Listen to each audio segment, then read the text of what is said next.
Lin Xingyu awoke to find himself on the continent of Teyvat, encountering a youthful Keqing practicing her swordsmanship. To his astonishment, he had transformed into a youthful version of himself.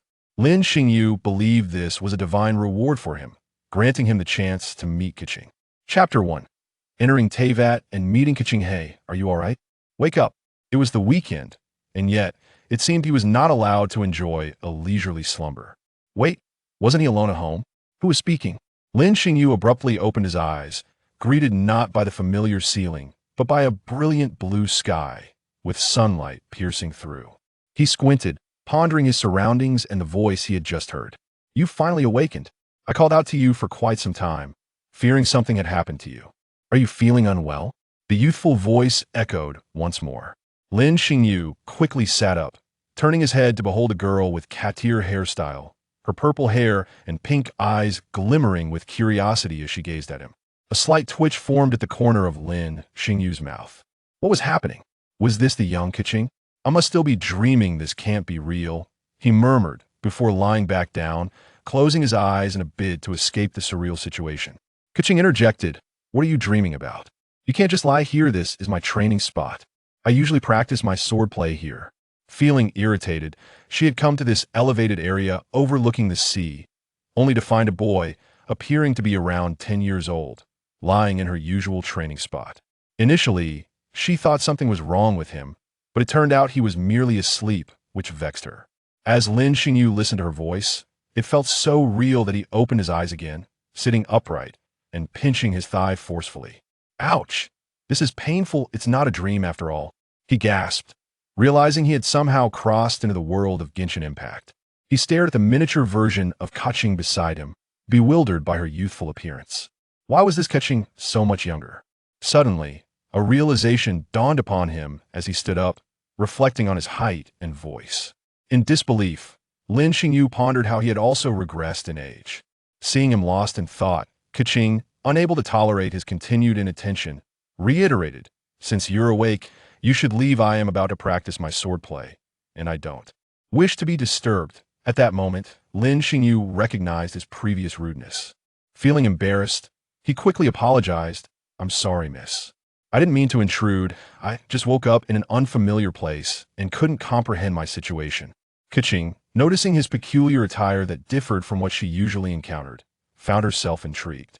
He was clad in a thin white top adorned with strange patterns, paired with ordinary white trousers. Curiosity piqued, she inquired, You're not from Liyue, are you? Where do you come from? Your clothing seems to be from another land. I'm not sure, I can't recall how I arrived here. It seems I have some memory loss. This outfit is what I wore to bed, Lin Xingyu replied, a hint of a wry smile crossing his face. His pajamas somehow perfectly suited his current form. He was truly baffled. After a night of playing Genshin Impact, he had felt an overwhelming fatigue and laid down to sleep, only to awaken in Liyue, face to face with his favorite character, Keqing.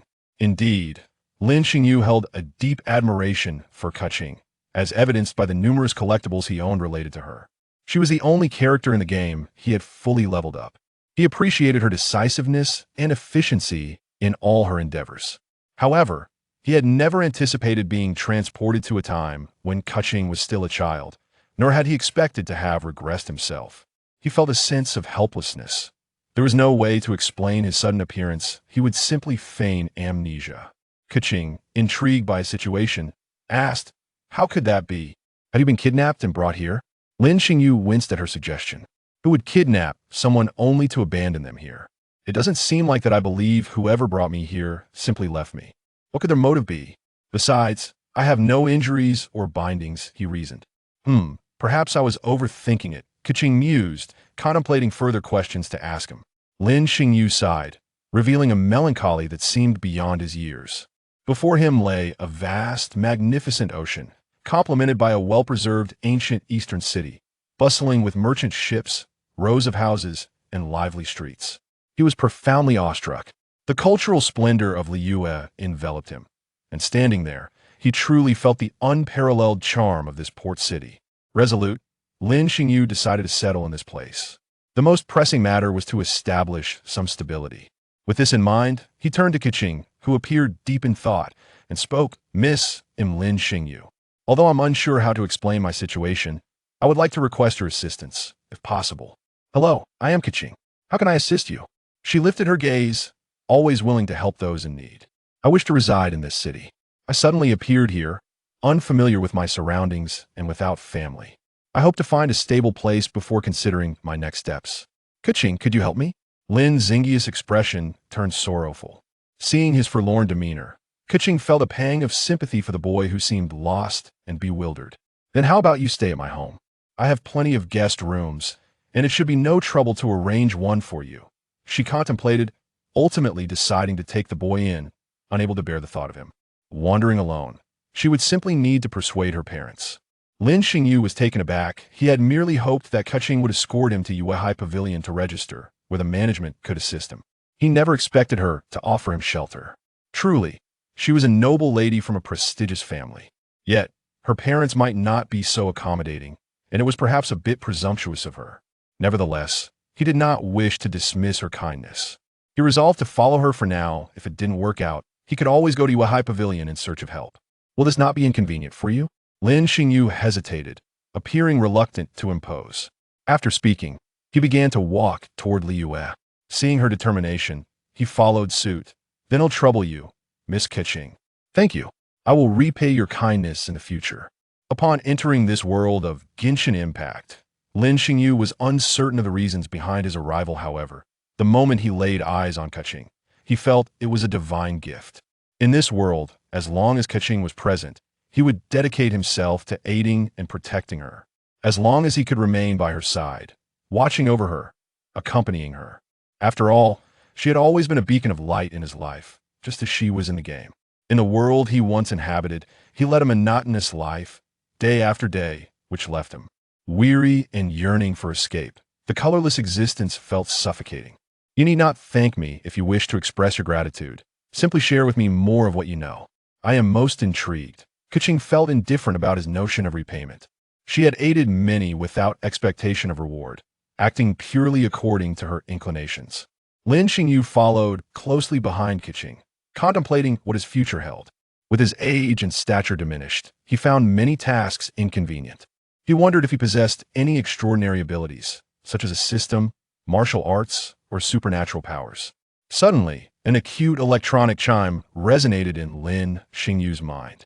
Loading identity verification in progress. Identity confirmed. Binding initiated. System binding successful. Lin Xingyu was taken aback. He had just been pondering about extraordinary abilities, and now it seemed they had arrived. Congratulations, host, for successfully arriving in Teyvat. You are rewarded with a beginner's gift package and a chance to draw elemental abilities. Would you like to proceed with the lottery? So direct? Very well, let us proceed. Commence the lottery. Congratulations, host, you have acquired the ice element ability. At that moment, Lin Xingyu felt a chilling energy coursing through his body, which soon stabilized. System, is there no vision? Lin Xingyu was surprised that he could harness the ice element energy freely, albeit in small quantities, without the exclusive vision of this world. Elemental abilities drawn from the system can be directly controlled without a medium. With cultivation to its utmost, one may attain divinity. Lin Xingyu was startled. He knew the gifts from the system were typically formidable, but this was beyond his expectations, capable of cultivating to divinity. And there's a beginner's gift package as well. Let's open it. He suddenly recalled the additional gift. Congratulations, host. You have received 100,000 mora and the illusory ring. Illusory ring, capable of storing items, possessing the ability to alter form and appearance. Special function, can transform into weapons. Wow, this ring is quite impressive. With such capabilities, many actions that his current body cannot perform may now be facilitated. Just then, the sky darkened, strong winds surged, and an indescribable pressure descended upon him. Chapter 2. Resolving accommodation issues. Far away on a highland in Mondstadt, the Anemo Archon, strumming an unknown melody on his harp, paused to gaze towards Liyue. He chuckled softly, pondering, what does it matter to me? He resumed playing his harp. In the shogunate's military estate in Inazuma, right in Mikoto, in her realm of pure tranquility, opened her eyes. Was this a turning point? Meanwhile, in a tea house within Liyue, a certain individual set down their teacup, turned, and departed, saying, "Charge the bill to the Wangsheng funeral parlor. Hurry up, we must move quickly, or else." "What's wrong with you?" Keqing glanced at Lin Xingyu and noticed his pale complexion. He seemed on the verge of collapsing. She rushed over, and Lin Xingyu leaned against her shoulder. Keqing felt flustered, having never been this close to a stranger before. Lin Xingyu's reliance on her was unfamiliar, causing her cheeks to flush as she anxiously asked, "Hey, Lin Xingyu, what's wrong?" At that moment, the sky returned to normal, and the oppressive pressure vanished. "I'm fine now. Thank you, Sister Keqing. I just had a sudden headache, but it's gone now." Lin Xingyu quickly distanced himself from her, feeling somewhat awkward.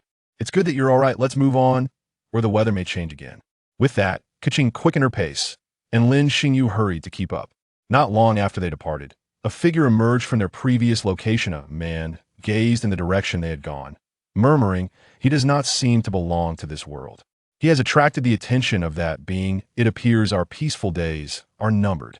It's fine now. I'm the arbiter of fate, here to end your existence that I have repelled her." "That's good to know. You truly are remarkable, capable of fending her off." "There's bad news. I had to confront her. The energy expenditure was immense. From now on, you must rely on yourself." System. Lin Xingyu felt anxious. Why had it suddenly ceased? What about the tasks, the future rewards? After calling out for some time without a response, Lin Xingyu realized that the system was gone. How could this happen? His journey in Teyvat had only just begun, and he had already lost this vital asset. The system hadn't even instructed him on how to cultivate the ice element yet. Nonetheless, he still possessed the ice element ability and the illusory ring, which he would have to explore on his own. Keqing led Lin Xingyu to her home, turning to him and saying, "Please wait here, I will speak with my parents." Lin Xingyu nodded, observing her retreating figure and surveying his surroundings. The place exuded an ancient charm, with a spacious courtyard that resonated with traditional Chinese aesthetics. He felt content residing here would be a splendid choice, provided it were permissible. Just then, he overheard a conversation within the house. "No, we cannot allow a stranger to stay in our home. What if he brings us trouble we cannot handle?" "Father," he appeared suddenly, "but he is amnesiac and homeless. We have many guest rooms. You are too naive. What if he is deceiving you? What if he harbors ill intentions towards our family?" "Xiaoqing, we must remain cautious. This matter is settled. I will not agree. Let him leave." Lin Xingyu smiled wryly, turning away. As expected, the head of a prestigious family would not easily trust a stranger lingering here, would only complicate matters for Keqing. He decided it was best to depart. As he glanced around the courtyard, he suddenly froze. Lin Xingyu was nowhere to be found. Oh no, he heard everything. Curse it. I hope he doesn't encounter any danger. Keqing felt a swell of guilt and remorse she had promised him, and yet she had failed to manage even this simple matter. Lin Xingyu exited Keqing's home, intending to find a clothing store to procure a few outfits. Wearing nothing but pajamas felt quite odd. Under the peculiar gaze of the shop owner, Lin Xingyu mustered his courage to buy 3 sets of clothing. Although the owner was bemused that a boy of his age would venture out to shop alone, seeing that he could afford the items, they said nothing further. After purchasing the clothes, Lin Xingyu sought out an inn, again paying under the astonished gaze of the innkeeper. Alas, he had no choice in this small stature. He appeared merely as a child, which understandably raised eyebrows among the average populace. Once the innkeeper led him to his room, Lin Xingyu lay on the bed, pondering his future plans. According to the current timeline, there were still several years until the onset of the plot. In the absence of otherworldly travelers, the world of Genshin Impact would not undergo significant changes, which was to his advantage. How to remain close to Keqing was another dilemma. His current strength would be of little assistance to her. At this point, Keqing had yet to obtain her vision and had not become the Yuheng of Liyue. Many factors were still undecided. His task now was to clear the obstacles that would enable her aspirations to flourish. Then, there was the matter of finance. Would he resolve this? Joining the Adventurers Guild seemed a promising option, but with his current abilities, he doubted he could convince them of his capability to fulfill any commissions. No, he could not rest just yet. He should first practice his ice element ability. Lin Xingyu rose, silently channeling the ice element within his body, resonating with the ice element in the surroundings, and gradually, the elemental energy began to draw closer to him. The temperature in the room suddenly plummeted. He extended his hand, attempting to coalesce ice crystals upon it. 1 second, 2 seconds, and a minute passed, yet the ice element merely gathered and then dissipated, resulting in failure. His complexion paled slightly as he collapsed onto the bed, contemplating that his current abilities might not suffice to vanquish even a mere Chi-Chi RN. Lin Xingyu managed a wry smile, realizing that the journey ahead would be long and gradual. At that moment, he sensed a remarkable power beginning to flow from his mind, coursing through his entire being. Was this the energy of the system? He had not fully appreciated it before, but now he recognized that this energy had been quietly transforming his body, slowly and persistently. Could this be considered an unexpected boon? Although the system had perished, the lingering energy was steadily reshaping him. After a while, Lin Xingyu felt rejuvenated and attempted to condense the ice once more. Though he still failed, he distinctly noticed an increase in the duration of his concentration. Thus, he engaged in a cycle of resting, resting again, and trying once more, continuously honing his ability to control the ice element.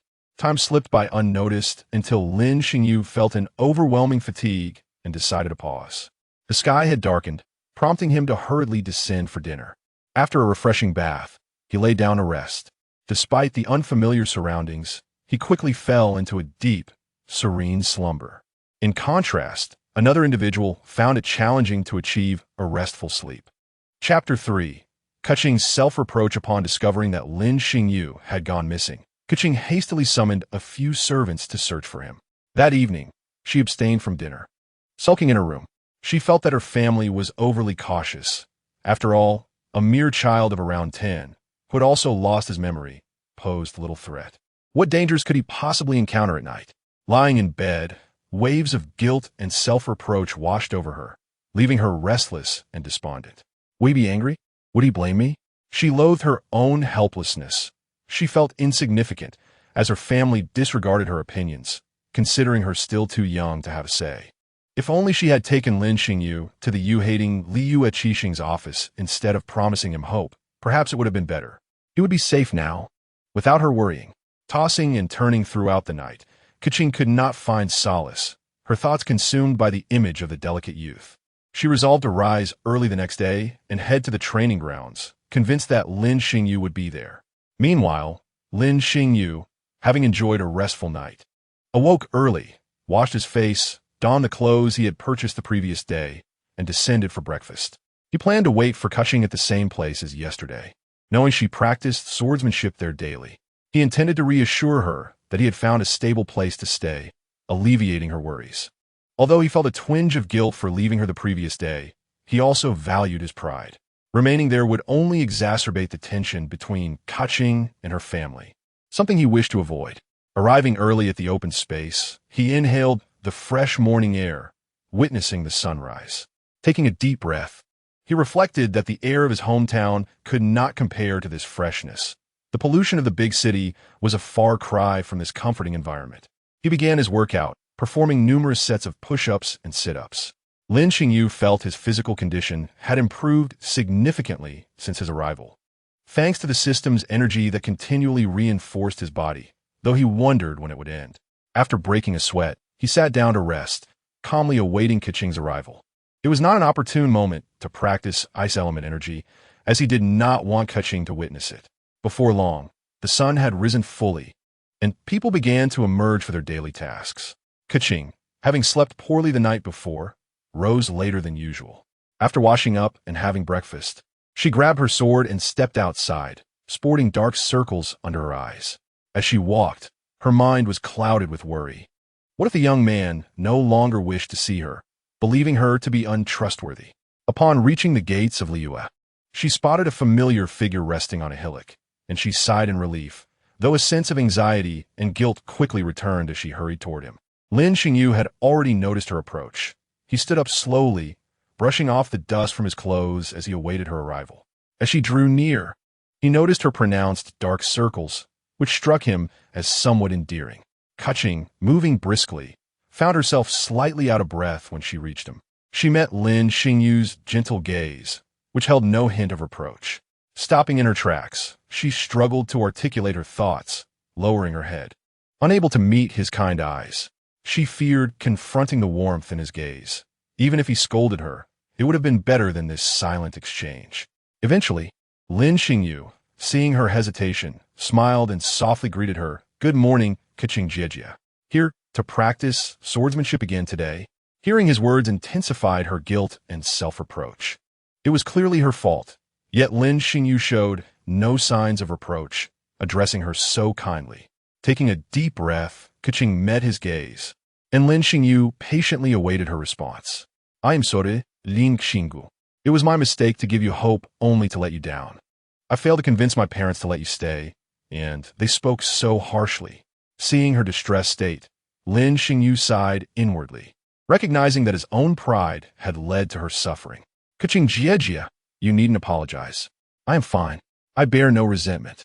It was my fault for leaving and causing you discomfort for so long." Keqing, feeling a surge of urgency, retorted, "It's not your fault. It was my oversight. I should have arranged things better. You trusted me so much, calling me sister, yet I betrayed that trust. It's all right, Keqing, though your father's words were harsh. I believe they were not unfounded. I am merely a stranger, despite my youth, and your parents were only worried for your safety. Worry not, I took no offense." Keqing, still feeling a twinge of dissatisfaction with her father's words, found her guilt beginning to dissipate. "Well, it's all right. Besides, I have found a place to stay." "So truly, it is fine," Lin Xingyu reassured her. Keqing paused, surprised. "A place to stay? Where could you possibly find lodging, being alone and without funds?" she queried, her skepticism evident. Yet, seeing his earnest expression, she did not press further, simply responding, "That's good to hear." However, she could not shake the image of a delicate youth wandering the streets in tattered clothing, and her heart ached at the thought that without assistance, he might have faced dire straits. Lin Xingyu, relieved that she did not press the issue, thought to himself that if she had insisted, he would have been at a loss for words. This was Keqing's training ground, and he could not linger. He needed an excuse to leave. "Then, I will wait here for you. I initially intended to explain everything to you, but I shall not intrude on your practice any longer. I will take my leave." Keqing, taken aback, looked at him in confusion. "Leave? Where are you going?" Lin Xingyu chuckled softly. "I need to find work, otherwise I will run out of mora and have no place to stay." Without thinking, Keqing blurted out, "Then stay with me." Immediately, she froze, realizing her words. Her face flushed crimson, and she felt embarrassed. Lin Xingyu, captivated by her sudden blush, found her adorably akin to a kitten. After a moment of surprise, he cleared his throat and said, "It's all right. I'll take my leave now. Keqing, practice well. Until we meet again." He turned to depart. "Wait," Keqing called after him, suddenly wanting to say something but lost for words. "Goodbye." She felt a wave of frustration, lightly tapping her forehead. Where had her usual cleverness gone? Why could she not express her thoughts? Deep down, she wished for Lin Xingyu to stay and practice swordsmanship with her, but she could not fathom why this thought surfaced. Was it guilt? A desire to make amends by teaching him sword techniques? Surely, that must be it. Keqing refused to acknowledge the strange, inexpressible feelings stirring within her. She vigorously shook her head, casting aside her intricate thoughts, and began to focus on her sword practice. Chapter 4. Working at Wanman Hall. Zhongli's inquiry regarding the pursuit of employment was not merely an excuse. Lin Xingyu genuinely wished to earn some income first. Once he had honed his skills, he would consider joining the Adventurers Guild, where he could receive commissions that would not only enhance his abilities, but also yield greater financial rewards. He had already formulated a plan in his mind regarding where to seek employment, a place that would undoubtedly suit him well and have modest requirements. Upon arriving at Wanman Hall, Lin Xingyu witnessed a rather unfortunate incident unfolding inside. Even from outside, he could see the large pot engulfed in fierce flames, seemingly on the verge of an explosion. At that moment, Master Mao stood at the entrance, cautiously glancing inside at his daughter, who was experimenting with a new dish, and trembled as he spoke. "Daughter, if it's not working, perhaps you should come out. I fear it may explode soon." "It's all right, father. I believe I can make it work this time." A melodious and confident voice rang out, exuding a sense of assurance in her endeavors. Observing this from outside, Lin Xingyu silently sympathized with Master Mao, thinking to himself that it seemed this establishment was prone to explosions every few days. He suddenly felt that seeking employment here was tantamount to courting disaster. It appeared one was risking their life for work. Boom! Shortly thereafter, a thunderous explosion reverberated through the air. Lin Xingyu's lips twitched. Perhaps it was best to reconsider, as this place appeared perilous. At that moment, a soot-covered girl emerged, expressing her frustration to her father. "Oh no, another failure. I must not have selected the right ingredients. Don't worry, father. I will succeed next time." Onlookers began to murmur among themselves. Xiangling is always experimenting. It's quite frightening to witness. Indeed, I hope Master Mao can discipline her a bit. What if one day the shop is destroyed because of her? Yes, I've heard Master Mao reprimand her once or twice, but she occasionally succeeds. So we let her be. Master Mao looked sorrowfully at the chaotic kitchen, sighed in resignation, and said, Go fetch the ingredients. I will clean up here." "Thank you, father. I'll be off now," Xiangling exclaimed, her eyes sparkling, and she dashed out. Lin Xingyu's lips twitched again. Indeed, Xiangling had been conducting these hazardous experiments since childhood. However, this presented a fortuitous opportunity. He quickly approached, entering the shop, and began to assist with the cleanup while saying, "Master, allow me to help you tidy up." Master Mao turned to see a youthful lad dressed in simple white attire, looking somewhat puzzled. "Who are you? Why do you wish to help me?" Seeing his confusion, Master Mao refrained from questioning further and nodded appreciatively. Having assistance was certainly beneficial, allowing him some respite. After a considerable time, they managed to restore order in the kitchen and the shop.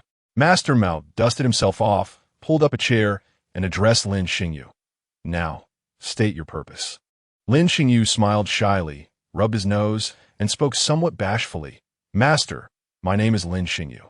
I've come from afar, unfamiliar with this place, and I seek employment.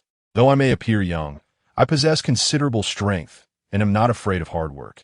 I merely wish to earn some money to establish myself here." "Will your parents? Would they approve of your working here?" "To be frank, my parents have passed away. I have journeyed here on my own, hoping to earn a living and settle down." Lin Xingyu displayed a sorrowful expression. Master Mao, observing his demeanor and recalling the lad's earlier assistance, sighed. "Very well, but there will be a probationary period. If your performance is unsatisfactory, I shall have to let you go." "Understood. I will certainly give my best effort." "All right then. Lin Xingyu, is it? We are about to open for business. Please begin by washing those vegetables over there." "Certainly, I will get to it." Thus, Lin Xingyu successfully secured a position at Wanmin Hall in Liyue. Of course, while working, he did not forget to circulate the ice element within him, expending energy to achieve training results. By midday, after bidding farewell to the last customer, he anticipated a moment of rest. However, an unexpected guest arrived. Master Mao greeted him with a smile. "Mr. Zhongli, back for another meal, are we? Please hold on a moment." At this time, Zhongli glanced at Lin Xingyu and queried Master Mao, "Have you hired a new employee? He seems unfamiliar and rather young, not quite in compliance with Liyue's regulations." "He just started today. His family faced some misfortunes. He is alone here, seeking work. I found him pitiable, and he seems quite capable, so I decided to keep him." Lin Xingyu paused in his task of wiping the table, resuming his work afterward. It appeared that this esteemed lord had already sensed something amiss, and it would not be easy to deceive him. "Lin Xingyu, bring the dishes over, please," Master Mao instructed. Right away, Lin Xingyu delivered the dishes and arranged them on the table. He felt a pressure emanating from Zhongli's gaze, though not as terrifying as that of the previous individual. It still made it somewhat difficult to breathe. "Who are you, and what is your purpose?" "Lord, it is rather unkind to intimidate a child, don't you think?" Lin Xingyu replied, his complexion pale. Zhongli's gaze sharpened momentarily before he withdrew the pressure, offering a faint smile. "My apologies. I must be cautious regarding outsiders, especially those with unclear intentions. How did you come to know my identity?" Lin Xingyu felt a wave of relief wash over him as the pressure lifted, and he responded with a hint of exasperation.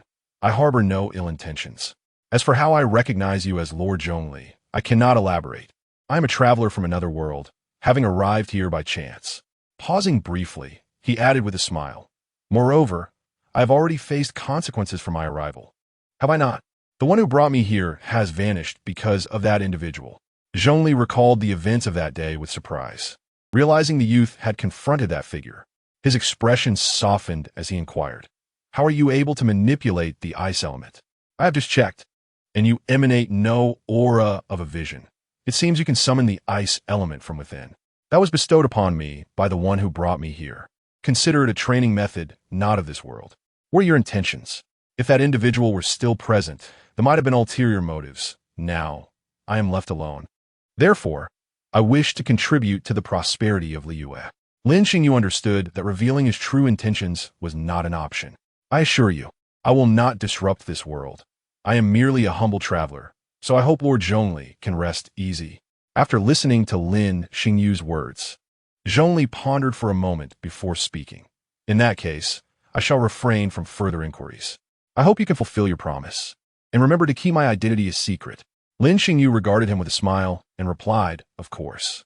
Zhongli nodded in satisfaction, recognizing the lad's honesty. This probing had proven fruitful. "I shall take my leave now." "Wait." Lin Xingyu called out urgently. "You Haven Tea settled your bill. The charge will be placed on the account at Wangsheng Funeral Parlor," Zhongli said, departing with a knowing smile. Lin Xingyu couldn't help but chuckle.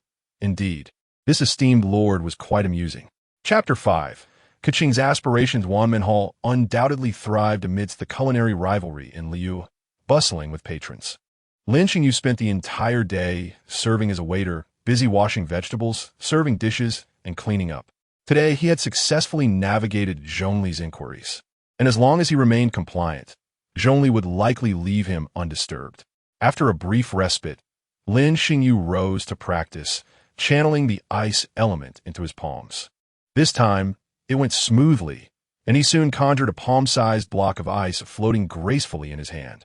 He sensed that he still possessed a considerable amount of energy. It seemed that the stronger his body became, the more incessantly the system's energy transformed him.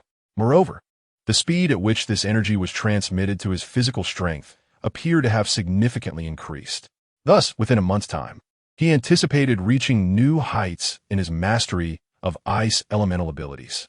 After a period of training, Lin Xingyu proceeded to freshen up, preparing for a restful sleep, as maintaining a vibrant spirit was essential for confronting the challenges of life.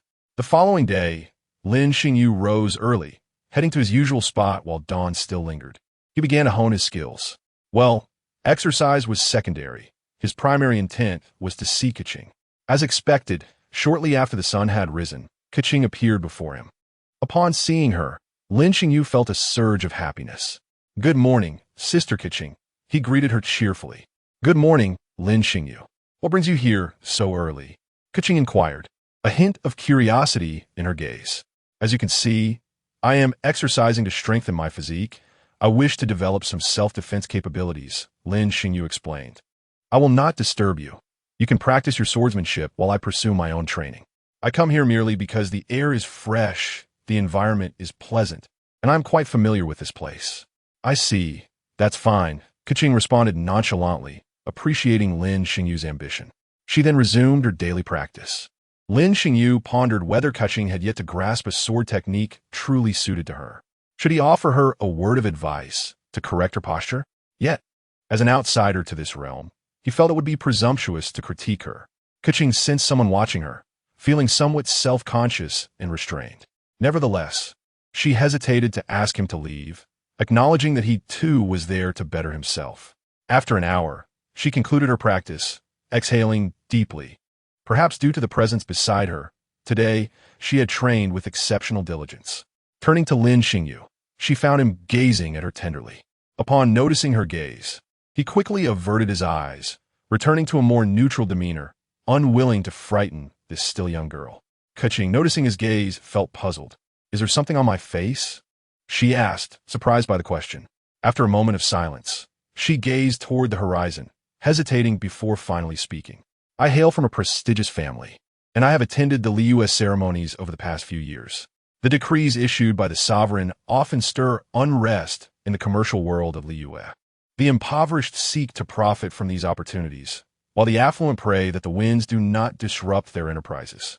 In contemporary Liyue, such thoughts are not unfounded, as the sovereign wields immense power, ensuring the populace's sustenance. I believe the people of Liyue rely too heavily on the sovereign. Yet, Should the sovereign cease to fulfill his duties one day, what then for the people of Liyue? The current prosperity of Liyue Harbor resembles a grand sandcastle on the beach. Yet the tide's rise is not dictated by humanity. I aspire to be one of the Liyue Keqing, to partake in the construction of Liyue. Matters concerning humanity should be determined by humanity. This is my dream, and I am striving toward it. Before that, I must continuously enhance my abilities. For Liyue is plagued by numerous monsters, and I require strength. If the Liyue Keqing lacks sufficient capability, they cannot command respect. Perhaps it is difficult for you to understand. I could live a stable life.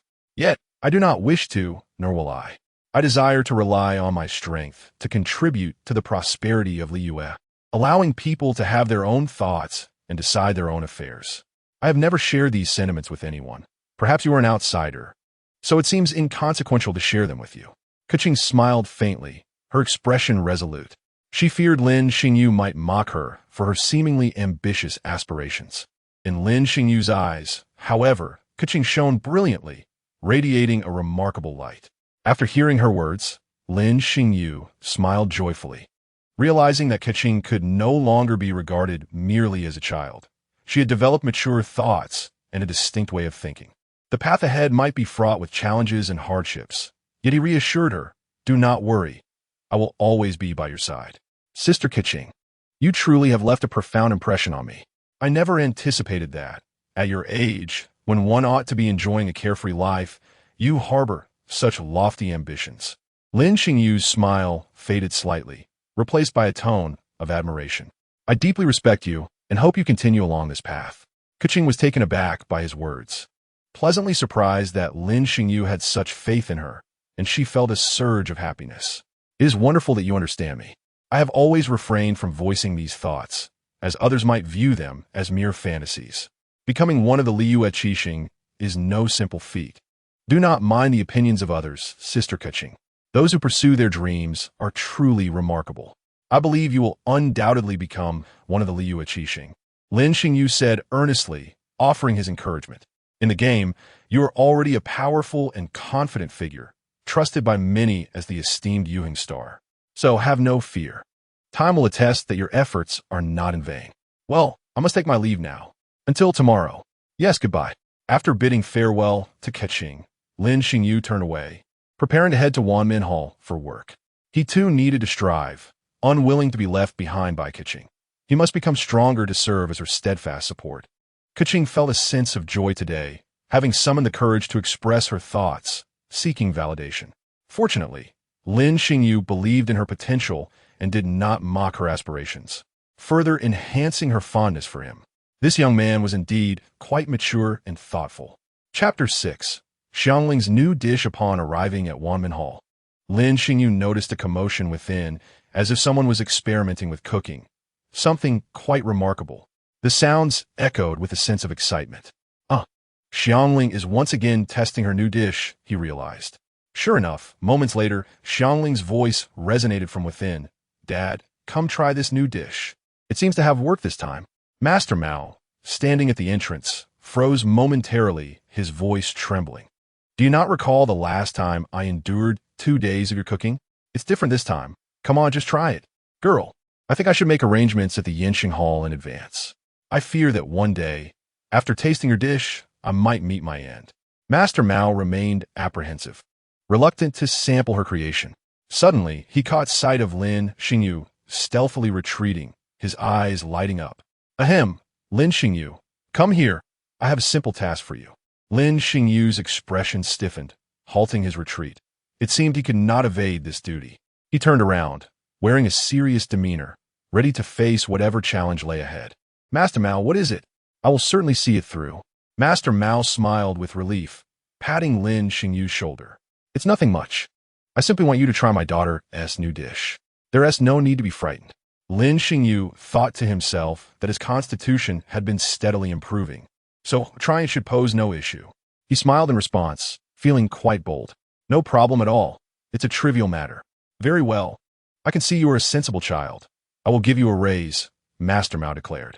Lin Xingyu silently prayed for his survival.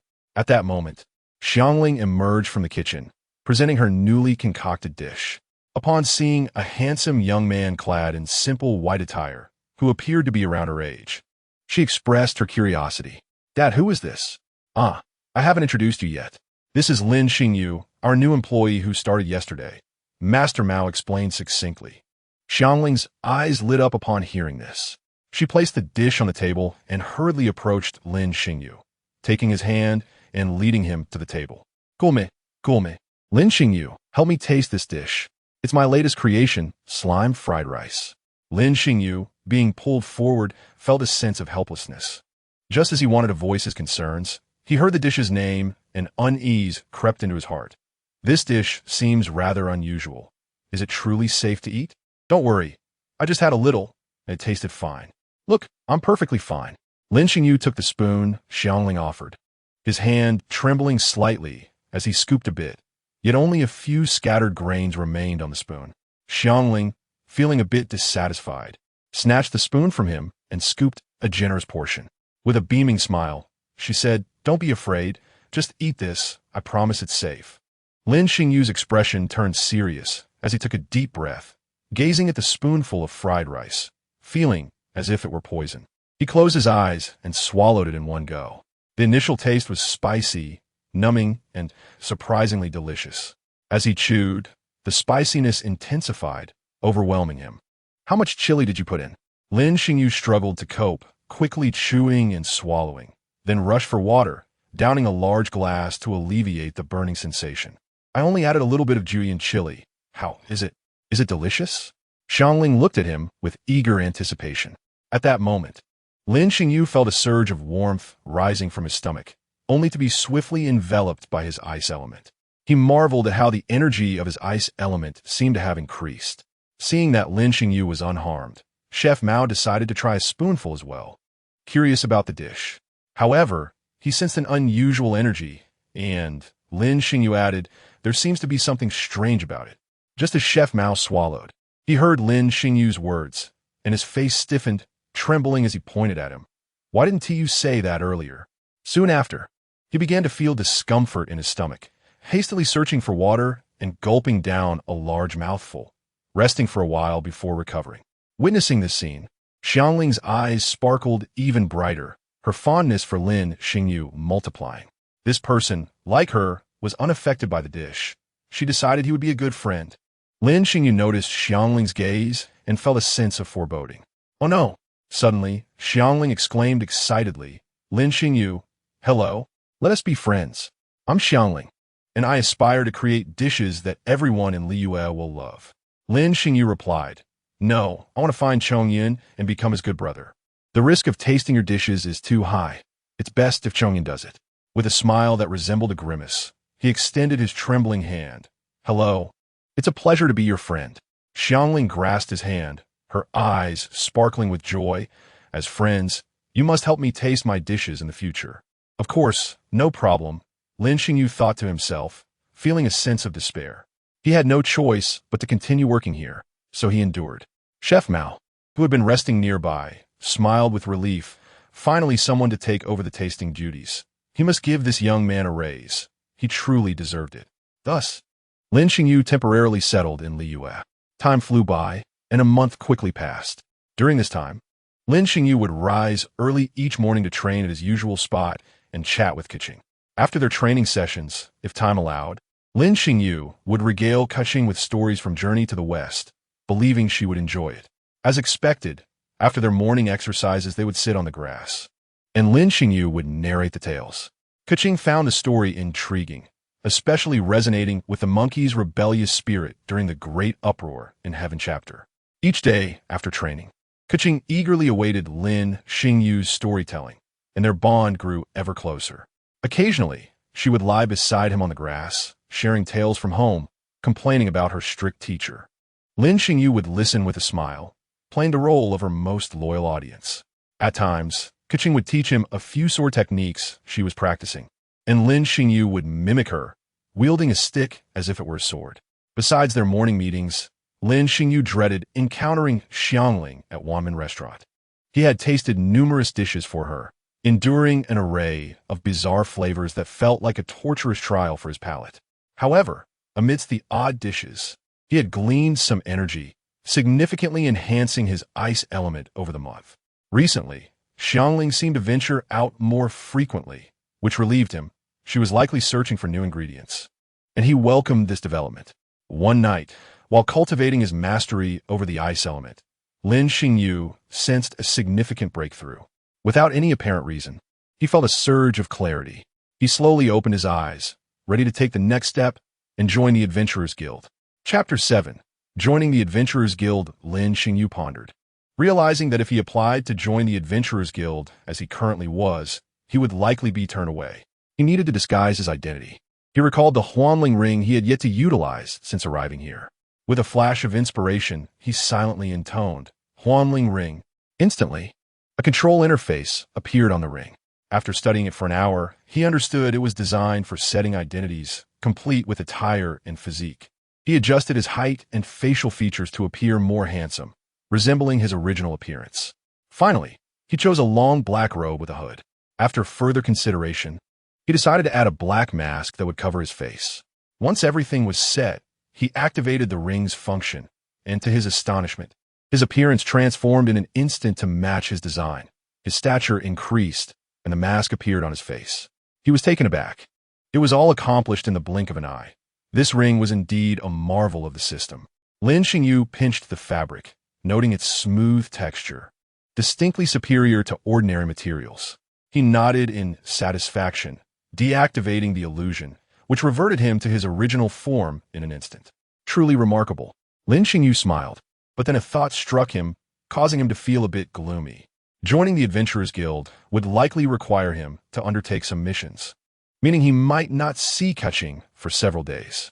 How would he explain this to her? The following morning, Lin Xingyu did not train as usual. Instead, he quietly awaited Keqing's arrival. Before long, she appeared before him, greeting him as always, "Good morning, Xingyu." Noticing his unusual stillness, she felt a twinge of concern. He was typically engaged in training at this hour. Upon hearing he would leave Liyue, she was taken aback, anxiety creeping in her voice. "What are you going to do? There are plenty of monsters outside. It's not safe." Feeling warmed by her concern, Lin Xingyu smiled and reassured her. "I'm just going out with Chef Mao from Wanmin Restaurant to procure some Julian chili. Don't worry, he has adventurers to protect us." Indeed, Chef Mao had sampled Xiangling's new dish the previous day and was now resting at home, likely unable to open the restaurant for a few days. Upon hearing this, Keqing felt relieved, but soon a hint of sadness washed over her. Would they not see each other for several days? As their friendship deepened over the past few days, Keqing had grown increasingly attached to this young man, considering him her best friend. The thought of not seeing him for several days left her feeling disheartened and unsettled. If only he could always be by my side. Such a thought suddenly surged within Keqing's heart, causing her to startle and feel a touch of shyness. How could she entertain such an idea? It was truly unbecoming of her. After speaking, without waiting for Keqing to respond, she turned and hurried away. Keqing's body stiffened, and she stood frozen for a moment, only to realize the soft whisper that had just grazed her ear. Her ears flushed crimson, and her heart swelled with a mix of embarrassment and indignation. How dare he tease her? Lin Xingyu ventured into a secluded corner, activating his illusion, and a tall figure clad in a black robe emerged. He made his way to the Adventurers Guild in Liyue, where he encountered Catherine. Approaching her with courtesy, he said, "Hello. I wish to apply for membership in the Adventurers Guild." Taking the form from him, Lin Xingyu glanced over it briefly, noting the basic information and some general guidelines. He picked up a pen from the table and began to fill it out. After a swift review, confirming everything was in order, Catherine smiled at Lin Xingyu and said, "Welcome to the Adventurers Guild. Your information has been recorded." Lin Xingyu was using a pseudonym, merely a code name that corresponded to his dark attire. He paused, somewhat surprised. "Do you not have any assessments, such as commissions?" "None," she replied. "Only certain departments require assessments for joining. As a free adventurer, you're not bound by such requirements and may form your own teams or act independently." Well, since he had become an adventurer, he might as well take on a commission to test his current capabilities. With that thought, Lin Xingyu approached the nearby task board and began to browse. He encountered several requests regarding missing cats, which made him smirk. Truly, the Adventurers Guild seemed a bit too idle. Suddenly, He spotted a commission to eliminate a camp of hilichurls near Guhua Plains and tore it down. He then sought Catherine to register. Upon seeing the commission he had chosen, Catherine appeared surprised. "Are you sure you want to take this on? I would advise against going alone. It's best to have a group of 4 or 5. This task has recorded 3 previous failures." Lin Xingyu chuckled lightly and waved his hand dismissively. "It's fine. I am quite strong." "All right. Please take care and safe travels," Catherine said, sensing his resolve and refraining from further comment. Lin Xingyu felt somewhat helpless. He was unfamiliar with the terrain, and looking at the map in his hand was frustrating, lacking the clarity of a game interface. Upon reaching the statue of the 7 not far from Liu, he hesitated, contemplating whether placing his hand upon it would grant him resonance. With this thought, he reached out, and suddenly the statue erupted in light, releasing a geo-sigil that merged into Lin Xingyu's being. He was astonished, realizing he had indeed succeeded. In that moment, a map materialized in his mind, illuminating the surrounding areas. "Is this what I can use for teleportation points?" At that moment, a certain lounging deity in a tea house sensed something, paused briefly, then shook his head with a smile. "This lad has even touched my statue." Reflecting on Lin Xingyu's possession of cryo-elements, he furrowed his brow. He has obtained 2 elemental powers without the need for a vision. It is quite peculiar. Soon, he shrugged it off, concluding that it held little consequence within his territory. Chapter 8. The first battle. Lin Xingyu was elated. This way, he could resonate with the statues of the 7 in each nation, acquiring more elements along the way. Closing his eyes to attune to the geo-element within him, he found it somewhat feeble, yet the system had allocated some energy to enhance it. The greatest benefit was the navigation. He realized he needed to unlock the teleportation points in Liyue and Mondstadt whenever he could. After several hours of travel, Lin Xingyu felt the urge to complain. While traversing in the game felt brief, the reality of walking revealed the vastness of Liyue. He had learned a valuable lesson. Finally arriving, he surveyed the hilichurl camp from a distance, counting a total of 12. 2 hilichurl mages, 1 large axe-wielding hilichurl, and the rest were standard hilichurls. The challenge seemed manageable. Lin Xingyu approached the camp cautiously, channeling his cryo-element. Having never learned fixed techniques, he relied on his imagination, drawing inspiration from the comics and animations he had seen in the real world. At the camp's entrance, 2 ordinary hilichurls stood guard. Lin Xingyu decided to confront them head-on, conjuring ice shards around him and thrusting them forward. Whoosh! The barrage of ice struck them, and before they could react, they vanished, dissolving into 2 streams of energy that flowed into Lin Xingyu. He was taken aback by their weakness. He had only condensed a fraction of his energy, and yet had dispatched them so easily. As he absorbed the energy, he felt significantly empowered. It appeared that defeating monsters granted experience points, revealing a method for him to rapidly enhance his strength. At that moment, the hilichurls within the camp became aware of Lin Xingyu's presence, brandishing their weapons and charging at him.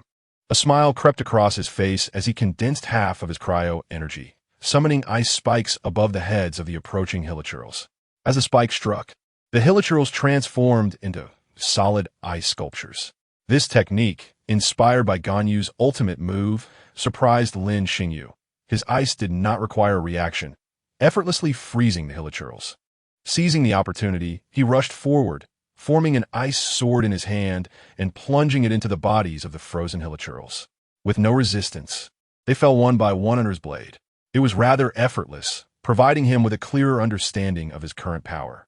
He realized he could eliminate hilichurls swiftly, but if faced with stronger foes, such as Pyro Regis Vine, he would still need to refine his skills. Lin Xingyu proceeded to collect the materials, storing them within his illusory spirit ring. He felt somewhat disadvantaged by his lack of weapon proficiency. He could only employ basic techniques. He needed to find someone to teach him. Who would be suitable for this task?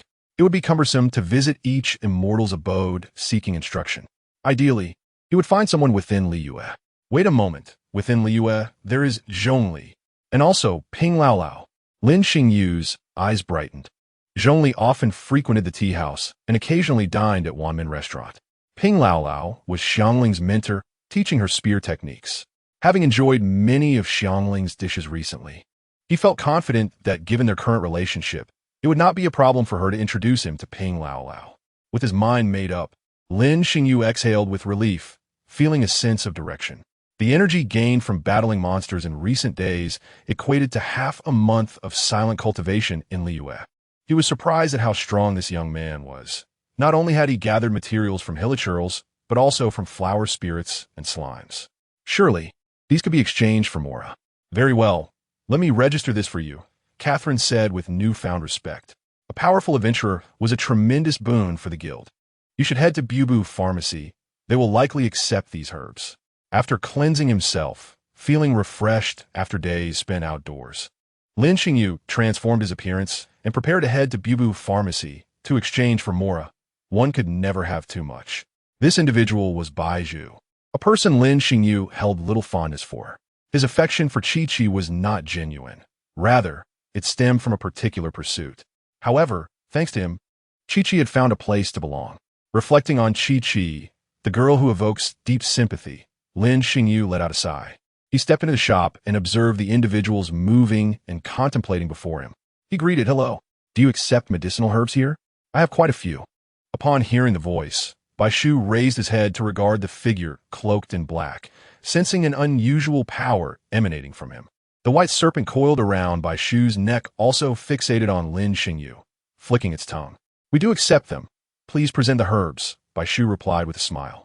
Lin Xingyu extracted the herbs from his ring, and Baishu's eyes widened in surprise at the considerable quantity before him. This individual was indeed remarkable. It was uncommon for sellers to bring such an abundance. Baishu discreetly appraised Lin Xingyu and remarked, "You, my dear guest, are truly impressive to have gathered so many herbs." "Merely a stroke of luck, nothing worth mentioning," Lin Xingyu responded, scanning the surroundings but failing to spot the adorable little zombie. After a moment's hesitation, he casually inquired, "By the way, boss, don't you usually have a little zombie in your shop? Why is it absent today?" Lin Xingyu silently cursed the old fox for being so tight-lipped. Unwilling to give up, he continued with a faint smile, "It seems the day is growing late, and yet I haven't seen anyone. Are you perhaps searching for something? It would not be surprising if something were amiss." "Not at all. I've merely seen it once or twice. It appeared rather cute, which is why I asked." "I apologize for my curiosity." Lin Xingyu sighed internally, realizing that he would likely learn nothing further. After collecting his payment, he turned to leave. Just as he was about to exit, he added, "If you require any assistance, feel free to entrust it to me. I am an adventurer, and my skills are quite decent." "Dear guest, please wait a moment," Baishu's somewhat helpless voice called from behind. A smile crept onto Lin Xingyu's lips. Indeed, there was a matter at hand. Chapter 9. Searching for Chi-Chi. Lin Xingyu turned to Baishu, chuckling lightly. "What do you need assistance with, boss?" "Alas, I intended to search myself, but I've been feeling unwell lately, so I must trouble this adventurer." "Very well. Please tell me the places Chi-Chi frequents for gathering herbs." Baishu proceeded to share several locations Chi-Chi often visited, and after Lin Xingyu noted them down, he set off in search of her. Lin Xingyu held a deep fondness for Chi-Chi. During their time in the game, he had treated her like a daughter. Her disappearance weighed heavily on his heart. Given Chi-Chi's abilities, she should not be in any danger. It was likely that her command had gone awry. Years ago, during the great battle of the Immortals, Chi-Chi, the herbalist, was caught in the turmoil. Just before her demise, she awakened the Eye of God, Ice.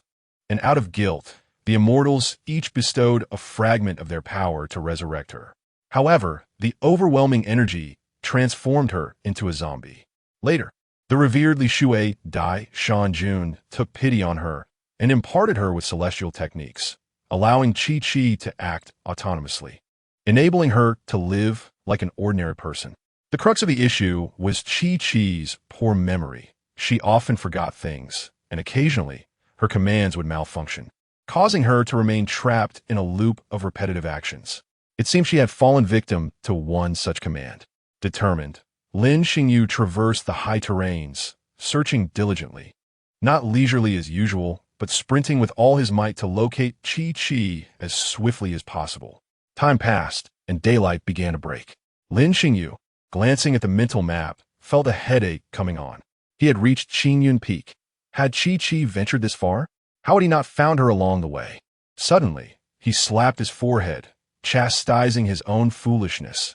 He had been searching from lower elevations when ascending to higher ground would provide a broader view. But how would he climb? Recalling the recently activated Geo element, he began to gather his strength, forming steps upon the mountainside for easier ascent. As he climbed, standing at a higher vantage point, Lin Xingyu scanned the surroundings, the sun now illuminating the land, facilitating his search. Abruptly, he spotted a small figure at the base of a mountain, spinning in circles. A mix of surprise and amusement washed over him. Was this a consequence of her command malfunctioning? He hurried towards the valley, soon finding Chi repeatedly bumping into a wall, muttering, gathering herbs. Relieved, Lin Xingyu knew how to break the command. He approached Chi from behind, gently embracing her and softly stating, "I adore you most." He then released her, and Chi ceased her spinning, glancing around in confusion, biting her finger. What happened to Chi? Lin Xingyu patted her head. "Hello, Chi. Your command malfunctioned, causing you to spin in place." Chi turned, gazing at the mysterious figure with confusion. "Who are you? How do you know how to solve the command?" "Is that so?" "Very well." Chi tilted her head, observing Lin Xingyu's gentle eyes, feeling a sense of comfort. She sensed no malice from him, only warmth. As a zombie, she had encountered many who harbored ill intentions, wanting to exploit or fear her. However, rare was the individual who, upon first meeting her, displayed no hostility. Like Lin Xingyu, instinctively, she felt drawn to him, extending her hand toward Lin Xingyu. Together, they walked slowly, warm sunlight bathing them, resembling a father and daughter. Along the way, Chi curiously inquired, "You are a peculiar person, yet you harbor no malice towards me." Chi trusts you. Lin Xingyu felt a pang of sadness. This child was so innocent, yet had known little kindness. "From now on, I will always treat you well, Chi. You are adorable, and I wish to be good to you, so remember me." "All right, I will note it down in my book," she replied, releasing Lin Xingyu's hand to retrieve her little notebook. Observing her earnest demeanor, Lin Xingyu felt a mix of exasperation and fondness, allowing her to write. He held Chi close, feeling her icy body against his chest like holding a block of ice. "All right, Chi has finished writing," she announced, revealing her notebook's content. "Mo is a good person. Remember him. Goodbye," Chi called out, watching Lin Xingyu's retreating figure. For the first time, she wished to remember someone, so she devised a command for herself. "Mo, the one who treats me well, must be remembered." As she relaxed, she sensed some discomfort in her body, yet the system's energy continued to sustain her. It had been several days since she last saw Keqing, and she missed her. Today would not allow for a meeting, but perhaps tomorrow would. Lin Xingyu felt a sense of fulfillment. Having been in this world for over a month, despite the fatigue, he found satisfaction and enjoyment. Contemplating his upcoming plans, he drifted into a deep sleep. Chapter 10. Farewell to Keqing. Correcting the sword technique the following morning, Lin Xingyu arrived early at the place where Keqing practiced her swordplay, eagerly awaiting her arrival. After several days apart, he longed to see her. Keqing had been distracted lately, her focus waning during training as her thoughts lingered on someone. Uncertain of her feelings, her mind repeatedly conjured Lin Xingyu's handsome visage and gentle voice, recounting stories. As she approached, the familiar figure engrossed in training quickened her heartbeat. A smile blossoming on her face, her pink eyes brimming with delight. Keqing hurried forward, and upon nearing that reassuring countenance, a sense of tranquility enveloped her heart. Keqing felt a flicker of joy upon hearing his words, yet she couldn't help but voice a complaint.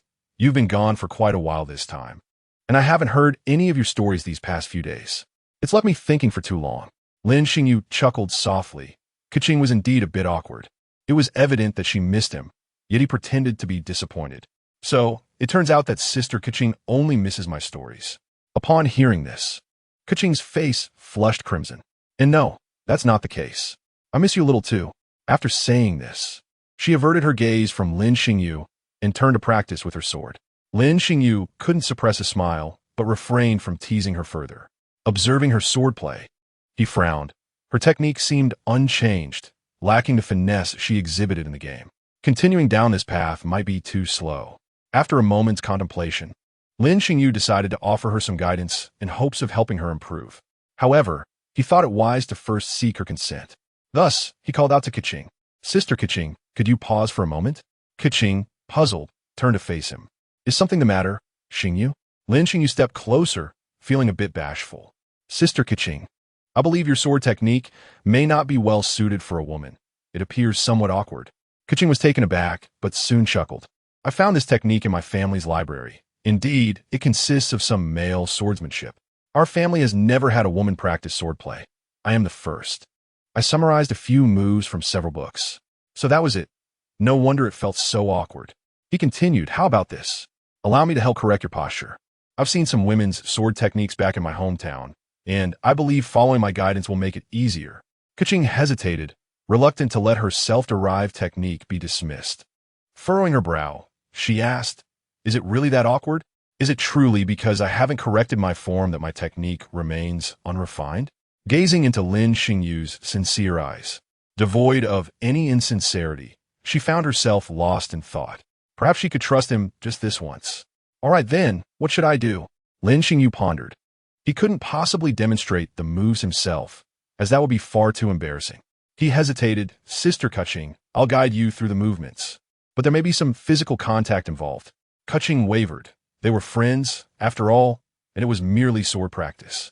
Taking a deep breath, she resolved herself and smiled at Lin Xingyu. "All right, let's proceed. It's fine, we are friends. I also wish to see where I may be going wrong." Seeing her trust in him warmed Lin Xingyu's heart, and he replied with a smile, "Men's sword techniques can sometimes be rather expansive, which might feel uncoordinated for women. Continuing this way not only hinders progress, but could also affect your body." Lin Xingyu positioned himself closer to her, turning her to face away from him. "First, Sister Keqing, steady yourself. Spread your feet apart a bit, and thrust the sword forward. Let your left foot drive your body, while slightly lifting your right foot to bring them closer, channeling your body's strength into the thrust. Your left hand should rest behind you like this." As he spoke, he grasped her sword hand, feeling its delicate softness, and was momentarily captivated by the faint fragrance of youth that enveloped her. Suppressing the fluttering emotions within, he maintained a respectful distance, focusing intently on instructing her. Keqing stiffened, feeling uncomfortable and awkward. She wanted to pull away, but reminded herself that this was merely sword practice. She pushed aside her shyness and endured the discomfort. Fortunately, Lin Xingyu's scent was pleasant, reminiscent of mint. "No, you're too tense. Relax a bit. Your right foot doesn't need to be lifted too high. Just let your toes touch the ground." After a while, observing that Keqing had nearly grasped the first stance, he released her hand. "Practice this a few more times, and then I will teach you the second stance." Watching Keqing refine her first stance, Lin Xingyu felt a sense of satisfaction. This was the true Keqing.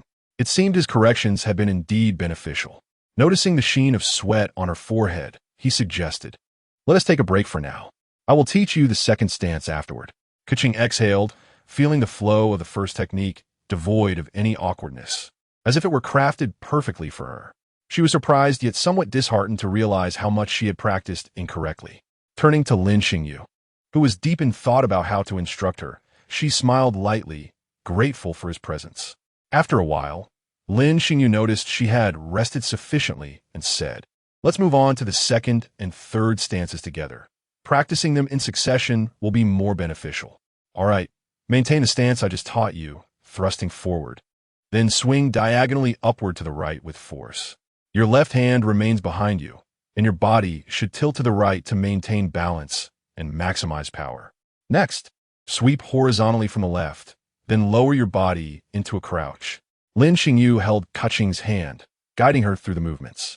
Keqing had begun to grow accustomed to his close proximity, feeling less resistant. Her heart was calmed, and she earnestly followed his lead. The more she practiced these stances, the more she felt this technique suited her, providing a refreshing sense of freedom. However, she sensed that there was more to learn. These 3 stances felt incomplete. Thus, she inquired, "Xingyu, I have a feeling there should be more to this."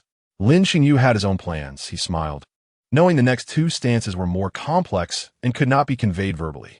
"These are incomplete. You'll need to grasp the remaining sequences yourself. I believe Sister Keqing can succeed." Keqing felt a pang of disappointment. She genuinely believed Lin Xingyu's instruction suited her well, but she quickly rallied her spirits.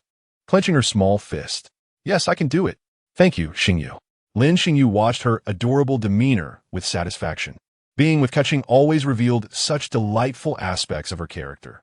Genuine, charming, and unpretentious. After Lin Xingyu finished instructing Keqing and their practice session concluded, they bid each other farewell. Keqing felt a tinge of dissatisfaction, having missed out on hearing the tales of journey to the west today. Yet she understood it was not right to impose on Lin Xingyu for too long, as he had his own matters to attend to.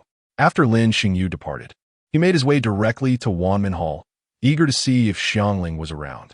After all, he couldn't simply visit Ping Lao Lao without a proper introduction. Upon seeing Lin Xingyu, Chef Mao's expression darkened, and he scoffed. "So you finally decided to show up for work? Where have you been these past 2 days?"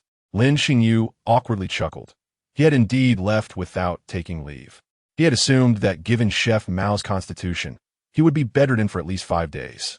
Yet, Xiangling seemed to have improved her skills, recovering much quicker than anticipated. "Ahem, Chef Mao. I was unwell these past few days.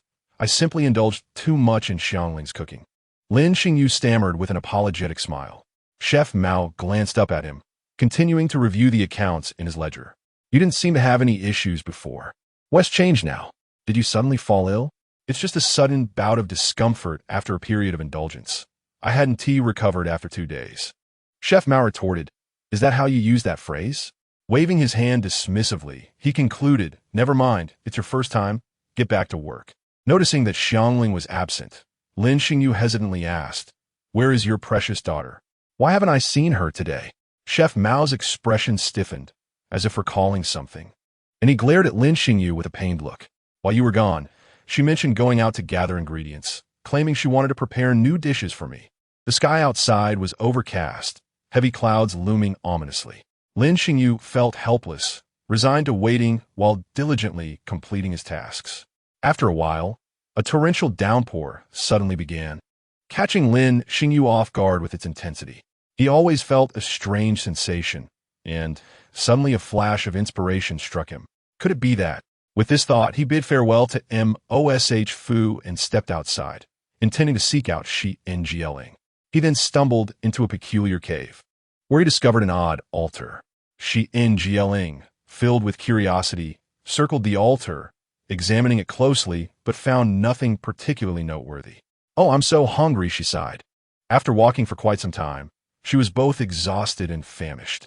Thus, she settled beside the altar, rummaged through her bag, and pulled out 2 spicy meat buns, muttering, "Fortunately, I brought some food."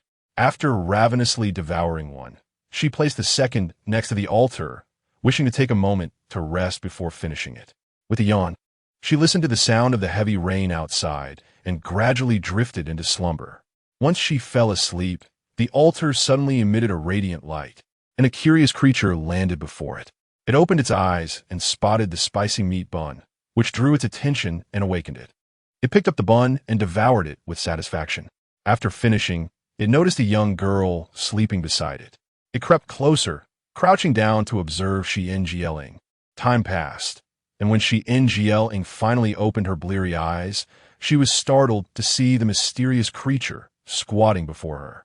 They stared at each other for a while, and in that moment, Shi Ngling realized her spicy meat bun was missing, and the truth dawned on her. Curiously, she poked the creature's head and asked, "Did you eat my spicy meat bun? Was it delicious?" It nodded and jumped twice, expressing its delight. Shi Ngling smiled, clearly. If it enjoyed her food, it couldn't be too bad. After a moment's thought, she rummaged through her bag and offered some jerky to the creature, saying, "Would you like more? I have some extra food." It nodded again and accepted the jerky, happily consuming it and jumping twice once more after finishing. "Si no, Dao Lai," patted its head with bright eyes, asking, "Would you like to be my friend? I have plenty of food, so will you come along with me?" She had taken a liking to this enigmatic creature, especially since it relished her cooking. It nodded, leaning closer and nuzzling her hand to show its willingness. Ecstatic, Shi Ngling lifted the creature and twirled around joyfully. "I'll give you a name. How about Gubi? It's my favorite food from childhood." The creature seemed to adore the name, its eyes glimmering with joy.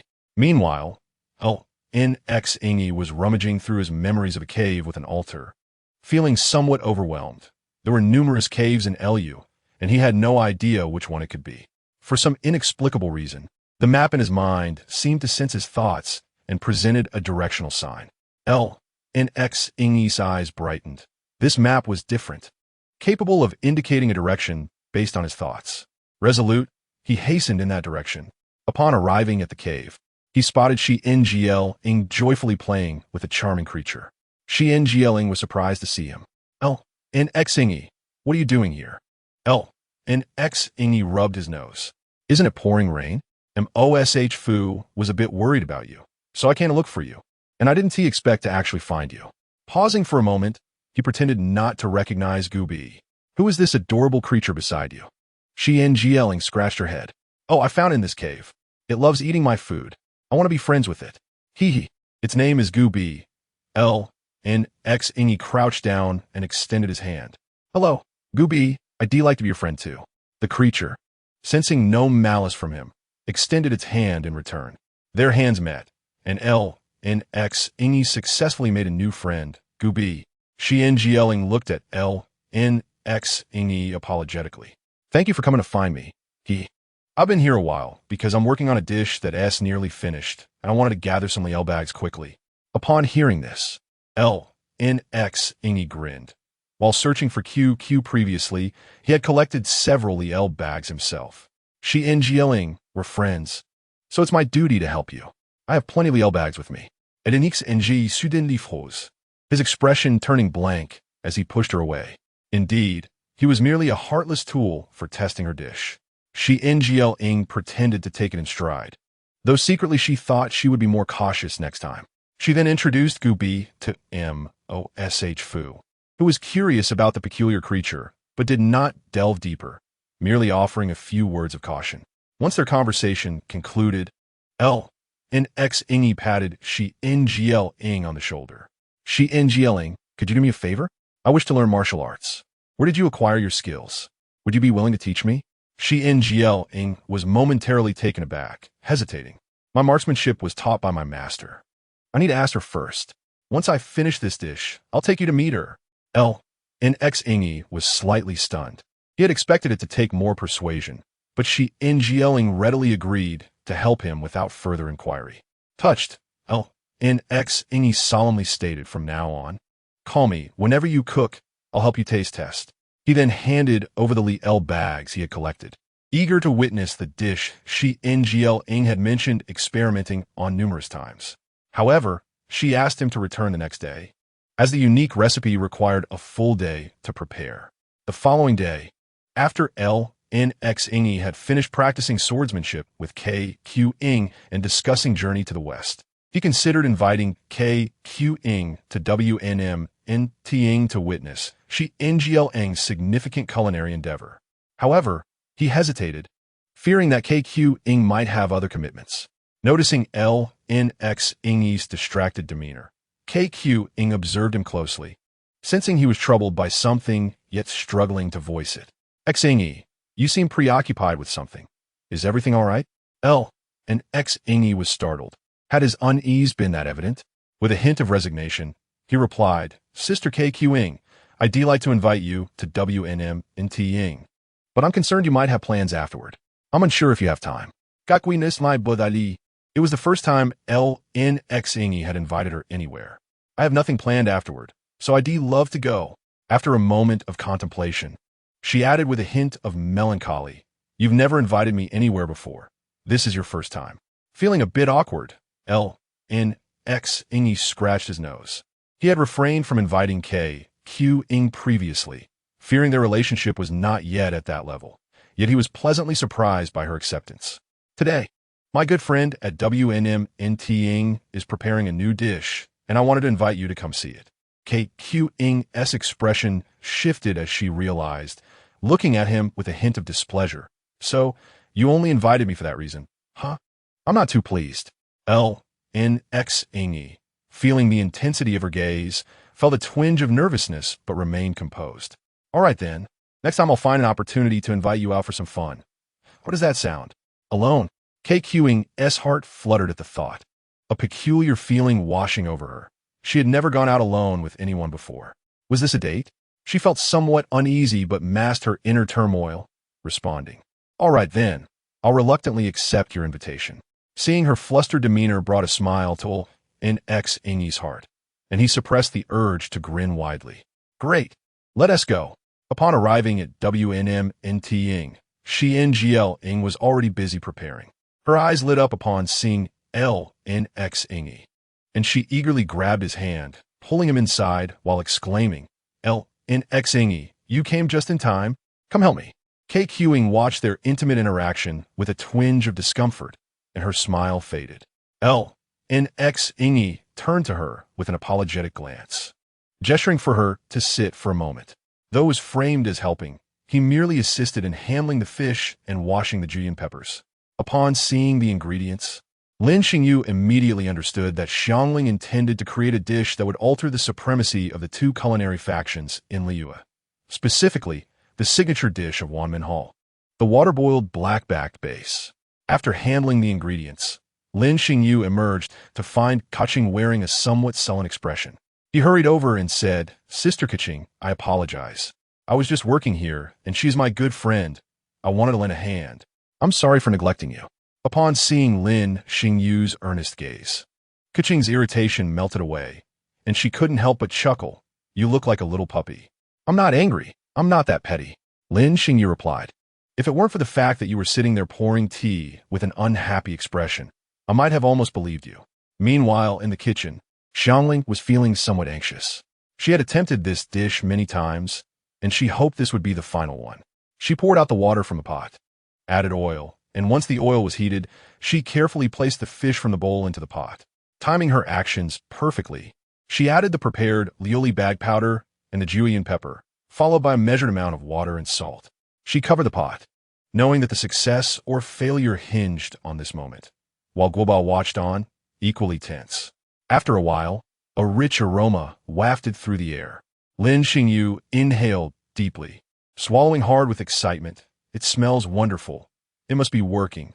Keqing, too, looked eager to taste, gazing intently into the pot.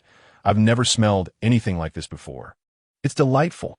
After a moment, Xiangling's eyes lit up as she lifted the lid and served the dish. She picked up a piece of fish with chopsticks, a slight tremor in her hand, and placed it in her mouth. With a joyful shout, she exclaimed, "It worked. I succeeded." Lin Xingyu was equally elated. For this dish, Xiangling had climbed countless cliffs and ruined many pots, and now it had finally come to fruition. Xiangling presented the dish to the others, urging, "Quick, try this. It's truly delicious."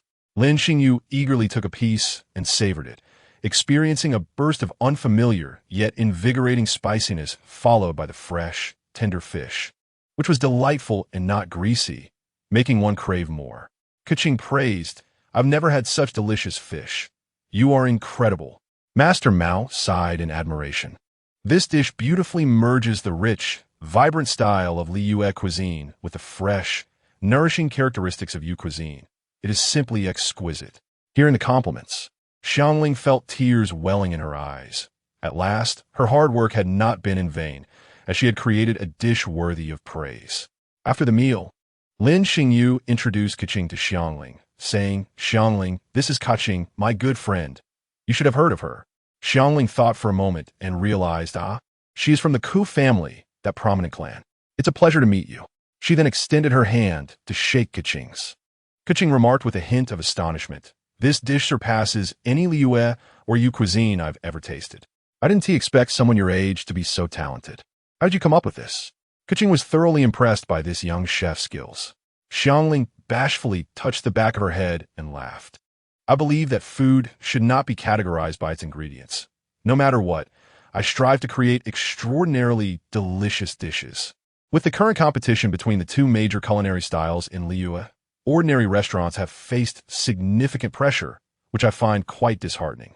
Hence, I aim to create a dish that surpasses theirs, one that everyone can afford. As Xiangling spoke, her determination intensified, her gaze fixed on the distant sky. "I always remember my father's teachings. Cooking has many secrets. However, the most crucial secret is to have an absolute passion for it. At that moment, Xiangling's inner conviction was acknowledged, and a radiant light appeared before her. Keqing gasped in surprise. Is that the vision? Xiangling, equally astonished, cautiously reached out to catch the vision. Lin Xingyu patted her shoulder. You did wonderfully. Your culinary skills have earned the recognition of even the divine, so keep persevering. Xiangling's eyes brimmed with tears of joy. Every effort was worth it, and she would continue to forge ahead on this path. Master Mao looked at her with pride. His daughter was now worthy of leading Wanmin Hall. Xiangling prepared to take Lin Xingyu to meet her master and share the news of her vision. Taking a deep breath, Lin Xingyu exhaled, his gaze filled with determination. Gaining the approval of the immortal would not be a simple task. Chapter 13. The Acknowledgement of Granny Ping on the Way. Xiangling spoke to Lin Xingyu about Granny Ping. My master is very easygoing. She shouldn't give you a hard time, so don't worry. Lin Xingyu, aware of her prowess, smiled wryly. I hope so. It just feels like it won't be that simple. Soon, Xiangling led Guoba and Lin Xingyu to an elderly woman, waving cheerfully, Master, I'm here. Granny Ping smiled upon seeing Xiangling. Xiangling, how lovely to see you. What brings you here today? Xiangling, brimming with happiness, wanted to share her recent experiences. She placed Guoba before Granny Ping, saying, Master, this is my new friend. His name is Guoba. Upon seeing Granny Ping, Guoba felt a sense of familiarity and began waving his little arms, jumping joyfully with crescent-shaped eyes. Granny Ping recognized Guoba and smiled nostalgically. Ah, it's you. Long time no see. Xiangling, surprised, asked, Master, do you know Guoba? Granny Ping chuckled. Oh, it's been such a long time. No need to bring it up. Not wanting to delve further, Xiangling had another important matter to share with Granny Ping. Master, I have received the vision. I have been acknowledged. She carefully handed the vision to Granny Ping. Granny Ping's face lit up with a warm smile, gently patting Xiangling's head. Xiangling, you have truly grown. I always believed in you. I am so pleased that you have received the vision's acknowledgement, and I hope you will persevere and never give up. Xiangling happily allowed Granny Ping to pat her head, feeling elated that her master had recognized her. Lin Xingyu stood quietly to the side, knowing that the immortal had taken notice of him, so he patiently awaited his turn. At this moment, Xiangling also realized that Lin Xingyu had been standing there for a while.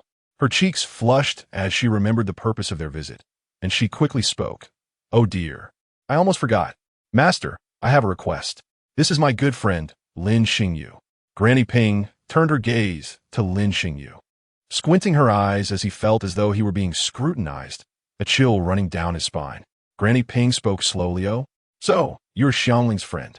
Hello, you may call me Granny Ping. What brings you here? Lin Xingyu stepped forward respectfully, saying, Hello, Granny Ping. I have heard from Xiangling that her skills are learned from you, and I would like to learn a thing or two as well. Please teach me. Granny Ping smiled and replied, Well, it seems you might not need my instruction. You are quite remarkable. You can manipulate elemental forces without a vision, and it appears you possess more than one. Xiangling's eyes widened in shock. He can use elemental forces? Then, glaring at Lin Xingyu, she added, How could you hide this from me? Lin Xingyu, you made me bring you here to learn when it seems you have no need to learn at all. Lin Xingyu awkwardly smiled and scratched his nose, explaining, I'm from another world, and I can use elemental forces without a vision. It makes me seem like an anomaly. I really don't want to be captured for research, so I apologize, Xiangling. Oh, in that case, there's no problem. Xiangling generously forgave him, but then curiously asked, But if you have elemental powers, why do you still want to learn skills? Olao gazed at him, smiling yet silent. Xiangling interceded on his behalf. Master, please teach him a little. He has assisted me greatly and treated me with kindness. After a long pause, Olao sighed, Alas, considering your youth and lack of ill intent, I shall impart some knowledge to you. However, the marksmanship I possess may not suit you. I am willing to recommend someone, if he can pass his test. Lin Xingyu's heart leaped with joy as he exclaimed, Thank you, Olao. I will strive to succeed. Uncertain of which celestial being Olao would recommend, he felt reassured as long as they were adept in weaponry. Yet, Olao's expression was somewhat complex as she regarded him. This trial will not be easily overcome. My recommendation comes with personal motives. Lin Xingyu felt a twinge of anxiety, pondering what those motives might entail for him. Sensing his unease, Olao withdrew her smile and addressed him solemnly. Before I make my recommendation, I have a question. What are your thoughts on Liyue? Was Olao testing his sense of belonging to Liyue? Or was it something else? Liyue, this land, was intrinsically linked to his homeland. Since arriving in this world, he had met Keqing, Shi Injialing, and Master Mo. He anticipated encountering more fascinating, unique, and charismatic individuals in the future. After a considerable time of contemplation, Lin Xingyu replied earnestly, I hold great affection for Liyue. I relish the local cuisine, admire the scenery, and cherish the people. Upon my sudden arrival in this world, it was the inhabitants of Liyue who embraced me. I have formed many friendships here, and I wish to meet even more. I am aware that I possess abilities beyond what others have, and I am continually growing stronger. Yet I struggle to wield this power. I aspire to become formidable, to learn to harness this strength. Perhaps one day, I too can protect Liyue and assist its people in times of need. However, I vow never to misuse my power or harm the innocent. I hope you can trust me, Olao. At that moment, Lin Xingyu felt a clarity of purpose. Perhaps his initial motivation was merely for Keqing. Olao observed his earnest demeanor, her eyes brimming with sincerity as she smiled and patted his head. Good child, I believe in you. The one I will recommend to you is also a guardian of Liyue through the ages. I hope you can pass this test. Lin Xingyu was overjoyed. Thank you. Olao, I will not disappoint your expectations. Shi Injialing, watching from the side, was momentarily puzzled by the exchange between Lin Xingyu and her master, but ultimately felt reassured, recognizing it as a positive development. Upon learning of the celestial being Olao intended to recommend, Lin Xingyu was taken aback, but then concern crept in. Would he be able to pass the test? For Olao's recommendation was none other than a three-eyed five-sign guardian, the protective Yiksha Xiao. After a series of admonitions from Olao, Lin Xingyu and Shi Injialing bid farewell. As Olao watched Lin Xingyu's departing silhouette, a thoughtful expression crossed her face, as if recalling something or reminiscing. She murmured, I hope you can stay true to your words. Chapter 14. A heartfelt farewell to Keqing. Realizing he would soon depart, Lin Xingyu understood he must first resign from his job and bid farewell to Keqing. With this thought in mind, he called out to Shi Injialing. Shi Injialing, I have a favor to ask of you. Shi Injialing halted, turning to him with a hint of confusion. What is it? Of course. I hope that by the time I leave, you will have become an exceptional chef. You must work hard. Lin Xingyu encouraged. Nearby, Gubi waved happily, seemingly bidding him farewell. The following day, Lin Xingyu awaited Keqing at the training grounds, not expecting to part ways with her so soon after completing his recent task. Nevertheless, he reassured himself that farewells are merely preludes to better reunions.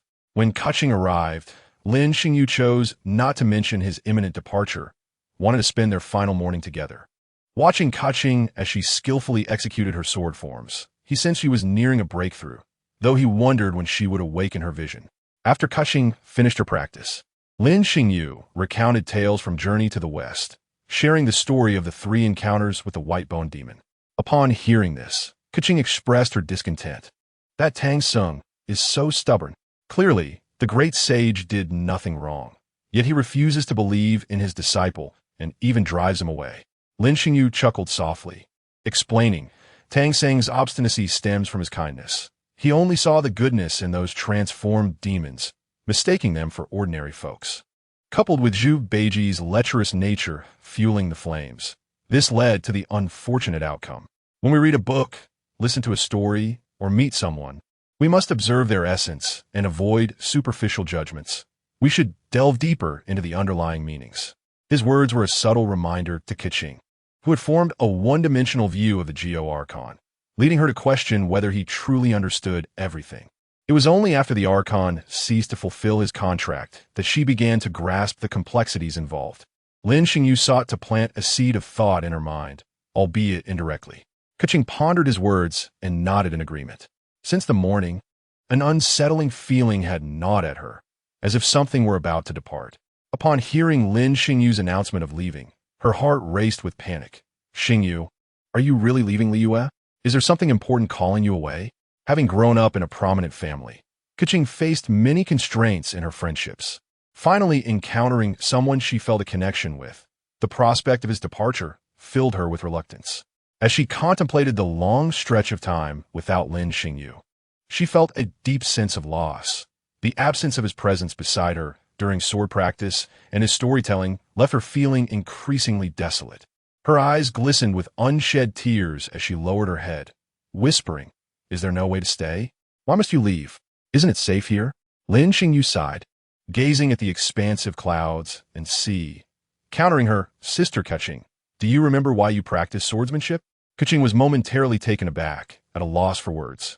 "You have your own ideals and aspirations, as do I. I wish to become a better person, so that I can stay by your side. I want to grow strong and protect this land of Liyue and the friends I've made along the way. That is how I can best protect you." Keqing stared at Lin Xingyu's handsome profile, feeling as though he radiated light as he spoke, causing her heart to race and her gaze to linger. Realizing he had turned to look at her, she quickly averted her eyes, remaining silent for a long while, though her emotions churned within her and tears began to fall. Though she knew she ought to congratulate him for gaining a celestial mentor, she could not bear the thought of his departure. Seeing her gaze downcast and her silence lingering, Lin Xingyu felt helpless. Suddenly, Keqing looked up, wiping her tears as she spoke. "Then go. I wish for you to strive for your ideals without regret. But I will miss you, Sob. You are the only good friend I have ever had." Lin Xingyu felt a rush of urgency as he quickly reached out to wipe her tears, soothing her. "I will miss you too, but remember, parting is merely a prelude to a better reunion. It won't be long. Please don't cry." Lin Xingyu felt stiff and uncertain, unsure how to comfort girl in tears. He could only pat her head while saying, "While I'm away, you must work hard to uncover your own swordsmanship." Gradually, Keqing calmed down, only then realizing she had been embraced by Lin Xingyu. Her face flushed crimson as she quickly broke free from his hold, unable to meet his gaze. Lin Xingyu couldn't help but chuckle softly, and Keqing's cheeks deepened in color. It was quite unbecoming of her, especially since she had requested him to call her Sister Keqing. Yet here, she was seeking comfort from him. After calming down and raising her head to behold Lin Xingyu's gentle smile, her heart involuntarily raced. "Xingyu, please take care of yourself. Don't push yourself too hard, and strive diligently in your cultivation." Keqing began to express her concerns for Lin Xingyu. I understand, Sister Keqing," Lin Xingyu replied with unwavering tenderness, finding her utterly adorable. Reflecting on her earlier demeanor, and now hearing Lin Xingyu call her sister, she felt a sudden discomfort and quickly interjected, "Please don't call me sister. I'm not much older than you. Just call me by my name." Lin Xingyu stepped forward, gently embracing Keqing, whispering in her ear, "I believe our bond is more intimate than I had imagined. Farewell, Keqing, I will miss you." With that, she released Keqing and turned to leave. Keqing stood dazed, watching Lin Xingyu's retreating figure, and once she regained her composure, her cheeks flushed crimson as she stomped her foot in frustration. "You still owe me a date, Xingyu," Keqing murmured to herself. Chapter 15. Preparing to depart and signing a contract with Zhongli old Granny Ping did not specify an exact time, assuring Lin Xingyu that there was no need to rush in searching for Xiao. Nevertheless, he decided to hasten his steps, though he had another thought in mind. Strolling through the streets of Liyue, he discovered a shop dedicated to selling jewelry and stepped inside. Calculating the money he had, he sought out pieces that resembled his memories. But after searching 2 or 3 rounds, he found nothing and felt a twinge of disappointment. Just as he was about to exit, the shop owner stopped him, smiling warmly. "Dear young guest, do you have any special requests? I noticed you've been browsing for quite a while. Are you dissatisfied with my shop?" Lin Xingyu sighed. "There is nothing I desire. I'm just a bit disheartened." As he turned to leave, the owner's voice called out from behind, "Young guest, we offer customization services. Are you sure you don't want to inquire further?" Lin Xingyu paused, pleasantly surprised, and turned back with a smile. "Your shop is excellent. I would like to place a custom order. This way, please. Our designer is quite talented." The owner led Lin Xingyu to the back room. Lin Xingyu sketched what he had in mind and presented it to the designer, earnestly stating, "I hope it can be completed soon. Money is no object." "Certainly. It can be ready by tonight. Come by to collect it then, and please pay a deposit." "You won't be disappointed," the designer replied without lifting his gaze, engrossed in his work. With that settled, Lin Xingyu planned to set out for Xiao the next day. For now, He decided to visit Zhongli and seek his insight regarding his resonance with the divine statue. Upon arriving at Wangsheng funeral parlor, he was unexpectedly knocked over by a girl rushing out. Ouch, that hurts. The girl clasped her head, gazing at the boy she had collided with. Lin Xingyu, still a bit dazed from the impact, took a moment to collect himself, only to see the girl appraising him. Are you all right? I'm so sorry. I was paying attention. She chuckled. But you're quite sturdy. Bumping into you felt like hitting a large rock. Lin Xingyu found the girl strikingly familiar, her hair cascading around her shoulders and dressed in the attire of an ordinary girl. It was only when he noticed her plump, blossom-like eyes that recognition dawned upon him. It was Hu Tao, who at this time had not yet taken charge and appeared quite different from her in-game persona, making her momentarily unrecognizable. I'm fine, really. But do be careful next time, Lin Xingyu reassured her. Goodbye. I have to go out and have some fun. If you need anything, ask the person in charge here, Hu Tao said as she dashed off. Lin Xingyu shook his head, bemused by her spirited nature. He then inquired with someone at the entrance, Excuse me, is Zhongli here? I need to speak with him. Mr. Zhongli hasn't been here today. He has likely gone to listen to a storyteller, came the response. Lin Xingyu felt a wave of foolishness wash over him. How could he have expected to find the leisurely deity at Wangsheng funeral parlor? After bidding farewell, he proceeded to the tea house where the storytelling was taking place. Sure enough, upon arriving at the tea house, he found Zhongli calmly sipping tea while listening to a storyteller. Lin Xingyu quickly approached and began, Mr. Zhongli. I wish to, but Zhongli interrupted him, gesturing to a nearby chair. Sit down and listen to the storyteller finish first. Lin Xingyu complied, pouring himself a cup of tea as he settled in to enjoy the performance alongside Zhongli. Once he truly focused, Lin Xingyu realized how captivating the storytelling was, and by the time it concluded, he felt a lingering desire for more. He understood why this esteemed deity cherished coming here. It was so delightful. After the tale ended, Zhongli took a sip of tea, setting his cup down, his exquisitely beautiful eyes fixed on Lin Xingyu.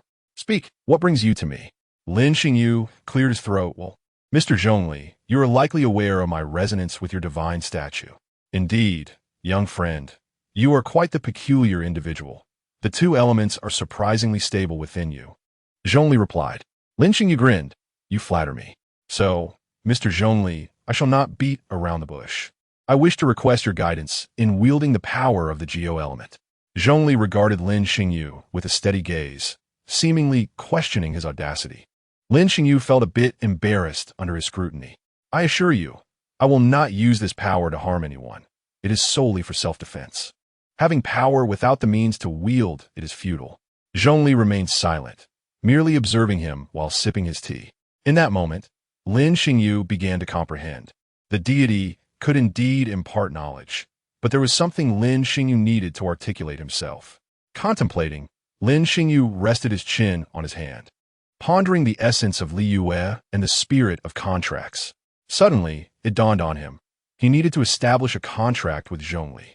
Rising to his feet, he knelt before Zhongli, solemnly declaring, I beseech you, Mr. Zhongli, to formalize a contract with me. I shall abide by its terms.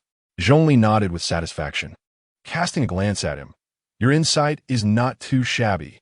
Having lived here for a month, if you had not grasped Liyue's most vital spirit of contracts, it would be rather concerning. Lin Xingyu shivered. Fortunate was he that his extensive gaming experience had prepared him for this moment. Zhongli gestured for him to rise and led him to a secluded corner, swiftly crafting a contract in the air. As the contract was completed, it floated before Lin Xingyu. Examine it carefully and then sign, Zhongli instructed.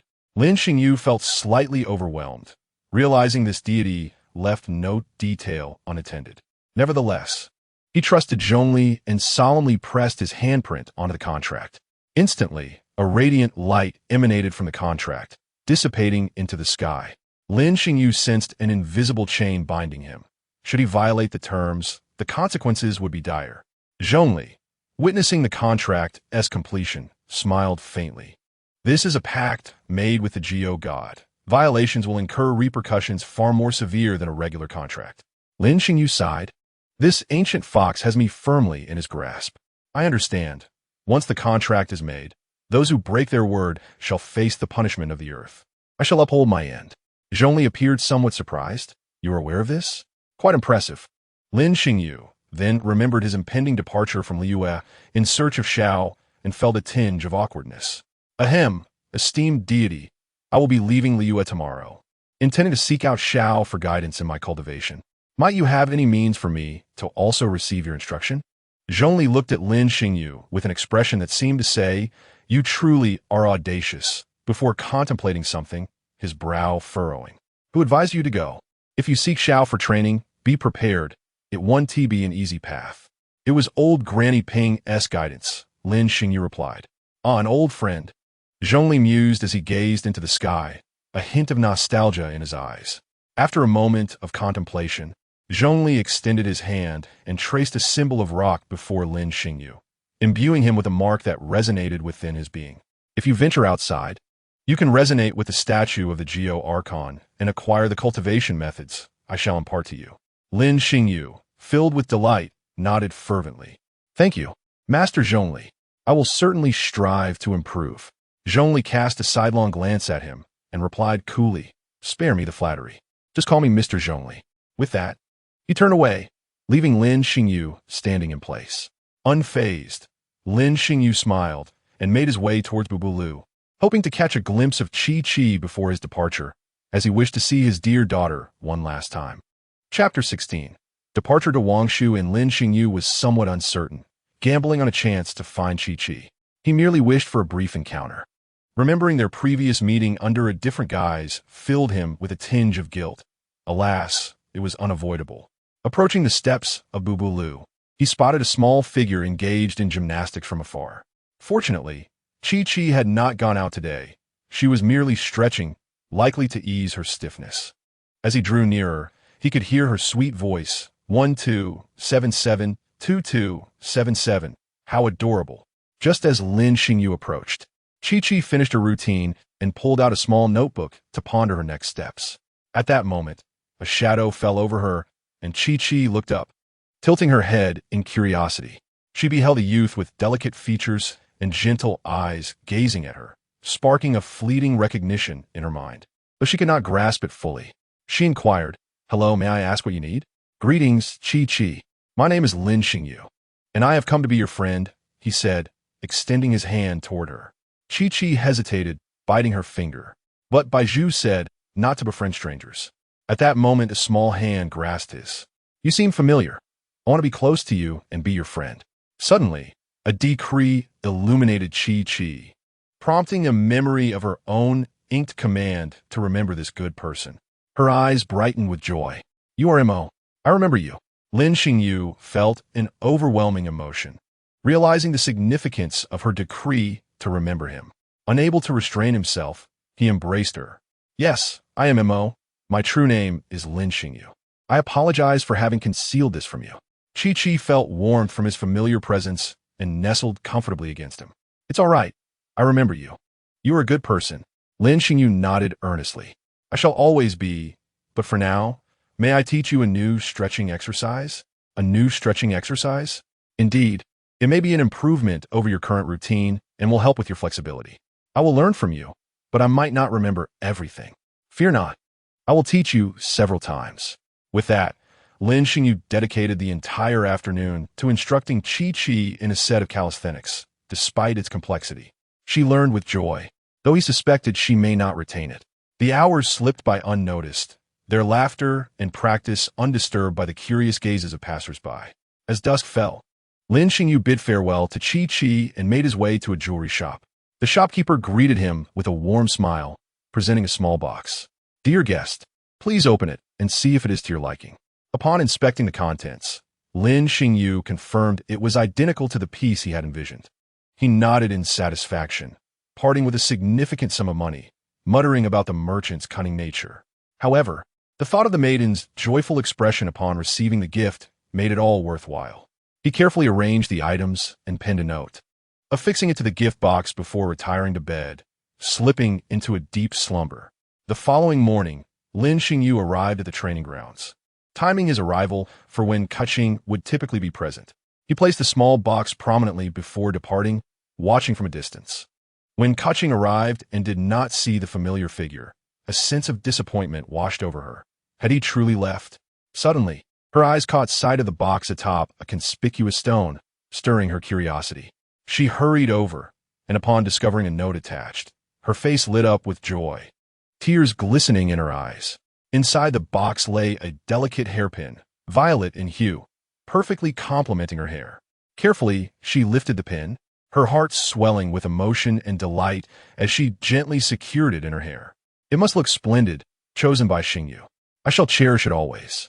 Hidden at a distance, Lin Xingyu watched her elation with satisfaction, smiling before turning away, resolved to focus on his cultivation. Upon reaching the nearest 7-star statue in Liyue, he resonated with it, and the cultivation guidance imparted by Zhongli flooded his mind.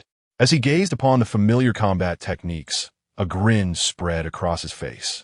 Mastering the skill would surely ensure his prowess in Teyvat.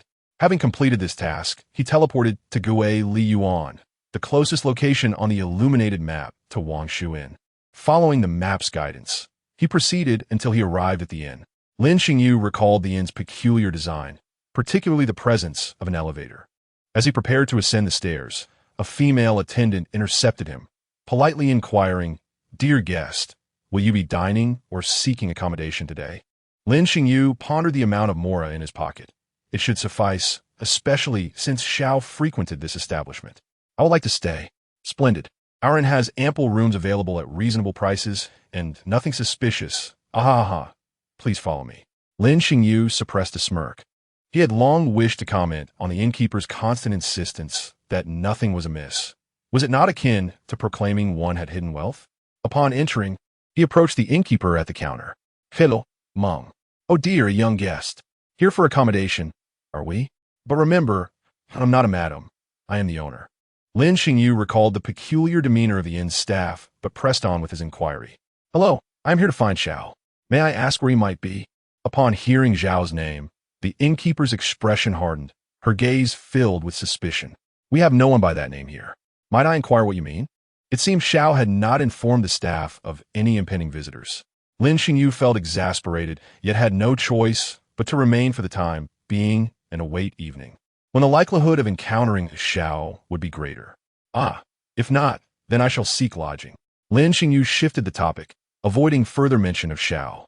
The innkeeper's demeanor softened, revealing a smile. "Of course, you are most welcome here." Lin Xingyu devised a plan to draw Xiao out without revealing his intentions to the innkeeper, lest she deem him suspicious. He distinctly recalled that Zhao's favorite dish was almond tofu. Chapter 17. Zhao's Trial, the terrifying weight of past sins as night descended. Lin Xingyu evaded the innkeeper and sought out the chef, Yin Xiao. At that moment, Yin Xiao was busy preparing the evening meal. As Lin Xingyu stepped into the kitchen, he was immediately noticed by Yin Xiao. Furrowing his brow, Yin Xiao admonished, "Dear guest, this is a restricted area. Please do not wander in here." With a hint of exasperation, Lin Xingyu replied, "Hello, could you prepare a serving of almond tofu for me? I have a fondness for it." "Thank you."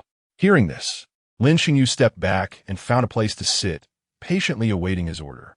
Soon after, Yin Xiao emerged with a tray of dishes, but alas, no almond tofu accompanied them. "Please wait a moment. I shall prepare it for you now," he announced. Lin Xingyu composed himself, maintaining his calm demeanor, for he understood the importance of leveraging his youthful identity wisely. Soon, Yin Xiao brought a plate of almond tofu and placed it on Lin Xingyu's table. However, Lin Xingyu did not rush. He waited until Yin Xiao turned to leave before he took the almond tofu and headed to the highest terrace of Wangshuin. At this time, it was mealtime, and there were not many people around the terrace. Lin Xingyu stood at the railing, feeling at ease as he quietly waited. After a while, a figure appeared before Lin Xingyu, silently. Xiao was drawn by the almond tofu in the boy's hand, initially assuming he was the shop owner, only to discover he was a youth. He coldly asked, "Who are you?" Lin Xingyu was startled and turned to see someone of similar height, arms crossed, gazing at him. Truly, it was Xiao, always appearing and disappearing mysteriously. Lin Xingyu cleared his throat and offered the almond tofu, saying, "Greetings, this is a gift for you. Granny Ping asked me to find you. She said you could guide me in my cultivation." Xiao was taken aback, scrutinizing Lin Xingyu, and frowned. Why would she send a child? I thought it was over. I teach you. You harm yourself. Leave. Lin Xingyu was momentarily bewildered, as Granny Ping had not elaborated on his situation. With a sigh, he began to channel the two elements within his body. The sudden surge of energy startled Xiao, who had not anticipated that this youth possessed such formidable elemental energy. He snorted lightly. Interesting, it seems you are not ordinary. Then, do I now qualify to receive your guidance? Lin Xingyu inquired as he halted his energy flow. Xiao hesitated, responding coldly. I warn you, using my abilities carries karmic burdens, which are not something an ordinary person can bear. Are you certain you wish to cultivate with me? Without further ado, Xiao grasped Lin Xingyu's hand and vanished from the spot. After a moment of dizziness, Lin Xingyu found himself in an open space, feeling somewhat dazed. Jingyao Nuawu. With a low shout, a Yiksha mask appeared on Zhao's face, surrounded by a circle of malevolent energy. This was Zhao's karmic burden. Lin Xingyu felt a chill run down his spine, and an increasingly intense sense of unease engulfed him. Xiao then reached out and tapped Lin Xingyu's forehead. And in an instant, Lin Xingyu felt the dark malevolence from Xiao seep into him. In his mind, a hellish scene unfolded, filled with countless corpses. He felt bound and unable to move, his eyes turning blood red. Xiao remarked indifferently from the side, to break the karmic burden, your trial will be deemed successful. This is merely 1/10 of the karmic sins I have accumulated over the years. If you cannot endure, then give up. I will save you. How absurd. This is nothing. I can endure. Lin Xingyu gritted his teeth through the pain, constantly channeling his internal strength in an attempt to resist the karmic burden. However, the weight of Zhao's accumulated sins over millennia proved to be overwhelming, and Lin Xingyu struggled mightily. He could no longer stand, collapsing to the ground, drenched in sweat, his vision blurring. Kulme, join us in hell. Give up. This pain will cease once you let go. Do not struggle in vain. Voices echoed in his mind, urging him to surrender. Lin Xingyu shouted silence. Xiao, observing him closely, noted his imminent collapse and sighed, preparing to intervene. Do not. I can still hold on. Get away. Lin Xingyu sensed Xiao's impending action and swatted his hand away, continuing to endure. Yet, his energy was nearly depleted. He gathered what little remained, preparing to counterattack. Ha! Ah! Lin Xingyu shouted, slowly channeling elemental energy to dispel the karmic burden. Upon clearing half of it, the burden suddenly re-wrapped around him, fiercer and swifter than before. Lin Xingyu's face turned pale as he had exhausted his last reserves, bitterly murmuring, "Is this it?" Just then, a surge of energy flooded his mind, instantly replenishing him and completely eliminating the karmic burden. Lin Xingyu felt the chains binding him snap. This was the system's energy. It seemed he had indeed overestimated himself. With a wry smile, he realized he ultimately had to rely on the system. If this was merely 1/10 of Zhao's burden, how much torment had Xiao endured? Xiao furrowed his brow in confusion, having witnessed Lin Xingyu on the verge of being consumed by the karmic burden, only to be saved in an instant by an exceptionally pure and mysterious force. Lin Xingyu slowly rose, dispelling his fatigue, and even stretched lazily. Looking at Xiao with a smile, does this count as passing? Though Xiao could not comprehend it, he acknowledged Lin Xingyu's achievement with a cold response. You are still far from it, but you have barely passed. After saying this, he grasped Lin Xingyu's arm and, with a swift motion, vanished from the spot. In the blink of an eye, Lin Xingyu and Xiao reappeared at Wang Shuin. Lin Xingyu's eyes brightened. He truly found this method impressive, far swifter than any teleportation point. At this moment, the inn's owner and manager noticed them. Fei Erguadaite looked somewhat surprised, bowing respectfully and inquiring, Lord Xiao, what brings you here? Xiao nodded slightly and replied indifferently, nothing of importance. This person before me is my disciple. Let him work here during the day. Lin Xingyu was taken aback, glaring at Xiao in indignation. Wait, shouldn't I be cultivating with you? Why am I now working? Fei Erguadaite and the others were astonished. Lord Xiao has taken on a disciple. She then realized this was the boy who had inquired about Zhao's whereabouts earlier, smiling warmly. So, young guest. You know Lord Xiao, why didn't you mention it earlier? My apologies for any misunderstanding. Xiao turned, holding the almond tofu in hand, and before leaving, he left a remark, "Work diligently during the day. I will come to find you at night." Lin Xingyu's lips twitched. "Fine. You are the master. Your word is law." Thus, Lin Xingyu settled down at Wangshu Inn. Chapter 18. Commencing cultivation, activating wind element. Lord Xiao walked slowly. Fei Erguadai Te and the others watched as Xiao departed, then turned to Lin Xingyu, their eyes filled with curiosity and inquiry. Lin Xingyu felt somewhat uncomfortable under their gaze, awkwardly introducing himself. "My name is Lin Xingyu. I look forward to your guidance." The inn staff introduced themselves in turn, and Lin Xingyu nodded, gaining some understanding of the current occupants of Wangshu Inn. "Little Xingyu, you are quite handsome. If you need anything, just ask. We will do our utmost to accommodate you." Fire Fuo Dai to pinched Lin Xingyu's cheek. He remained expressionless, wincing at the pinch, as he truly did not know how to deal with such women. As night fell, Lin Xingyu slept soundly. The inn's owner, however, found it difficult to rest, pondering the unusual events of the day. She organized the occurrences into a letter and sent it to Kun Yugo, the disciple of an immortal, and moreover, one of Lord Zhao's disciple. There would certainly be many intriguing developments. I wonder how Lord Ningguang will perceive this. Fei Erguadai gazed at the starry sky, chuckling softly and shaking her head. On the following day, Lin Xingyu continued to sleep in. The trials of the previous day had left him somewhat drained. "Rise and shine. Little Xingyu, it's time to work." The door swung open, and Fei Erguadai pulled the covers off him. Lin Xingyu frowned, turning away and attempting to sleep again. Lord Xiao has arrived. Upon hearing this name, Lin Xingyu's eyes shot open, and he quickly sat up. After a moment, once Lin Xingyu had gathered himself and stepped outside, he did not see Xiao, but rather the owner smiling at him, a glint of mischief in her eyes. Lin Xingyu realized he had been deceived by her.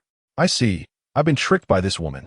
He gritted his teeth in frustration, but ultimately felt helpless, hanging his head. "What do I need to do?" Lin Xingyu found it puzzling. He could not comprehend why Xiao had specifically instructed him otherwise. With a slight nod, Lin Xingyu expressed no dissent. Surely, there must be profound intentions behind Zhao's directives. He would heed them. Thus, Lin Xingyu strode into the kitchen, where Yin Xiao was already bustling about. Upon entering, he was once again noticed by Yin Xiao, yet this time he was not dismissed. Before him lay a massive wild boar, larger than Lin Xingyu himself, freshly slain. A sense of foreboding gripped Lin Xingyu, and a quivering voice escaped his throat. "You can't be asking me to handle this, can you?" Yin Xiao scoffed, a cold smirk gracing his lips. "Can you even manage? How could I leave the entire task to you?" Lin Xingyu exhaled in relief, yet quickly grasped the implications of his words. As anticipated, Yin Xiao continued, "You will follow my lead, assist me, and learn. These ingredients are hard-earned. Do not waste them." Resigned, Lin Xingyu stepped forward, grasping the cleaver, and began to learn from Yin Xiao. "Wait, you're applying too much pressure. It will look unappealing when cut. Are you merely scratching it? Have you not eaten? Put some effort into it. Follow this grain, not there. Yes, right there." After 2 full hours, nearing noon, the butchering concluded. Lin Xingyu was utterly exhausted, speechless, his fingers unable to move. His spirit was equally drained, having been scolded all morning while focusing intently on mastering the knife technique. He truly struggled to comprehend the utility of this endeavor. Was he to become a chef? Yin Xiao regarded his state with dissatisfaction. "Is this all you can manage after such a brief period? You must practice more." Lin Xingyu's lips quivered. Had this man forgotten he was still a youth? Truly merciless. "All right, enough. Let us eat. There are other tasks this afternoon." Lin Xingyu sighed, dragging himself out, contemplating a good meal and a restful nap. Meanwhile, atop Chuanyu Pavilion, a mature woman sat at a table, toying with the chess pieces while perusing the report from Wangshu Inn. Rising gracefully, her platinum hair, held up by a black and gold hairpin, cascaded down her back, reaching her calves, adorned in a chi-pao of interwoven gold, white, and black, with a hem resembling a bird's tail and a collar embroidered with golden phoenix patterns. She exuded an air of opulence and elegance. A soft chuckle escaped her lips as a mysterious smile graced her face. "Xiao, as apprentice. I am quite curious to observe the changes he will bring to Liyue." As Lin Xingyu relished the meal prepared by Yin Xiao, an inexplicable chill enveloped him. His nose twitched, and he abruptly sneezed. Why did I sneeze? Could it be that Keqing is thinking of me? Lin Xingyu mused, a hint of vanity creeping in. After a rejuvenating nap, Lin Xingyu returned to the kitchen, fully re-energized for the day's tasks. In the afternoon, his movements became notably more agile, though still somewhat clumsy. Yet he was not reprimanded as harshly as in the morning. Yin Xiao was somewhat taken aback. He had not anticipated the youth's quick adaptation, and Lin Xingyu's demeanor towards him had softened considerably. After a day's toil and dinner, Lin Xingyu ascended to a higher platform, enjoying the cool breeze while awaiting Zhao's arrival. As darkness enveloped the sky, Xiao materialized, arms crossed, observing Lin Xingyu's serene enjoyment of the wind with a cold remark. It seems today as tasks were indeed fewer. Allowing you this reprieve, Lin Xingyu, somewhat speechless, pondered why Xiao seemed so eager to witness his suffering. Let us go. Xiao said no more, taking his hand as they vanished into the night. When they reappeared, they stood in an open space. After previous experiences, Lin Xingyu felt no dizziness this time. This celestial technique is astonishing. It feels akin to teleportation. Lin Xingyu thought, his eyes gleaming with fervor as he clung to Zhao's leg. I must learn this. Noticing the determination in Lin Xingyu's gaze, Xiao kicked him away, exasperated. You cannot learn this yet. Rubbing his chest, Lin Xingyu protested. That's harsh. You can teach me later. Next, Xiao stated, I will circulate the energy of my lineage, the Yiksha. It may be somewhat unsuitable for you. Without further ado, he delved into the matter. After a considerable time, he paused. Lin Xingyu felt no discernible change and questioned, why do I feel nothing? Suddenly, a surge of energy coursed through Lin Xingyu's mind, consuming and assimilating Zhao's energy within him. A wave of joy washed over him as he realized he could now harness a Nemo energy. The system had activated it. He conjured a small gust of wind in his palm. Xiao was taken aback. You have manifested another element? Without a vision, you are still activating new elements. He hesitated, then decided against further inquiry. You're now qualified to practice the Yiksha techniques. Gazing at Lin Xingyu with complex emotions, Xiao hoped that this individual would not become an adversary to Liu in the future. Chapter 19. As the Festival of Lanterns approaches, Lin Xingyu, filled with pride, looked at Xiao, silently boasting of his newfound prowess.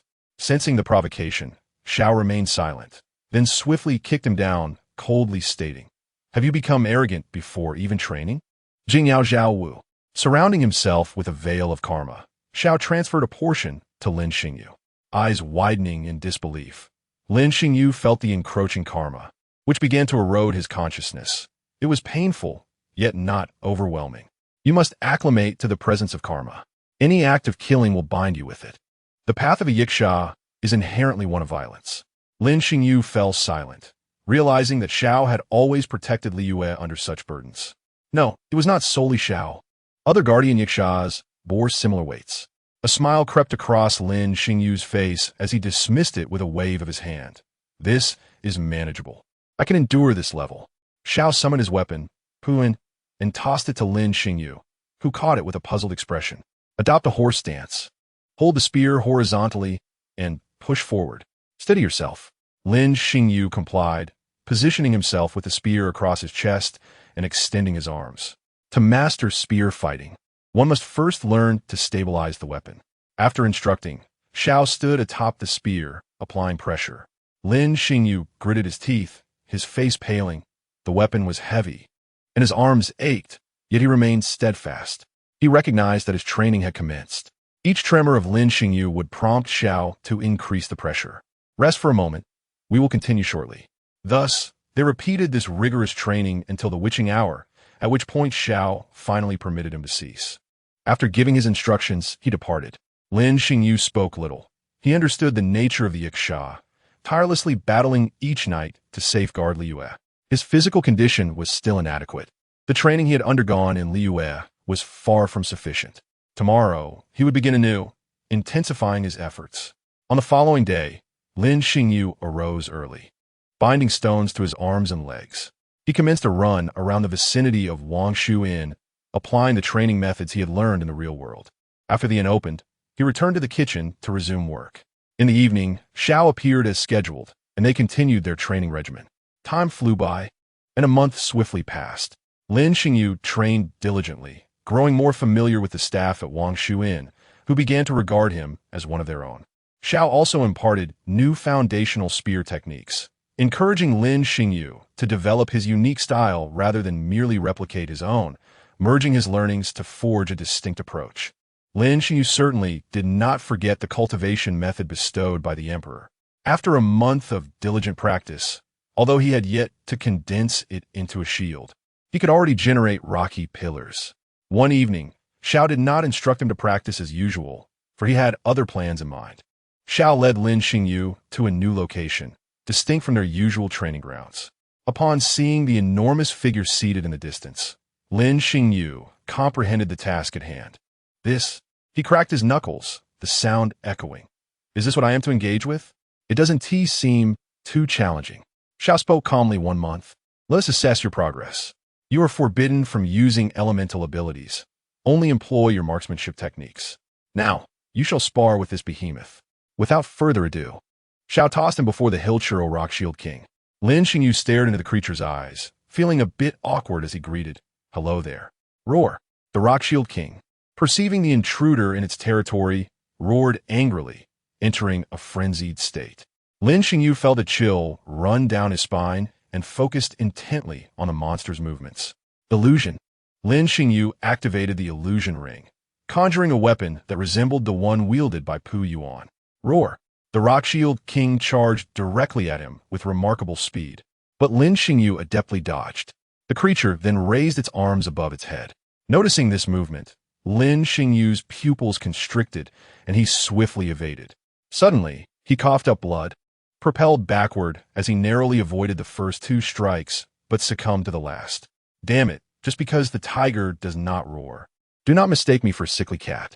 Wiping the blood from his mouth, Lin Xingyu glared at the Rock-Shield King, keenly observing its movements until it became momentarily rigid.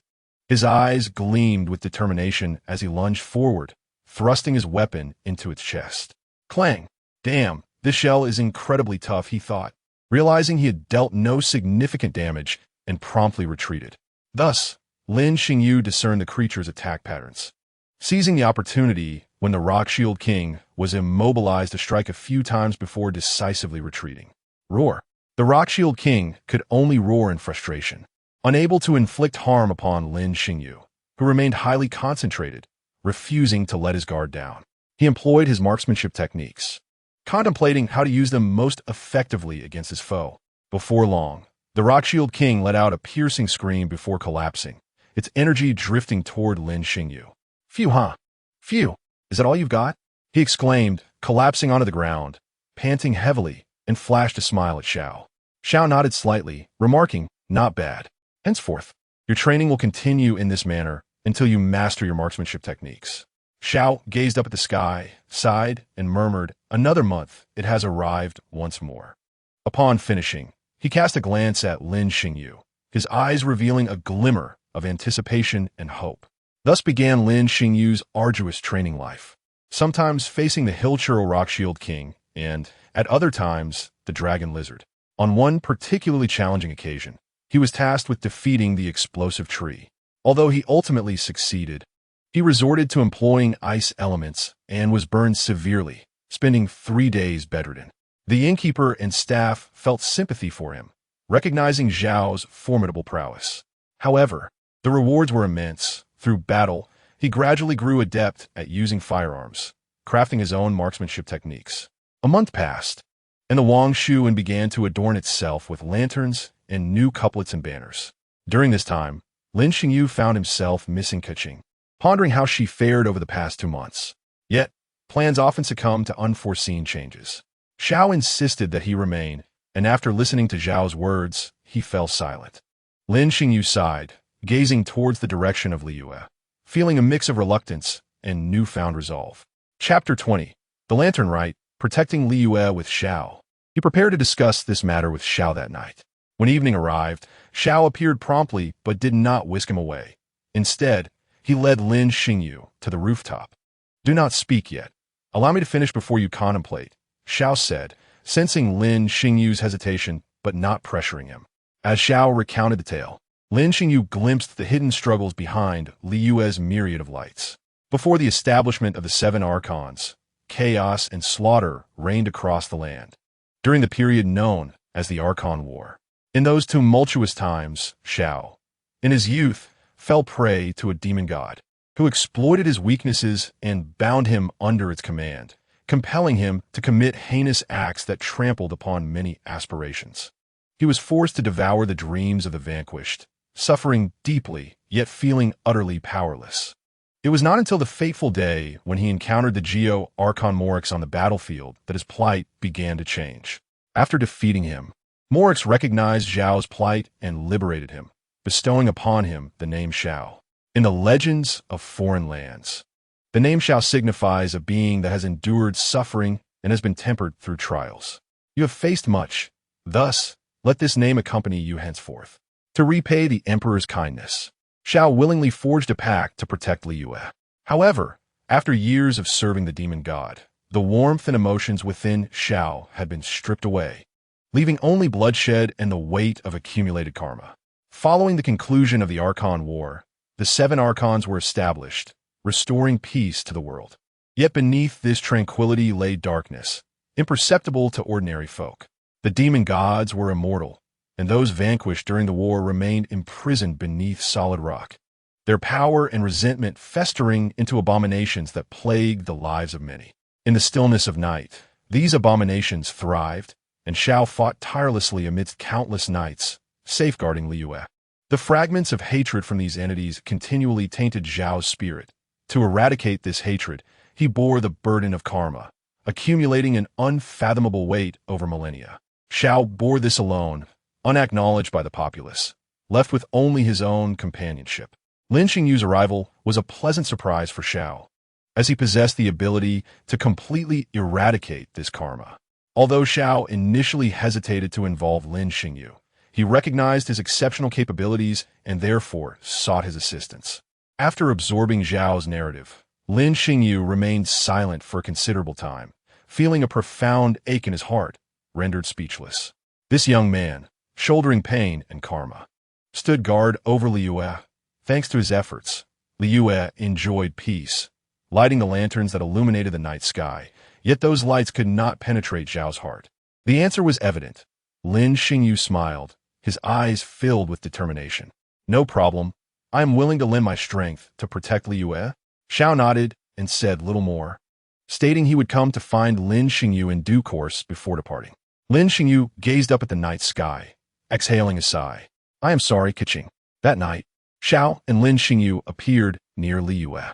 You shall remain in this vicinity. The abominations here are relatively weak, sufficient for your capabilities. With that, he vanished from sight. Lin Xingyu observed the approaching entities, tainted by the corruption of the abyss, transforming into monsters. He summoned his weapon, unleashing his elemental powers, and began to battle fiercely. Earth Heart, Celestial Star. A massive meteor plummeted from the sky, petrifying the monsters before him. Wind wheels align. Grasping his spear, he navigated through the throng of monsters, reaping them with precision. Drawing upon the Emperor's combat techniques and those imparted by Xiao, Lin Xingyu withstood wave after wave of assaults. Yet after each victory, fragments of hatred wrapped around him, gradually eroding his spirit. Meanwhile, in Liyue, Keqing donned new attire, shopping with her family. Gazing at the countless lanterns ascending into the night sky, her heart filled with thoughts of Lin Xingyu. Xingyu, are you well? I miss you. Meanwhile, Xiangling busily attended to a surge of customers at Wanmin Restaurant, reveling in bringing joy through her culinary delights. Chi-Chi, too, was let out by Baizhu to enjoy some leisure time. Finally, after the last wave of assaults was repelled, Lin Xingyu collapsed onto the ground, his body marred with wounds. The accumulated shards of hatred gnawed at his spirit, inflicting profound anguish, threatening to drive him to madness. Subsequently, a surge of energy emerged, cleansing the entangled karmic burdens and fragments of hatred. Lin Xingyu rose to his feet, withdrew the gun embedded in the earth, and exhaled deeply. In the distance, a figure descended. It was Xiao, dragging Pu Yuan along as he slowly approached Lin Xingyu. Lin Xingyu moved towards him, offering support, and smiled. I think I performed quite well holding this side. Noticing Zhao's lack of response, Lin Xingyu turned to him, the sight of Zhao's pained expression etched into his mind, causing a sense of panic to rise within him. Xiao, what's wrong? Xiao pushed him away, collapsing to the ground. His hands clutching his head as a scream erupted from his throat. Don't come near me. Leave. Ignoring Zhao's plea, Lin Xingyu stepped closer to assist him, only to discover the unprecedented weight of karmic burdens that Xiao bore. It became clear that Xiao was utterly exhausted, the resentment of the demonic deity manifesting violently, overwhelming Zhao's psyche. Lin Xingyu grasped Zhao's hand firmly, drawing the burdens and shards of hatred onto himself. In that instant, Lin Xingyu was nearly toppled, the pain excruciating, for Zhao's burdens far exceeded what he could endure. Sensing Lin Xingyu's actions, Xiao attempted to pull away, exclaiming angrily, "Let go. You'll die from this." Yet, Lin Xingyu held onto Zhao's hand tenaciously, intensifying his efforts to transfer the karmic burdens. He understood that only upon reaching a critical threshold would the system energy in his mind respond. As expected, just as Lin Xingyu was on the verge of collapse, a wave of energy surged forth, cleansing his burdens and transferring them along his arm to Xiao. After a while, calmness returned, and the two lay on the ground. Xiao regained clarity, turning to Lin Xingyu, his voice cold. "Do you realize that what you did could cost you your life?" Lin Xingyu chuckled. "Haha, see? I'm perfectly fine. Don't be so fierce. After all, I saved you. I don't need your saving." Xiao retorted. "Well, I want to save you. It's my will. How are you feeling now?" Xiao then noticed that over half of his accumulated burdens had dissipated, astonished. "Indeed, the burdens on me have significantly lessened." He turned away, avoiding Lin Xingyu's gaze. "Thank you." With that, he mused, "Perhaps I can still protect Liyue for another millennium." Lin Xingyu merely smiled, content and joyful to assist this youth. In Chapter 21, the end of training and meeting Ningguang, Lin Xingyu seemed to recall something and looked at Xiao with a somewhat mischievous grin. "Xiao, or rather, master, I need a favor from you." Xiao felt a shiver down his spine from Lin Xingyu's gaze and, unwilling to engage, maintained a stoic silence. "I've bled for Liyue." Lin Xingyu persisted desperately, clinging to Zhao's leg and shouting. Xiao, recalling how Lin Xingyu had recently aided him, sighed. "What is it?" Lin Xingyu quickly stood up, pointing towards Liyue, somewhat sheepishly stating, "Could you take me somewhere? I wish to meet someone. You know, your celestial methods ought to be quite effective." Heh. Xiao contemplated for a moment. It was merely going to a place, nothing monumental. "Very well, where to?" After a short while, Xiao and Lin Xingyu appeared outside the room of a young lady of the Ke family. Xiao's expression darkened, a palpable tension emanating from him, as he realized Lin Xingyu's brazen intent. Lin Xingyu, pleased, patted Zhao's shoulder. "Xiao, just wait for me a moment. It won't take long. Your trick is quite convenient." Xiao vanished to the rooftop, keeping watch. Lin Xingyu wasted no time, stealthily opening the door and entering Keqing's room. Indeed, his primary intention was to see Keqing, having not laid eyes on her for far too long. Approaching the sleeping figure of Keqing on the bed, he crouched down gently, gazing tenderly at the slumbering maiden. Keqing lay on her side, her long lashes fluttering slightly, her lips pouting as she murmured sweet nothings in her dreams, utterly adorable. After a quiet moment, Lin Xingyu turned to exit the room, aware that he could not linger. The scent of blood on him might awaken her.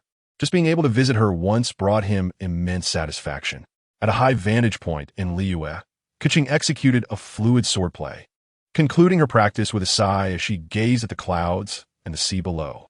"Let us call it the cloud sword technique," she whispered to herself, brushing her fingers against the hairpin nestled in her hair, a smile gracing her face. From that moment on, she would no longer be seen practicing swordsmanship at that location. During the day, Lin Xingyu found himself free from labor, as Xiao's instruction had concluded. He was merely advised to practice more, for Lin Xingyu had reached a point where further learning was unnecessary. Xiao encouraged him to hunt demons outdoors, and Lin Xingyu welcomed this arrangement with enthusiasm. After Xiao bid him farewell, he went to the practice area to await Keqing, but 2 days passed without her appearance. Confused, Lin Xingyu inquired, and learned that Keqing had entered Yu hating to engage in affairs of Liyue. Relieved to know her whereabouts, his next objective became clear. However, this time, it would likely require Ningguang's assistance, and he would need to rely on the proprietor of Wangshu Inn. With this thought in mind, he sought out Firguodate, directly stating, "Boss, I wish to meet the esteemed Keqing." Firguodate's pupils constricted in surprise, though her expression remained composed as she replied, "Xiao Xingyu, I'm not sure what you mean. How could we, a humble inn, have contact with Liyue's Keqing?" Lin Xingyu couldn't help but chuckle inwardly at her pretense, promptly calling her out. "It's Ningguang. Isn't it? I wish to meet her. I have a matter to discuss. And you've likely already informed her of my situation, correct? Boss, after spending this time together, you must have some trust in me." Recognizing his certainty, Firguodate realized her cover was blown and could only smile helplessly. "Xiao Xingyu, I truly didn't expect you to be so discreet." "Very well. I believe Ningguang is indeed interested in you. I'll help you make contact." "Naturally, I want to make it difficult for you, boss," Lin Xingyu said with a chuckle. To Lin Xingyu's surprise, Ningguang was also eager to meet him. Upon reflection, it made sense, as he was Zhao's disciple, and she likely had long been aware of his existence. It was probable that she had thoroughly assessed his background, which left Lin Xingyu feeling quite troubled. He was led upstairs by a secretary named Baiwen, who couldn't help but gaze at him with curiosity along the way.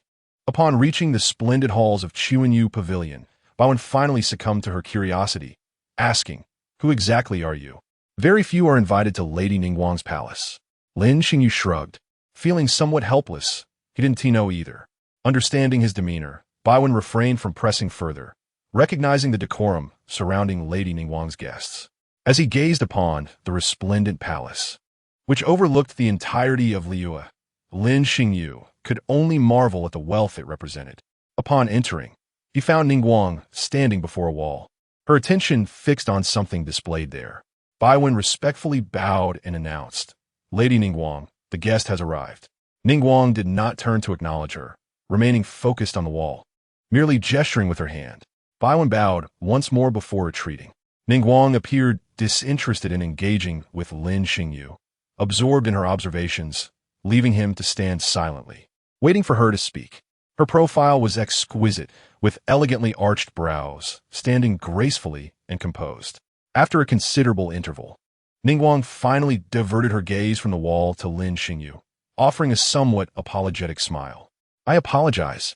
I was lost in thought regarding the optimal strategy for a recent business venture. Please forgive me." She then gestured for Lin Xingyu to move forward and take a seat. At this moment, she scrutinized the young man before her. He appeared to be around 15 or 16 years old, with a refined appearance and deep-set eyes that held a mysterious allure, akin to the night sky. Noticing her examination, Lin Xingyu, sensing her silence, stated his purpose directly. "Your intelligence department is exceptionally competent, Lady Ningguang. I require your assistance as an adventurer seeking satisfactory commissions." Ningguang quietly toyed with a chess piece in her hand and replied with a light chuckle, "Even if you are a disciple of an adept, you cannot expect to command the Keqing at will, can you?" Lin Xingyu understood that when dealing with Ningguang, nothing was as tangible as Mora, and with a faint smile, he proposed, "I can offer half of the Mora earned from my adventure commissions in exchange for information. What do you think?" This, however, was not his true intent for visiting. It was merely a ruse to mislead Ningguang. Furthermore, he assured her, "I can assist you with certain peculiar troubles, provided they do not infringe upon anyone's interests." He paused before adding, "After all, I possess considerable strength now. According to my master, I currently wield about 80% of his power." Ningguang's pupils constricted. Although she was aware of Lin Xingyu being Zhao's disciple, she had not anticipated the extent of his formidable prowess. Lin Xingyu perceived her inner conflict, offering a subtle smile as he released a pulse of energy that surged momentarily before retracting. Ningguang's expression shifted dramatically. In that fleeting instant, she felt as though she were facing a ferocious beast, leaving her slightly breathless. Indeed, this individual possessed immense strength. It would be wise to cultivate a friendship rather than foster enmity. To Lin Xingyu's surprise, he rested his chin on one hand pondering why Ningguang, who was so fond of Mora, would forego an opportunity for profit. I merely wish to befriend you. After all, an adventurer of considerable skill would only bring benefits in the long run, would they not? However, he seized this opportunity to subtly introduce his ulterior motives. After a moment's contemplation, he suggested, let us split the profits 50-50, but I would like to ask Lady Ningguang to grant me a particular request. Chapter 22. The transaction with Ningguang is concluded. Meeting an old friend, Ningguang regarded him with curiosity, her gaze probing. Lin Xingyu offered a faint smile and stated, I wish to work under the Liu at Keqing. Surely, Lady Ningguang can facilitate this? Ningguang appeared taken aback. Her interest piqued as she inquired, why do you wish to work with the Liu at Keqing? With your identity and abilities, you would be more suited as an adventurer. Lin Xingyu rubbed his nose, his gaze evasive as he replied with a smile, I am indeed an adventurer, but I have personal reasons for wanting to work within. As for the specifics, I cannot disclose them. At this moment, Ningguang found herself unable to discern his intentions, which intrigued her. This was the first time she felt so mystified during conversation. With this thought, her interest in Lin Xingyu grew. She chuckled lightly and fixed her gaze on him, saying, of course, that is no issue. However, I am uncertain how to arrange this. It presents a challenge. What aspect are you particularly interested in? Lin Xingyu sighed inwardly, recognizing that Ningguang was still probing him. He decided to be forthright, though she remained oblivious to his true purpose. I am interested in the Tianheng Stars domain, which oversees land and construction. I prefer outdoor work. Dealing with paperwork is not my forte. He paused before elaborating, I doubt I would qualify through standard channels, so I will need Lady Ningguang's assistance. Ningguang's gaze sharpened as she pondered his motives. It was evident that something in the Bureau of General Affairs concerned him, but further probing would likely yield no results. Given his heightened vigilance, that is feasible, but the Bureau of Land is not under my jurisdiction. I can only make a recommendation. I cannot guarantee a specific position. She replied, that is all right, Lady Ningguang. Gaining entry to that location is sufficient for me, Lin Xingyu assured her. Ningguang's curiosity deepened. Why was he so insistent on entering that place? In due time, she would uncover his true intentions. Ningguang approached her desk, crafting a letter of recommendation and a contract, which she handed to Lin Xingyu. He bowed respectfully and expressed, thank you, Lady Ningguang. I shall take my leave now. May our collaboration be fruitful. Ningguang paused momentarily, comprehending his words, and smiled. May our collaboration be enjoyable, Lin Xingyu. With that, she turned and departed from the Yujing Terrace. Once Lin Xingyu exited the Yujing Terrace, he exhaled in relief. Engaging with a commanding figure like Ningguang was indeed taxing. Holding the recommendation letter, he smiled subtly, pleased that his objective had been accomplished. Observing the sun overhead, he estimated it was around noon. As he approached the Wanmin Hall, he spotted two familiar figures at the entrance. Xingqiu, you tricked me again. I clearly cannot handle such spicy food. Oh, I didn't notice. Besides, this dish was prepared by Xiangling. You cannot refuse her kindness, Xingqiu retorted. You did this on purpose. You know my constitution. Lin Xingyu suppressed a chuckle, noting that Chongyun, a pure yang body, had evidently suffered at Xingqiu's hands more than once. At that moment, Xiangling emerged from the kitchen with a dish, placing it on the table.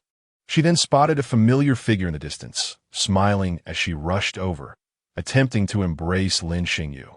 Lin Xingyu extended a hand to gently push her head away, saying, calm down, you'll make us a spectacle, won't you? Xiangling's cheeks flushed, a hint of irritation evident. Meanwhile, the two individuals who had been bickering paused, surprised to discover Xiangling had such a close friend. Lin Xingyu, unfazed, took a seat before them, pouring himself a cup of tea as he greeted, hello, I am Lin Xingyu, a good friend of Xiangling. Hello, I am Xingqiu. It is a pleasure to meet you. Greetings, I am Chongyun. Chongyun's face turned crimson, visibly uncomfortable, prompting Lin Xingyu to stifle a laugh while maintaining a composed demeanor. Ahem, Chongyun, is he truly all right? Before Chongyun could respond, Xingqiu waved a hand dismissively, smiling, oh, he is fine. He often acts this way. I will take him away shortly. At this, Chongyun became annoyed again, exclaiming, don't call me out here again. I won't come with you next time. Xingqiu merely chuckled, patting Chongyun's shoulder and saying, all right, I will be more mindful next time and ensure you don't have to endure this again. Cheng Yun, feeling wronged, relented. You always say that, but end up doing the same thing. Lin Xingyu observed their interaction, feeling somewhat out of place, as if he belonged beneath the carriage rather than within it. Just then, Xingqiu finished his last bite, stood up, and announced, "We must take our leave. I need to attend to him first."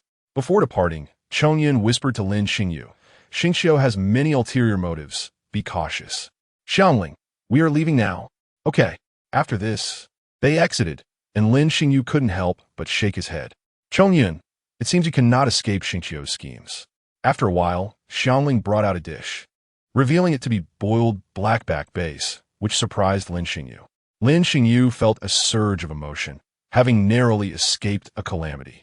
He then picked up his chopsticks and began to savor the familiar spicy flavor, devouring the food with enthusiasm. Xiangling, feeling quite pleased, exclaimed, "Really? That's wonderful. Please remember to come and play with me often." Lin Xingyu flattered her. "Of course, in Liyue, I can only enjoy the cuisine here, haha." Xiangling blushed slightly at the compliment, and the two engaged in conversation for quite a while, during which Lin Xingyu shared some tales about Wang Shuin. At that moment, Guoba emerged from the kitchen, bouncing over to Lin Xingyu and affectionately leaning against him. Lin Xingyu gently patted Guoba's head, saying, "It's been a long time, Guoba." Guoba rubbed against him, expressing contentment.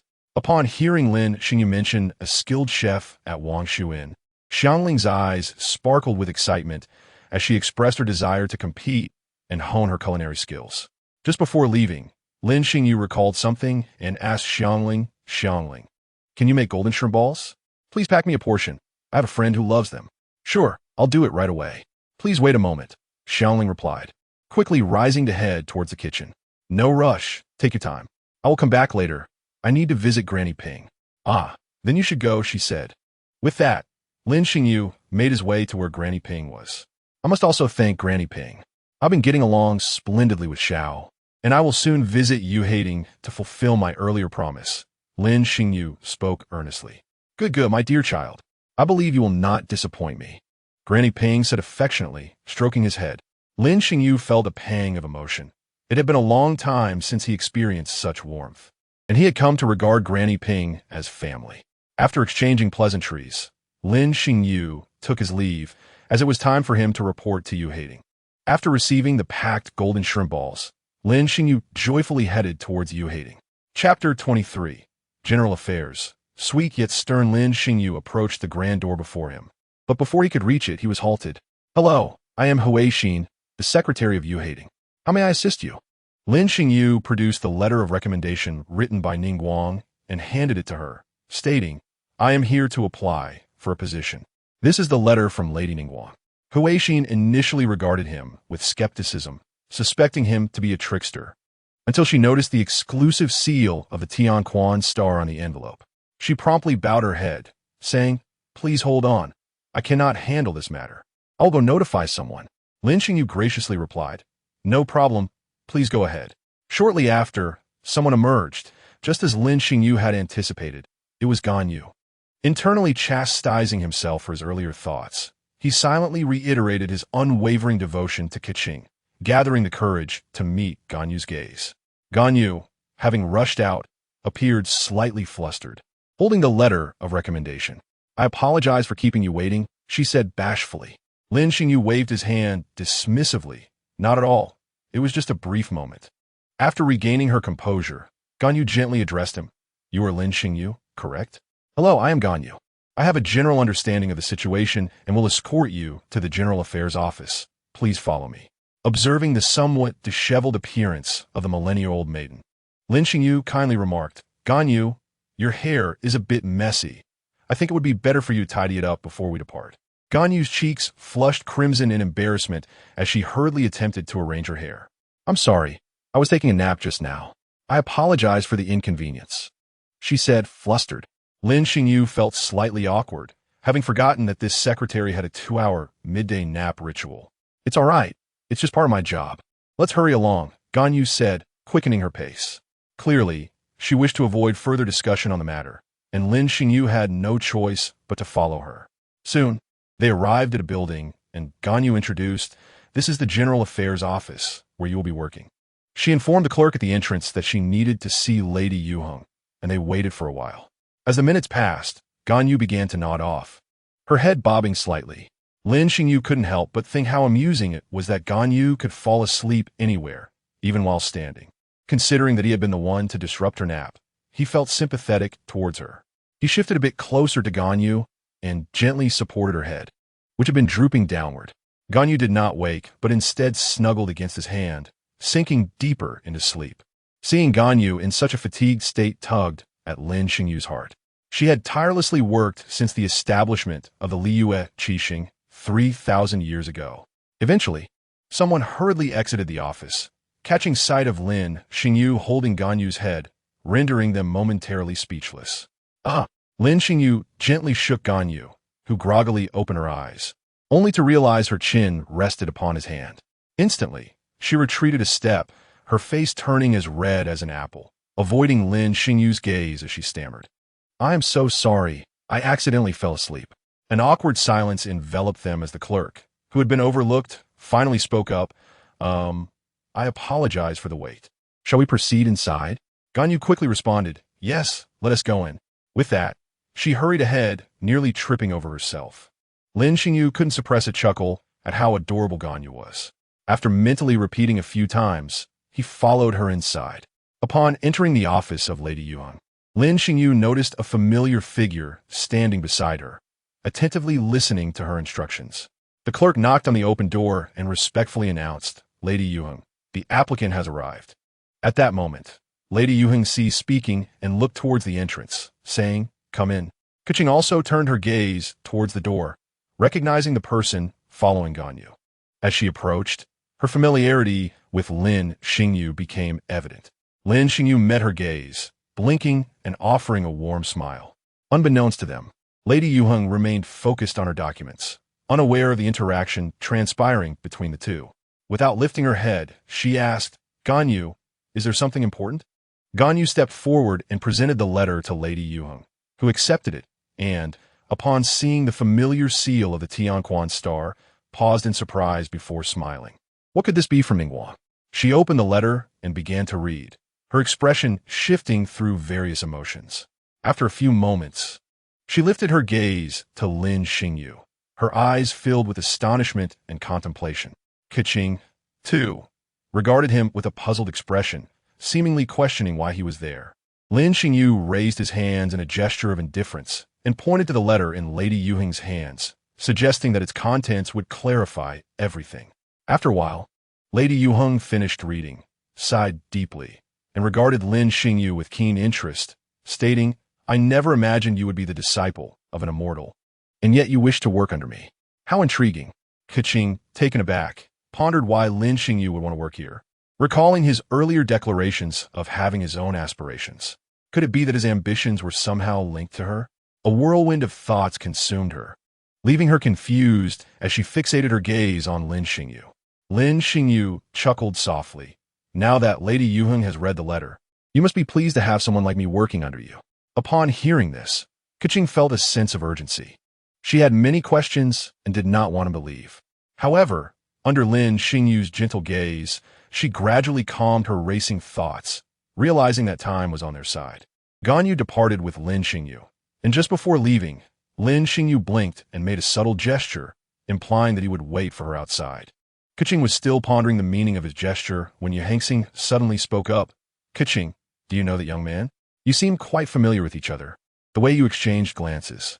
Upon hearing this, Keqing's face turned crimson, and she stammered, "I hear Yuheng tease. By the way, he wouldn't have come here just for you, would he? There must be something between you two. TSK. Keqing, feeling exasperated, replied, "My lady, why are you so nosy? Let's get back to work." Yuheng, sensing her irritation, refrained from further teasing, muttering, "I will find out eventually. Why hide it? How dull." Keqing wished she could find a hole to hide in. Outside, Lin Xingyu bid farewell to Ganyu, saying, "Miss Ganyu, you go ahead. I have some matters to attend to. Thank you for today." Ganyu quickly waved her hand. "No, it's nothing. I merely brought you here." But recalling how Lin Xingyu had cradled her head earlier, she felt her cheeks flush again. Lin Xingyu, puzzled, asked him, "What was that about?" Ganyu, flustered, turned around, saying, in nothing. I'll take my leave now. Lin Xingyu chuckled and then called out, Miss Ganyu, please take good care of yourself. Next time, I'll treat you to a meal. Upon hearing this, Ganyu realized he understood the earlier implications, stumbled, and hurriedly fled. Lin Xingyu couldn't help but laugh. Ganyu was truly delightful. Chapter 24. Time spent alone, with Keqing in a good mood, Lin Xingyu summoned the packaged golden silk shrimp balls from the Huanling ring, patiently waiting for Keqing to emerge. Having spent some time together, he believed she would grasp his intentions. Sure enough, after a while, Keqing stepped out and was momentarily taken aback upon seeing Lin Xingyu. He grimaced, realizing he might have been a bit too vain. It seemed Keqing hadn't understood his gesture. With a sigh, he repeated the gesture he had made earlier and, blinking, explained, It means I'm waiting for you outside. Sigh, I thought you would understand. Keqing felt a bit embarrassed. She had indeed misinterpreted his gesture, thinking he was simply bidding her farewell. Yet, she was genuinely pleased that Lin Xingyu was waiting for her, surely wanting to catch up and converse. Shall we go? Lin Xingyu suggested. Keqing, somewhat confused, tilted her head and asked where to. Lin Xingyu coughed lightly, feeling somewhat helpless. Are you sure you want to talk here? Only then did Keqing notice the surrounding clerks from the General Affairs Department, watching them and gossiping. Blushing, she took his hand and led him in a specific direction, saying, Let us walk. I'll take you to a quieter place. After a short while, Keqing brought Lin Xingyu to a secluded pavilion. Noticing she had been holding his hand the entire time, she quickly released it, feeling somewhat awkward. Lin Xingyu felt a pang of disappointment as he had hoped to hold her hand longer. They sat down in the pavilion, and Keqing felt a bit uneasy with him addressing her so intimately, her ears reddening. She twirled her hair nervously and couldn't meet his gaze. Unsure of what to say, the atmosphere became quite strange. Seeing this, Lin Xingyu took the initiative to speak. You've worked alongside youthful for quite a while, right? Are you hungry? Upon hearing this, Keqing realized she was indeed a bit hungry, having rushed through lunch. Lin Xingyu opened the box containing the golden silk shrimp balls, offering it to her, and handed her chopsticks, saying, These are specially packed for you. Please have some. Keqing's eyes lit up at the sight of the shrimp balls. Swallowing hard, she exclaimed, Xingyu, how did you know I love this? Taking the chopsticks he offered, she leaned over the box, inhaling the aroma deeply, her small hands rubbing together in delight. Carefully, she picked up one shrimp ball and slowly placed it in her mouth, her eyes brightening even more. She quickly grabbed another, and then without hesitation, stuffed another one into her mouth, chewing vigorously, as if afraid someone might take them from her. Lin Xingyu watched her with a bemused expression and gently ruffled her hair, chuckling, Slow down. No one is going to take them from you. Be careful not to choke. Just as he finished speaking, Keqing's eyes widened, her hand froze, and she turned her head, breaking into a fit of coughs. Lin Xingyu, concerned, leaned closer, and since there was no water available, he gently patted her back to help her breathe, exclaiming, You're so reckless. I just said to be careful. How could you be so careless? After coughing for a while, Keqing finally calmed down, feeling a bit embarrassed as she smiled. They were just too delicious. I couldn't help but eat more. I'm sorry for the trouble. Glancing at the remaining shrimp balls in the box, she hesitated, looking up at Lin Xingyu with a silly grin. Can I continue eating? Lin Xingyu chuckled softly, replying, Of course, they're for you. Just take your time. After affirming, Keqing picked up the chopsticks and resumed her culinary delight. Lin Xingyu remained silent, propping his chin on his hand, quietly watching her eat. Once she finished the last shrimp ball, she patted her stomach contentedly and sighed, beaming at Lin Xingyu. Xingyu, thank you. I really enjoyed it. The golden silk shrimp balls are the best food in the world. At that moment, Lin Xingyu took out a handkerchief from the Huanling ring, leaned closer to Keqing, and gently wiped the residue from the corner of her mouth, saying, You've got some grease here. Keqing's face flushed slightly. She quickly snatched the handkerchief from him, insisting, I could do it myself. Lin Xingyu was taken aback, but didn't mind, waiting for her to finish before discussing his own matters. Keqing, recalling that he would soon be her colleague, asked her burning question, So why do you want to work in the General Affairs Department? Feeling a bit nervous and her heart racing, she wondered if it was the answer she anticipated. Lin Xingyu pondered for a moment before responding with a smile. Although I work under Yu Hangsing in the General Affairs Department, I am primarily seeking fieldwork assignments since I am not yet familiar with Li Yue's operations. Moreover, I promised Granny Ping that I would contribute to Li Yue. Lin Xingyu was cautious not to reveal his true motives too soon, fearing it might startle Keqing. He was uncertain whether she had developed feelings for him. Thus, he opted for this veiled explanation. He genuinely wished to remain close to her, simultaneously building some reputation to support her when she ran for Keqing in the future. Keqing felt a twinge of disappointment as his answer was not what she had hoped for, yet she quickly rallied, recognizing that they would be colleagues and she would have more opportunities to get to know him. I see. Well, I look forward to working together, Xingyu. Welcome to the General Affairs Department, Keqing smiled. Lin Xingyu extended his hand, giving hers a gentle squeeze, jokingly saying, I will do my best. There is still much I don't know. Please, Keqing, be sure to teach me well. Upon hearing this, Keqing revealed a proud smile, saying, I've already developed my own sword technique, so just wait. With that, she stepped out of the pavilion, straightened herself in the open area, and summoned a sword. Do not ask how the sword appeared suddenly. It's simply game mechanics. Watch closely, Xingyu. This is the complete evolution of the 3 techniques you taught me, which I have named the Yun Lai sword technique. Taking a deep breath, she began to practice first, second, third moves. Then the body flipped several times in the air before landing, ultimately thrusting the sword forward.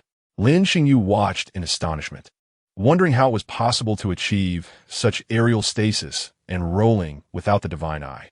Immediately afterward, Keqing thrust the sword forward once more, then turned, swinging the sword ahead, creating several streaks of sword light. This was a powerful strike.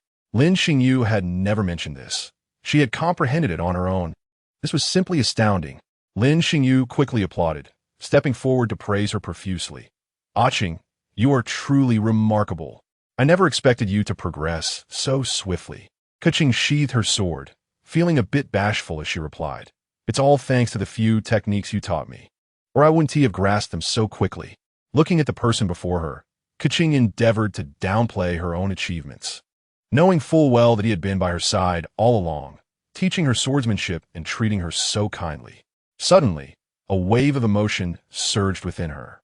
She stepped forward and embraced Lin Xingyu tightly, burying her head in his chest and murmuring, That is not true. Without you, I certainly wouldn't be this impressive. Thank you, Xingyu, for always being by my side. Lin Xingyu stiffened, unsure of where to place his hands, feeling somewhat at a loss. Then it must be my credit. Having said this, he turned and fled. Lin Xingyu looked at her retreating figure, somewhat speechless, pondering the implications of such actions. It was quite easy to misinterpret them. How could both of them be like this? They were truly adorable. Chapter 25. Keqing became jealous. Another contract with Ningguang. As she reached the entrance, Keqing heard some clerks discussing among themselves. Who is that young man who came today? He seems familiar with Keqing and acted so intimately with Lady Ganyu. Indeed, I've never seen Lady Ganyu like that, so close. TSK, she might be falling for him. Hey, I think that young man is a bit of a scoundrel. He might be playing both sides. What nonsense are you spouting? Be careful, you might get into trouble.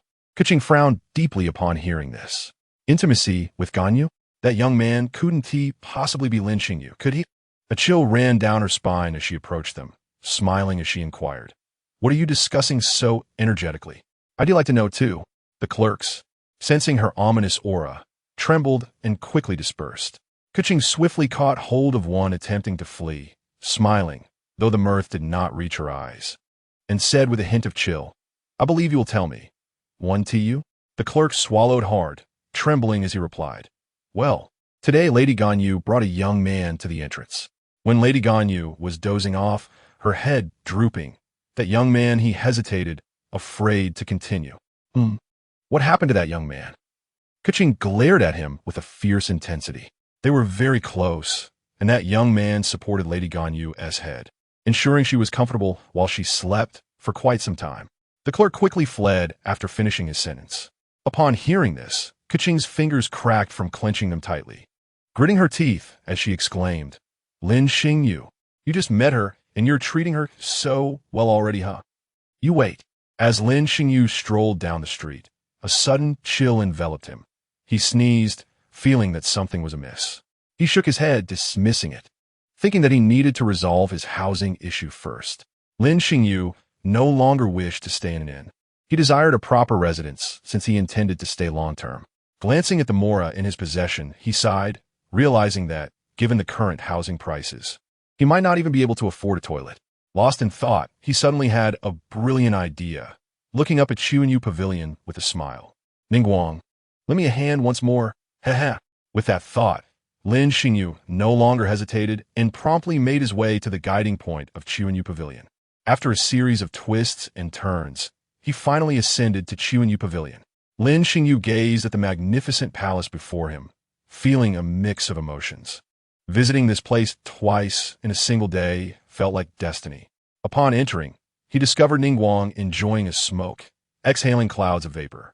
Upon noticing Lin Xingyu's arrival, she offered a playful smile, watching him intently. Feeling somewhat embarrassed, Lin Xingyu awkwardly rubbed his nose and mustered the courage to speak. I've come this time to ask Lady Ningguang for a favor. Ningguang chuckled softly, approaching him and tapping his head lightly with her smoking rod, saying, Didn't you already have a request this morning? What? Is there another one? Lin Xingyu covered his head, feeling a bit frustrated. I just realized that I have nowhere to stay and wanted to ask Lady Ningguang for assistance in finding a place. Pausing momentarily, he awkwardly added, I currently don't have enough mora. So Ningguang eyed him. Her playful spirit ignited, teasingly remarked, Isn't there a perfect place available? How about my palace? Lin Xingyu, not catching her drift, brightened up and eagerly replied, If that is possible, then of course. Before he could finish, she struck his head again, looking at him with exasperation. Dream on. I've realized you're quite shameless. Ningguang's perception of his audacity shifted as she rubbed her forehead. I can agree to give you a house, but it must be a fair exchange. You must agree to one condition. Not a problem. It's my word. Lin Xingyu assured her confidently. Ningguang wasted no more time, stating, I want you to attach Chuanyu Pavilion's name to any commissions you accept in the future. Lin Xingyu, puzzled by the request, asked, What is the purpose of that? Ningguang revealed a cunning smile. In this way, everyone will think you're affiliated with Chuanyu Pavilion, which is mine. If I have someone of your caliber under my banner, more people will come to negotiate business with me. Thus, I show her more mora. Lin Xingyu suddenly understood. It essentially meant his entire identity as an adventurer would be linked to Chuanyu Pavilion. After pondering for a moment, he realized this arrangement would also benefit him. Having the prestige of Chuanyu Pavilion would facilitate matters. He promptly agreed and thus signed a new contract with Ningguang. Shortly thereafter, Ningguang's secretary, Bai Xiao, led him to a house. Lin Xingyu gazed at the building before him, roughly the size of a courtyard, swallowing hard. He felt that his earlier request was trivial in comparison. He had anticipated a simple house, but instead, he found a villa-level residence. He had firmly latched onto the wealthy leg of Ningguang. After a series of handover procedures, Lin Xingyu moved into the loft, furnished with everything one could need. He enjoyed a comfortable night's rest and arrived punctually at the General Affairs office the next day. Upon arriving, the clerk stationed near the entrance regarded him with peculiar looks. Lin Xingyu felt perplexed, wondering if he had somehow become more handsome today as they kept staring at him. After a short while, he caught sight of Keqing. He approached her with a smile, greeting, Qing, good morning.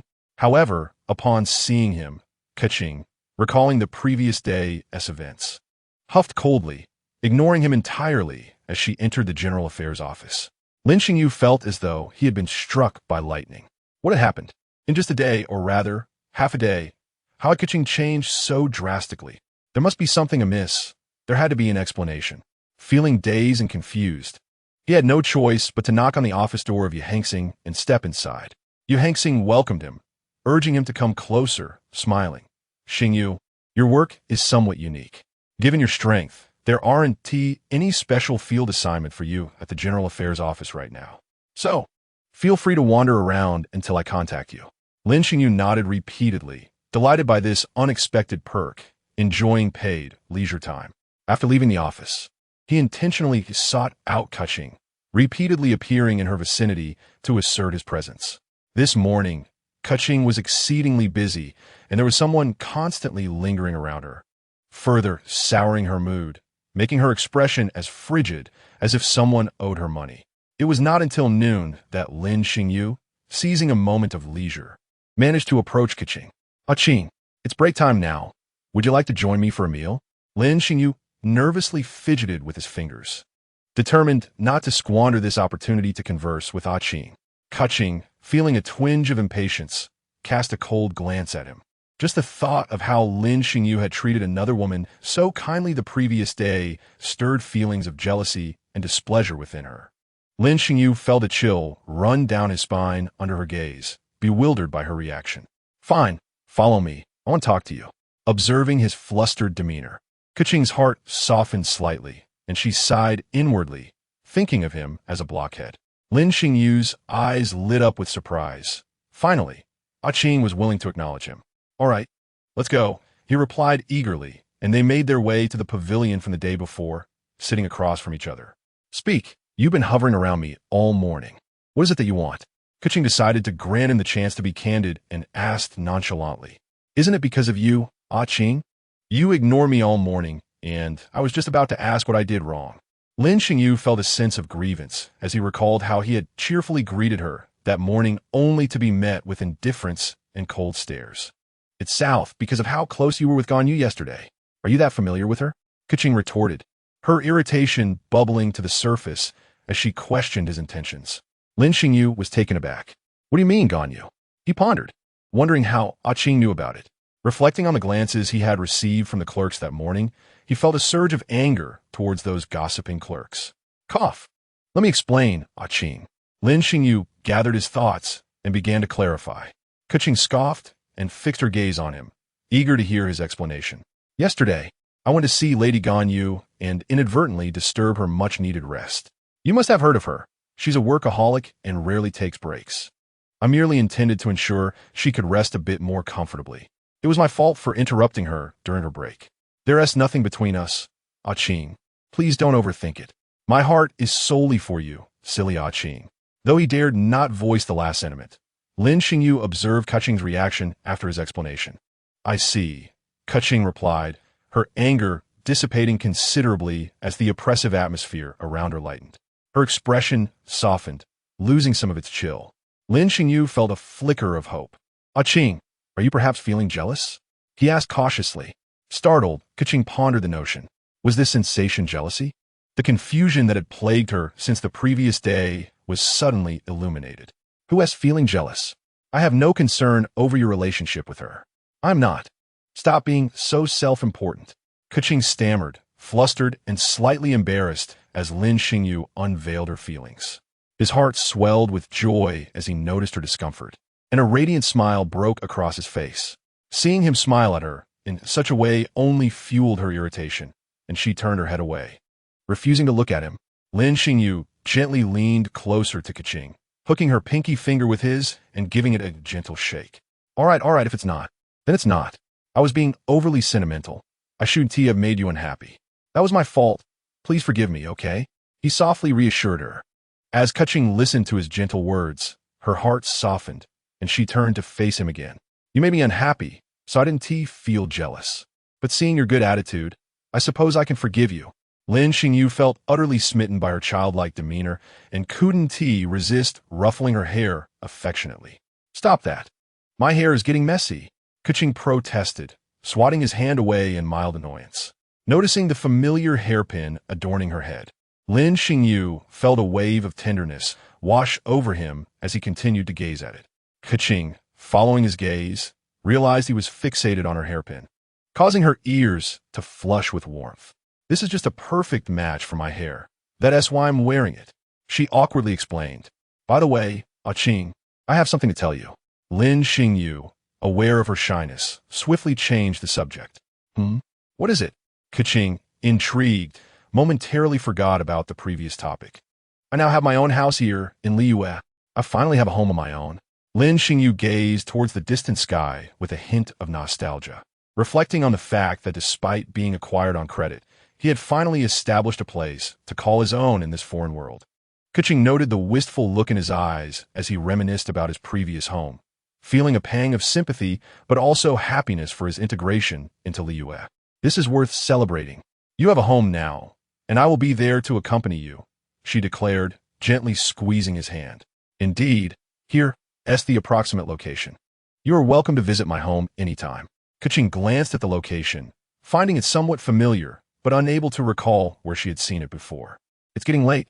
Let us go eat, Lin Xingyu suggested, realizing they had lingered here for a while, concerned that Keqing might be hungry and lacking energy for the afternoon's work. All right, but I expect you to treat me, Xingyu, Keqing replied, feeling a slight emptiness in her stomach and readily agreeing.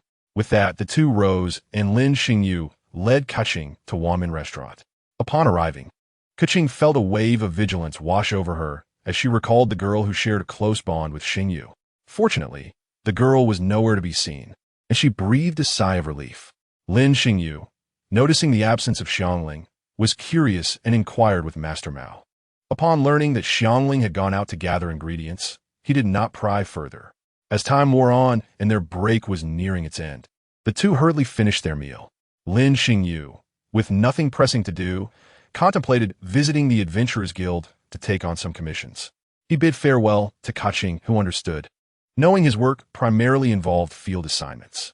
Returning to the General Affairs Department, Keqing felt her earlier frustrations evaporate, humming a cheerful tune. The knowledge that Xingyu now had his own home and would be by her side in the future brought her joy. Suddenly, she recalled the location of Lin Xingyu's house. Why did it feel so familiar? Wasn't that property owned by Lady Ningguang? The memory of the letter of recommendation bearing Ningguang's seal from the day before resurfaced in her mind. Could it be that he had a significant connection with Lady Ningguang? Keqing felt a surge of annoyance as she gritted her teeth. Lin Xingyu, how many women have you entangled yourself with? Lin Xingyu, blissfully unaware of the fresh jealousy brewing in Qing's heart due to another woman, had already completed his disguise and was now adopting the identity of the adventurer, Mo. After all, he had joined the Liyue General Affairs Department and could not afford to stand out too much. Upon arriving at the Adventurers Guild, Lin Xingyu updated his information, noting his affiliation with the Chuanyu Pavilion. He had made promises to Lady Ningguang and was now residing in the house she had provided him.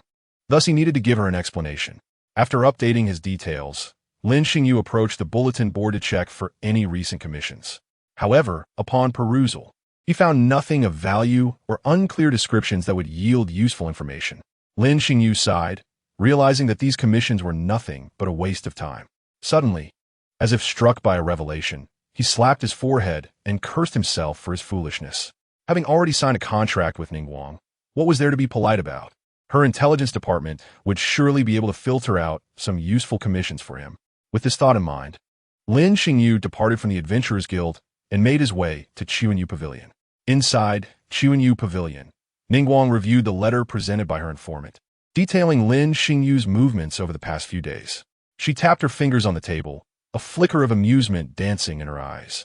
It seemed to be related to the newly promoted assistant beside Yu Hengxing. No wonder he wished to enter the General Affairs Office.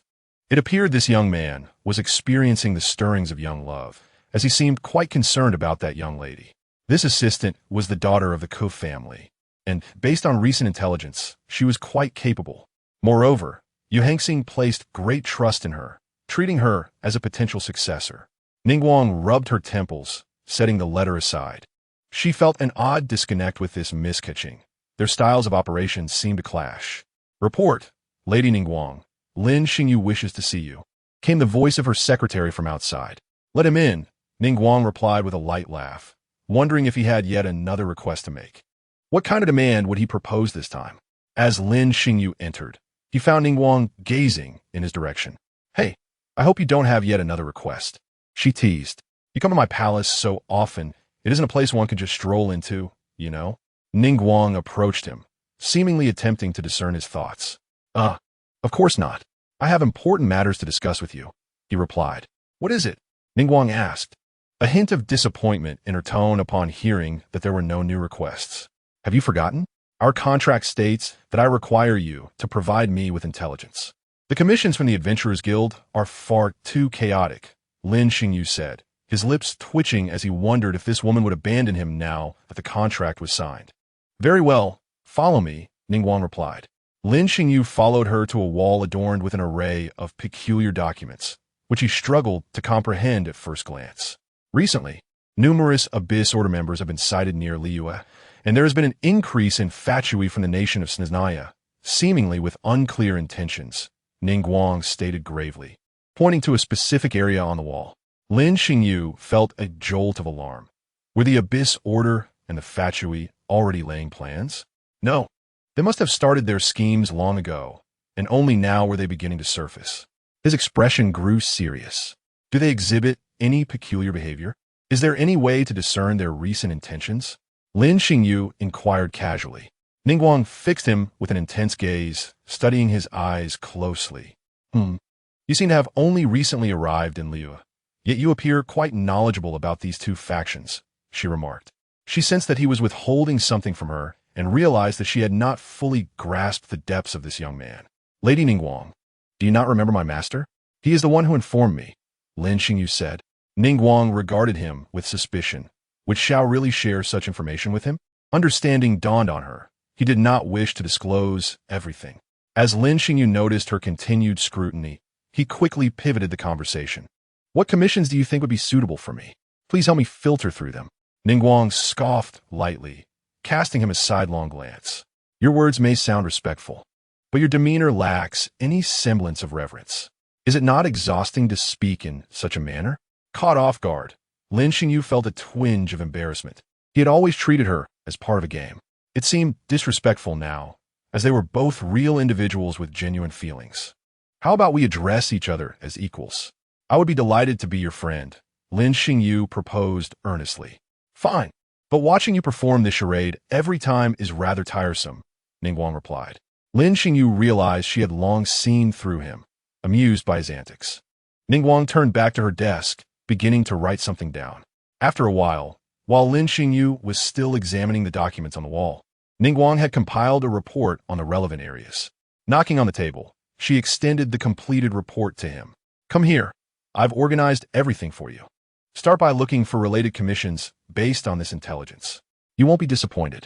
Lin Xingyu hurriedly accepted the report, glancing over it before tucking it away. Noticing he remained stationary, deep in thought, Ningguang sighed. You've taken the report, yet you linger. What are you planning to do? Lin Xingyu chuckled. Well, Ningguang, now that we're friends, shouldn't you gift me something? You truly have no shame. What scheme are you concocting now? Nothing much. Just a request for direct access to Chuanyu Pavilion. It's a hassle to go through the guide every time. As Ningguang's expression cooled, he quickly added, I'll certainly be visiting often, and since we are friends, if it's too much, then forget it. Ningguang's gaze sharpened like a blade, prompting Lin Xingyu to fall silent. Yet, undeterred, he muttered, as friends, why be so stingy? Ningguang was both amused and exasperated. Lin Xingyu, I find your lack of modesty increasingly audacious. This is my palace. Do you understand? You wish for unrestricted access to my home? How naive. Lin Xingyu felt the heat of embarrassment wash over him. Had the teleportation anchor point to Chuanyu Pavilion not been absent from the system map, he would never have made such a request. After a moment, Ningguang regained her composure, a sly smile crossing her face as she regarded Lin Xingyu. Very well, I shall grant you a mark that allows direct teleportation here, but you must purchase it. Moreover, the mark is valid for only 1 year. Once it expires, you must buy another. Lin Xingyu's spirits lifted, nodding eagerly. It was merely a matter of money, and he could always repay his debts over time. Ningguang wore a triumphant smile as she crafted the mark for him. However, upon viewing the 6 zeros on the paper, Lin Xingyu suddenly regretted his decision. He found himself at a loss for words. Chapter 28. Completing commissions and the adventurer's shock to repay his debts. Lin Xingyu accepted all the commissions related to the intelligence Ningguang had provided. For several consecutive days, he ventured outside, completing each commission in turn. Throughout this process, he reflected on the quality of Ningguang's intelligence. The commissions she provided were indeed formidable, involving powerful monsters. The adventurers at the guild observed him with trepidation, instinctively keeping their distance. Lin Xingyu exuded an aura of menace, his clothing stained with blood, deterring anyone who might dare approach him. The staff at the counter exchanged astonished glances, one of them finally speaking up, Adventurer, are you all right? He tossed a stack of commissions onto the table, gesturing for them to verify and settle his tasks. Whispers filled the Adventurers Guild. That individual reeks of blood, and exudes a murderous intent. Surely all those are commissions he has completed? Wow, he must be extraordinarily powerful. I've never seen anyone like it before. Has he just recently emerged? Please, he probably just came to withdraw his commissions. There's no way one person could accomplish all of that. That makes sense. I'd rather believe he is here to withdraw his commissions.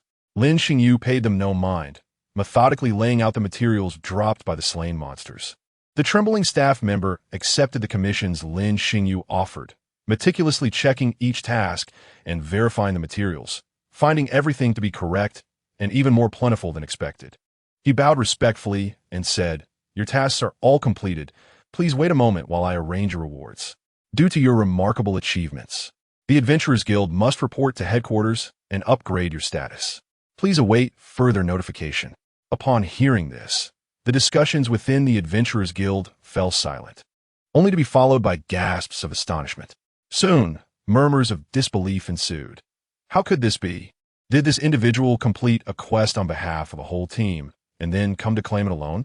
Why are you belittling their accomplishments? They're simply exceptionally skilled. Is it so difficult to acknowledge another's strength? Lin Xingyu waved his hand dismissively and replied weakly, "Enough of that. Just hand me my reward." After receiving his reward, Lin Xingyu lightly shook the pouch in his hand, chuckling softly. This would suffice to settle quite a few matters. Ignoring the gazes of those around him, Lin Xingyu vanished in an instant. Witnessing his disappearance, the onlookers hurried to the counter, eager to voice their inquiries. They soon learned that this adventurer had only recently applied for membership in the Adventurers Guild and had undertaken only high-difficulty commissions. Most intriguingly, this individual was affiliated with Chuanyu Pavilion. Before long, an old adventurer murmured, "It seems we may soon have another legendary adventurer among us." Meanwhile, Lin Xingyu, now at Chuanyu Pavilion, remained oblivious to the stir below. Following the announcement, he entered Ningguang's office directly. Spotting a teapot on the small table, he poured himself a cup and downed it eagerly. A spark of delight lit up his face. This tea was exquisite, prompting him to drink several more cups. After quenching his thirst, he felt significantly revitalized. Ningguang, observing his demeanor from a distance, couldn't help but chuckle. "You consume my fine tea so recklessly. What flavors can you truly discern? You are wasting it." Lin Xingyu grinned sheepishly, intending to approach her and share half of the mora they had agreed upon. "Stop. Remain right there. Do you smell yourself? You reek of blood," Ningguang remarked, rubbing her temples and gesturing dismissively. Lin Xingyu replied, "Once I shed my transformation, my clothing is fine, but the scent lingers." He touched his nose, standing still with the pouch of mora in hand, and smiled. This is just a reward for completing the commission, after all. Ningguang stared at the bulging pouch, eyes wide, then cleared her throat. "Very well, I shall take my leave." Lin Xingyu tossed the pouch casually and turned to exit. "This kid," Ningguang shook her head, feeling a mix of amusement and exasperation. After he departed, she quickly moved to the small table, retrieving the mora and peering inside, her smile radiant. Who would have thought? In just a week, he would bring me the equivalent of a month's earnings, and that after splitting it evenly. Perhaps I should arrange for him to gather more intelligence and undertake additional tasks. If Lin Xingyu were to hear this, he might very well choke on his own blood. This past week had been more than enough for him. If he were to face more, he would be either slain by monsters or utterly exhausted. At that moment, Ningguang remembered that Keqing had sought her out a few days prior, inquiring about Lin Xingyu's whereabouts, a matter she had yet to inform him about. Let them sort out their own affairs, she thought, clutching the mora in her hand, feeling carefree. Yet, a nagging sensation lingered, as if she had forgotten something. These days had indeed been taxing, but the rewards had been substantial. Suddenly, she recalled that she had already skipped a week of work. She wondered what Lady Yuheng might be thinking at this time. Lin Xingyu chuckled, but then a thought struck him, causing his expression to stiffen. Did he forget to inform Keqing before he left? Would she be angry at his week-long absence?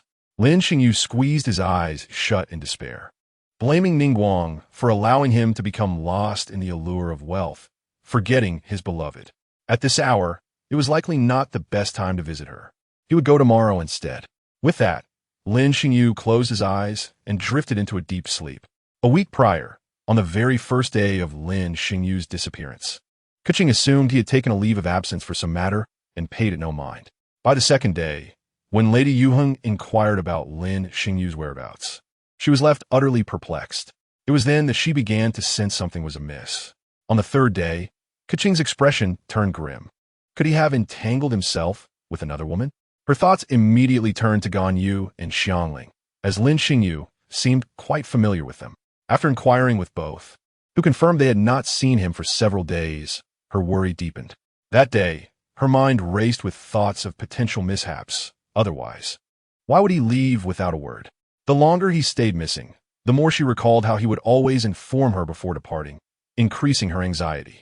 Still, she tried to reassure herself that everything would be fine.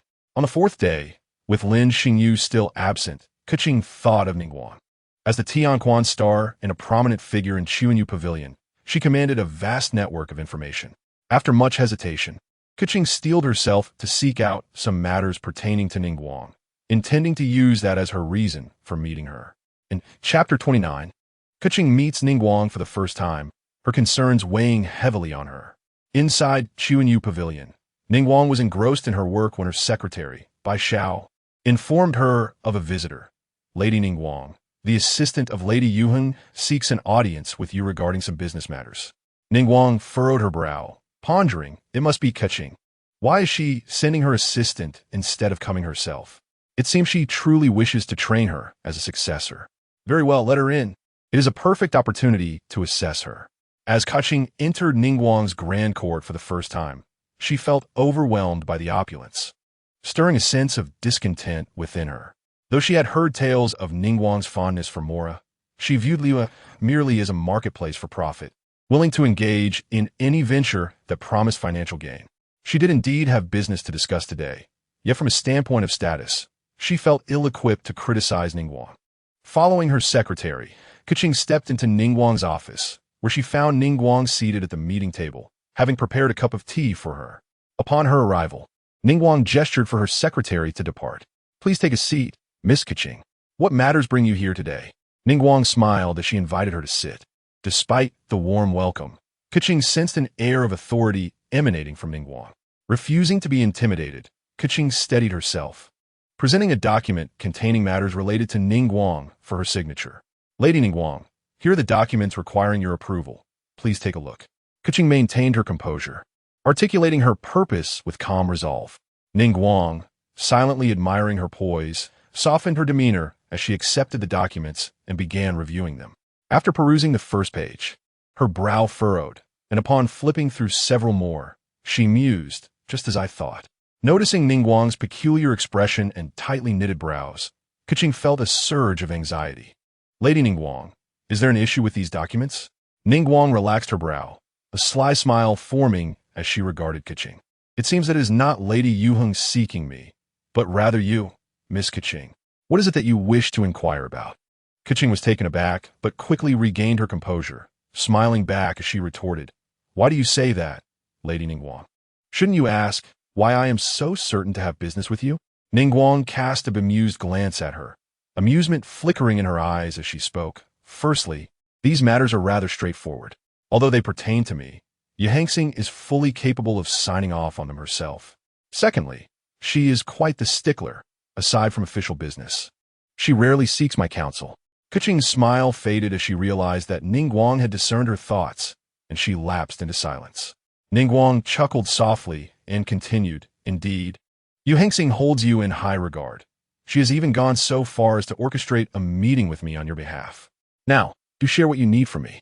Keqing sighed inwardly, acknowledging that she fell short of Ningguang in both experience and perceptiveness. Though reluctant, she could not deny the truth. Clearing her mind of distractions, she hesitantly inquired, Ningguang Darren, you must be acquainted with Lin Xingyu, correct? Ningguang paused, a smile gracing her lips. Lin Xingyu? How do you know I know him? The house he currently occupies belongs to you, Ningguang Darren, so I surmise you must be familiar with him. I initially thought he might have mentioned our acquaintance to you. What has become of him? Keqing, no longer mincing words, spoke earnestly. I have not seen him for several days, and inquiries among his friends have yielded no information. I have heard that you possess exceptional skills in gathering intelligence, so I seek your assistance in uncovering his whereabouts. Ningguang was momentarily taken aback. contemplating whether that lad had taken on a commission and vanished without informing anyone, not even the girl he fancied. She found the situation both amusing and perplexing, pondering how he might woo her under such circumstances. A playful notion crossed her mind as she sipped her tea, teasing, "I do have some leads. But what is your relationship with him that you are so concerned? I am his good friend. Naturally, I must find him if he is missing." "Oh, is that so? I had thought you two might be." Ningguang's expression shifted to one of mild disappointment, though the sparkle in her eyes remained. Keqing recognized her teasing and felt a pang of frustration. Lin Xingyu had requested information on some adventurous commissions a few days prior, likely busy fulfilling them now. Ningguang, sensing Keqing's agitation, set down her teacup and spoke. "He is likely occupied with those commissions." Relieved yet vexed, Keqing felt a weight lift from her heart, only to be annoyed that he had not informed her of his departure, causing her undue worry. Grateful for the clarity, she inclined her head and said, "Thank you, Ningguang Darren. I have matters to attend to and must take my leave." With that, she stood, retrieved the documents she had set aside, and turned to depart. Ningguang mused. He sought information primarily about formidable creatures. "I wonder how that endeavor is faring." Keqing's footsteps faltered momentarily before she resumed her hurried exit. Ningguang recognized that Keqing had heard her words, shaking her head with a smile. She was aware that the commissions posed little challenge for Lin Xingyu, but it seemed Keqing was unaware of his capabilities. Otherwise, she would not have sought her out. Given Lin Xingyu's considerable debt to her, she was willing to lend him a small favor. She hoped he would seize this opportunity to deepen their connection. In a fit of frustration, she slammed the document onto her desk, feeling both aggrieved and annoyed, kicking her chair in irritation. Once calm, Keqing recalled Ningguang's final words, a surge of worry welling up within her. "Surely not. He is a disciple of an immortal and must be fine. I am merely overthinking." Meanwhile, Lin Xingyu remained blissfully unaware of the turmoil within Keqing's heart, embroiled in his own fierce battles. That night, as she lay in bed, the typically skeptical Keqing found herself making a wish to the divine. Chapter 30. Keqing loses control of her emotions. Lin Xingyu's guilt and heartache upon waking. Lin Xingyu immediately made his way to the General Affairs Department, where he encountered Ganyu, who was handling some documents. "Good morning, Ganyu," he greeted with a smile. Startled by his sudden voice, Ganyu turned to see him and sighed in relief, responding, "Ah, it's you." "Good morning, Lin Xingyu. You're here early. Is there something important?" "Just a casual inquiry," Lin Xingyu replied nonchalantly. Suddenly, Ganyu seemed to recall something, her expression shifting. "Speaking of which, a few days ago, Keqing came to ask about your whereabouts, and then..."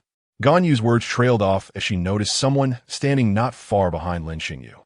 Startled, Lin Xingyu turned around to find Keqing standing at a distance, staring at him with a dazed expression, her documents scattered on the ground. Keqing had spent a sleepless night, arriving at the General Affairs Department that morning with her papers in hand. Seeing the person she had longed for so dearly laughing with Ganyu caused her heart to ache. Unable to bear it any longer, she turned and fled, her eyes welling with tears. Lin Xingyu stood frozen in place, bewildered. "Ah, Keqing, she cried. "Quick, go after her," Ganyu urged. As Keqing ran, she wiped away her tears, feeling a swell of injustice. She had worried for him endlessly, prayed for his safety, forsaking her own peace of mind, only to see him laughing with another woman. Lin Xingyu quickly caught up with Keqing, grasping her hand with a touch of panic. "Keqing, what is wrong?" Keqing forcefully pulled her hand away, refusing to face him as she struggled to compose herself. Lin Xingyu was at a loss. Speaking again, Keqing. Hearing his voice unleashed the floodgates of emotion she had restrained for 7 days. She turned to him, tears brimming in her eyes, cascading down her cheeks as she glared at him. The sight of her distress struck Lin Xingyu's heart like a hammer, leaving him breathless with anguish. "Lin Xingyu, you left without a word for 7 days. I couldn't find you. I asked everyone around you, only to learn from Ningguang that you had taken on an adventurous commission. I worried for you for days, imagining the worst. I feel like a fool for having fretted over you for so long." With that, she sank to the ground, weeping uncontrollably. Lin Xingyu had never anticipated that his momentary oversight would cause Keqing such torment. Witnessing her heartbreak filled him with both sorrow and regret.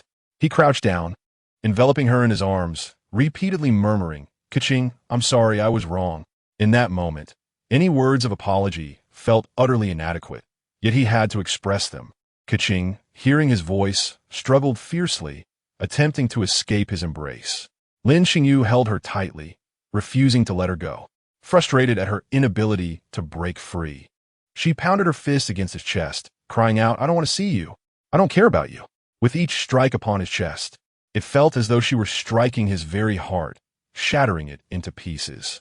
He rested his chin atop her head, gently stroking her hair in an effort to soothe her. After what felt like an eternity, Keqing finally calmed down, burying her face in his embrace, falling silent. Suddenly, she bit down hard on his shoulder. Ow! Lin Xingyu winced in pain, inhaling sharply, yet he dared not move, fearing he might hurt her. The physical pain he felt was trivial compared to the anguish in his heart. Perhaps it was better for her to vent her feelings. After a considerable time, Keqing finally exhaled, burying her face in his chest and refusing to look at him.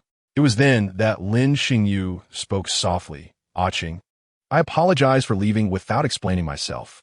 Please forgive me, all right? I promise to inform you of my whereabouts from now on. This morning, he had merely arrived and exchanged a few words with Ganyu. Keqing nestled in his embrace, feeling a warmth and comfort that made her reluctant to speak. She lifted her head, gazing into Lin Xingyu's eyes, and with a pitiful expression, she said, I forgive you, but you must not do this again. She then touched the spot where she had bitten herself, glaring fiercely. This is your punishment. Let us see if you dare to do it again. All right, I promise. Lin Xingyu tightened his embrace. Despite the bite, Qing was willing to forgive him. However, he soon realized that their position was somewhat awkward and quickly released her. He took Keqing's hand and led her toward a nearby pavilion. Lin Xingyu helped Keqing sit down, and she felt a twinge of reluctance to leave the warmth of his embrace, instinctively leaning against his shoulder. Lin Xingyu felt a surge of happiness. Perhaps her closeness signified a step forward in their relationship. Keqing recalled Ningguang's words and curiously asked him, Ningguang mentioned that you take on commissions from formidable monsters. Why do you push yourself so hard? I was quite worried when she said that.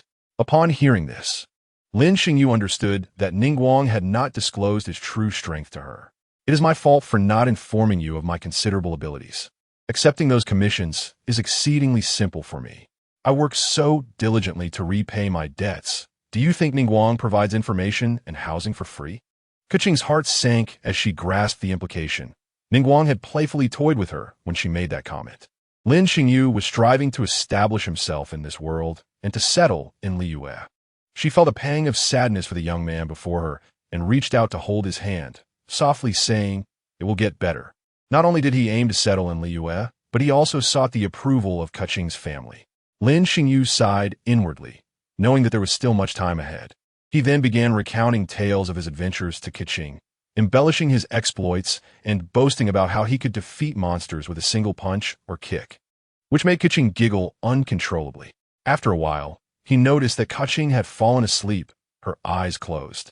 Observing her dark circles and somewhat weary expression, he realized she had not been sleeping well these past few days. It was all his fault for causing her worry. Gently, he shifted her head from his shoulder onto his lap, allowing her to rest more comfortably. In her dreams, Keqing seemed to sense a soft place to rest her head and snuggled into it. Lin Xingyu tenderly gazed at the beloved girl before him, brushing aside the hair blown by the wind from her forehead. After some time, feeling fatigued himself, he leaned against a nearby pillar and closed his eyes. By noon, no one had disturbed this idyllic scene. Inside the General Affairs office, Yu Hongxing furrowed her brow in concern. It was unusual for Keqing to be absent at this hour. Over the past few days, Keqing had been handling most of the tasks, and Yu Hongxing felt out of sorts in her absence. Summoning a clerk from the door, she casually inquired, Has Keqing not arrived today? Yu Hongxing took a deep breath, suppressing her rising anger, and gritted her teeth as she muttered, Lin Xing, I will find a very suitable field job for you. Just wait. At that moment, Yu Hongxing was frustrated. Lin Xingyu was missing, and so was her assistant. From a distance, the clerk for the General Affairs office spotted Lin Xingyu and Keqing together and thought, I dare not interrupt. Ganyu remarked, it seems we have not yet completed today's work. Ningguang took a puff of her cigarette and said, Let it go. Conceal your merit and fame. In the pavilion, Keqing slowly opened her eyes, her vision still hazy. Rubbing her sleepy eyes, she realized she was resting on Lin Xingyu's lap, who was also asleep against the pillar. Keqing's body tensed. No wonder she felt so comfortable in her dreams. She abruptly sat up, startling Lin Xingyu awake. Stretching, he greeted her warmly. "Qing, you're awake. Did you sleep well? You must feel more refreshed now." Keqing's cheeks flushed crimson as she turned away, embarrassed. "I haven't been sleeping well these past few days and accidentally dozed off. I'm sorry, Xingyu." Lin Xingyu chuckled, unbothered, and decided to stretch his legs. After resting on his lap for a couple of hours, he felt his legs growing numb. "Ouch, that hurts." He attempted to rise but sank back down, rubbing his sore thighs. Noticing his discomfort, Keqing's eyes flashed with concern. Sorry. "Let me help you," she said awkwardly. Lin Xingyu was taken aback, pleasantly surprised by her offer. "Thank you, Qing," he replied with a smile. She leaned closer, forming her hand into a fist and gently pounding on his thigh. "Ah, that feels good." Yes, a little harder." Lin Xingyu moaned in satisfaction. Hearing him, Keqing felt a mix of embarrassment and annoyance. "If you keep making those sounds, I won't help you anymore," she warned playfully. "Ouch, that hurts," Lin Xingyu exclaimed as she delivered a sudden, forceful blow.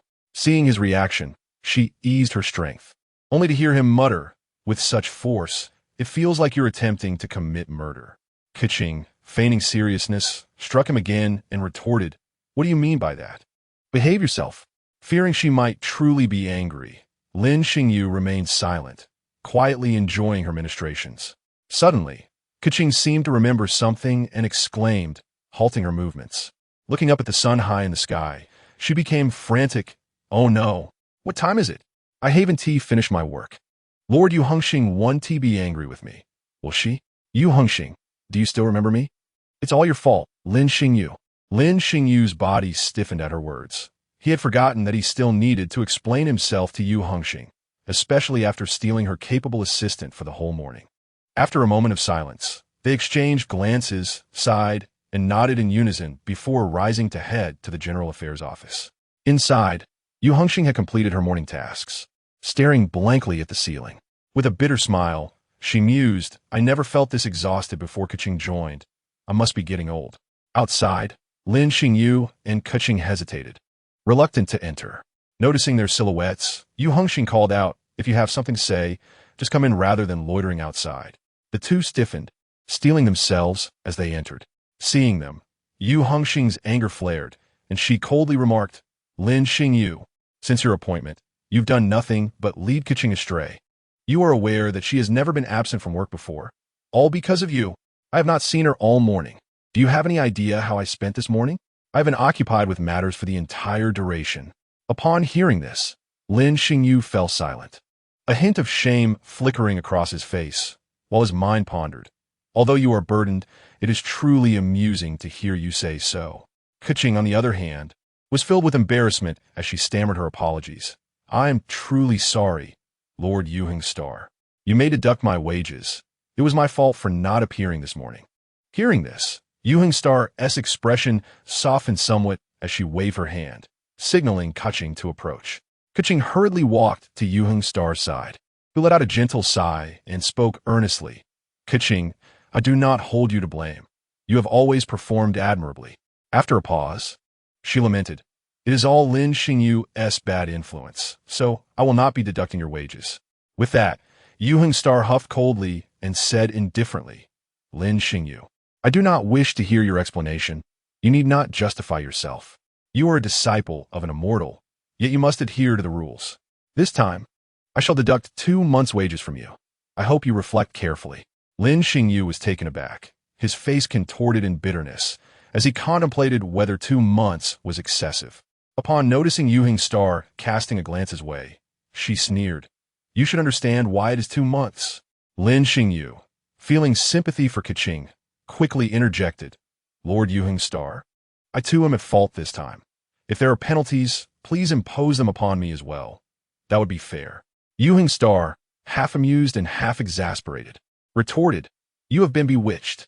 If you continue, I shall add another month to your penalty."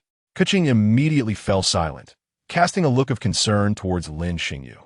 Lin Xingyu shrugged helplessly, nonchalantly stating, "Very well, Lord Yuheng Star, you have the final say.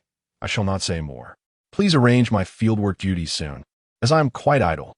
Seeing his shameless demeanor, Yuheng Star found herself both amused and exasperated, pointing at him and saying, "I will ensure you are assigned out quickly, lest you continue to entice Keqing."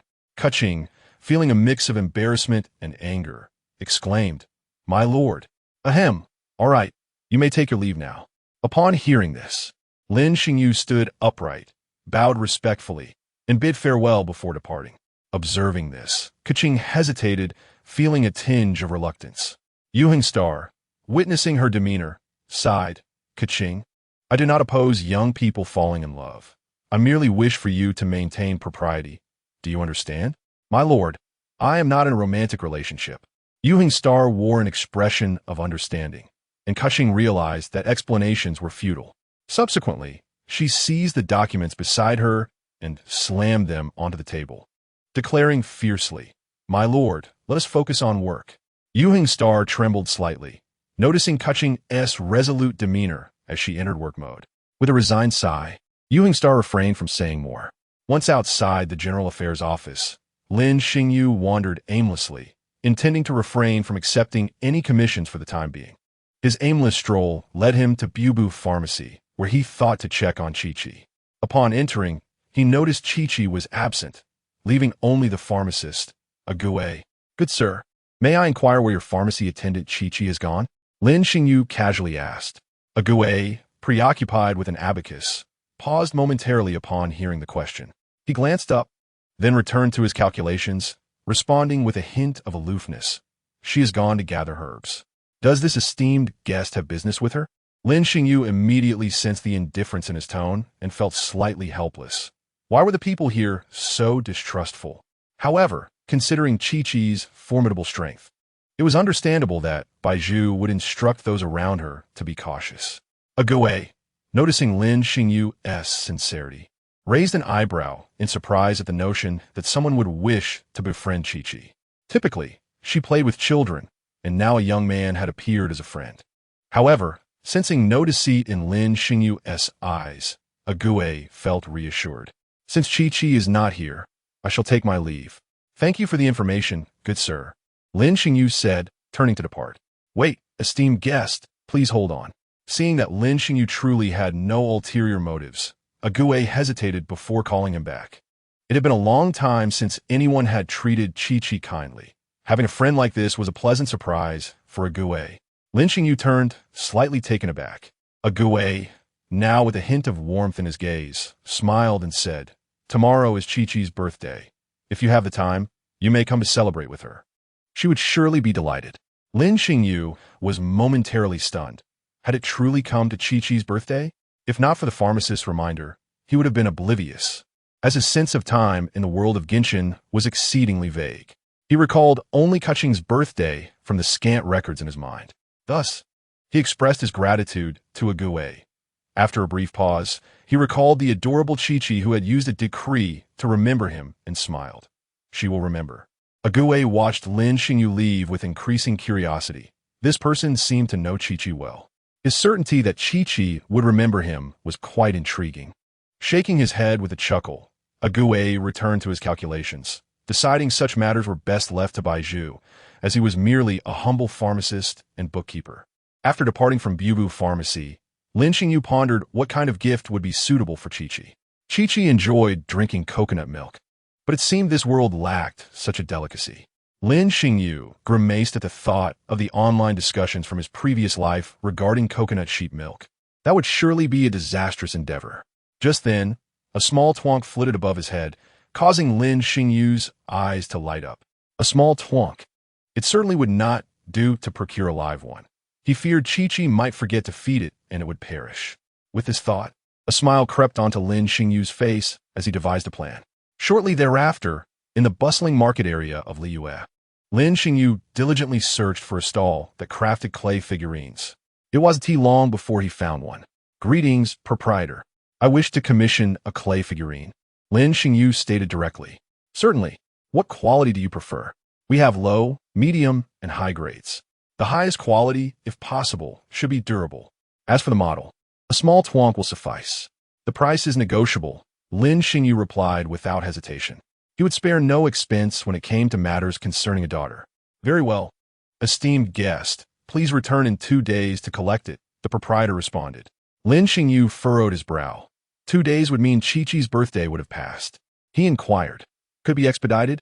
I am willing to pay more. I need it tonight, please. This item is of great importance to me. The proprietor was taken aback. Seeing Lin Xingyu's serious demeanor, he chuckled. No problem, esteemed guest. Please come by tonight to collect it. Hearing this, Lin Xingyu sighed with relief. Thus, he would be able to present the gift to Chi-Chi tomorrow. The mere thought of Chi-Chi's joy upon receiving the present made him smile uncontrollably. However, this gift alone would not suffice. He recalled another matter. If that item succeeds, it would greatly enhance Chi-Chi's quality of life moving forward. Lin Xingyu made his way to a secluded area, hesitating slightly. Given his relationship with Xiao, it should be fine, right? Regardless, for Chi-Chi's sake. He steeled himself and called out, Xiao? What is it? Xiao appeared on a distant pillar, coldly inquiring. Lin Xingyu was startled, turning to face him, rubbing his nose as he awkwardly chuckled. Xiao, I didn't expect you to actually come. I have something very important to ask you. What is it? Is there a troublesome demon or malevolent entity? No, it is about an item known as the Star Conch from Ganyu's domain. It is rumored that this object can convey speech and store sounds. You are quite knowledgeable. Is this rumor true? Xiao, you summoned him for this matter? Lin Xingyu has already sensed a decrease in Zhao's surrounding pressure. Wait, how did Xiao take out Ipuyan? No, master, I just want to ask something. There is no need for such a strong reaction. Lin Xingyu turned and ran, shouting as he went. Jingyao Nao Wu. Xiao snorted coldly, pursuing Lin Xingyu, followed by a series of anguished cries. Stop pretending. Get up, you're shouting pretty fiercely, yet you're uninjured. Xiao remarked indifferently. Lin Xingyu quickly stood up, brushing off the dust from his clothes, relieved that the emperor's shield was effective. He then leaned closer to Xiao, smiling. After pondering for a moment, Xiao searched through his memories and slowly spoke. There is indeed such a thing, but I have not verified it, so I do not know its authenticity. Upon hearing this, Lin Xingyu regarded Xiu hopefully, appearing quite intrigued. Xiuyun, do you not think it would be quite fascinating to visit Guxin Pavilion on this splendid day and verify this object? Speak plainly. Take me there. I wish to use this to achieve some of my goals. If it is true, it could have a significant impact on Li Yue. Xiao sighed deeply, casting a long look at him, grasping his arm, and vanished from the spot. In the next moment, they arrived near Guxin Pavilion, and Xiao casually tossed Lin Xingyu aside, glancing around and casually stating, deal with them and see if you have been slacking off lately. Lin Xingyu observed the ruins guards slowly rising around him, cracking his neck with a series of popping sounds. Illusion spirit, he shouted, conjuring a version of Ipu Yin in his hand, casually performing a few gun poses. His gaze sharpening, come on, as solid as a fortress. Heaven moves, all things change. After petrifying the 4 approaching ruins guards, Lin Xingyu scoffed and activated Jing Yao Nao Wu. Whoosh, whoosh, whoosh. He then utilized Wind Wheel to maneuver swiftly among the 4 ruins guards. A minute later, the bodies of the ruins guards vanished, transforming into a surge of energy flowing into his body as he stowed away his weapon. After collecting the fallen materials, Lin Xingyu hurriedly approached, grinning. Xiao, what do you think? Not bad. Xiao turned and walked toward the nearby beach, prompting Lin Xingyu to follow closely. Lin Xingyu did not notice the faint smile of satisfaction that appeared on Xiao's face after he turned away. Chapter 33. Exploring the mystery of the Star Conch. With Xiao, the two arrived at the beach and began collecting Star Conchs. In no time, a large pile of Star Conchs lay before them. Lin Xingyu clapped his hands, casually picking one up and examining it closely. It resembled a regular seashell, except it had a star-like feature on its shell. Hence it was named Star Conch, correct? Lin Xingyu held the Star Conch to his ear, and he heard the sound of waves, his eyes lighting up. It seemed promising. He brought the Star Conch to his lips and exclaimed, Xiao is truly remarkable. Xiao. Lin Xingyu handed the Star Conch to Xiao, saying, listen, see if you can hear my voice. Though somewhat reluctant, Xiao took the star conch and held it to his ear. After listening intently for a while, he shook his head and stated, "It merely contains hollow sounds of waves and wind. There are no other sounds." Upon hearing this, Lin Xingyu frowned and began to ponder. Could it be that it has already recorded the sound of the waves, thus unable to record other sounds? With this thought, he spoke, "Xiao, help me find star conchs that do not carry the sounds of waves and wind." Xiao appeared puzzled. He typically engaged only in acts of slaughter and survival. So assisting Lin Xingyu with these unrelated matters felt peculiar to him. However, he did not entirely reject the tasks Lin Xingyu assigned him. Feeling a sense of curiosity, why was that? Xiao sighed softly and began to assist him in finding those star conchs. After a while, a small pile was filtered out, and Lin Xingyu was quite satisfied. It seemed there were indeed quite a few. He uttered the same phrase into one empty star conch as before and then handed it to Xiao. Xiao casually accepted it, listened, and shook his head once more under Lin Xingyu's expectant gaze. Still, there was no sound. Lin Xingyu furrowed his brow, unable to discern where the issue lay. He was unwilling to concede defeat. This object was immensely useful, at least to him. In his past life, while gaming, the description of such star conchs would indicate they could hear the ocean's longing calls. Therefore, it should be capable of storing sounds, with some star conchs indeed possessing the sounds of waves. The world of Genshin is intrinsically linked to elemental power. Thus, if one harnesses elemental energy to imbue the emitted sounds with a touch of element, would it not work? With this in mind, Lin Xingyu picked up an empty star conch and tried once more, this time channeling ice elemental energy, infusing the sound with a hint of element. He then handed it to Xiao for inspection, feeling a tinge of anxiety. If this attempt failed, he would truly have to give up. Fortunately, he was not disappointed. Xiao nodded, regarding the star conch in his hand with some astonishment, and remarked, "I did not expect this object could indeed store sound." Lin Xingyu was overjoyed, quickly trying another one, and succeeded again. Ecstatic, he rushed forward, embracing Xiao and laughing. "Xiao, we have discovered something extraordinary, transforming a rumor into a tangible reality. Are you not delighted?" Xiao, feeling somewhat uncomfortable, pushed him away, remaining silent for a moment before voicing the confusion that had been troubling him. "You could accomplish this on your own. Why do you require my company?" Upon hearing Zhao's inquiry, Lin Xingyu was momentarily taken aback, reflecting for a moment. "Xiao, do you not think our relationship resembles that of friends rather than master and disciple?" Xiao was slightly startled, remaining silent. He had always been alone. He had never had friends and did not comprehend such emotions. The Yasha who once fought alongside him was long gone, leaving him solitary. To him, the former Yasha was more of a companion than a friend. "I have always treated you as a friend. You are far too lonely. I do not wish for you to remain alone. At the very least, it is good for you to have me as a friend," Lin Xingyu said with a smile. "It is all right. You need not understand. Just know that I am here beside you. Just as I call upon you, you shall appear. If you need anything, you may seek me out. I will protect you, but you may regret drawing closer to me. I can also bear the burdens you carry. What is the harm in being close to you? I do not regret it. Moreover, much of the burden upon you has already been alleviated." Xiao fell silent. For the first time in a millennium, someone had spoken such words to him, causing a tremor in his heart and a feeling of warmth. He internally mocked himself. Having been alone for so long, he unexpectedly craved warmth. Observing this, Lin Xingyu recognized that he had touched a nerve and smiled.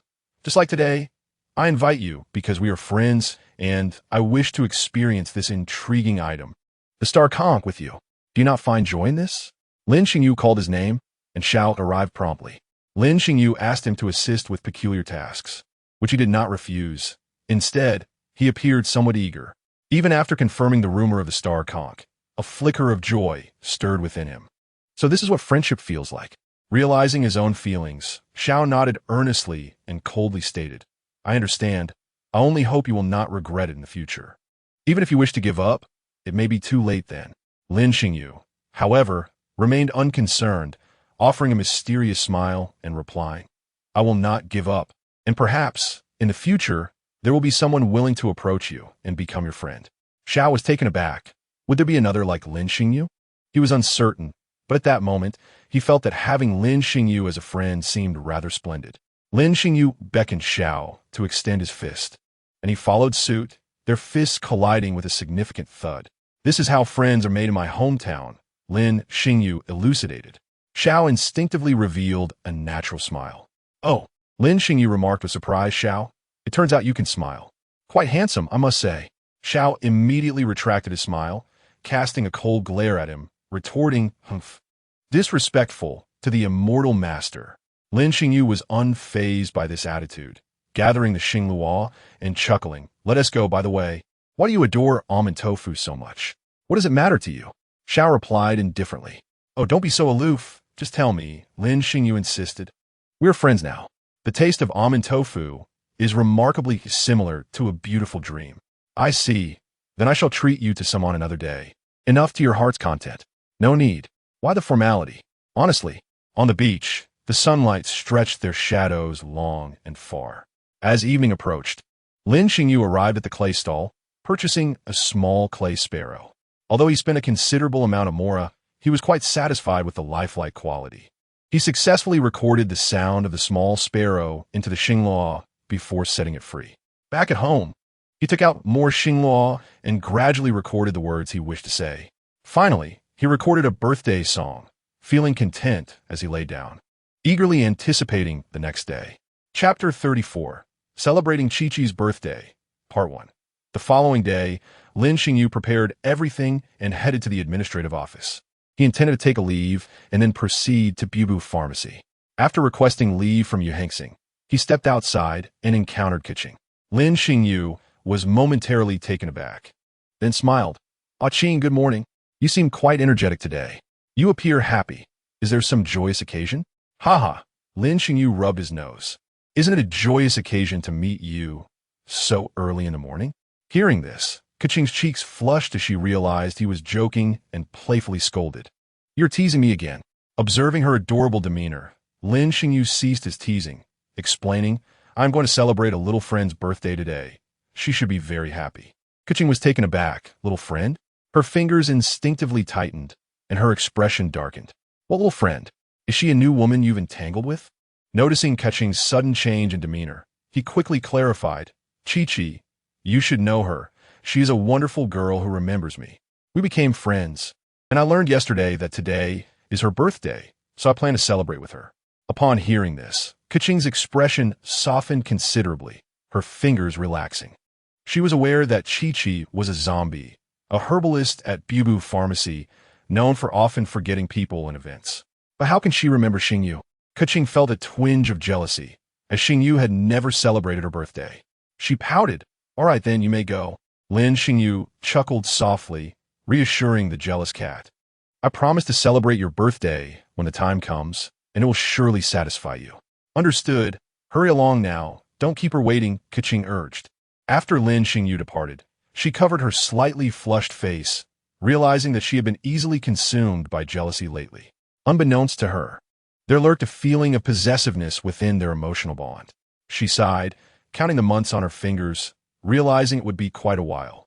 Keqing patted her face, shaking off her disordered thoughts, and returned to her usual diligent work.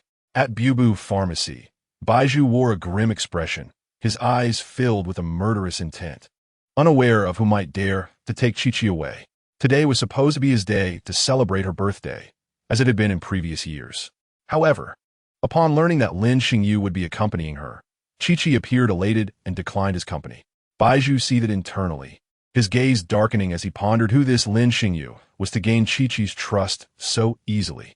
Moments later, Lin Xingyu arrived at Bubu Pharmacy. Upon entering, he encountered Baiju's sullen face, with the snake around his neck glaring at him ominously. He felt perplexed. Was this individual unwell? Why such a fierce stare? As if he owed him money? However, upon spotting Qiqi, he dismissed the thought. Qiqi rushed toward him, arms outstretched, her voice bright. "Xingyu Gij, hug." "Ah, how adorable." Lin Xingyu felt his heart melt. He knelt down, opening his arms to embrace Qiqi. "Today is your birthday, so first, I wish you a happy birthday.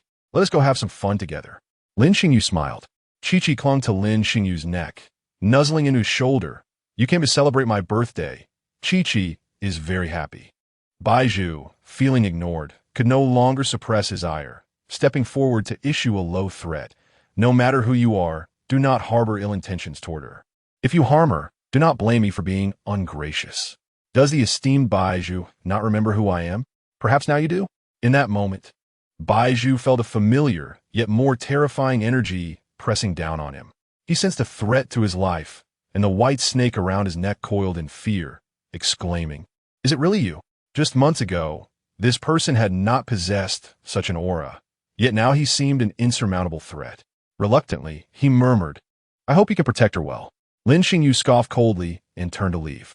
Chi-Chi, curiously nibbling on her small finger, looked at the two with her head tilted, momentarily confused by their exchange. Lin Xingyu left a final remark, "Harbor no ill thoughts. If anything happens to Chi-Chi, can your current state withstand my wrath? Remember, I am not only speaking of the present." Baiju's face paled. After years of careful cultivation, it seemed this person posed a formidable threat to his plans. Exiting Bubu Pharmacy, Lin Xingyu gently set Chi-Chi down and extended his hand, softly saying, "Chi-Chi, let us stick together today. I will take you out for some fun." "Okay, hold hands." Chi-Chi obediently placed her hand in his palm. Lin Xingyu gently grasped her hand as they strolled toward Liyue's most bustling streets. Along the way, some passers-by noticed Chi-Chi and instinctively avoided her, some appearing fearful. Sensing the unusual gazes around them, Lin Xingyu furrowed his brow, continuing to hold Chi-Chi's hand as they walked slowly. Candied hawthorn for sale." A vendor in the distance called out, a young woman. Lin Xingyu's eyes lit up as he bent down to ask Chi-Chi, "Chi-Chi, would you like to try that?" "I want to eat," Chi-Chi exclaimed, gazing at the vibrant red candied hawthorns, then glanced at Lin Xingyu. After a moment's hesitation, she voiced her desire. Lin Xingyu smiled knowingly. Children invariably love sweet treats. He led Chi-Chi over to the vendor. "Hello, may I have 2 skewers of candied hawthorn, please?" Lin Xingyu addressed the young vendor. "Certainly. Here you go." "She is." The vendor was startled upon seeing Chi-Chi, her expression revealing a hint of fear. Chi-Chi lowered her head, feeling a bit sad. "As you can see, she is a zombie, but rest assured, she means no harm and is quite well behaved. Aside from her poor memory, she is much like anyone else. There is no need to be afraid," Lin Xingyu explained. Hearing this, the vendor relaxed slightly, albeit still hesitant, before extending a skewer of candied hawthorn to Chi-Chi. Chi-Chi looked up in confusion, staring blankly at her. Upon seeing the vendor smiling and gesturing for her to take it, she hesitated but ultimately accepted the candied hawthorn. "Thank you, I really like it." "You're welcome. You are truly adorable." The vendor smiled, gently patting Chi-Chi's head. Lin Xingyu internally exhaled, wishing to spare Chi-Chi any distress on such a special day. After paying, he took Chi-Chi by the hand and left, while she gazed down at the tonghulu in her hand. Lin Xingyu took a bite as well and chuckled. "This tonghulu is truly sweet. How does it taste to you?" Chi-Chi. However, Chi-Chi remained silent, focused on her treat. Was it due to what had happened earlier? It seemed that Chi-Chi was somewhat affected, and Lin Xingyu furrowed his brow, realizing this was not acceptable. "Chi-Chi, do you think this tonghulu is delicious?" he inquired again. Chi-Chi looked up at him, her voice tinged with an undeniable melancholy. Lin Xingyu felt a jolt of realization. His mind buzzed with thoughts as he took a step back, his face pale, lips moving without sound. He had forgotten that Chi-Chi was a zombie, unable to taste food, and he foolishly assumed that children would enjoy such treats. He rushed forward, snatching the tonghulu from her hand, his eyes reddening as he choked back tears. "I'm sorry. Chi-Chi, we won't eat this anymore." "I didn't know. But why did you still want to eat it?" "Because Brother Xingyu might like it." "I want to make you happy," Chi-Chi replied. Lin Xingyu was at a loss for words, tightly embracing her, his fingers digging into his palm until it turned white. Chi-Chi might have a poor memory, but her perceptiveness was keen, more so than the average person's. And he had done something that had made Chi-Chi unhappy. The overwhelming guilt and self-reproach made it hard for him to breathe. At the very least, he needed to do something meaningful now. Thus, Lin Xingyu led Chi-Chi to a shaded area and seated her on a nearby bench. He crouched down, gently patting her head, and spoke softly, "Come, Chi-Chi, look into my eyes and listen to me. Although many people fear you and are unwilling to approach you, there are others who, after getting to know you, will be willing to reach out, accept you and be your friends, just like me. As long as you live earnestly and treat others with kindness. One day you will also be surrounded by goodwill. Chi seemed touched, tilting her head as she pondered, like those friends at the dock. I feel they're all very nice and willing to play with me. Exactly. Even though you're a zombie now, you are still a person. So don't mind the gazes of others, all right? Okay, I will listen to you. Chi nodded thoughtfully, responding obediently. Seeing her return to her cheerful self, Lin Xingyu sighed in relief and smiled. Shall I take you to feed the little sparrows? Yes, I love the little sparrows. Chi-Chi's eyes lit up, and she jumped up joyfully. Chapter 35, Celebrating Chi-Chi's Birthday, Part 2. Lin Xingyu brought Chi-Chi to a pet store, where he purchased some bird feed. He then led her to a path beside the Yuhating, near a bamboo grove. As expected, Lin Xingyu's memory served him right. There were several little sparrows chirping and frolicking about. He crouched down beside Chi-Chi in the grass, whispering, "Let South not get too close. We'll place some food here. The sparrows will gradually come over." Okay. Chi-Chi lay still in the grass, acknowledging his words. They quietly scattered a bit of food along the path and waited patiently. After a while, a few little sparrows cautiously approached, scanning their surroundings before finally lowering their heads to peck at the food. "Look, Chi-Chi, they're eating. Now let us put out some more and get a little closer," Lin Xingyu said, excitement bubbling in his voice. "Oh, they're so cute," Chi-Chi replied, also feeling delighted as she wiggled her little legs. Gradually, they coaxed the sparrows closer with the food they had scattered. Moments later, a few little sparrows surrounded Lin Xingyu and Chi-Chi, chirping away in a lively manner, completely unafraid of them. Chi-Chi was overjoyed, extending her finger as one of the sparrows flitted onto it, gently pecking her. She cautiously reached out to stroke the little sparrow's head, and instead of flying away, it nuzzled against her delicate palm. Lin Xingyu watched quietly, a smile gracing his lips. As long as Chi-Chi was happy, that was all that mattered. Until evening. After finishing all the food, Chi-Chi gazed longingly at the little sparrows as they flew away. "Can I come back here to play with the little sparrows in the future?" Chi-Chi looked up at Lin Xingyu with anticipation. "But can I come with you?" She hesitated, biting her small finger. "Of course. If you invite me, I will definitely come," Lin Xingyu replied, lifting her up and playfully rubbing against her. "You are truly adorable, Chi-Chi." "Ah, my charm is going to fall off," Chi-Chi said, covering the charm on her head with her hand. Lin Xingyu felt a surge of excitement. He set Chi-Chi down and took her hand, leading her toward Bubulu. Remembering Bai Zhu's angry yet helpless expression, Lin Xingyu couldn't help but chuckle. Just as they were nearing their destination, Chi-Chi suddenly stopped. "What's wrong, Chi-Chi?" Lin Xingyu asked, puzzled. "I had such a wonderful time today. I can't remember my previous birthdays, but I think this is the happiest birthday I've ever had." "Don't worry, Chi-Chi. From now on, I will celebrate every birthday with you," Lin Xingyu said, ruffling her hair affectionately. Suddenly, he remembered that he had yet to present her with her birthday gift. He crouched down and produced a small clay figurine of a sparrow, offering it to Chi-Chi. "Tajda, Chi-Chi, what do you think this is?" "Ah, it's a little sparrow," Chi-Chi exclaimed, taking it and examining it closely. After squeezing it and finding it unresponsive, she asked in confusion, "But this little sparrow doesn't move." "Yes, it's a clay figurine. It won't die or disappear and can always stay by your side," Lin Xingyu explained.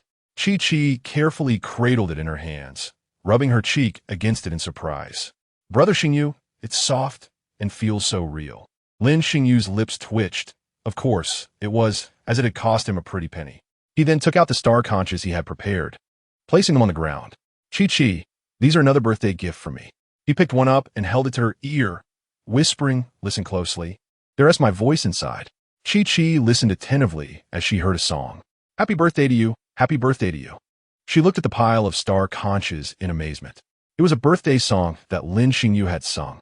Each star conch bore a special symbol. He picked one with the number 1 and handed it to Chi-Chi. As she held it to her ear, she quietly listened. "Hello, Chi-Chi. This is star conch number 1. This conch introduces the functions of the following conches. Star conch number 2 has the rhythm for the soft exercises I taught you. You can listen to it while doing the exercises. Star conch number 3 is my self-introduction because I'm afraid you might forget me. Hee. Star conch number 4 contains the sound of the little sparrow I recorded, hoping it brings you joy when you hear it. Star conch number 10 is my good night greeting for you. Listen to it before you sleep. Chi-Chi stood there, dazed and unsure, warmth flooding her heart, causing her to feel a slight heat in her body. As a zombie, she had developed an aversion to light and warmth since her transformation. Yet at that moment, the warmth within her heart felt so comforting and pleasant. Suddenly, Lin Xingyu noticed a tear sliding down her cheek, followed by more tears cascading down. He was taken aback. Could zombies really cry? Chi-Chi, why are you crying? Lin Xingyu quickly reached out to wipe away the tear at the corner of her eye. Chi-Chi was uncertain, yet she felt a profound warmth within her heart. Unbeknownst to her, tears streamed down her cheeks as she gazed vacantly at Lin Xingyu, who was tenderly wiping them away. Brother Xingyu, there are many things I can no longer recall. Previously, I thought it was not so bad, but I wish to remember today as events.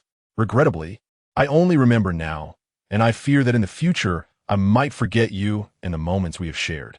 Lin Xingyu's eyes glistened with unshed tears. His heart aching as he choked out, "It's all right, Chi-Chi. I will get to know you anew, and I will recount to you every experience we have shared. In the past, he only wished to survive, though he did not understand why. Nevertheless, he wanted to live for her. I wish to be with you forever. If that is possible, of course that is possible. I will always be by your side." Lin Xingyu trembled slightly, embracing Chi-Chi, unable to suppress his tears. "In this lifetime, there will always be a trace of me in your life, even if I am merely a passerby. Do not cry, do not cry." Chi-Chi gently caressed Lin Xingyu's cheek. "The eye of God has bestowed upon me immense power. I will protect you." Lin Xingyu wiped his tears, ruffled her hair, and said with a smile, "All right. From now on, Chi-Chi will protect me." Lin Xingyu placed a star shell into a small pouch and handed it to Chi-Chi, whispering, "Chi-Chi, you need not force yourself too much. Just take it out each day to listen, and you shall always remember me." "Very well. I will remember to listen every day."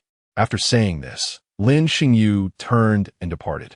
Chi-Chi clutched the precious gift from Lin Xingyu, gazing longingly at his retreating figure, her eyes brimming with attachment. As night fell, Lin Xingyu lay in bed, reflecting on his time in Liyue.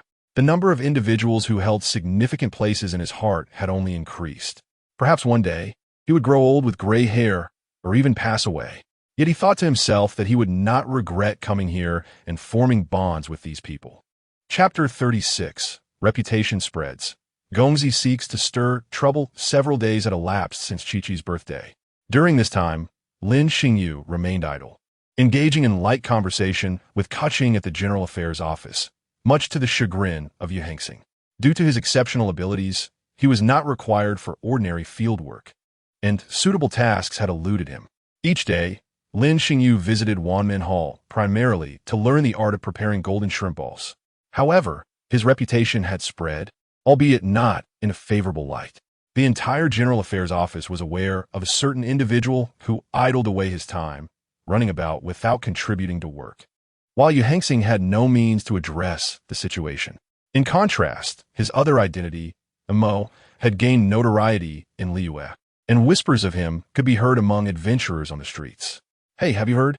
A remarkable individual has recently emerged from the Adventurers Guild. That Mo who just attained the master-level adventurer status? I know. Thanks to him, the formidable monsters in that entire commission area have vanished. Now, we can accept commissions from there." "Exactly. Everyone is clamoring for those commissions. I couldn't even snag one. I heard he has a fearsome visage, a real scar-faced menace." "Not quite. He is over 2 meters tall, a huge frame. He has to bend down to enter through doors." Lin Xingyu paid no mind to his elevation to master-level adventurer, seeing it as merely a title that did not equate to true strength. He solely wished to uncover who was spreading tales of his appearance. What scar-faced figure, what towering stature that frightened children. He would ensure they regretted their words. After a few days of rest, Lin Xingyu planned to undertake some commissions soon. Within a dim chamber on the second floor of the North Bank, a slender man clad in gray sat with his legs crossed, examining the information his subordinates had compiled. This individual, with orange hair and blue eyes, wore a peculiar red mask tilted atop his head, concealing a sinister eye. He was none other than Tartaglia, the 11th harbinger of the Fatui. As he perused the intelligence regarding the mysterious adventurer Mo, a glint of fervent combativeness sparkled in his eyes. How intriguing. I would relish the chance to face him in combat. It would surely be exhilarating. The debt handler kneeling before him murmured, "Sir, I regret to inform you that this individual has not made an appearance for several days. Have you uncovered no information? What purpose do you serve?" Tartaglia replied with a hint of dissatisfaction. The debt handler lowered his head further, trembling as he replied, "I sincerely apologize for my negligence. However, the individual vanished unexpectedly from the Adventurers Guild and has since left no trace." Tartaglia lightly drummed his fingers on the table, eyes closed in contemplation. Suddenly, he opened them, a knowing smile gracing his lips as he said, "If he does not appear, then we shall draw him out." Upon hearing this, the debt handler inched closer and asked, "Do you have a plan, sir?" Tartaglia beckoned him to lean in, whispering, "Thus, and finally thus. Do you comprehend?" In truth, it was merely a makeshift plan. The subordinate acknowledged the command and promptly departed to make the necessary arrangements. Tartaglia's eyes gleamed with intense battle fervor as he muttered, "I hope you do not disappoint me.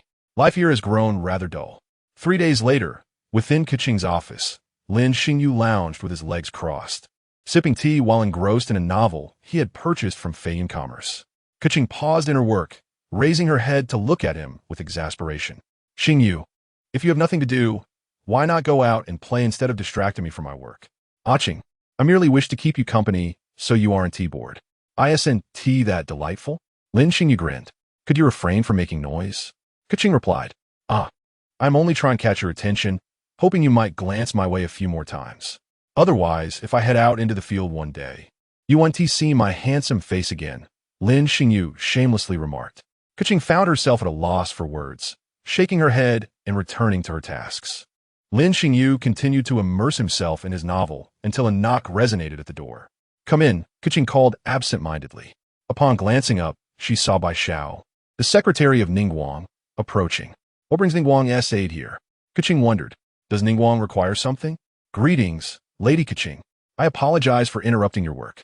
I come on behalf of Lady Ningguang to request that Lin Xingyu proceed to Chuanyu Pavilion for an important discussion." Before Keqing could inquire further, Bai Xiao had already conveyed her purpose. Keqing was momentarily taken aback, turning to Lin Xingyu, who also appeared bewildered.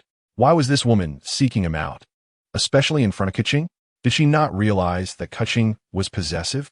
Clearing his throat, Lin Xingyu inquired, "What does Ningguang want with me?" Keqing's expression shifted subtly, her gaze cooling as she remarked, "Such a familiar address for Ningguang. I am unsure, but Lady Ningguang insists that you must go." And quickly, Lin Xingyu scratched his nose, meeting Keqing's cold stare, and stood up with an awkward smile. "Aching, I will head over first." Suppressing her own feelings of jealousy, Keqing casually replied, "Go ahead, I am not stopping you." Lin Xingyu, oblivious to the slight edge in her tone, smiled and said, "All right then, see you later." He then activated his sigil and vanished from sight.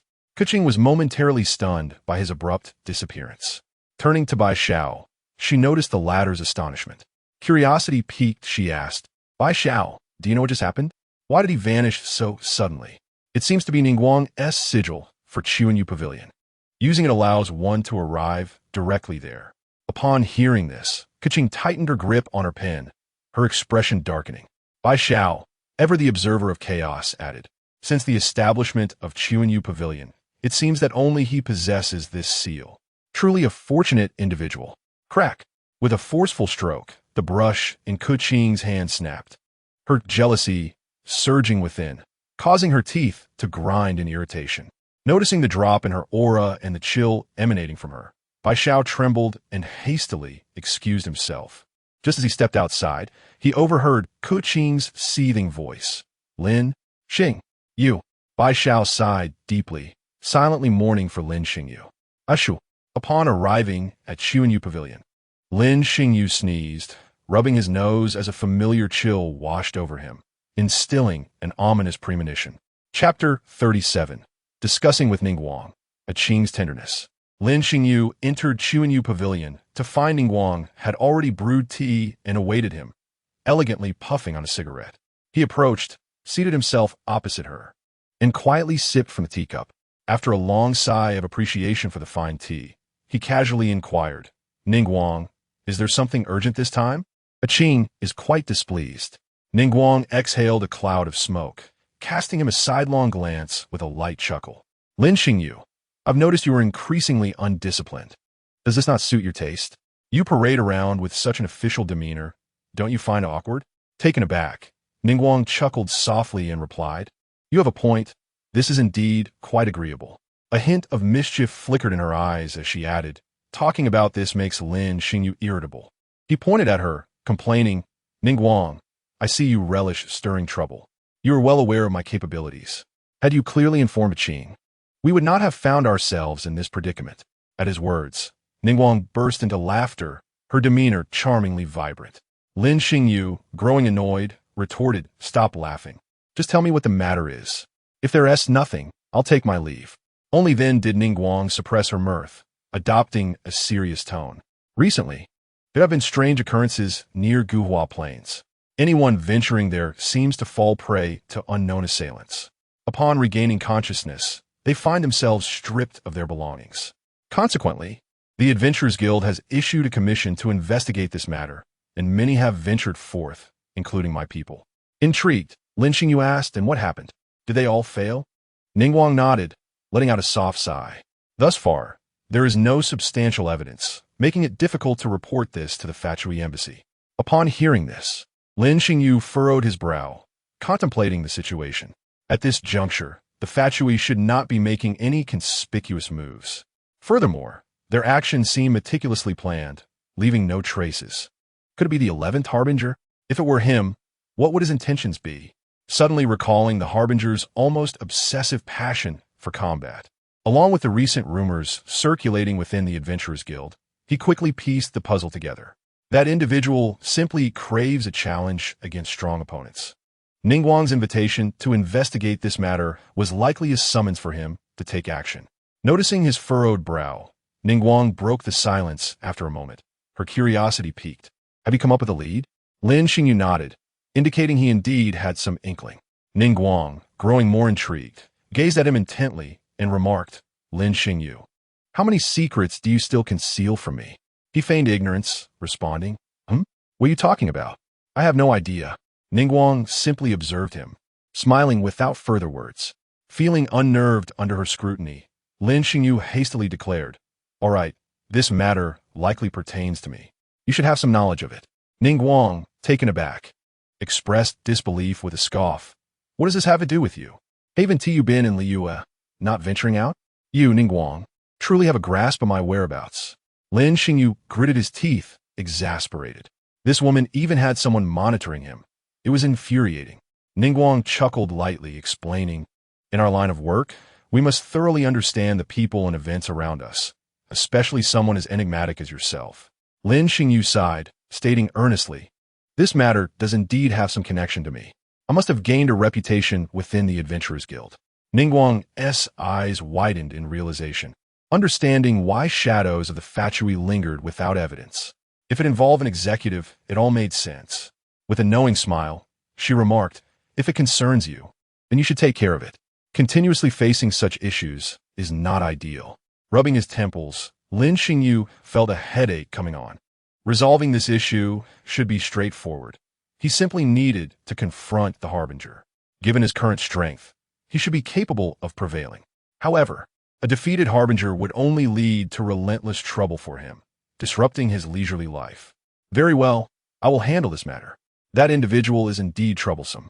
Ningguang, sensing his reluctance, took a sip of tea and teased, I suggest you pick up a commission at the Adventurers Guild before you set out. I hear the rewards have significantly increased lately. Upon hearing this, Lin Xingyu's eyes lit up. Finishing the last sip of tea, he declared resolutely, I shall take my leave. Such matters ought to be resolved promptly. Protecting Liyue is everyone's responsibility. Watching him depart, Ningguang shook her head in amusement, her gaze deep and enigmatic. Lin Xingyu, just how many surprises can you still bring me? At the Adventurers Guild, a figure clad in black appeared, taking on the most troublesome commission of the past few days before turning to leave. The moment he stepped inside, The guild members focused their attention on him. As he tore down the commission and exited, they flocked to the bulletin board. Look at that silhouette. It must be M.O. What'll we take on this time? Quick. Look, he just took the most troublesome one. Seems he's gotten wind of something. I am curious. In a corner unnoticed by anyone, a shadow vanished from sight. Shortly thereafter, this figure reappeared before the harbinger, kneeling with respect. My lord, the executive, M.O. has accepted the commission. I witnessed it with my own eyes. The harbinger, concealed in the shadows, revealed a hint of a dangerous smile, coldly stating, "Excellent. You have indeed taken the bait. Let's meet then." After leaving the Adventurers Guild, Lin Xingyu did not immediately head to Guhua Plains. Entering Keqing's office, he directly stated, "Keqing, I will be away for a few days. I have a troublesome commission to attend to." Hearing his voice, a wave of sourness washed over Keqing. She remained composed, intending to give Lin Xingyu an opportunity. With this thought, she paused her work, smiled, and looked at him gently, saying, "Very well, go ahead." Lin Xingyu was taken aback, wondering what Keqing was up to. He cautiously probed, "Keqing, aren't you going to ask what the commission is?" Continuing in her gentle tone, "What is there to ask? I have no interest anyway. You should go." "Keqing, please don't act this way. I am genuinely frightened." Chapter 38. Actively admitting fault, offering shoulder rubs to Keqing. Lin Xingyu stiffened, cold sweat trickling down. Despite Keqing's current gentleness, he sensed an ominous aura. If he dared step out of this room, the consequences could be dire. With this in mind, he quickly stepped forward without hesitation and apologized. "Keqing, I'm sorry. I was in the wrong." Keqing looked at him in surprise, then smiled. "You haven't done anything wrong. Where did you err?" "Keqing, please stop smiling. I am genuinely scared." Lin Xingyu was drenched in cold sweat, unsure of how to respond. No matter what Keqing said, it always seemed to be his fault. He lowered his head, not daring to speak. The attitude of admitting mistakes was rather lackluster, revealing underlying issues in thought. Upon witnessing this, Keqing couldn't help but sigh internally, deciding it was time to cease tormenting Lin Xingyu. With a cold snort, she spoke languidly. "Is there anything else you are concealing from me? Speak honestly." Lin Xingyu felt an overwhelming sense of relief, though he couldn't immediately recall what he had been hiding from her. Since Keqing had changed only after his departure, it was undoubtedly related to that woman, Ningguang. Without further ado, he blurted out, "Ningguang and I are friends. I owe her a substantial amount of money. She saw me out for a commission this time, and we only discussed work." Keqing continued to regard him with a cool demeanor, offering a sardonic smile. Lin Xingyu, suddenly enlightened, quickly leaned closer to her, forcing a wry smile as he confessed, "Keqing, you have no idea how ruthless that woman is. She tricked me into signing numerous contracts. This mark was thrust upon me against my will, costing me over 1,000,000 mora. I'm in quite a predicament, Keqing." He lamented, "For the sake of my future happiness, I've caused you distress." Ningguang meow meow meow. Upon hearing his plight, Keqing's anger dissipated, replaced by a twinge of sympathy. It became evident that her Xingyu had been deceived so thoroughly by that money-hungry woman. Her animosity towards Ningguang intensified. With a gentle sigh, Keqing ruffled Lin Xingyu's hair, softly saying, "Xingyu, I merely wish for you to be honest with me. Are we not the best of friends?" Lin Xingyu recognized her anger had subsided and nodded vigorously, grinning. "I understand, Keqing. From now on, I will share everything with you, hee." Keqing rolled her eyes at his foolishness, unable to suppress a chuckle that blossomed from her like a flower. Lin Xingyu was momentarily taken aback, captivated by her radiant smile. "Keqing, you look truly beautiful when you smile." Keqing noticed his dazed gaze, her cheeks flushing slightly, yet she felt a surge of happiness. "Xingyu, stop staring. You should go now. I need to focus on my work," she said, a mix of shyness and annoyance in her tone. After she spoke, she lowered her head and resumed her tasks, avoiding his gaze. Observing Keqing's earnest dedication to her work, Lin Xingyu felt a flicker of amusement. Suddenly, he noticed her stretching her shoulders, appearing somewhat fatigued. A pang of concern struck him. Keqing always immersed herself in work, refusing to rest until her tasks were complete. With Yuheng Star recently placing high expectations upon her, many responsibilities were gradually being entrusted to her. With this thought in mind, Lin Xingyu approached Keqing from behind. She was diligently reviewing her business matters, oblivious to his presence. He placed his hands upon her shoulders, gently kneading them. Startled, Keqing stood abruptly, her head colliding with Lin Xingyu's nose. Ouch! He winced, a sudden pain causing tears to well up in his eyes, eliciting both irritation and amusement from Keqing. With hands on her hips, she expressed her displeasure. Aren't you leaving? What are you doing sneaking up on me? Rubbing his reddened nose, Lin Xingyu replied, somewhat aggrieved. I was giving you a massage. You looked like your shoulders were tense, so I wanted to help. Who knew you'd react so vigorously? Well then, if you insist, I'll give you a chance. If you don't do it right, I won't go easy on you, she retorted. Lin Xingyu rubbed his hands together and placed them back on her shoulders, applying a gentle pressure. His touch was neither too firm nor too soft, providing her with immense comfort, occasionally punctuated by gentle taps. Keqing paused her writing, set down her pen, leaned back in her chair, and closed her eyes, beginning to relish Lin Xingyu's ministrations. Let us take a break. Tell me a story. It's been ages since you last did, she suddenly requested. Lin Xingyu was taken aback, but said nothing further as he began to weave a tale. Before long, Keqing's breathing became calm and elongated, indicating she had drifted off to sleep. Noticing this, Lin Xingyu chuckled softly, ceasing his movements and carefully lifting her from the chair.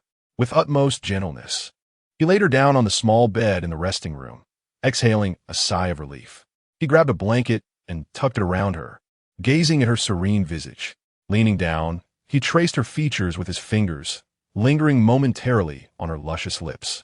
After a brief hesitation, he placed a gentle kiss on her forehead. Keqing, rest well. No matter how busy work gets, you still need to take a break. With that, Lin Xingyu exited the resting room. Not long after he departed, Keqing, who had been sound asleep, slowly opened her eyes, her cheeks flushed. She reached up to touch her forehead where Lin Xingyu had kissed her, suddenly burying her face in the covers and rolling around on the small bed, clearly overjoyed. After a while, she calmed down, touched her lips, and whispered, "Fool. Coward." After leaving the General Affairs Department, Lin Xingyu hurried to Geely Plains with remarkable speed. Observing the marked location on the commission, he began his investigation. Moments passed without any discoveries, and just as he was pondering this, he heard footsteps. Huanling. He conjured his weapon, closing his eyes to attune to the surrounding movements. Suddenly, a figure ambushed him from behind. Lin Xingyu opened his eyes, smirking. "So you're here?" He sidestepped effortlessly, dodging the attack, while the shadow behind him vanished, leaving only an afterimage. Lin Xingyu soon realized that it was merely a debt collector attempting to test him without showing themselves. Favoring stealth, was it? Then allow me to flush you out. With that, Lin Xingyu spread his arms wide, unleashing a wave of energy that emanated outward from his core. A cry pierced the air as the force sent a figure soaring, revealing the debt collector. In a flash, Lin Xingyu appeared before him, gun drawn, mocking. "Is that all you've got? You think you can ambush me? You're not even close." The debt collector lay on the ground, speechless. Applause echoed in the distance as a figure approached leisurely. It was none other than the illustrious Tartaglia. Truly, an adventurous spirit on the rise. This is quite the opportunity. Let me engage with you. The young noble assumed a battle stance, laughing heartily. A fierce confrontation was imminent. Chapter 39. The great battle with Tartaglia. Lin Xingyu turned to face the noble, firmly planting his spear into the ground, crossing his arms with a grin. "Tartaglia, I have no intention of fighting you." The noble was momentarily taken aback, lowering his weapon in surprise, and curiously inquired, "You know me?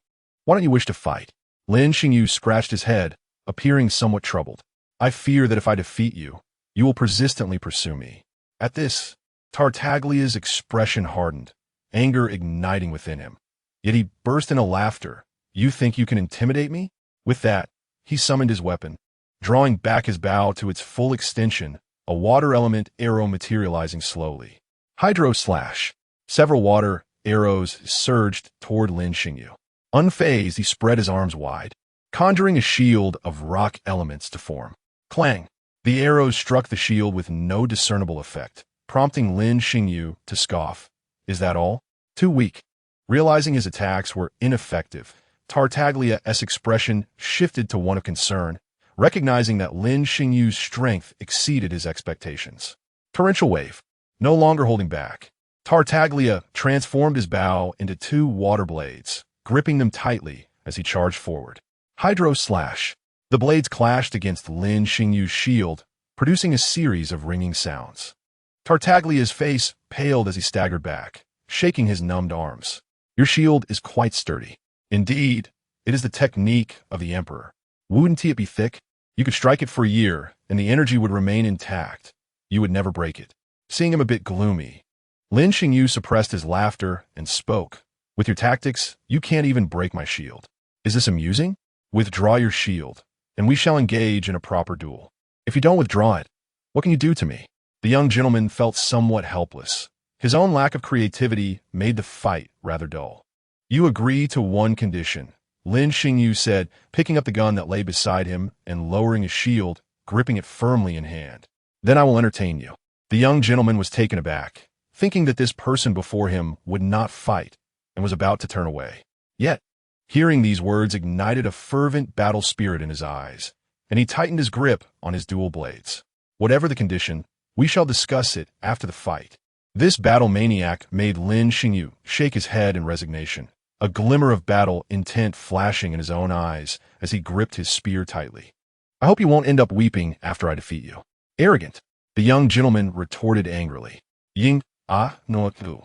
Lin Xingyu shouted, his body enveloped in karmic obstacles. Exhaling softly as he charged forward, sweeping his long spear, the young gentleman quickly leaped to evade the horizontal sweep, bringing his dual blades down in response. Lin Xingyu lowered his body, positioning his spear behind him to block the strike. Clang! The young gentleman pressed down with force, but Lin Xingyu gently shook him off, creating an opening as the young gentleman's hands were pushed apart. Seizing the opportunity, Lin Xingyu gripped his spear tightly and struck down fiercely. Two. The young gentleman's pupils constricted as he could not evade. The strike sent him flying, spitting out a mouthful of blood. A cloud of dust rose, and when it settled, the young gentleman stood up, wiping the blood from the corner of his mouth, laughing heartily. Very well, it seems I must take this more seriously. Surrounding himself with flowing water, he began to ascend slowly, and moments later, his demonic armed form emerged. Extreme evil technique, annihilation flash. The young gentleman uttered, disappearing from sight, only to reappear above Lin Xingyu. Dark blade poised to strike down. Damn! Lin Xingyu's expression changed slightly as he swiftly dodged to the side. Wind will 2 stands. Bang! The spot he had just vacated was struck, creating a large crater. Lin Xingyu barely escaped the area, breathing a sigh of relief. You dodged quite swiftly, but it is futile. In the next instant, the young gentleman reappeared beside Lin Xingyu, his speed so rapid it was nearly imperceptible. Oomph. Your karmic obstacles are even more pronounced. Using the same move against me will not work. All suffering vanquished. I won't think of a name for the technique. Let me be a placeholder. A raging wind swirled around Lin Xingyu. Extrême evil technique, annihilation flash. Clang, clang, clang. Lin Xingyu scoffed, his figure vanishing as he ascended into the air. Pausing briefly, both began to move, colliding multiple times, the resulting sounds causing the clouds to roil and the heavens to change color. After dozens of exchanges, both halted mid-air, standing opposed to one another. Each bore numerous wounds, blood staining their bodies. Ha ha, exhilarating. Now for the final move. Are you done for? I'm just beginning to warm up. Lin Xingyu spat out a mouthful of congealed blood, disdainfully retorting. Then brace yourself, the young gentleman shouted, merging the powers of the evil eye with that of the divine eye. Thunder roaring in the sky as heavy rain began to fall. Lin Xingyu sensed the immense energy emanating from him, feeling it surpassed his own limits. And his expression grew solemn as he retracted his spear. Heaven moves all things. In a swift motion, Lin Xingyu activated the rock element, causing the ground to resonate. Amidst the earth-shattering upheaval, a massive meteorite appeared in the air, hurtling towards the young gentleman. At that moment, the young gentleman had also completed his gathering, forming a whale-shaped entity surrounded by elements of lightning, leaping from the ground and surging towards Lin Xingyu. Bang! The meteorite collided with the whale, producing a deafening roar. Energy cascading forth. In the next instant, an explosion ensued, Both were blown away by the shockwave. Phew! They both spat out blood, collapsing onto the ground as the energy in the sky gradually dissipated. Moments later, Lin Xingyu stood up, clutching his chest, slowly raising his spear as he walked towards the young gentleman. At that moment, the young gentleman's demonic form could no longer be sustained, reverting to his original state, immobile. Lin Xingyu pointed his spear at him and spoke. "How about it?" The young gentleman moved his fingers slightly, realizing he could not muster any strength, and laughed heartily. "You have won. You are indeed formidable. However, I greatly enjoyed the fight." Lin Xingyu chuckled, retracting his spear and helping him up, saying, "I told you I am strong. You insisted on battling with me. Now you know who reigns supreme?" The young gentleman was taken aback, not expecting him to assist him, and in confusion, he asked, "Are you really saving me? Don't overthink it. You merely crave battle and strength, and you have not committed any wrongdoing." Suddenly, Lin Xingyu remembered something and threw him back to the ground. "You have done quite a few wrongs in order to lure me out these past few days." Ouch! The young gentleman rubbed his sore backside, awkwardly smiling. "I will compensate. You still owe me a condition," Lin Xingyu reminded him. "Promise me you will cease to trouble me. My identity is special. If you wish to fight in the future, I can recommend someone." The young gentleman paused, intrigued. "Who? Are they as strong as you?" Recalling the strength of the Dijun, Lin Xingyu could barely contain his smile as he replied seriously. "He is very strong, even stronger than me." Zhongli clenched his fists, genuinely intrigued indeed. "There are quite a few strong individuals in Liyue." Lin Xingyu assisted the young gentleman to his feet, both making their way towards Liyue. "By the way," the young gentleman seemed to remember something, scratching his head. "Where did you buy that outfit? It hasn't been damaged at all after such a long fight." "Oh, this? It was given by something called a system, but unfortunately, it is no longer around. Speaking of which, could you remove your hood? We are fighting without knowing each other. Do you not intend for me to recognize you?" "I cannot do that. If you know, I will surely have no peace for days. If you want to fight, go find Zhongli. All right, if anything arises, feel free to find me at Bagua Bank. We shall see. You should refrain from using that evil eye for now, as you can barely stand." The two supported each other, chatting and laughing along the way, as the rain cleared, the sun casting long shadows of them. Chapter 40. The cunning Yu Hung star finalizes the participants for the Windflower Festival. 3 days had passed since the affair with the young gentleman, and during this time, Lin Xingyu resumed his leisure activities. One day, he entered the General Affairs office, intending to report in as usual before slipping away for some fun. Upon entering the office of Yu Hung Star, he discovered Ganyu and Keqing were also present, appearing to be in a dilemma. Curiosity piqued. He approached and inquired, "Good morning. What troubles you both?" Yu Hung Star scoffed upon seeing him. "Lin Xingyu, you have arrived just in time." Taken aback, Lin Xingyu pointed at himself, asking, "Is this related to me?" "Of course. After all this time of slacking off, there's finally an external task suitable for you," Yu Hung Star said, her excitement evident at the prospect of assigning Lin Xingyu some work. "Oh." Lin Xingyu's interest was piqued, scratching his head. "What is it? Have you finally decided to send me out?" Yu Hung Star glanced at Ganyu, signaling her to explain. "In previous years, we would invite individuals from Liyue to participate. The esteemed 7 stars of Liyue convened to discuss this, and every year they would send their subordinates. This year, it happens to be your turn to send someone." Yu Hung Star. Hearing this, Lin Xingyu's eyes brightened, expressing intrigue. "So, are you planning to send me?" Keqing, observing Lin Xingyu's elation, immediately darkened, forcing a smile as she looked at him. "Are you really that happy?" Lin Xingyu trembled slightly and quickly wore a sorrowful expression as he spoke. "No, I'm not happy. I don't want to leave this place." Yu Hongxing let out a disdainful laugh, questioning how one could be so joyful about such trivial outings. Upon hearing this, Lin Xingyu pondered for a moment and realized why Ganyu was chosen for this task every year. Firstly, Ganyu's extensive experience in negotiations with the people of Mondstadt made the proceedings much smoother. Secondly, it seemed that the Liyue Qixing thought it best to let Ganyu, who worked diligently every day without rest, take a break through these external negotiations. "All right," Lin Xingyu replied, showcasing a compliant demeanor. "I will certainly listen to Sister Ganyu." "Oh, there's no need to call me sister. Just call me Ganyu, she said somewhat awkwardly. Very well then, I look forward to your guidance, Ganyu. Upon hearing Lin Xingyu's address, Keqing's eyes widened in disbelief, burning with jealousy. Sister Ganyu. He used to call his own sister that. Will he now refer to her as a you or shall you? Before Lin Xingyu's arrival, Keqing was already aware of this situation and felt a pang of disappointment since Yu Hongxing had not mentioned her participation. Seeing Lin Xingyu's evident excitement about this outing dimmed her spirits further.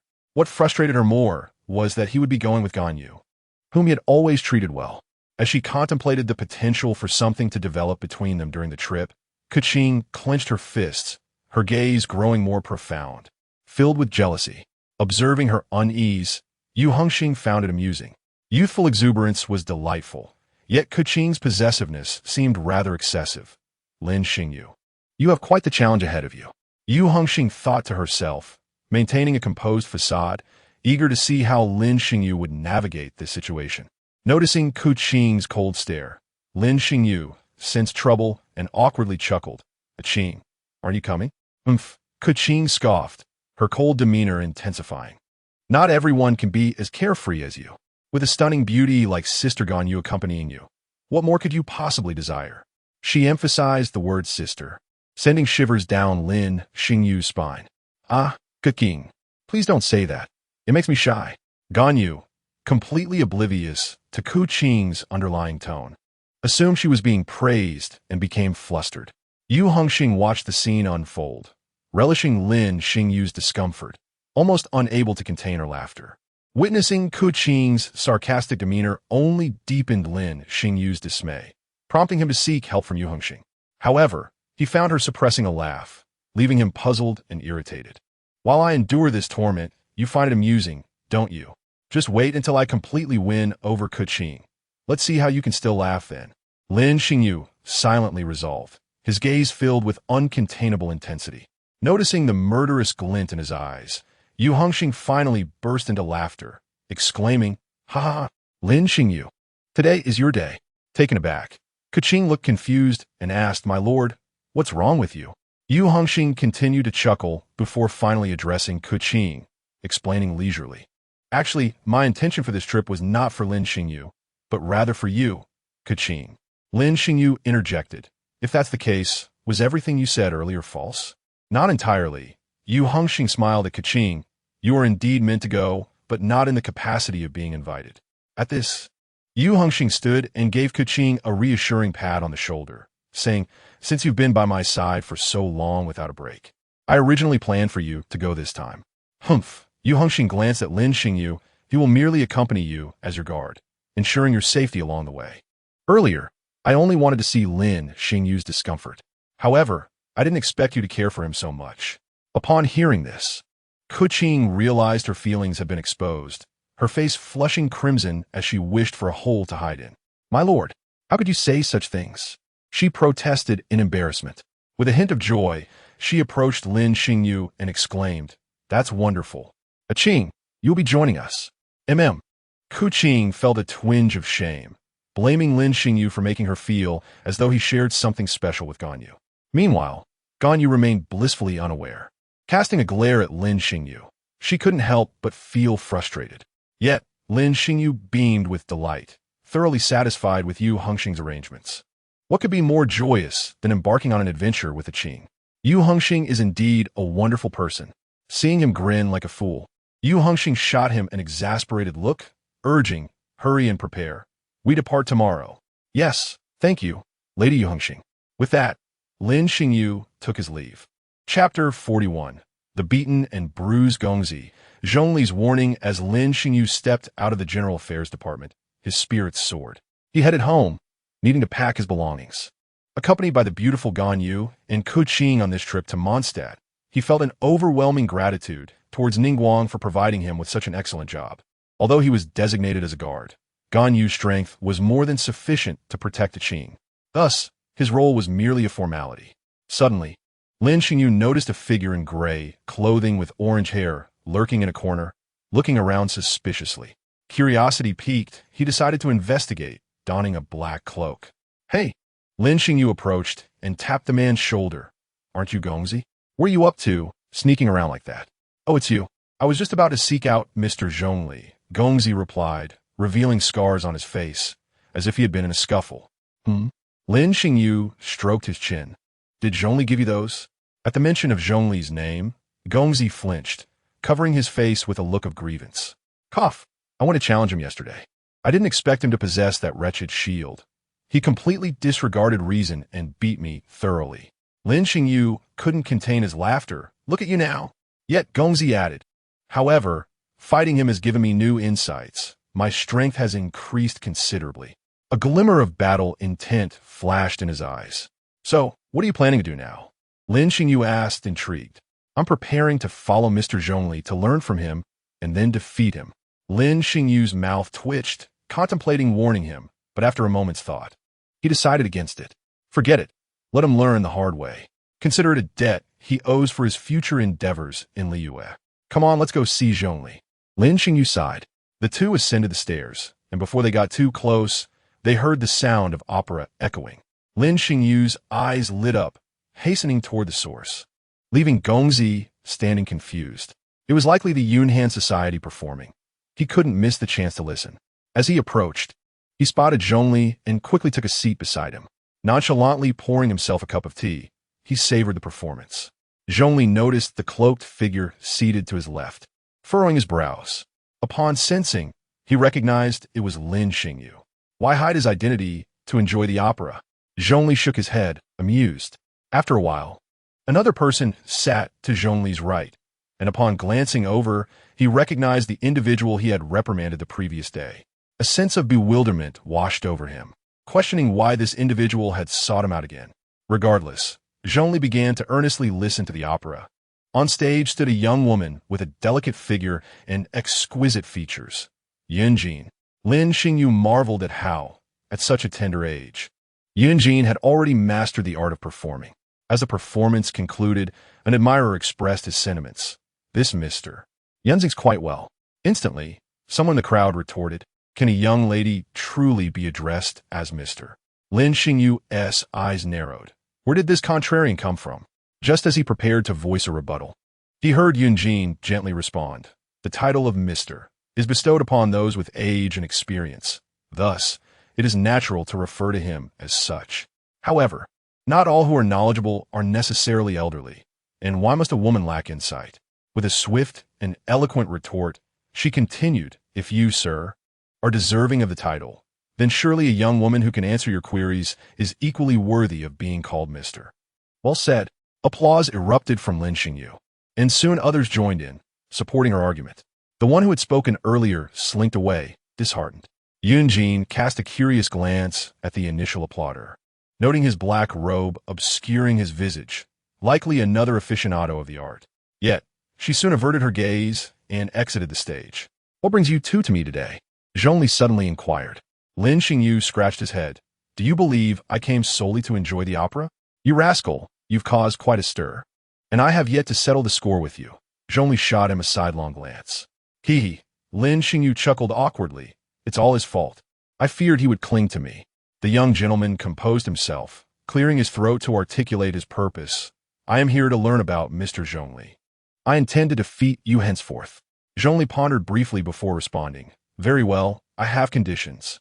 Any bills related to me sent to the Bagua Bank will be your responsibility. No problem. I'll handle it, the young gentleman thought, envisioning a future without these obligations once he triumphed. You're too much, Lin Xingyu remarked, observing the young man's smug demeanor with a hint of sympathy. One of Zhongli's wallets had conveniently presented itself. Thank you, Mr. Zhongli, for imparting your knowledge of the geo techniques. Lin Xingyu expressed his gratitude respectfully. Hearing this, Zhongli regarded him with a piercing gaze and cryptically warned. The strength acquired by outsiders in this world is not truly yours. Do not become overly reliant on it. What rightfully belongs to you, you have yet to fully comprehend. What do you mean? Lin Xingyu furrowed his brow, struggling to grasp the meaning behind his words, yet he committed them to memory nonetheless. After bidding farewell to Zhongli, Lin Xingyu made his way to Chuanyu Pavilion. He needed to discuss his impending departure from Liyue with Ningguang. Recent events had likely kept her occupied. Upon seeing him, Ningguang greeted him with a light smile. You handled that situation well. I suppose, Lin Xingyu replied nonchalantly, taking a sip of tea. After this, the Fatui will not dare to act so brazenly again. Oh, will they not pursue you? Ningguang inquired with interest. Recalling Zhongli's formidable presence, Lin Xingyu chuckled, shaking his head. He has entangled himself with someone formidable. He won't have the energy for any schemes. Before he could finish, Ningguang interrupted. I already know, you may relax. There won't be any pressing matters troubling you soon. Lin Xingyu was taken aback, then recalled something, feeling a bit disgruntled. But your spies haven't withdrawn yet. What is the meaning of this? Do you not trust me? Oh, Ningguang chuckled lightly, a smirk dancing on her lips. You have quite a few secrets. She continued teasingly.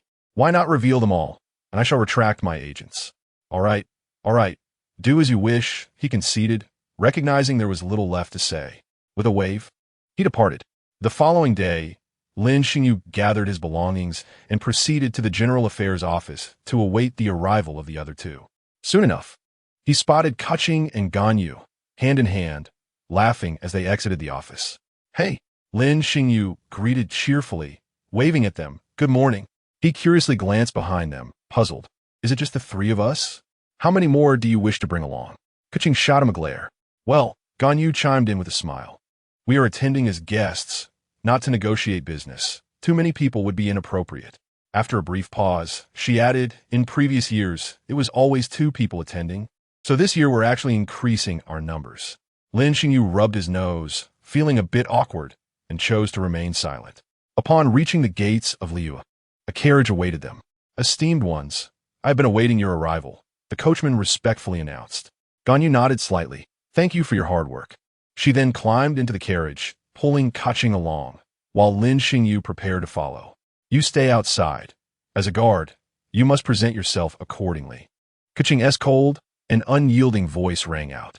At her words, Lin Xingyu froze mid-motion, then resigned himself to sit beside the coachman.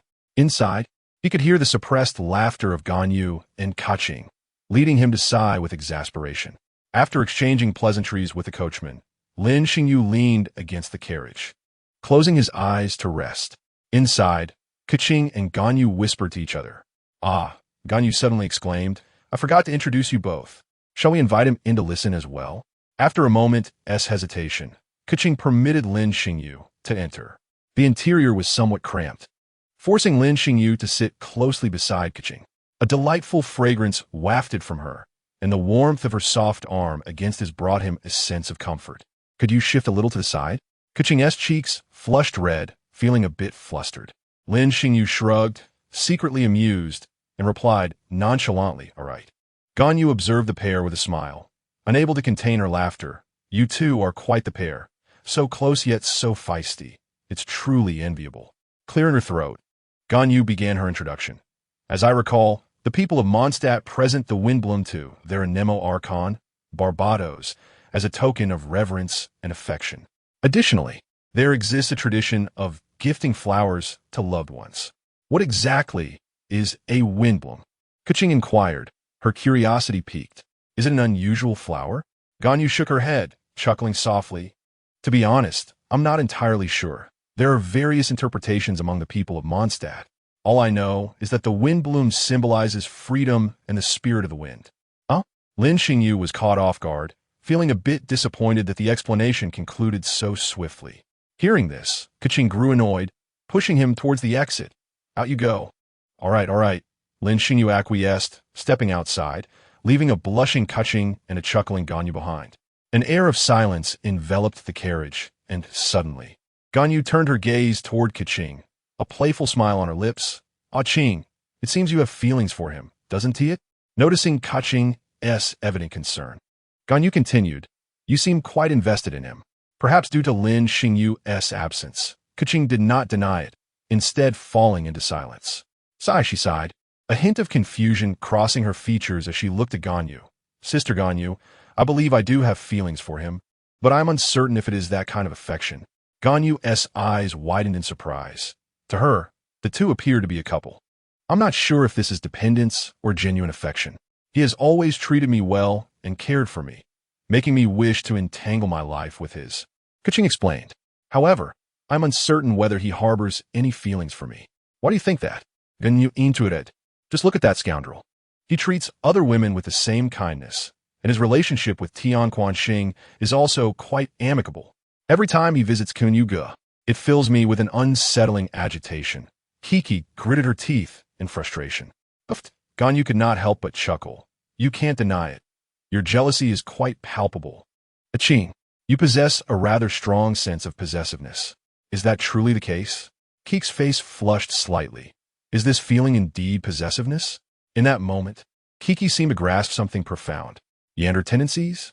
Kiki could only think of how Lin Xingyu made her feel jealous, forgetting how patiently he always comforted her.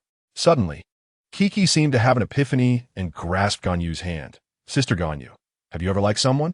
Caught off guard by Keek's question, Ganyu froze for a moment, her face instantly reddening as she awkwardly chuckled. I don't know. I usually work overtime and lack the time to ponder such matters. Huh? Kiki felt a twinge of disappointment. It turns out even someone like Sister Ganyu has never been in a romantic relationship. Oh, Keqing, please don't tease me. Ganyu shyly averted her gaze. Observing this, Kiki burst into laughter. Humph. Who told you to jest with me earlier? I never expected Sister Ganyu to be so innocent. Keqing, Ganyu, Vet said, reached out to tickle her. No, I was wrong, Sister Ganyu. Kiki, unable to bear the tickling, pleaded for mercy. The two engaged in playful banter for quite some time before finally ceasing their antics, completely oblivious to the lengthy discussion regarding Lin Xingyu and Kiki's emotional relationship. Lin Xingyu surveyed his surroundings, estimating the time. It appeared they would arrive in about 3 days. 3 days later, at the gates of Mondstadt, halt. Please state your purpose. 2 knights of Favonius blocked their path. Upon hearing this, Ganyu and Kiki disembarked from their vehicle. Ganyu stepped forward, presenting the invitation she held, and softly explained. One of the knights accepted it, glanced at it, nodded, and returned the invitation to Ganyu, offering a knightly salute. Welcome, esteemed guest from Liyue. We apologize for any prior inconvenience. It's all right. We shall proceed inside, Ganyu replied with a smile. Both understood and followed Ganyu into the city. Xingyu, this place is truly different, Kiki exclaimed, her eyes sparkling with excitement. The architecture here is vastly different from Liyue. It is my first time seeing such a thing. It is my first time as well, Lin Xingyu stated, maintaining a composed demeanor. In truth, he had grown weary of it from the game. First, we should visit the Knights' headquarters, where they will arrange our accommodations, Ganyu indicated. As if recalling something, she added, Mondstadt is a free city-state. Their deity is nowhere to be found, so it is governed by the self-organized Knights of Favonius. Kiki paused, somewhat surprised. So this city is ruled by humans rather than gods. Indeed, it is impressive that they managed so well, Ganyu smiled. Kiki nodded thoughtfully, gazing at Mondstadt, lost in contemplation. Observing this, Lin Xingyu instantly understood. Keqing was moved. The era of human governance aligns with Keqing's ideals. Regardless of her future decisions, he would support her. Before long, they arrived at the Knights' headquarters, where they were not made to wait for an announcement. A woman dressed in knightly attire with a high ponytail of golden hair emerged to greet them. Upon seeing Lin Xingyu, she bowed and smiled. Greetings, esteemed guests from Liyue. I am Jean, the acting grandmaster of the Knights of Favonius. Ganyu, surprised, exclaimed, It's been a while, Jean. I didn't expect you to become the acting grandmaster. Jean shook her head, responding with a hint of resignation. Grandmaster Varka has been on an expedition for half a year. I am merely managing affairs temporarily, due to his trust. And who might these two be? Jean turned to Lin Xingyu and Kiki. Hello, I am Kiki, assistant to Yu Hung Xing. Greetings, I am Lin Xingyu, a traveling bodyguard. He introduced. Jean offered them a courteous bow, smiling. Greetings. You must be quite tired from your long journey. I will have someone escort you to the Goethe Hotel for some rest. After speaking, Jean summoned a knight to guide them to the Goethe Hotel. Upon arriving at the Goethe Hotel, they encountered a minor setback as they were informed that only 2 rooms remained. I apologize. We have had a surge of visitors recently, and no additional rooms are available, the receptionist stated. Hearing this, Lin Xingyu's eyes lit up as he looked at Kiki. Keqing, I shall share a room with Sister Ganyu. Kiki smiled at him. What do you mean? Lin Xingyu awkwardly scratched his nose, took the key, and followed them upstairs. The two rooms were adjacent to each other. Lin Xingyu opened his door and said to the two outside, "If you need anything, feel free to come knock." After entering, he washed up and lay down on the bed. They had finally arrived in Mondstadt, a place both familiar and foreign. This is a rare opportunity. Perhaps I should go out and explore, hoping to encounter some interesting individuals. The image of that green character surfaced in his mind. With this thought, he quickly stood up, exited his room, and knocked on the adjacent door. Coming, Keqing opened the door, her hair still damp from a recent wash, her cheeks slightly flushed, indicating she had just bathed. Seeing Lin Xingyu, Keqing tilted her head in confusion. "Is there something you need?" Upon hearing this, Keqing casually replied, "Go ahead." With permission granted, Lin Xingyu dashed off without another word. "Why is Xingyu so excited?" Keqing murmured to herself, puzzled. Suddenly, she paused in her hair-drying motion, her expression turning icy. He wouldn't be going to flirt with some other woman, would he? Returning to her room, she tossed the towel aside, feeling frustrated. That scoundrel Xingyu. Such a fickle heart. Keqing pouted, furiously pounding her pillow. Ganyu, witnessing her demeanor, found it amusing. "What is wrong, Keqing? What has Lin Xingyu done now?" "He went out to have fun." Keqing buried her face in the pillow, speaking muffled. "Well, it's normal to be curious when arriving at a new place," replied Ganyu, somewhat confused. Observing Keqing's expression, Ganyu began to understand, unable to suppress her laughter. "Haha, Keqing. You're not worried he is going to flirt with women, are you?" Struck by her thoughts, Keqing lay motionless on the bed, her face burning with embarrassment. "Why were you so concerned? You could have just asked to go with him," Ganyu remarked casually. Suddenly, Keqing sprang up, her eyes gleaming with determination. "You're right. I should follow him." Seeing Keqing's eagerness to take action, Ganyu couldn't help but chuckle. "You want to find him now. How did you become so foolish?" Lin Xingyu truly has a knack for capturing Keqing's heart. Keqing is completely under his spell, Ganyu mused silently. Lin Xingyu, stepping out of the Goethe Hotel, headed directly to the Mondstadt Tavern. That green fellow, who often slacks off, is likely to be found there. Suddenly, he heard a familiar voice nearby, causing him to frown slightly as he approached the source of the sound. "I am the Princess of Judgment. Upon seeing me, should you not hasten to pay your respects?" At this proclamation, Lin Xingyu stiffened. It was that eccentric princess, Fiscal. Turning on his heel, Lin Xingyu refused to take another step forward. "Ha ha, how old are you? Still playing these childish games?" "Indeed, so immature, not at all grown up. Let us go. Let the princess entertain herself." "Ha ha ha." Upon hearing those sounds, Lin Xingyu paused his steps, sighed, and headed toward Fixier's direction. Before he approached, he overheard Fixier murmuring to herself, "Ah, mere mortals do not comprehend my nobility." Yet her voice carried a loneliness that was heart-wrenching. Lin Xingyu furrowed his brow, intending to speak, when he saw Fixier walking outside the city. He knitted his brows and followed her. Chapter 44. Enlightening Fixier, Lin Xingyu's youthful spirit ignited. Fixier reached a lakeside, crouched down, and began to stir the water with a nearby branch. The surface rippled, mirroring the unrest within her heart at that moment. As Lin Xingyu approached, he spotted the golden-haired girl with twin ponytails squatting by the lake. Her forlorn silhouette stirred an indescribable ache within him. With a gentle sigh, he activated the illusionary spirit ring system and donned an eye patch. An eye patch materialized over Lin Xingyu's left eye. Having prepared himself, he walked over and stood beside her. Adopting an exaggerated pose, he proclaimed, "Hark! What mischief dost thou plot in this clandestine fashion?" Startled by the voice beside her, Fixier jumped to her feet. Suddenly, she lost her balance and slipped, tumbling towards the water. Reacting swiftly, Lin Xingyu grasped her hand and pulled her back. But he stumbled forward and fell into the shallow water himself, which soaked him to the waist.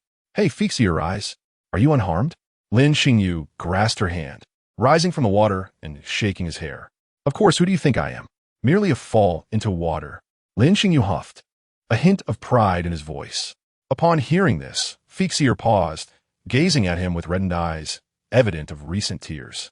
Lin Xingyu brushed his hair aside, revealing the eye patch, and asked, "What is this?" "My youthful spirit has ignited. This was a noble endeavor, to rescue a lost soul such as hers." Puffing with laughter at his comical demeanor and the eye patch, Fexier chuckled uncontrollably. You are truly a peculiar individual. At her words, Lin Xingyu's expression stiffened, awkwardly digging his toes into the ground as he feigned anger. How dare you? I am Mo, the Lord of Black Flames, a king from the ancient land of Huaxia. Darest thou mock me? Fexier laughed even harder, tears streaming down her face, until she finally covered her eyes and sobbed aloud. Hey, what are you crying for? I am not adept at comforting others. I command you to cease your tears. At this, Fexier wept even more, though her heart brimmed with gratitude. After a long while, Fexier managed to speak through her sobs. Do you not think this is a child's fantasy?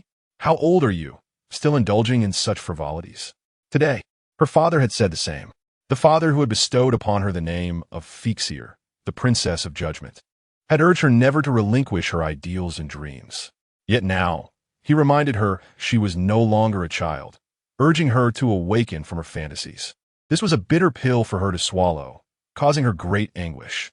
In the past, she would have dismissed such childish remarks.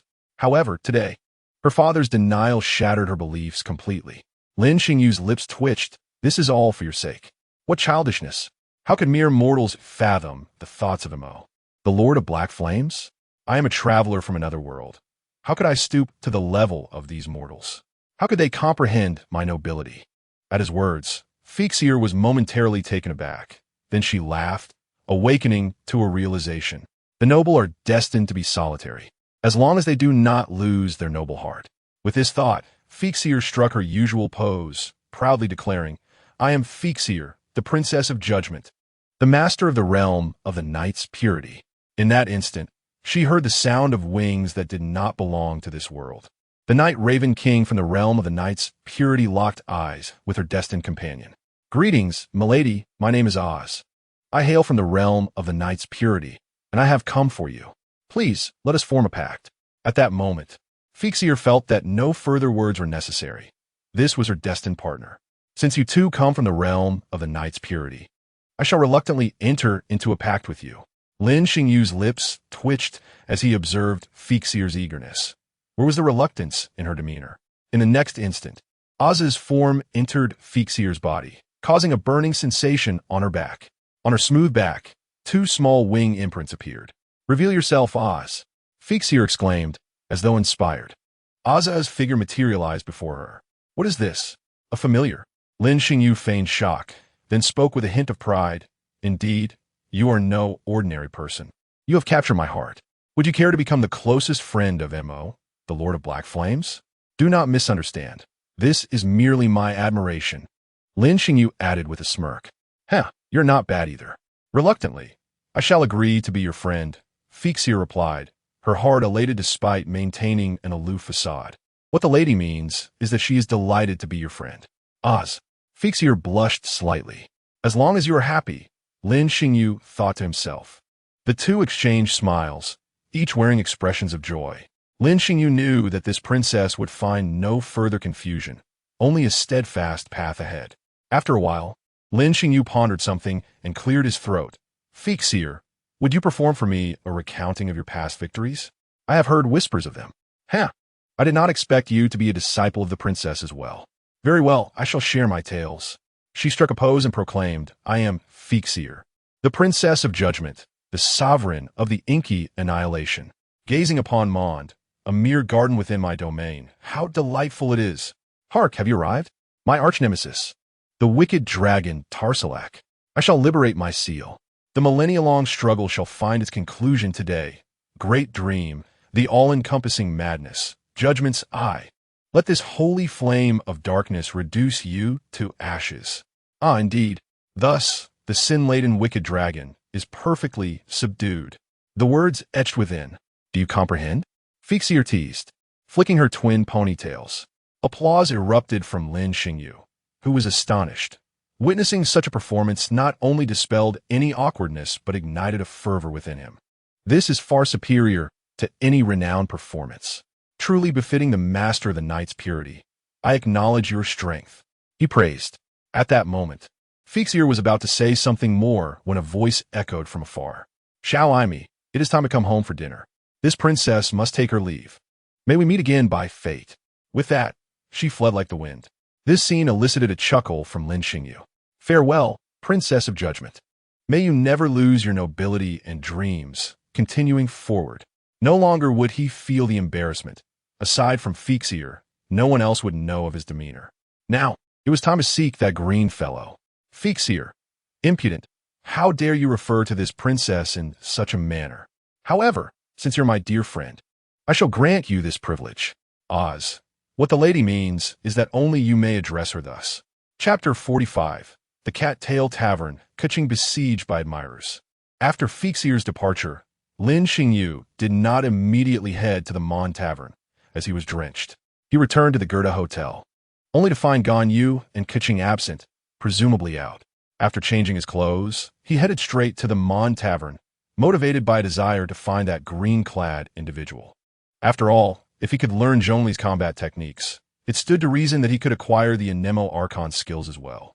Upon entering the tavern, however, he found no trace of the elusive MOU monster, which struck him as peculiar. It was unlike his usual habits to be absent from the tavern, as one cannot earn money for drinks without performing. With a hint of confusion, he approached the bartender at the counter and inquired, "Excuse me, has a strange bard in green attire and hat been here?" "All right, I understand. Thank you," Lin Xingyu replied with a hint of disappointment before turning to leave. "Hey, wait," the bartender called out to him. "Are you a friend of his?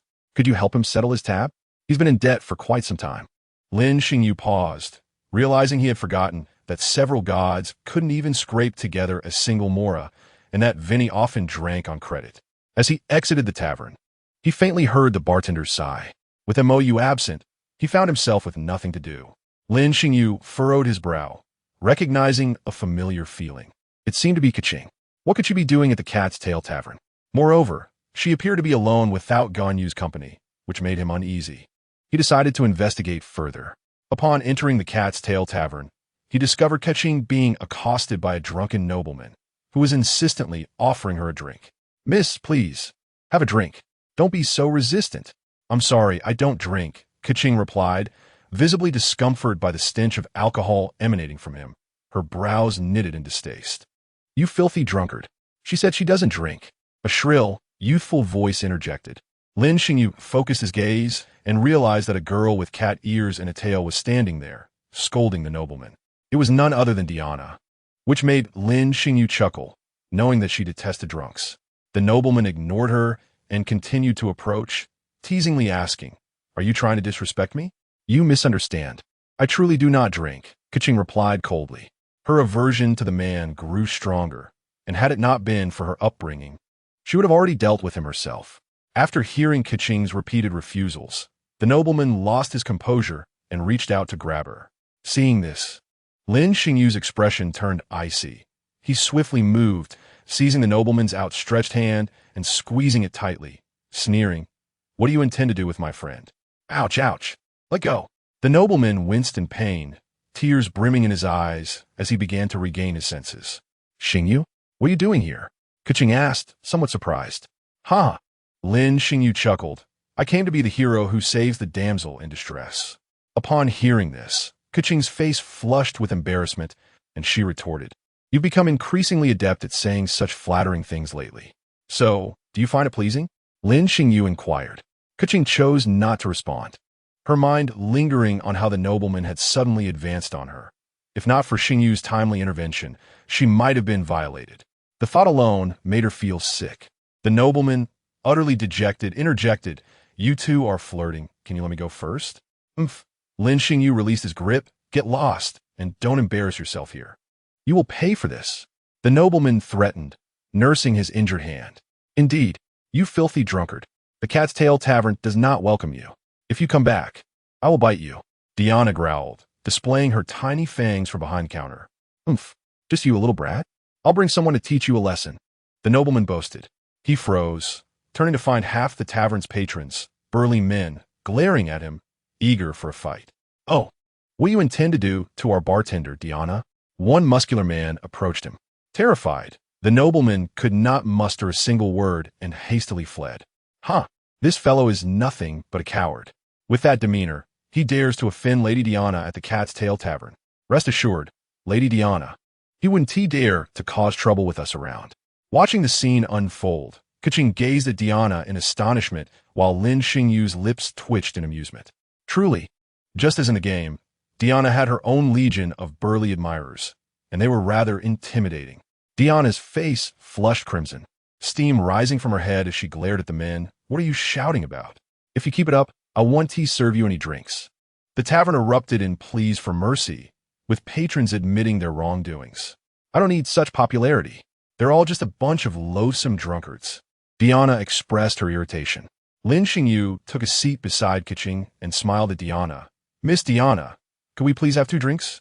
Hearing this, Diana's expression stiffened, feeling somewhat awkward. What? Drinks? This is a tavern. I know, but neither of us drinks alcohol. Could you kindly prepare 2 non-alcoholic beverages for us? Lin Xingyu smiled, his gaze sincere. Well, I suppose I can reluctantly mix you 2 a drink. Diana's heart soared with joy. She preferred those who did not drink. After saying this, she turned to gather the necessary ingredients. Keqing watched Diana's back as she prepared the drinks, pondering whether it was her imagination or if Diana seemed genuinely happy. Lin Xingyu couldn't help but chuckle and explain, indeed, don't let her profession fool you. She despises alcohol and those who consume it. Now that she knows we don't drink, she is likely quite pleased. Keqing nodded slightly, a smile gracing her lips. How fascinating. She dislikes alcohol, yet works as a bartender. Lin Xingyu, intrigued, elaborated, there's a deeper story. She aims to dismantle the Mon drinking establishments. By working as a bartender, she intends to concoct terrible drinks to dissuade people from drinking. However, her talent ensures she only brews delicious beverages, which has left her quite distressed. Isn't that remarkable? He added, glancing at Keqing, whose expression had grown a tad peculiar. At first, Keqing was engrossed in the tale, but halfway through, she sensed something was amiss. How did Xingyu know all this? Had he done his homework on this place to charm the adorable cat girl? The more she contemplated, the more her ire flared. Clenching her fists and fixating her cold gaze on the loquacious Lin Xingyu. When he fell silent, Keqing smirked, her smile lacking warmth. Why have you stopped? Xingyu, I was eager to hear more. Lin Xingyu swallowed hard, forcing a laugh. What had he done to incur her wrath? Keqing, please don't be like this. I'm scared. Who am I? Where am I? What have I done wrong? Chapter 46. The Interrupted Confession. Keqing's heartfelt frustration, seeking to take initiative. Keqing. Lin Xingyu reached for her hand, appearing somewhat pitiable. Did I say something wrong? Keqing coldly shook off his hand. How do you know so much? This is your first time meeting Miss Diana, right? You seem quite familiar with her. Hearing this, Lin Xingyu's expression faltered, internally scolding himself for being overly confident and forgetting this detail. At that moment, he was at a loss for how to explain when Keqing's voice, cold yet tinged with a hint of grievance, broke through. Do you have feelings for her? Did you inquire in advance? I know. Lin Xingyu, you shameless flirt. No. How did it turn into an accusation of me being a flirt? Keqing, think about it. She is so young. I wouldn't dare to have such thoughts. Then you do have thoughts. Keqing retorted. Fine.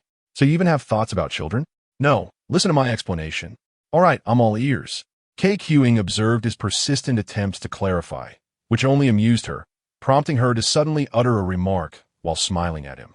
Upon hearing this, Lin Xingyu was momentarily taken aback. Wasn't the expected response supposed to be one of dismissal? Keqing's unexpected shift in demeanor threw him off balance. You claim you want to explain, she teased, her eyes glimmering with curiosity. Seeing her reaction, Lin Xingyu felt a surge of anxiety. He was at a loss for words. Suddenly, a flash of inspiration struck him as he thought of someone. He cleared his throat, beginning to explain, pausing briefly. He discreetly glanced at Keqing, who appeared to be listening intently. This gave him hope, and he felt a rush of joy. His thoughts wandered to the well-known bartender, Dawn, and her insights. So it was all for my benefit, Keqing realized, nodding in understanding. Lin Xingyu smiled in response, affirming her revelation. Thus, you made a special visit to meet Lin Xingyu before your departure, didn't you? Yes, indeed. She provided you with the information, correct? Yes, that's right. It seems your relationship is quite close, perhaps even closer than mine. Keqing swiftly shifted the topic. her gaze fixed on him with unwavering intensity. This sudden directness left Lin Xingyu momentarily stunned. He felt unprepared to handle her boldness. Observing her demeanor, Keqing felt a pang of disappointment. She had hoped to gauge his feelings for her through this conversation, only to realize that he might not share the same sentiments, leading her to feel a bit foolish. As a wave of melancholy washed over her, she sighed, conceding, "I won't pry any further." Hearing the despondency in her voice caused Lin Xingyu to feel a sense of urgency. He sensed that if he allowed this moment to slip away without addressing it, a rift would form between them that could never be mended. Resolute, he clenched his jaw, turning Keqing to face him. Taking a deep breath, he gazed in her eyes, imploring, "Keqing, look at me and listen closely." Witnessing Lin Xingyu's assertive demeanor and the fervor in his gaze sent her heart racing. Could it be that he was preparing to confess? As this thought crossed her mind, Keqing felt her cheeks flush an even deeper shade of crimson, her ears burning, as she became acutely aware of her own emotions. Observing her blushing countenance, Lin Xingyu's heart raced in tandem, his palms slick with sweat. In that moment, he realized that Keqing harbored similar feelings for him. However, the charged atmosphere between them was abruptly shattered by an unexpected voice. "What you two up to?" The sudden intrusion startled Keqing, causing her to turn away, leaving her feeling slightly disheartened. Lin Xingyu clenched his fists, furious at the interruption. "I finally felt something stir within me, and yet you've thwarted my chance." Upon meeting Dawn's curious and innocent gaze, he felt his anger dissipate, leaving him with a sense of helplessness. It was as if he could only mutter, "It's nothing, merely the sensation of a fish slipping from my grasp." Keqing, overhearing this, felt her face flush once again, and in a moment of impulse, she twisted Lin Xingyu's waist in reproach. "Ouch!" he exclaimed, incredulous at her audacity. "Here are your drinks," Dawn announced, her eyes sparkling with anticipation.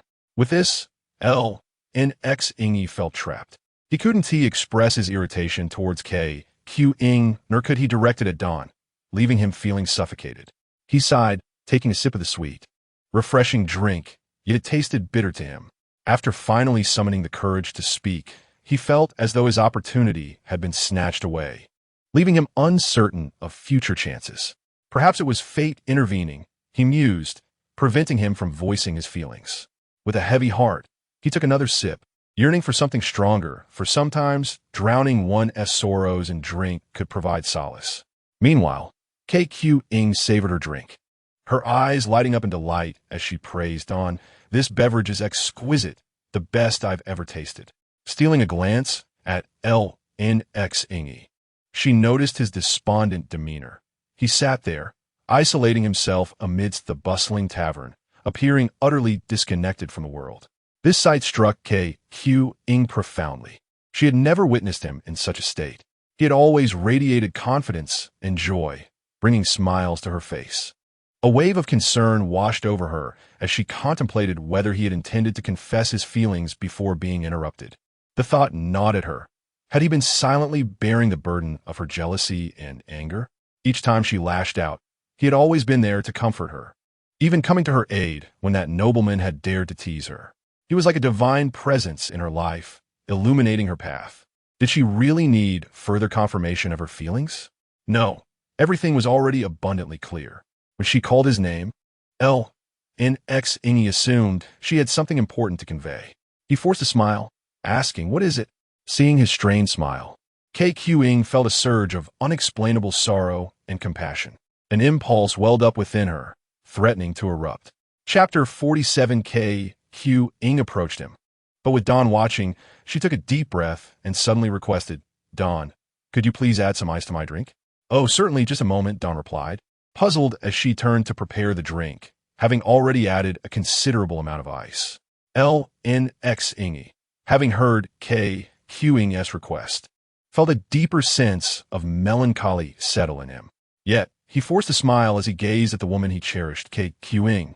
"I was just about to..." Before he could finish, darkness enveloped him as Keqing leaned in closer.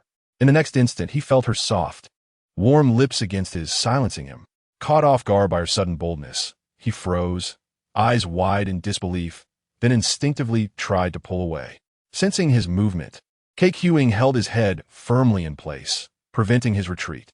Gradually, Lin Xingyu closed his eyes, embracing her, savoring the sweetness of the moment as if indulging in a delectable treat.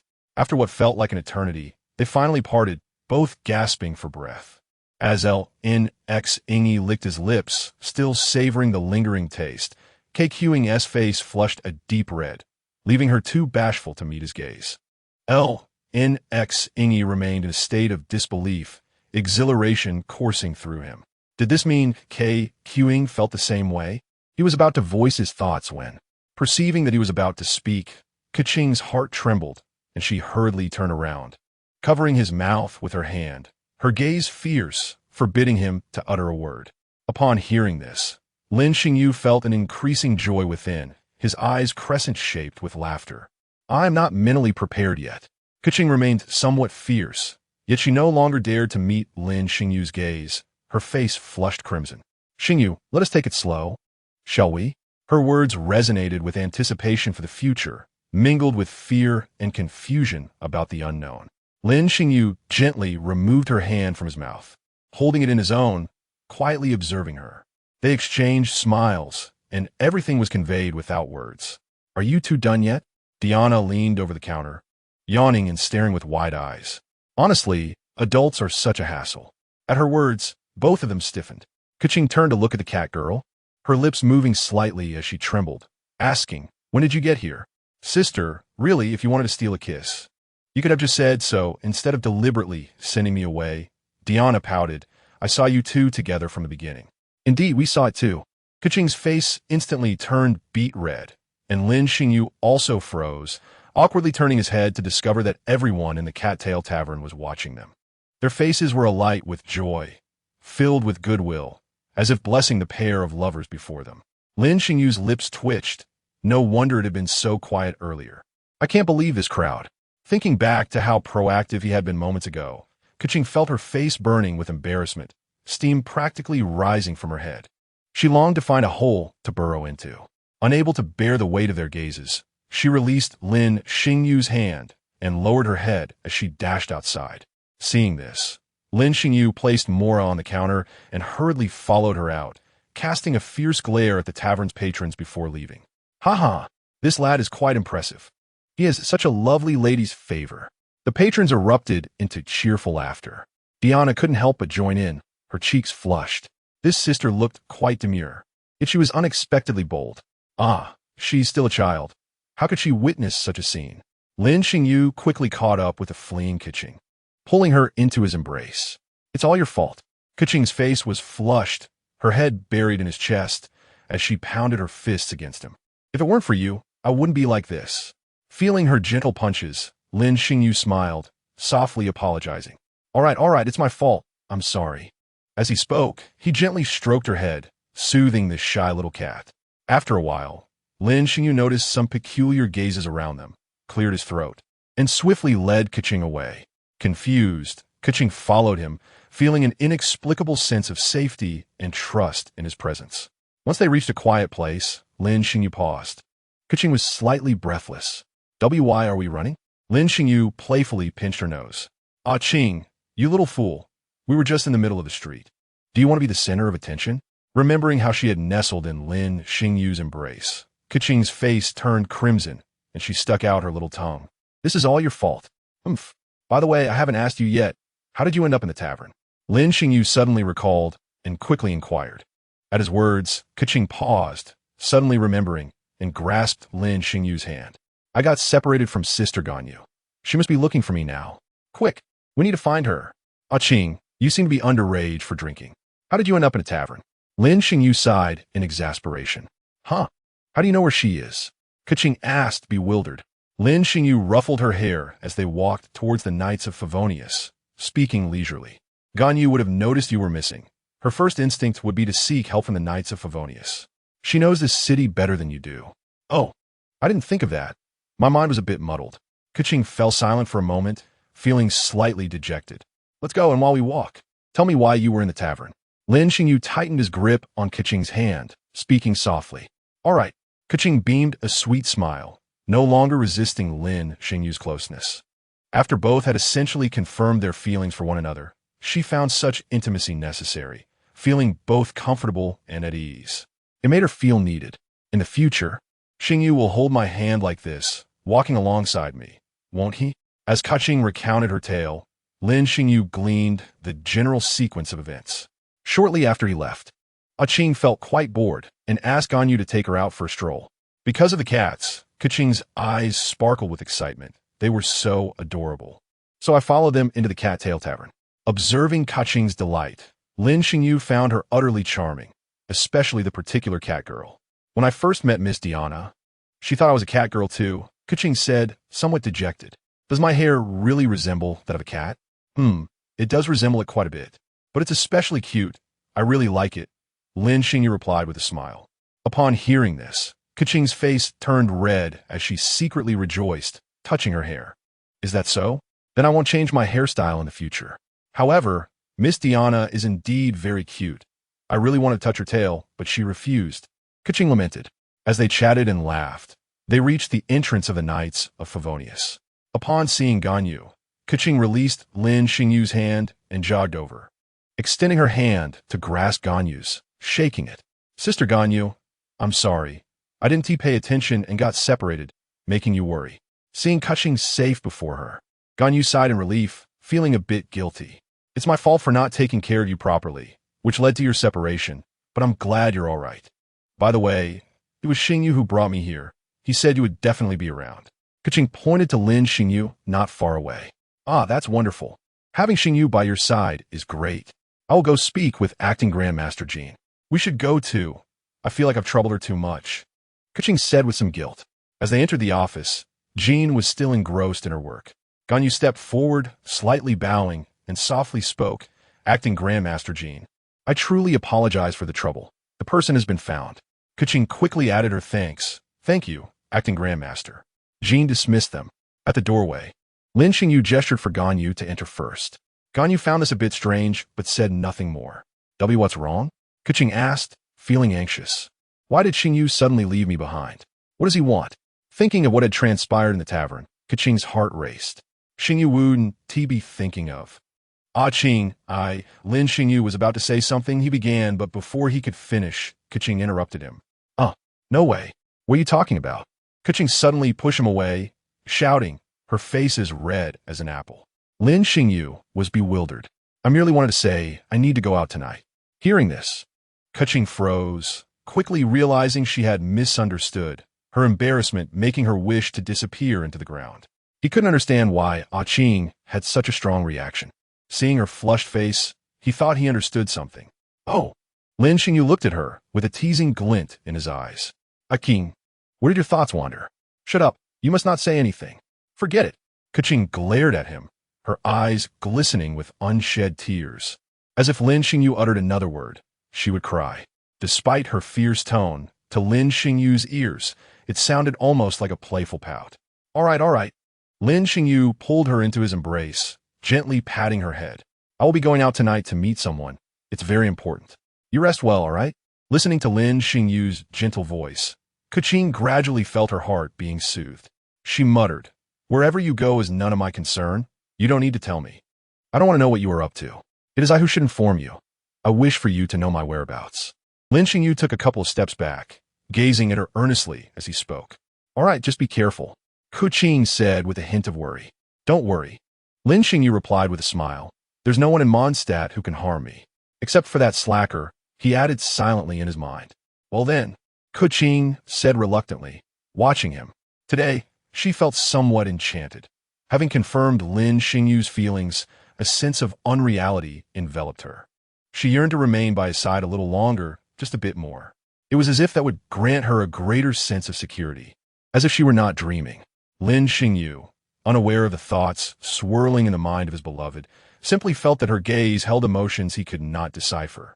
Come on in, or Ganyu might think we are up to something out here, Lin Xingyu teased. Bang! The door slammed shut, and Lin Xingyu touched his nose. He wasn't wrong, after all. Wasn't it strange that Ganyu hadn't grown suspicious after all this time? Shaking his head, he turned and entered his room. I was just about to ask, have you and Lin Xingyu been involved in something? Ganyu inquired curiously. Upon witnessing the two of them nearly glued together, it was evident that something was afoot. And no, we just have a pretty normal relationship. Keqing stammered, awkwardly averting her gaze. Is that so? Ganyu observed her suspiciously. Ah, Qing, then why were you so close to Lin Xingyu just now? You were almost leaning on him. At her words, Keqing's face flushed with a suspicious crimson hue as she stammered. It's nothing. We just have a good relationship. That's a sign of a good relationship. Keqing insisted, forcing herself to appear calm. Ganyu nodded thoughtfully, then leaned closer to Keqing until their bodies nearly touched. What are you doing? Keqing exclaimed in surprise, instinctively shifting to the side. But Ah Qing, didn't you say so? Ganyu said with a hint of grievance, inching back toward her. I also want to have a close relationship with you. Hearing this, Keqing was taken aback. She hadn't anticipated that Ganyu could be so innocent. Believing it so easily, momentarily at a loss for words, she allowed Ganyu to lean against her. Lin Xingyu, I have a bad feeling about this. What Keqing did not know was that throughout the millennia, Ganyu had hardly any friends aside from her duties, and she did not invest emotionally in friendships. Those people all eventually drifted away with the passage of time. She had witnessed far too many lives and deaths, and had seen many intimate companions depart from her life. In matters of affection, she was like a blank canvas. However, Keqing's presence ignited a desire within Ganyu to forge friendships. In her work over the past few months, she had collaborated most frequently with Keqing, admiring the diligent and responsible young woman. Keqing always treated her kindly, sometimes even inviting her for afternoon tea during their leisure. Thus, she too wished to grow closer to Keqing, especially after learning that physical closeness was a sign of a strong bond. In response, Keqing could only helplessly pat her head. All right, I also have a very good relationship with you. Ganyu beamed with satisfaction. Chapter 49. Meeting Vinny at the tavern to understand one situation as night fell. Lin Xingyu felt it was about time. He promptly set off for the Mondstadt Tavern, Angel's Share. Before leaving, he made a point to greet the two in the adjacent room. Just thinking about Vinny's combat skills made Lin Xingyu a little impatient, gathering enemies. A small tornado. Upon entering the tavern, he was met with a bustling crowd, lively and boisterous. Not spotting Vinny on the first floor, he ascended to the second, yet found no sign of him there either. Concluding this, he approached the bar and inquired, Has that green-clad bar been here today? Not all. Speaking of that fellow, it's about time I pressed him for repayment. The bartender grumbled. Finding a vacant seat, Lin Xingyu waited for half an hour, sighing in resignation. It seemed he wouldn't see Vinny tonight. Just as he was about to leave, someone walked in from outside, their voice echoing, Hey, I'm back again. Upon hearing that voice, Lin Xingyu turned abruptly to see a figure clad in a green coat and hat, cheerfully striding toward the bar. It was indeed Vinny. You finally arrived. Lin Xingyu smirked, making his way to the bar. Give me a drink, the usual. 20 grind. Ah, you again, Bard. You owe a considerable sum by now. It's high time you paid up. The bartender scolded, refusing to serve him. Oh, come on, just a little more grace. And I'll perform a song for you all in lieu of payment, Vinny suggested, sheepishly smiling. No need. Just pay up, and do so honestly. The bartender replied with a blank expression. Ah, then what should I do? If only someone would help me pay, he lamented, spreading his hands in a mock show of helplessness. His ears perked to the sounds behind him. Hey, bartender, give him a drink. I'll cover his tab. Lin Xingyu's voice rang out from behind. Vinny smiled at the bartender. See? Someone's helping me out. Just wait, the bartender retorted sourly. Lin Xingyu took a seat beside Vinny. Puzzled. Did you somehow predict that I would pay? Just moments ago, Vinny had seemed to know he was coming to find him, which explained his prior words. Hee. Vinny shrugged, feigning ignorance. Not at all. I was just hoping that someone would step in to help me out, and lo and behold, you appeared. Isn't this delightful? We are quite fated, aren't we? Let us become sworn brothers. As he spoke, he reached out, preparing to drape an arm around Lin Xingyu's shoulders. Lin Xingyu subtly brushed his hand away, regarding him with a bemused smile. Spare me. I might believe someone else, but Barbados the Anemo Archon I do not. You caught me, Vinny scratched his head. And who might you be? I sense the aura of that old gentleman from you. What brings you to seek me? Upon hearing this, Lin Xingyu was momentarily taken aback, So it was the aura of Zhongli that had exposed him. You don't seem surprised at all, Lin Xingyu remarked. Surprised? I know the Geo Archon and am aware of your identity, Vinny replied, shrugging. I'm quite surprised. The old gentleman has taken on a disciple? Wow, you actually know my identity. Lin Xingyu quipped. You truly are quite the performer, the leading actor of Mondstadt. I'll be straightforward. I wish to learn your combat techniques. Just as I have learned from a Geo Archon, Lin Xingyu stated earnestly. You have quite the ambition, Vinny observed thoughtfully. Just then, the bartender slid a drink over to him. Hee. Vinny took a sip, revealing a look of bliss, delicious. So will you teach me? Lin Xingyu asked, his impatience evident. Oh, don't rush, Vinny replied, extending a finger to touch Lin Xingyu's wrist. In the next moment, Lin Xingyu felt an exquisitely pure surge of anemo elemental energy enveloping his meridians. As the anemo energy gradually dissipated, Lin Xingyu sighed with relief. Only be taken aback by Vinny's words. What did you say? After taking another sip of his drink, Vinny sighed with the same elemental type. One can only possess one combat technique. Your body already holds one form of wind. You cannot bear mine. We are quite fated, you know. I sense the aura of the one who taught you anemo techniques many years ago. Vinny scratched his head. Back then, it seemed he was entangled with the wrath of the Archons, so I lent him a hand. Lin Xingyu was astonished at this revelation. Having learned from Xiao, he had mistakenly believed that activating an element meant he could acquire all abilities of that elemental type. It seemed he had been overly ambitious, and a wave of disappointment washed over him. Moreover, Wendy furrowed her brow in perplexity. The ice element within you seems to be a more potent variant, one that transcends the ice elements recognized by this world. Why might that be? Suddenly, as if a thought had struck her, she gazed deeply at him and inquired, Are you the outsider from a few months ago? So that is the case. Lin Xingyu was taken aback, his brow knitting in contemplation. What could this mean? Is the ice that surpasses the elemental forces of the Genshin world the one extracted upon his arrival? It appears to have been forgotten by you. I did not expect you to abandon what you possessed in favor of learning something else.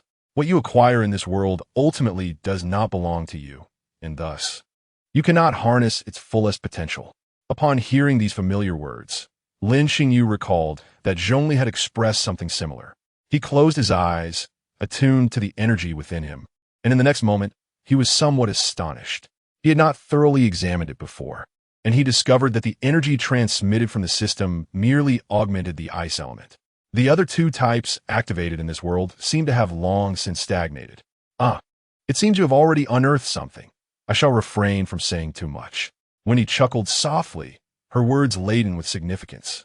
The one from Sky Island is not so easily dealt with. Oh dear, I hope you can avert a calamity.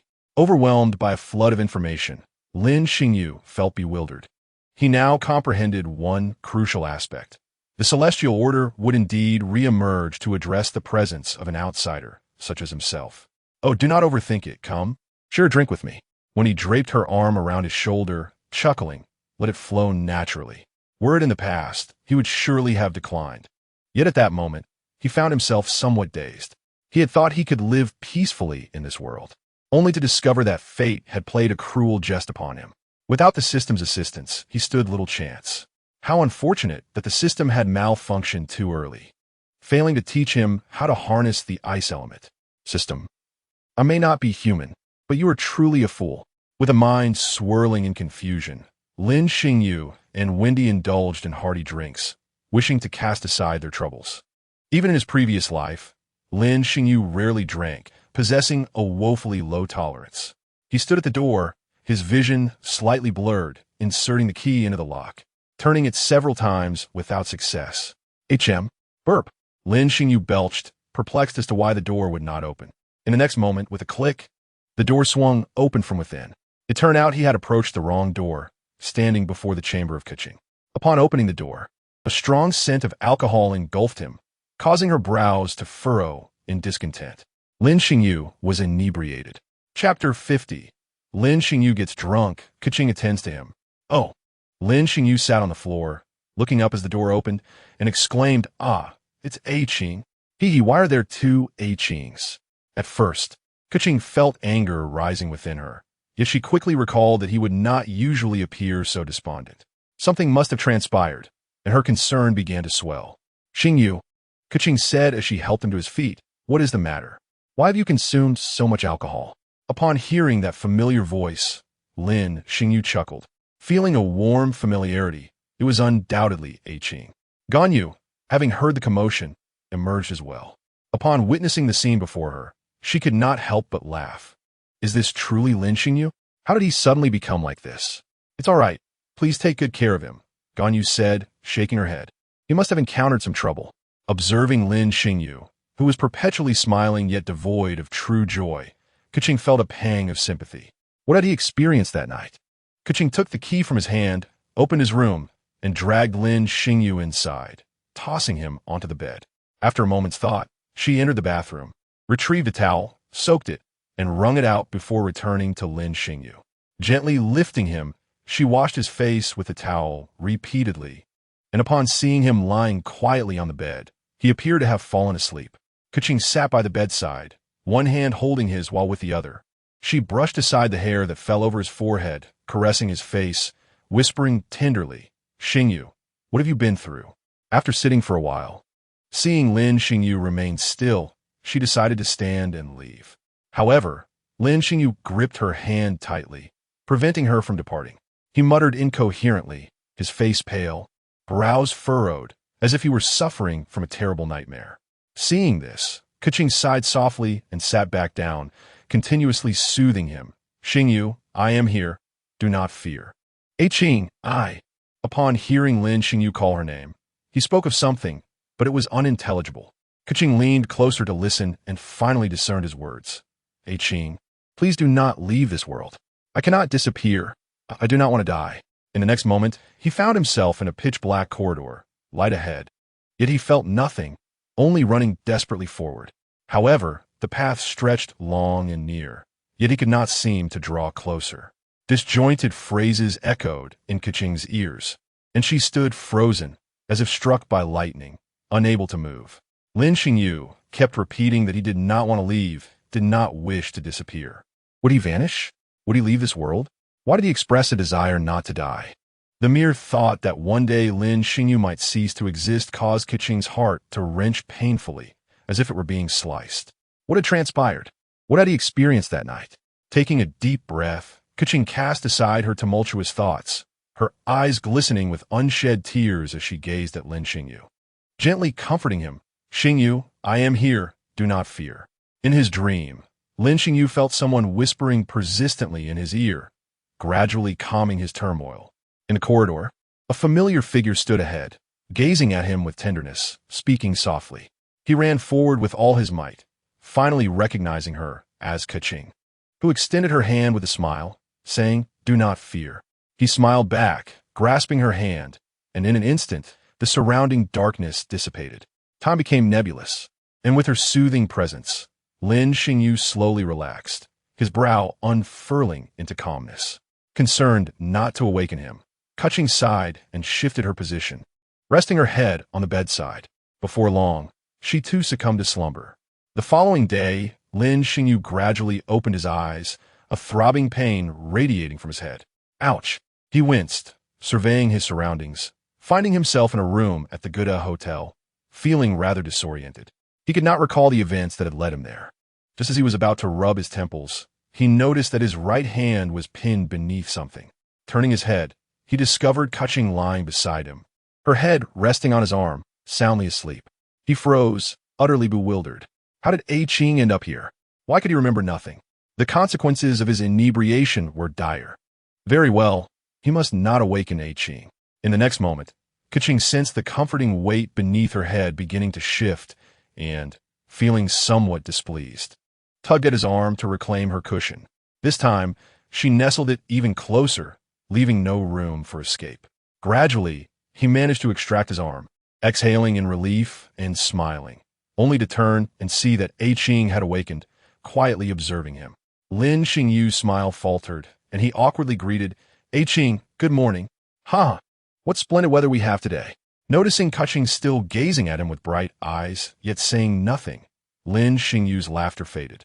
After a moment's hesitation, he finally asked, Keqing, how did you come to be here? Upon hearing this, Keqing rose from the bed, stretching with a yawn, her face flushed. Why am I here? Do you not know? I cannot recall. Is that so? Lin Xingyu replied cautiously, watching her intently. Then, I did not do anything inappropriate last night, did I? Upon hearing this, Keqing's eyes flickered as a plan formed in her mind, her tone tinged with a hint of melancholy. You held my hand, constantly pleading not to leave you, expressing that you couldn't bear to be without me, and asking me not to go. Stop, Lin Xingyu exclaimed, lowering his head to cover his face, his cheeks flushed crimson. Enough already, I realize my mistakes. I am sorry, Keqing.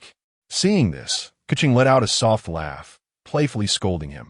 Let us see if you dare to drink again in the future. Why did you even drink in the first place? After a pause, she seemingly added casually, did something happen?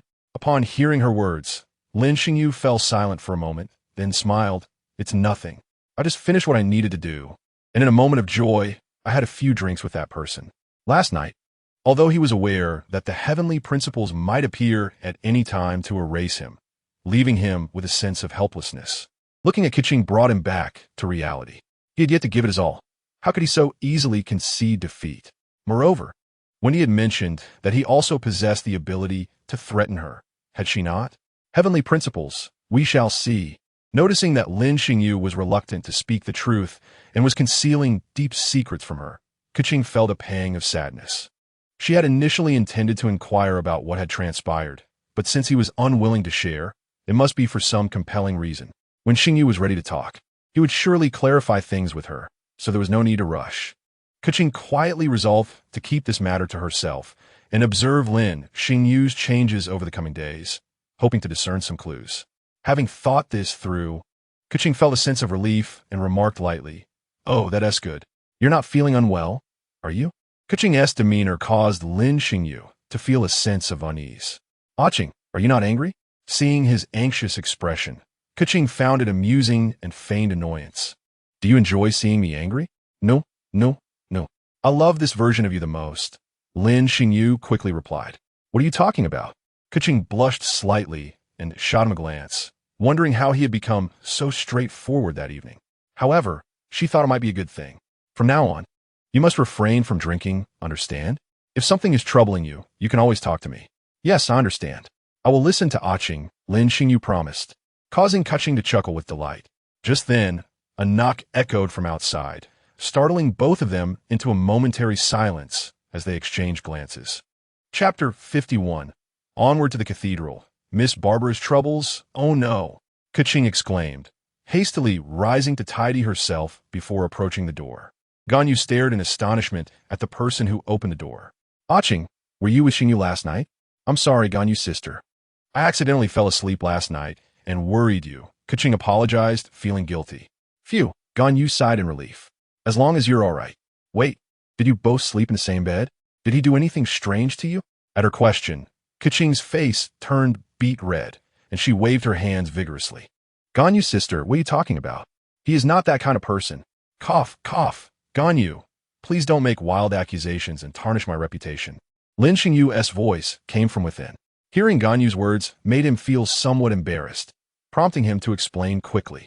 Hiss, I might need to rest a bit. I drank too much last night, and my head still hurts, Lin Xingyu said helplessly. It's fine, you two go ahead and have fun. I'll rest by myself. Ganyu insisted. No way, I can't be at ease with you like this. At that moment, Ganyu entered with a smile, saying don't worry. We're going to Mondstadt Cathedral. Miss Barbara there will treat you. Right, how did I forget about her? Lin Xingyu remarked as he found a new set of clothes and headed to the bathroom to freshen up. Keqing gazed longingly in Lin Xingyu's direction, feeling a slight pang of jealousy as she silently thought, another woman I don't know, yet you understand her so well. How does Xingyu know her? Ganyu wondered aloud, perplexed since it wasn't Lin Xingyu's first visit. At that moment, Keqing recalled Xingyu mentioning that he had obtained information from Ningguang, and her expression softened as she chuckled. Before coming here, he must have asked Ningguang for information about Mondstadt.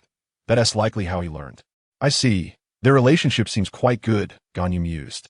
Upon hearing this, Keqing's expression darkened, and she felt a growing dislike for Ningguang. Is Tianquan's star that impressive? One day, I shall stand on equal footing with you. Keqing resolved silently. After a short while, Keqing also changed her outfit, and once Lin Xingyu emerged, the three of them made their way to Mondstadt Cathedral. Before long, they found themselves staring in disbelief at the throng of people gathered at the church entrance. Is there usually this many people at the cathedral? Keqing asked. Shouldn't TB? Ganyu replied, uncertain. Lin Xingyu's lips twitched as he listened to the shouts and quickly understood. Miss Barbara, I'm your fan. Please come out, Miss Barbara. Miss Barbara, you are my light. Hearing the fervent voices, Keqing was perplexed. Why is this Miss Barbara so popular? It seems these are Miss Barbara's fans. No wonder, Ganyu explained. Realization dawning. Seeing Keqing's bewildered expression, Ganyu chuckled and clarified. Miss Barbara is the priestess of the cathedral and also an idol in Mondstadt. This is way too many people. How can we get in? Keqing fretted, spotting a cavalry captain approaching in the distance. Lin Xingyu smiled reassuringly. Don't worry, someone will assist us. Both Keqing and Ganyu were taken aback, unsure of what he meant. A young man in cavalry attire with an eye patch bowed before them. Greetings, I am Captain Kia. How may I assist you? Captain Kia, my friend has sustained an injury and needs treatment inside. Given the crowd, we were hoping for your help, Ganyu explained. Of course, I'm at your service, Miss Ganyu, and these two, Kia said with a gentlemanly smile.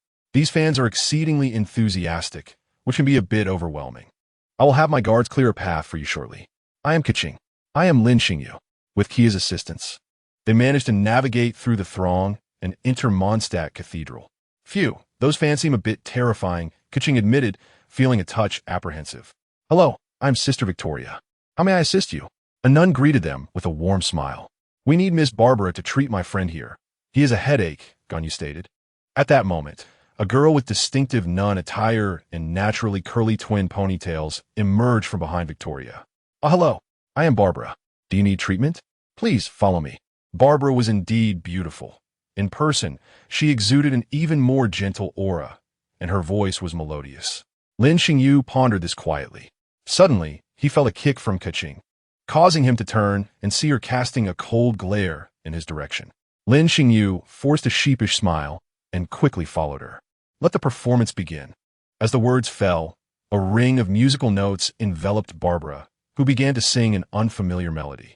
Her voice was soft, like a gentle breeze caressing the soul, and Lin Xingyu closed his eyes as the song eased his headache. In no time, the song came to an end, and Lin Xingyu felt his head clear. Opening his eyes, he smiled. Thank you, Miss Barbara, for your treatment. Oh, it's my pleasure. It's what I'm here for, Barbara replied with a smile.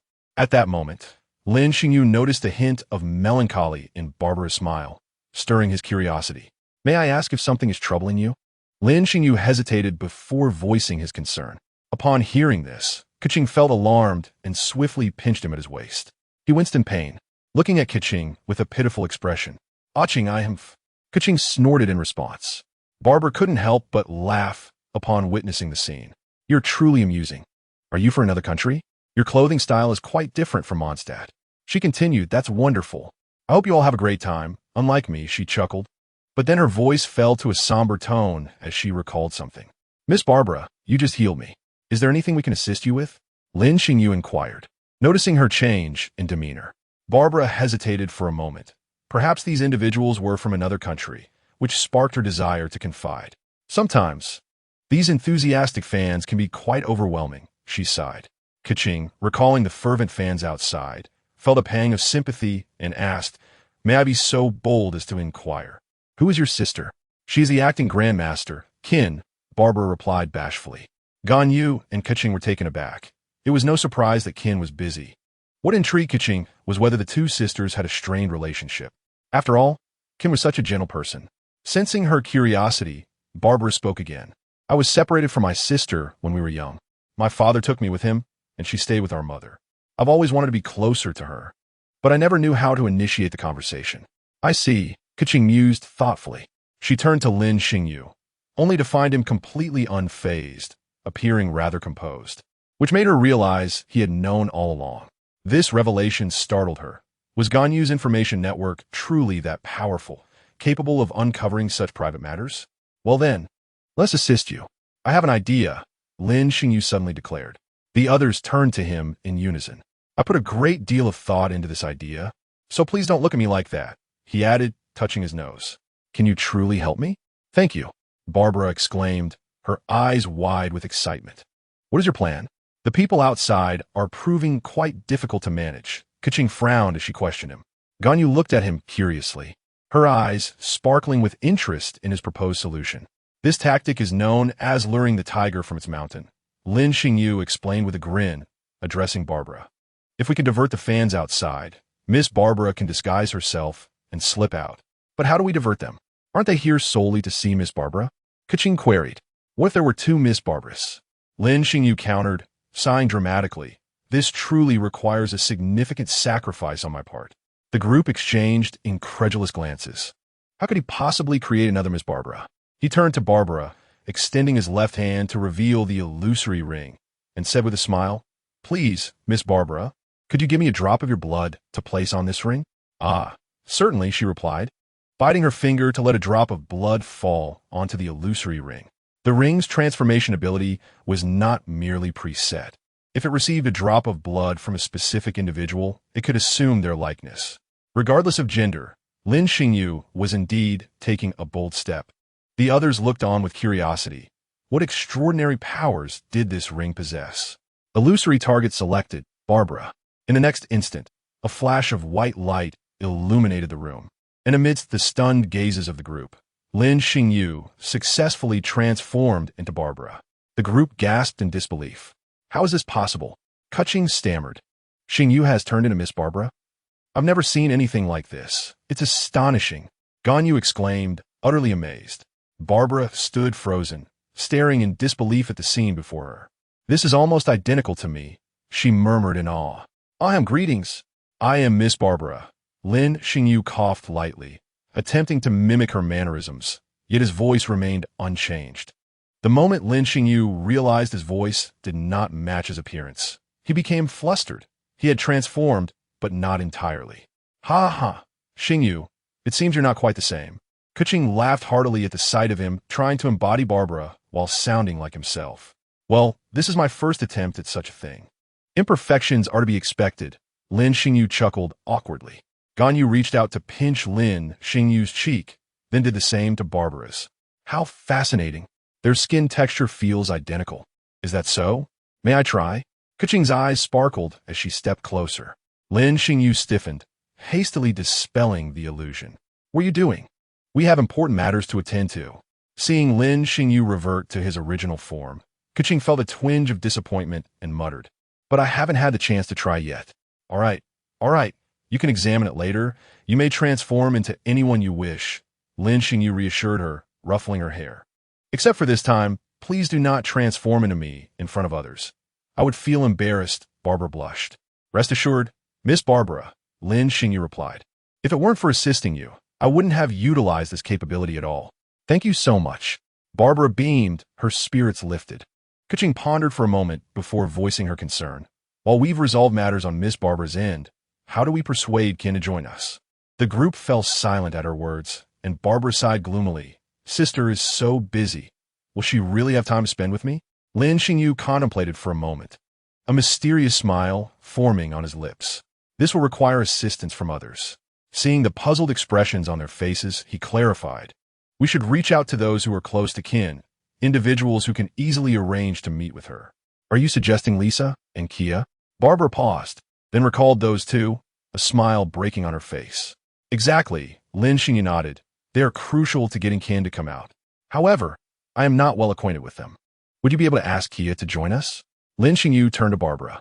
Barbara clenched her small fists, a determined expression on her face. I'm quite familiar with Kia. He will surely help. Seeing her enthusiasm, the others couldn't help but smile, finding her adorable. With a plan in place, they set their course of action. Lin Xingyu strode out of the church to summon Kia.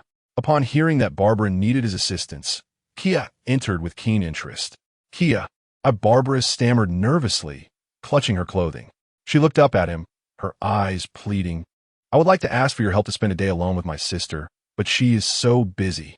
Oh, Kia nodded thoughtfully. That is certainly feasible. However, what do you wish for me to do? At that moment, Lin Xingyu interjected, I would like to request that you take on Qin's responsibilities. allowing her some free time. Then, Lin Xingyu outlined his plan. Kia would substitute for Qin, while Lisa would be enlisted to invite Qin to a predetermined location. Meanwhile, Lin Xingyu would transform into Barbara to divert the fans outside, allowing the real Barbara to disguise herself and join them at the agreed-upon location. Once Kia grasped the entirety of the plan, he scrutinized Lin Xingyu with a deep gaze, a smile breaking across his face. How interesting. This is an impeccable plan. But how did you know I have the capability to manage these affairs? In transforming into Barbara, who do you think you are underestimating? Lin Xingyu felt a surge of indignation. He directly transformed before Kia's eyes into Barbara, relishing the astonished expression on Kia's face. Ha, this is delightful, simply delightful. Kia roared with laughter, clapping Lin Xingyu on the shoulder. I will gladly assist, but I can't go to Lisa's side, Barbara frowned. How do we get her to help? Leave that to me, Kia replied, twirling a coin in his hand, a smirk playing on his lips. Let's meet at the Hunter's Lodge. Apologies, Keqing, Ganyu. And Keqing gazed at her, scratching their heads. This operation was, in fact, my own unilateral decision. Keqing reached out and grasped his hand tightly, casting him a sidelong glance, remarking that she was also quite willing to partake in such matters. Ah, Ganyu scratched her head, expressing that she had always been eager to assist others. I cannot thank you enough. Barbara stepped forward to express her gratitude, her eyes glistening with unshed tears, declaring that she would strive to foster a good relationship with her sister.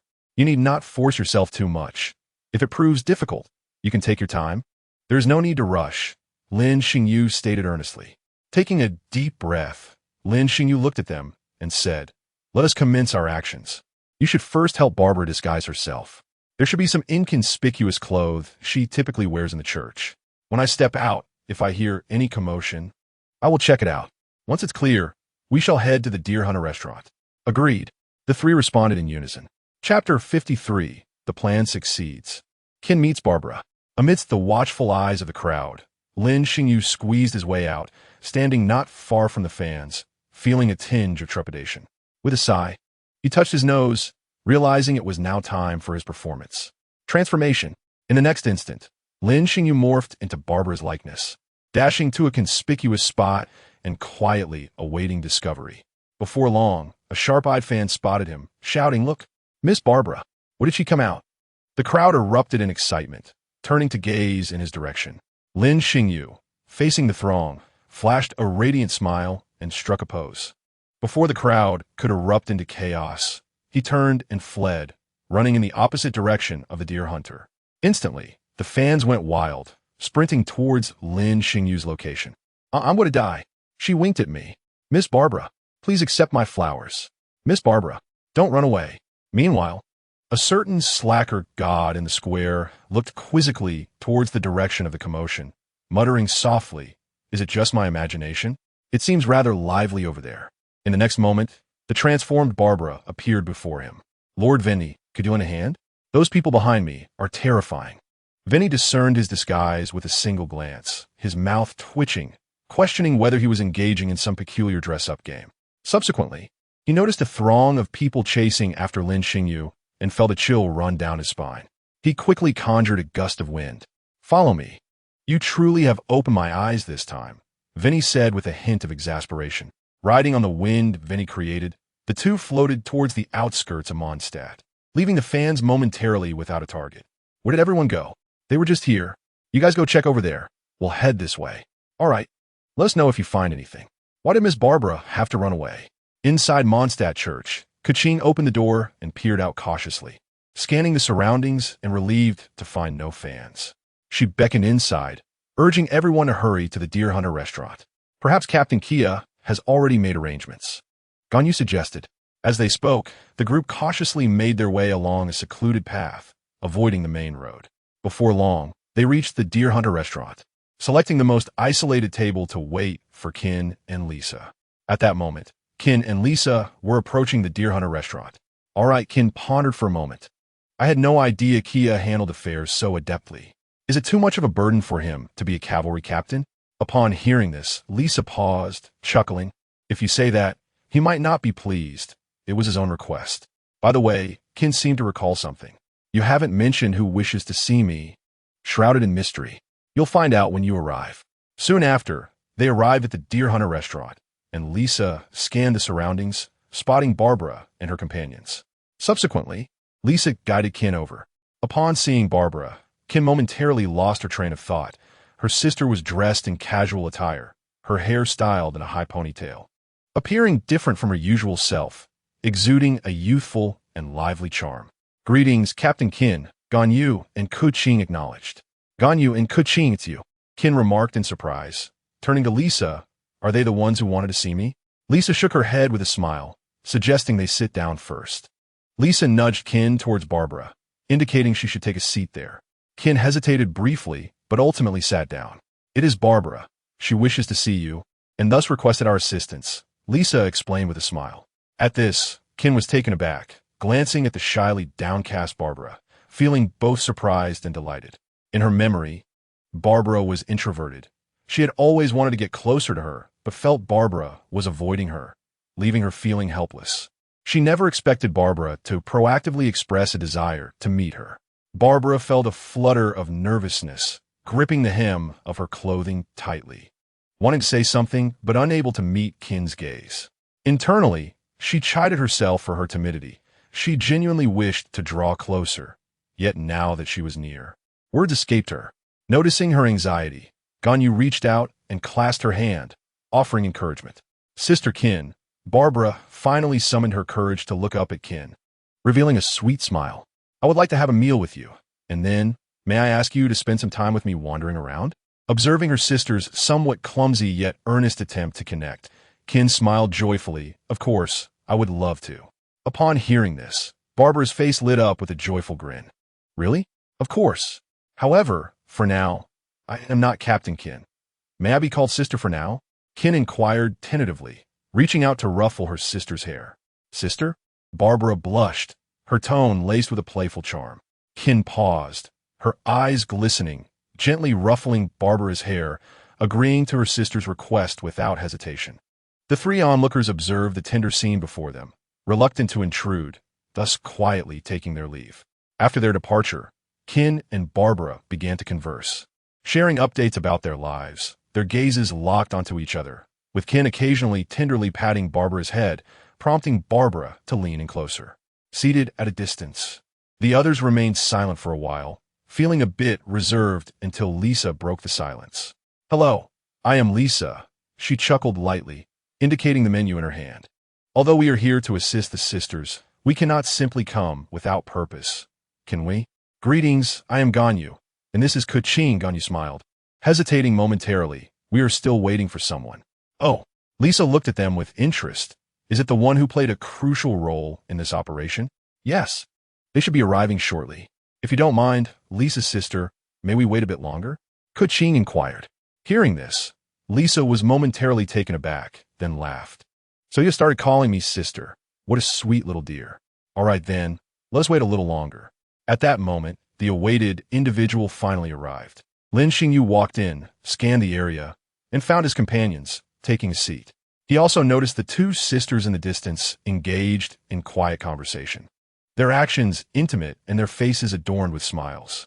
Witnessing this scene, Lin Xingyu thought his efforts had not been in vain, and considering the events that had transpired earlier, all of it seemed worthwhile.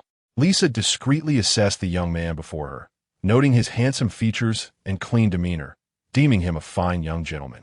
Meanwhile, Keqing, having sensed Lin Xingyu was deep in thought, grasped his hand with concern, asking Xingyu, did something happen earlier? Upon hearing this, Lin Xingyu's expression darkened, his grip tightening as he gritted his teeth and recounted the events that transpired outside the city. Chapter 54. The Scene of Social Mortification. Lisa wished to study him. After Lin Xingyu and Wendy escaped the city, he had yet to catch his breath when a voice from behind froze him in place. Oh, Barbara, it's indeed you. I just saw you descend from the wind field. What happened? A magnetic, languid female voice resonated. Lin Xingyu, adopting a guise reminiscent of Barbara, stiffly turned his head. Before him stood a nun clad in a habit, with short wine-red hair and dark circles under her eyes, arms crossed, twirling a small knife in one hand. Leaning against a nearby tree, gazing at him with a puzzled expression. It was none other than Sister Rosalia, a significant scene of social mortification. Observing Lin Xingyu's stiff visage and his inability to provide an explanation, Wendy couldn't help but burst into laughter, gasping for breath. "Haha, who told you to wear that disguise? Now look, you've been caught by someone familiar." Reluctantly, Lin Xingyu dispelled his illusion, reverting to his original appearance, awkwardly addressing Rosalia. "I'm not Miss Barbara. My name is Lin Xingyu." Clang! Before he could finish, a spear appeared beside Lin Xingyu, nearly piercing him. He instinctively swallowed hard, looking at her. Rosalia's gaze sharpened. Her crimson eyes filled with malice as she approached slowly, her expression one of disdain. "What sort of pervert are you?" "TSK, impersonating Barbara. What is your intent?" "Please, let me explain. There are extenuating circumstances." Lin Xingyu wiped the cold sweat from his brow, sensing an ominous implication that if his explanation did not satisfy her, dire consequences awaited him. Clearing his throat, he continued, "Miss Barbara asked for my assistance, which is why I am in this guise." "Oh." Rosalia raised an eyebrow, applying more pressure to the spear, and continued. Lin Xingyu then detailed his plan and Barbara's wishes. "Ha ha ha." When he clutched the tree, laughing uncontrollably, Lin Xingyu's face darkened as he approached and playfully smacked Wendy's head. "Still laughing? Have you forgotten who paid for your drinks last night?" When he scratched his head, "All right. I won't laugh anymore. When are we going for drinks again? We hit off well. Since this was a misunderstanding, I shall take my leave." With that, Rosalia vanished. Remembering his promise to Keqing, Lin Xingyu shivered and waved his hands. "No more drinks. I can't risk upsetting my cat." "TSK, your cat is quite remarkable. Able to prevent you from drinking," Wendy remarked in astonishment. As Lin Xingyu recalled Keqing's irate expression, a smile crept onto his lips, his eyes softening. It was not merely anger that would ensue, but a sulking fit as well. "All right, since everything is resolved, I shall take my leave." When he stretched lazily and bid farewell. "Wait," recalling the events of the previous night, Lin Xingyu stopped him. "I would like to inquire about how to enhance the ice element within me." Upon hearing this, Wendy paused, contemplating for a moment before realization dawned upon him. "Ah, I see. Then it is imperative to visit Longji Snow Mountain." With this thought, his suppressed emotions began to ease as he headed towards the Hunter's Tavern. After Lin Xingyu finished recounting his tale, "Haha, Xingyu, that was so awkward." Keqing laughed, her laughter causing her to sway. "No wonder you took so long," Ganyu chuckled, covering her mouth. It was at this moment Lin Xingyu noticed Lisa seated across from them. He had been so engrossed in his thoughts that he had failed to realize her presence. He could only offer an awkward smile. "My apologies for the embarrassment, Miss Lisa." Pausing for a moment, he extended his hand. "Hello, I am Lin Xingyu." Lisa was momentarily taken aback before responding, shaking his hand. "It's a pleasure to meet you, handsome Xingyu." Hearing her address him in such a manner, Lin Xingyu felt flustered, his face turning slightly red. "I am equally pleased to meet you." Witnessing this scene, Keqing's eyes widened. "Xingyu, you scoundrel, it seems you have a preference for this sort of older sister." Glancing at Lisa's chest, and then at her own, she felt a wave of defeat wash over her. "It's all right, I'm still developing," she encouraged herself silently. With this thought, she reached out and pinched Lin Xingyu's waist, forcing a smile. "Now that everyone is here, what should we eat?" The sudden pain in his side caused Lin Xingyu's expression to change, realizing his previous mistake. He rubbed the area she had pinched and looked at Keqing with a pitiful expression. "Let us order the house specialty. I believe you will enjoy it." Lisa pretended not to notice their interaction.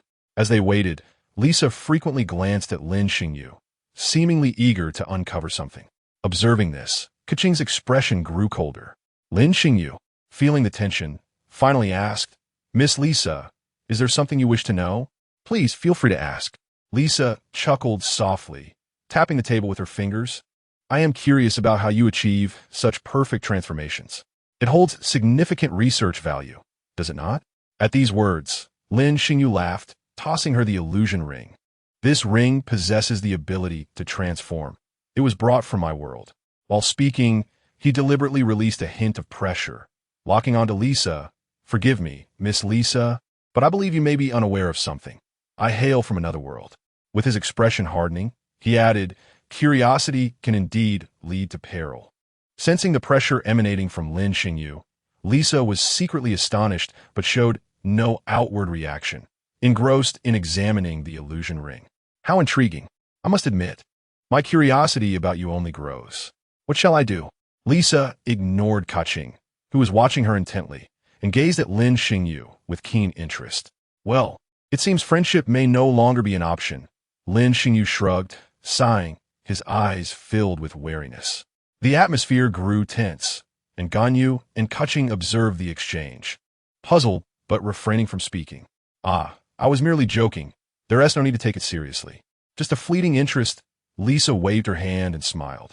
Then, that is excellent news. Lin Xingyu returned her smile. At that moment, their dishes arrived, and they began to enjoy their meal. After they finished dining, Jean and Barbara approached, seemingly with something to discuss. Barbara appeared somewhat shy as she looked at Lin Xingyu, her cheeks slightly flushed. Thank you once again for your assistance. May I invite you to dinner sometime? I wish to express my gratitude. Everyone was momentarily taken aback. Lin Xingyu observed the blush on Barbara's face and felt the low pressure emanating from the others, sensing trouble. He hurriedly declined. No need. This was merely a way to repay you for healing me. Besides, I do not plan to stay in Mondstadt for long. His last statement made his intentions abundantly clear. Oh, I see. Well, that is all right, Barbara replied, somewhat disappointed, but then she flashed a sweet smile. If you ever find yourself injured, feel free to seek me out. Jean noticed her sister's evident interest in Lin Xingyu and exchanged a glance with Keqing, shaking her head silently. Silly sister. This is bound to end in disappointment. With this thought, she bid farewell to the group, taking Barbara by the hand as they departed. Oh dear, handsome. It seems your romantic prospects are quite promising, Lisa teased. With that, she took Ganyu and Keqing and made her way outside. Chapter 55. The interaction between the two. Lin Xingyu's arrangements. Only after stepping outside did Lin Xingyu release their hands and let out a sigh of relief.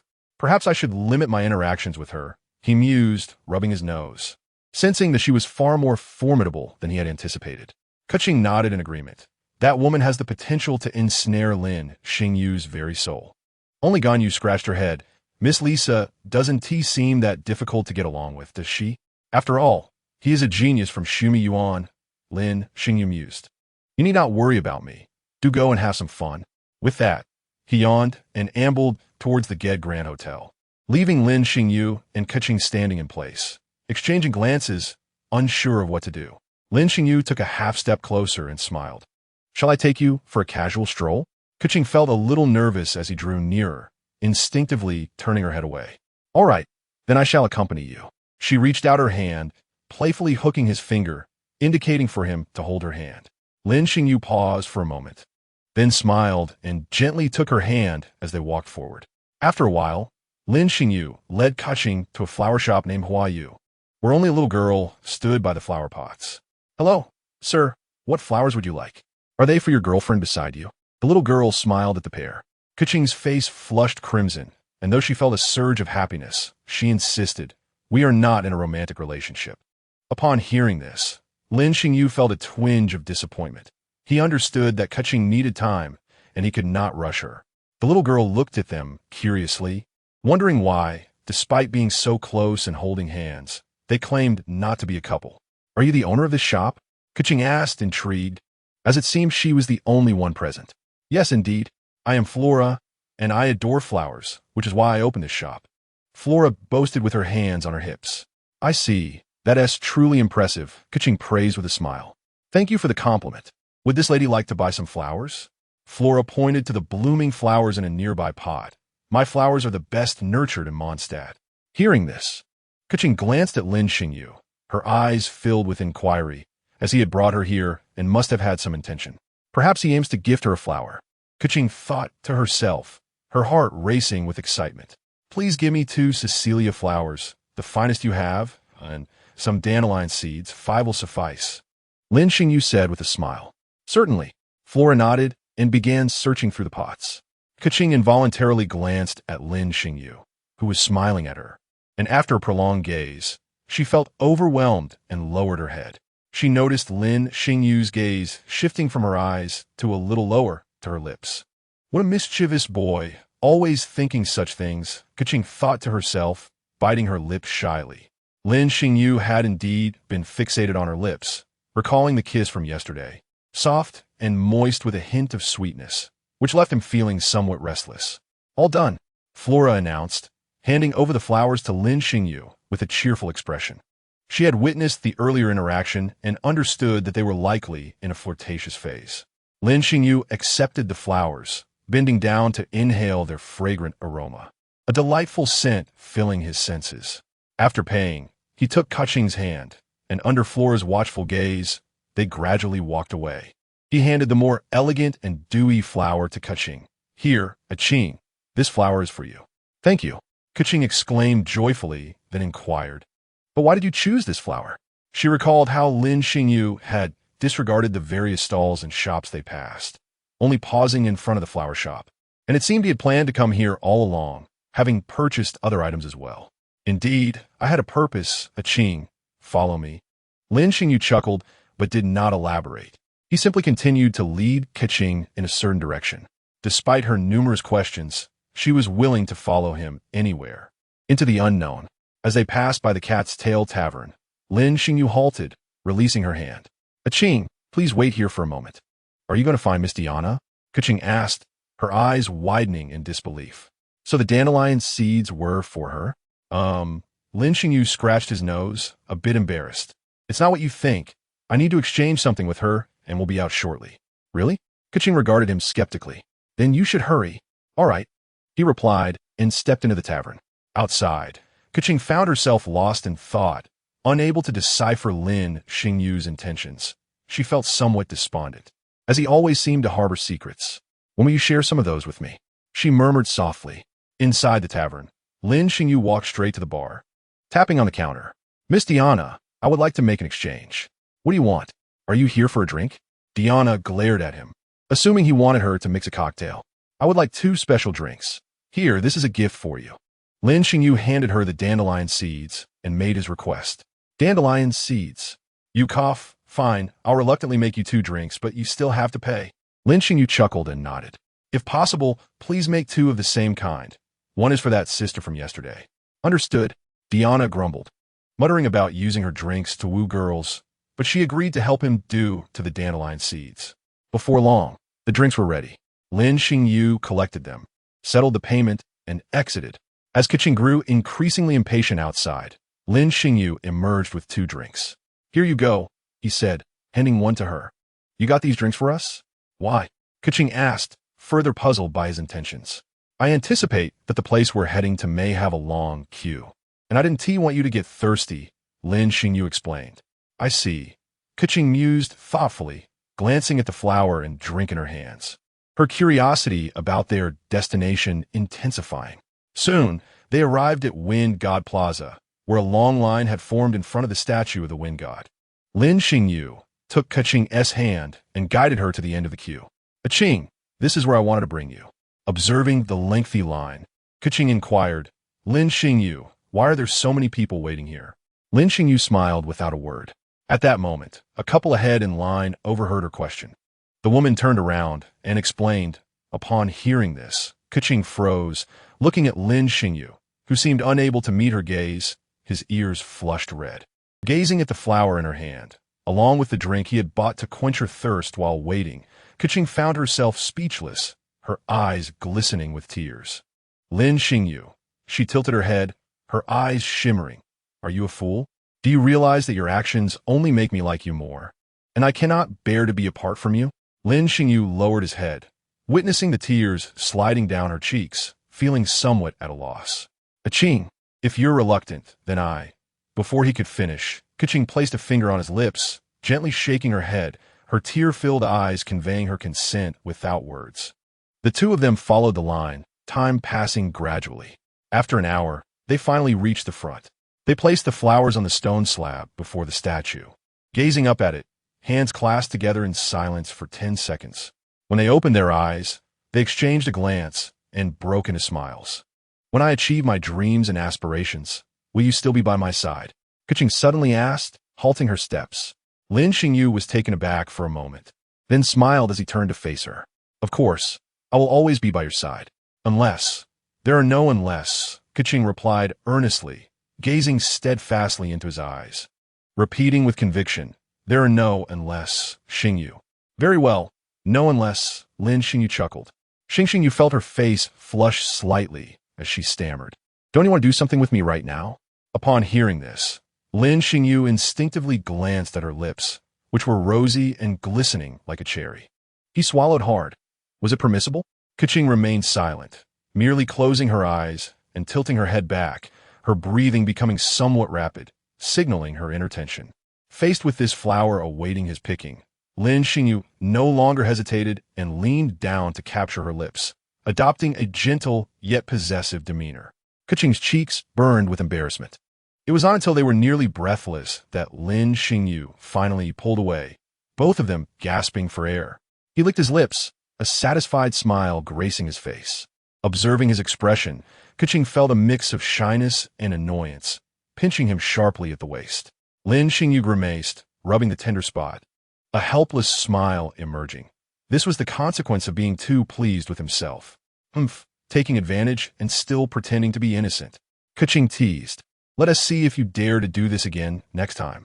Of course, with such delightful opportunities, I would certainly dare, Lin Xingyu thought to himself, secretly delighted. Though he feigned a pained expression and replied, "I wouldn't dare, Keqing." "All right." Lin Xingyu tightened his grip on her hand, leading her toward the Gerda Grand Hotel. Chapter 56. Lin Xingyu abandoned by two, encounters Klee at this moment. In Keqing's room, Ganyu lay motionless on the bed. "Sister Ganyu," Keqing called softly, "are you awake?" It turned out that Sister Ganyu was already awake. "What were you doing just now?" Keqing asked, bemused. "I was reflecting on myself," Ganyu replied, burying her face in the pillow, her voice muffled. "Reflecting? Did you do something wrong?" Keqing inquired with curiosity. "I ate too much today, and I'm going to gain weight. I should have resisted," Ganyu's voice came, tinged with grievance. Hearing this, Keqing paused, struggling to suppress a laugh as she approached and sat at the edge of the bed, offering comfort. "It's all right, Sister Ganyu. Why don't we go out and have fun tomorrow? A bit of exercise will prevent weight gain." "Really? Is Xingyu going too?" Ganyu asked excitedly. Keqing pondered. "Let's not bring him. Just the two of us will be fine." Feeling a bit guilty, Keqing planned to spend the day with Sister Ganyu. Upon hearing this, Ganyu shifted closer, looking up at her. "All right, I'm looking forward to playing with Keqing." Meanwhile, a certain someone, having enjoyed himself, rolled around on the bed, eagerly contemplating where to play with Keqing the next day. Unbeknownst to him, the two had already agreed not to include him. The following day, Lin Xingyu stood before Keqing's door, knocking lightly. Coming, Keqing responded, opening the door to reveal Lin Xingyu standing there. "Keqing, good morning," he greeted with a smile. "Where shall we explore today?" Not going, Keqing declined. Although she longed to spend more time with Xingyu, she had promised Sister Ganyu, and thus had to refuse. "Huh?" Lin Xingyu looked taken aback, momentarily dumbfounded. "Why? Do you have something to do?" "Yes," Keqing chuckled softly, covering her mouth. "I'm going shopping with Sister Ganyu. You could go play by yourself. Aren't you worried I might look for you?" Before he could finish, Keqing's gaze hardened, her tone growing icy. Go ahead. I'm not stopping you." "I wouldn't dare. I was just joking," Lin Xingyu replied, somewhat dejected. "Enjoy your time with Ganyu." Keqing couldn't help but laugh at his expression, teasing, "Why worry? There will be plenty of time later." "All right, I really want to spend the day with Sister Ganyu, okay?" she said in a sweet tone. Keqing took his hand gently, her long, cool fingers feeling quite pleasant to the touch. "All right, you should go. I'll just wander nearby." Lin Xingyu found it hard to resist her charm, his tone softening significantly. Xingyu," Keqing gazed intently at his face and quickly pecked his cheek. "You look quite handsome today." With that, she blushed and shut the door, leaving no room for his reaction. "Nonsense." Lin Xingyu felt slightly irritated, touching his cheek where her soft, warm lips had been, realizing he genuinely looked good every day. He then broke into a foolish smile, feeling elated that Keqing had complimented him. After departing from the Gerda Grand Hotel, Lin Xingyu wandered about aimlessly, unsure of what to do. Sigh. Keqing and Ganyu are out having fun, leaving me all alone. How dull. While he was lost in thought, a hasty figure collided with him, knocking him to the ground. Ouch. Lin Xingyu rubbed his head, quickly getting up to face the person who had knocked him down. Upon seeing her, Lin Xingyu blinked in surprise, It was a young girl clad in red with pointed ears, carrying a small backpack. It was none other than Klee. Oh, Klee mumbled, holding her head and squinting at him. Iem fine. Sorry for bumping into you. As Lin Xingyu helped her gather the scattered scrolls, he noticed one and read aloud. Report to the fireworks confinement room. Bombs injure. Jean comes knocking. Fire burns Klee. It's the end? Ah, this is the survival guide my brother Kia gave me, Klee replied, looking down with a hint of embarrassment. Her expression turned fearful as she explained that violating the rules would lead to dire consequences. Lin Xingyu couldn't help but smirk, knowing she often disregarded such instructions. Ah, I forgot to introduce myself. I'm Klee, she said, tilting her head in curiosity. Liyue? I think I've heard my mother mention that place. Is that so? Lin Xingyu asked with interest. What did your mother say? She said there are many places to test bombs there, but someone always follows her, preventing her from experimenting. Lin Xingyu nearly laughed, thinking of Zhongli, likely worried that Miss Alice would turn Liyue upside down. Ah, I have to go now. I want to play. Klee suddenly remembered, her urgency apparent. I finally got out of confinement. Wait, I'm interested too. Can I come along? Lin Xingyu asked eagerly. Well, okay, but we have to go far. Klee hesitated.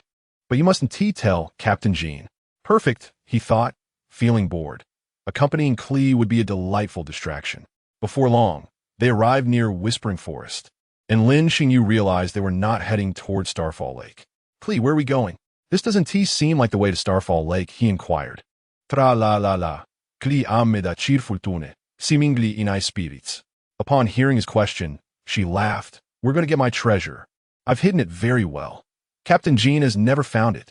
Lin Xingyu was taken aback, thinking of the treasure hidden in Whispering Forest. It couldn't be that. Could it?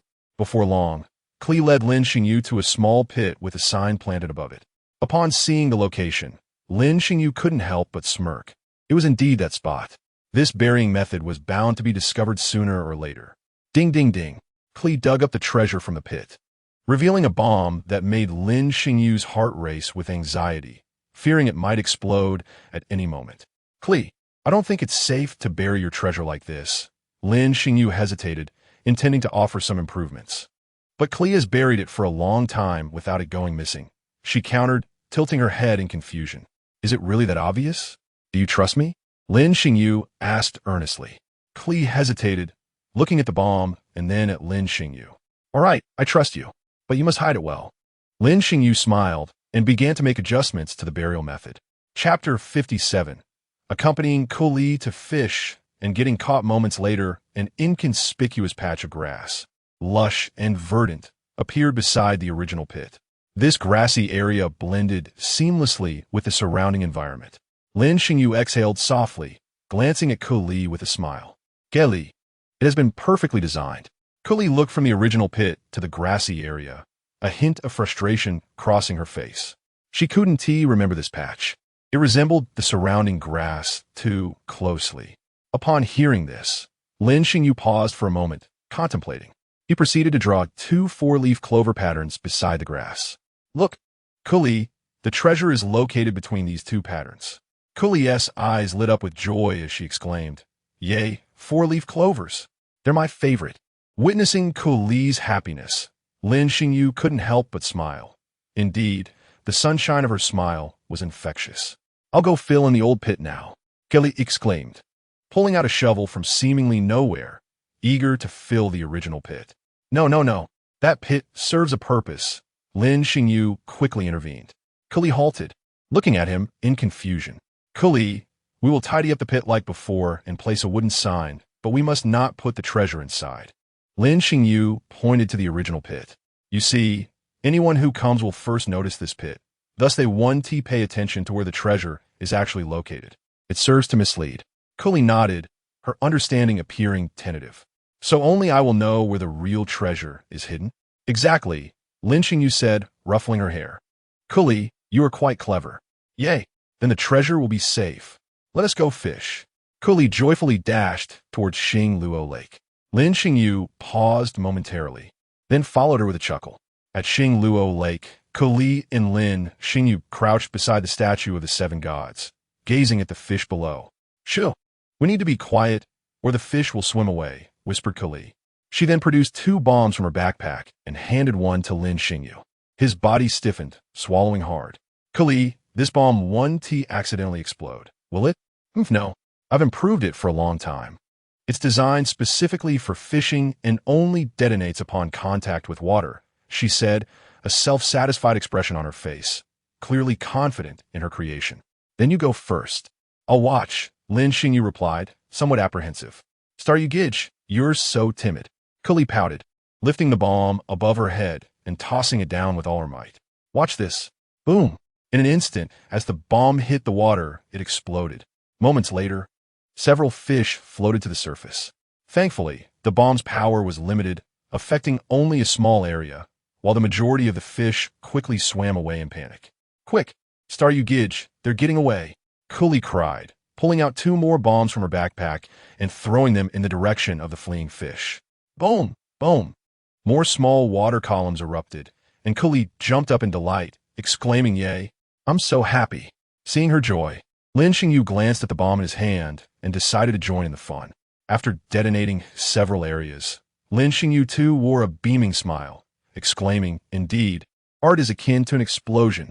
As he took the bomb from Kuli and joyfully blew up more fish, he murmured, "Fish, I'm so sorry. This is simply too exhilarating." Just as the two were reveling in their excitement, back in Mondstadt, Jean, busy with her duties, heard the guard's report and her expression darkened. Kelly, within the Knights of Favonius, those who heard her voice shuddered involuntarily. "Have you found any trace of her in the city?" Jean asked, rubbing her temples. "No, but it seems someone saw her leaving the city with that guard from Liyue." Jean frowned, perplexed. What's going on? Why is Lin Xingyu causing trouble with Kuli? She waved her hand, dismissing the guard. After finishing the last document in hand, she stood up, her gaze icy. "Kelly, you better behave and wait at Xingluo Lake." After their fishing escapade, the two were drenched in sweat, lying on the grass to rest. Staryu, was tea fishing so much fun? Kuli squinted her eyes, asking happily. "Indeed, I had a wonderful time today. Thank you," Kuli, Lin Xingyu replied, ruffling her hair affectionately. "Hee, I will research more fun bombs. I'll invite you to play again next time. All right?" Kuli nuzzled comfortably. At that moment, a figure blocked their view, and a cold voice echoed. "Oh, how enjoyable is it? I'd like to know as well. Can you share with me?" The smiles on their faces froze as they quickly stood up. "Captain Jean." Kuli lowered her head, obediently following her. Jean paused her steps and added, "Lin Xingyu, you come along too." Hearing this, Lin Xingyu scratched his nose, feeling somewhat awkward, and followed suit. Soon, the tall and short figures stood with heads bowed in the knight's office. "Ahem, Captain Jean." Lin Xingyu cleared his throat, attempting to explain. "It was my decision to follow Kuli. It has nothing to do with her." Jean shot him a glare. "And Kuli? What do you have to say?" "I'm sorry, Captain Jean. It's my fault," Kuli said, her head lowered in apology. "You, on the other hand, sneaked out." Jean's voice carried a hint of a sob, as Kuli realized her mistake and turned to head towards the confinement room. "Wait." Jean approached her. Seeing Kuli was already crying and wiping her tears, Jean felt a pang of sympathy. Her tone softened considerably. "Kuli, it's not that you can't go out. I'm just worried about the bombs harming someone." After a moment of hesitation, Jean crouched down, gently patting Kuli's head. "All right, Kuli, promise me you won't play with bombs. I'll take you out to play tomorrow." "Really, Captain Jean?" Kuli's eyes sparkled with delight, her tears forgotten as she beamed, embracing Jean. "I love you, Captain Jean." At that moment, there was a knock at the door. Chapter 58, explaining to Keqing, a reluctant farewell come in. Entering were Ganyu and Keqing. Seeing the two of them, Lin Xingyu awkwardly smiled. "What brings you here?" Ganyu glanced at Jean, offering a slight, apologetic smile. "I'm sorry, Captain Jean, for causing you trouble." Just then, Kuli dashed over, tugging at Keqing's clothing. "Sister, I'm sorry. It's my fault. Please don't blame Staryu." Peering down, Keqing was taken aback by the sight of the little girl with tear-streaked cheeks, her face flushed and utterly adorable. "You must be little Kuli, right?" Keqing was instantly smitten, ruffling her hair. "It's all right. I'm not angry." "Well then, since you're here, take him away," Jean said, rubbing her temples. Slightly annoyed. This was the first time she met him, yet Kuli trusted him so much. "I wonder if this is a blessing or a curse." Goodbye, Kuli. Come visit me again. Lin Xingyu squatted down, whispering in her ear, I'll keep the treasure secret. It's our little secret. Goodbye, Star you Gidge. Kuli waved cheerfully. As they exited the knight's door, Lin Xingyu followed closely behind the two, noticing they were silent. Taking the initiative, he asked, Did you have fun?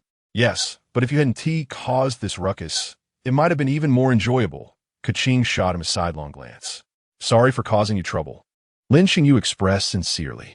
This time, he indeed let his playful side take over, indulging in quite a few bomb escapades with Kuli. It's nothing, Xingyu. Ganyu smiled, glancing at Keqing. Keqing isn't angry with you. You don't know. She just heard you, before Ganyu could finish. Keqing covered her mouth. As Lin Xingyu gazed at the scene before him, he felt a sense of astonishment.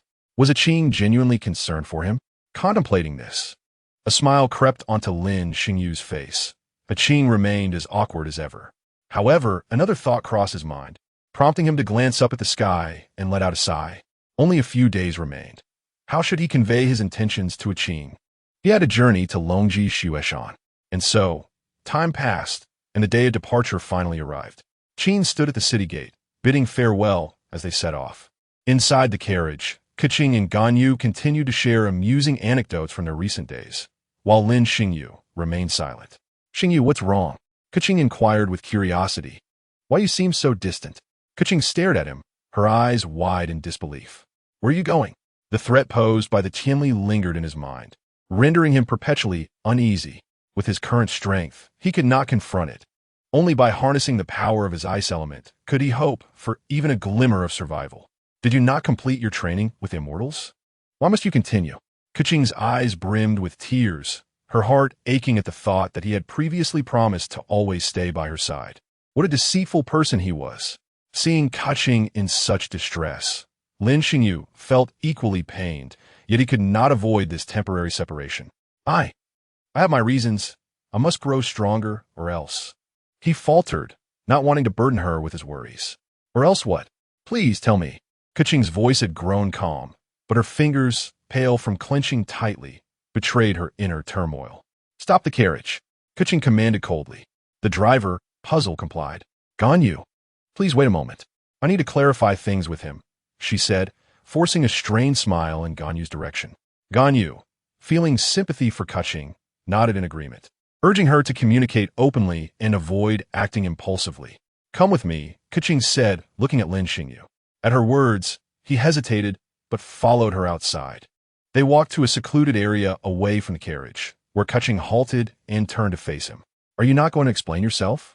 Her voice was hoarse, choked with emotion. Keqing, Lin Xingyu's lips moved, but ultimately he bowed his head in silence. After a long pause, Keqing forced a bitter smile. Her eyes filled with disappointment and anguish. How much longer do you intend to keep this from me?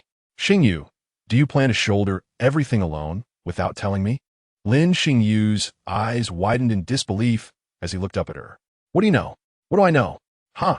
If you hadn't drunkenly revealed it that day, would I ever have known? Disappear?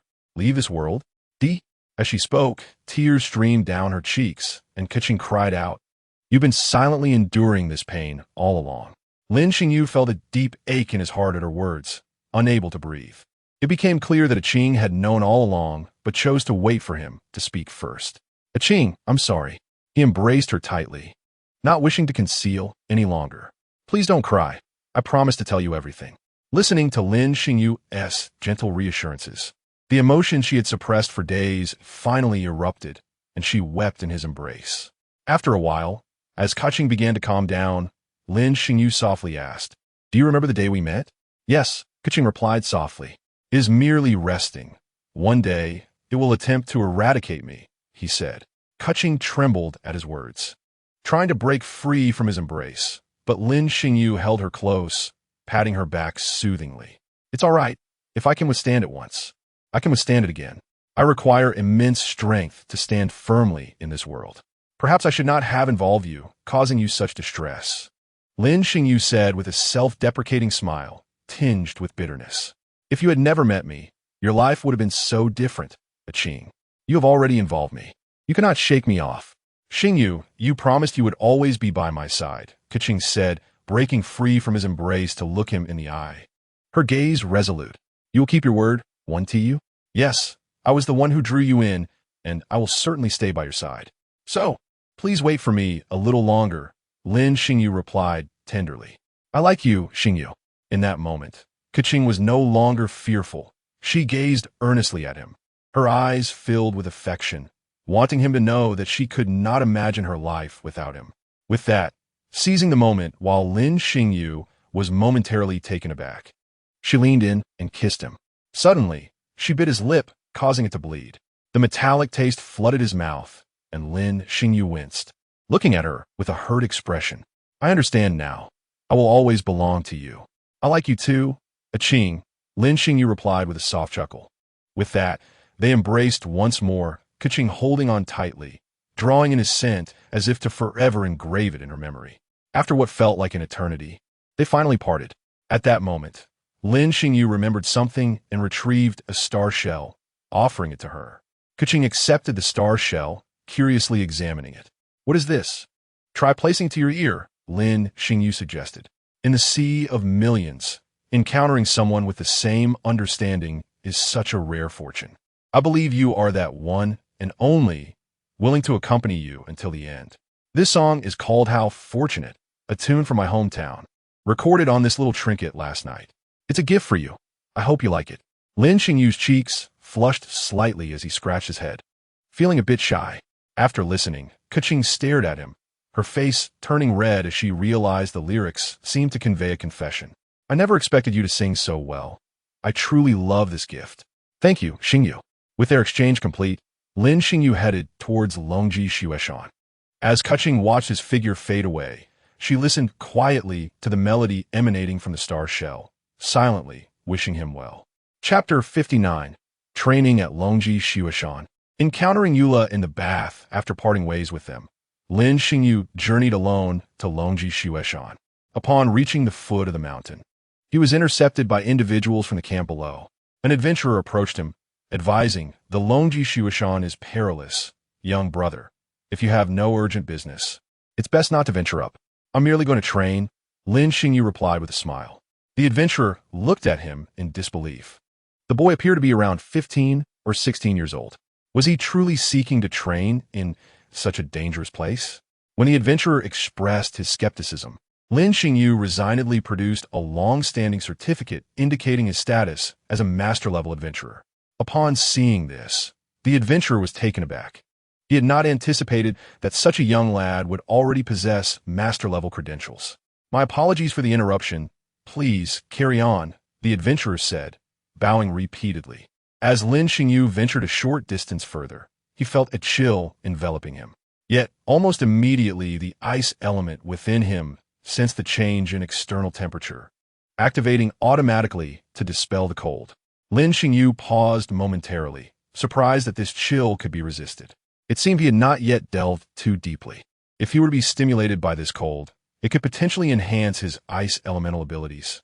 With this realization, Lin Xingyu quickened his pace, delving deeper into the mountain and deftly dispatching any monsters he encountered along the way. Soon, he arrived at the edge of a frozen pond, where the ice element within him could no longer fend off the frigid air. Feeling the bone-chilling cold seep into his body, he swallowed hard. This should suffice, he thought. Taking a deep breath, Lin Xingyu leaped into the icy waters. With a splash, the biting cold nearly overwhelmed his senses. But Lin Xingyu gritted his teeth as the ice element surged within him, drawing energy from the system. "As long as it proves useful, I can endure," Lin Xingyu murmured to himself, quietly bearing the frigid assault until he nearly lost consciousness. Finally, he crawled to the shore, gasping for air and desperately seeking respite. After a fortnight of repetition, Lin Xingyu found himself swimming joyfully in the Hantan, reflecting that the water seemed to have warmed slightly, prompting him to seek a new location. With that thought, he emerged from the cold pond and ventured towards a higher, deeper expanse. After an hour, he gazed upon the expansive ice lake before him, which was far larger than the Hantan and exuded an even greater chill. Without hesitation, Lin Xingyu stripped off his clothing and leapt into the icy waters, where a familiar, bone-chilling cold enveloped him once more. At that moment, he noticed a ripple in the water nearby, revealing a young girl's head, her icy blue hair dripping with water as she shook it off. She stood up, facing away from him, and Lin Xingyu's eyes widened in surprise. Her figure was exquisite, showcasing her delicate, fair skin and shapely form. In an instant, Lin Xingyu's expression froze. Was that not Eula? His luck seemed to have taken a turn for the worse, encountering her in such a compromising situation. Just as he contemplated slipping away unnoticed, Eula seemed to sense a shadow nearby and turned around, her smile instantly fading. Lin Xingyu's attempt to rise was halted as he took in her visage fully. This was disastrous. Clearing his throat, he awkwardly remarked, "I swear this is merely a coincidence. Will you believe me?" "Lecture." Eula finally reacted, submerging herself in the lake, her eyes seething with anger. "I'll remember this. I truly meant no harm. I came here to train, and I never anticipated finding you here," Lin Xingyu explained. Eula glared at him, her eyes reddening and cheeks flushed, as if she bore some great grievance, biting her lip in silence. Witnessing her distress, Lin Xingyu felt a wave of despair wash over him. He had seen her exposed, and now made her cry. They stood in a tense standoff for some time, until Eula gradually began to calm down. Lin Xingyu tentatively suggested, "Perhaps I should leave, and you could turn away? Oomph. Don't even think about escaping. I won't let you off that easily." Eula continued to glare at him. "All right then. I must take my leave, but I must warn you, I'm not wearing any clothes," Lin Xingyu retorted with a touch of exasperation. He prepared to rise, casting a lingering glance at the girl before him. You rogue, you shameless cad," Eula exclaimed in a fluster, quickly turning away. "I'll remember this." After a brief moment, Eula heard the rustling of clothing behind her, followed by silence. Upon confirming that there was no longer any sign of him, she sighed with relief. She hurriedly emerged from the water, donned her garments left on the shore, and gripped her great sword tightly, muttering angrily, "You'll pay for this." With that, she strode off in a particular direction. Meanwhile, Lin Xingyu approached the ice lake, scrutinizing his surroundings and confirming that indeed, he was alone. But Eula's figure was truly impressive. He murmured to himself, feeling a flush of warmth rise to his cheeks, as if he might bleed from his nose. This had been an overwhelming experience for someone who had remained a pure-hearted virgin for so many years. Lin Xingyu dove back into the lake, resuming his training, this time clothed. Fortunately, he had a sufficient supply of garments within his illusory spirit ring. He had no desire to relive such an embarrassing encounter. He pondered how Keqing would react if she knew of this incident, feeling quite helpless. As another fortnight passed, inexplicably, Lin Xingyu found his days to be quite pleasant, as the vengeful Eula had not appeared during this time. However, he noticed that his mastery of ice elements was slowing, seemingly reaching its limit. He began to explore how to utilize his abilities, recalling that he could manifest imagined forms. For instance, he was currently conjuring an ice dragon that spiraled around the icy lake. This was reminiscent of a famous novel from his past life, Do Pa Song Xiong, known as Xin Bing Long Xiong. Executing this skill had become effortless for him, utilizing not even a tenth of his ice elemental energy. His ice elemental growth had progressed rapidly, surpassing his learned abilities in rock and wind. Furthermore, through experimentation, he discovered that his ice elemental power could suppress and harm the ice-based magical creatures of this realm.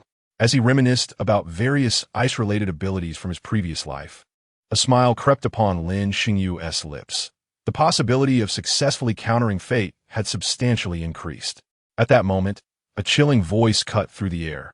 "You lecher, so you are here." It had been half a month since Eula had been preoccupied with thoughts of the man who had seen her naked. The mere recollection fueled her ire, and during this time, she had accepted a task to hunt magical creatures, leaving her no opportunity to return to the snowy mountains. After completing her assignment today, she intended to visit the ice lake for a bath. As she approached halfway, Eula spotted an ice dragon swirling near the lake. She was taken aback, wondering when such a creature had appeared. Just as she was about to investigate, the creature vanished, revealing the lecherous figure from a fortnight ago. Fury surged within her, and she drew her great sword, charging forward. "You rogue, so you are here." Reacting swiftly, Lin Xingyu encased himself in a layer of rock shield. The sound of the sword striking the shield echoed, and he wiped the sweat from his brow, relieved that he had reacted in time. Are you trying to kill me? He glared at her, incredulous. Eula, realizing that her strike had caused him no harm, felt a twinge of anger and was poised to strike again. I say, Lin Xingyu rubbed his temples. Can we not speak civilly? Why resort to violence? It is hardly becoming. Upon hearing this, Eula calmed slightly, lowering her great sword, acknowledging that she had acted out of anger. If she truly harmed him, it would only leave her feeling unsettled. What is there to discuss, Yulecher? She crossed her arms, adopting a stance that implied she was waiting for his explanation. Greetings, I am Lin Xingyu. I sincerely apologize. It was not my intention. I was merely practicing, he said, offering a slight bow. Seeing his earnest demeanor, Eula paused, feeling somewhat awkward. Upon reflection, she realized he hadn't truly wronged her, merely catching an unintended glimpse. Her cheeks flushed slightly. After all, she was still a maiden, yet someone had seen her in her entirety. It was also her fault for becoming complacent, believing she was alone. Resorting to indiscriminate violence was unbecoming of her noble heritage. Well then, I shall forgive you. But this matter must remain confidential, she declared. Also, I am Eula, the captain of the Mondstadt Reconnaissance Unit. Hearing this, Lin Xingyu let out a sigh of relief, smiling. Thank you for your understanding. It is a pleasure to meet you. By the way, Eula recalled the ice dragon, frowning slightly. Did you happen to see an ice dragon? Lin Xingyu was taken aback. An ice dragon? His expression shifted to one of intrigue, realizing she must be referring to Xian Bing Long Xiang. With sudden clarity, Lin Xingyu chuckled. Is this what you mean? Xian Bing Long Xiang. He then summoned his formidable ice elemental energy, conjuring an ice dragon that gracefully coiled around him. Eula gaped at the immense power before her, momentarily speechless. Why, you're astonishingly powerful, she stammered, reflecting on her earlier attempt to strike such a formidable opponent. She felt a flush of embarrassment. He had even apologized to her. He must have done this on purpose. I'll remember this, she thought, a hint of vengeful determination resurfacing. All right, I'll take my leave now. If you wish to bathe, you may do so, Lin Xingyu suggested during this past fortnight. There have been no other souls around. It is quite safe, so you need not worry. With that, he turned and departed. YL gazed at the departing figure, her eyes brimming with curiosity. What could this formidable individual's origins be? As time slipped by over the next fortnight, he remained immersed in his training by the icy lake. Yet recently, YL's visits had become more frequent. This change was sparked by an incident a week prior when he, unable to contain his eagerness, proposed a friendly duel with her. Initially reluctant, YI was well aware of her inability to defeat him. Lin Xingyu conceded, agreeing to wield a sword of the same caliber as hers while suppressing his strength.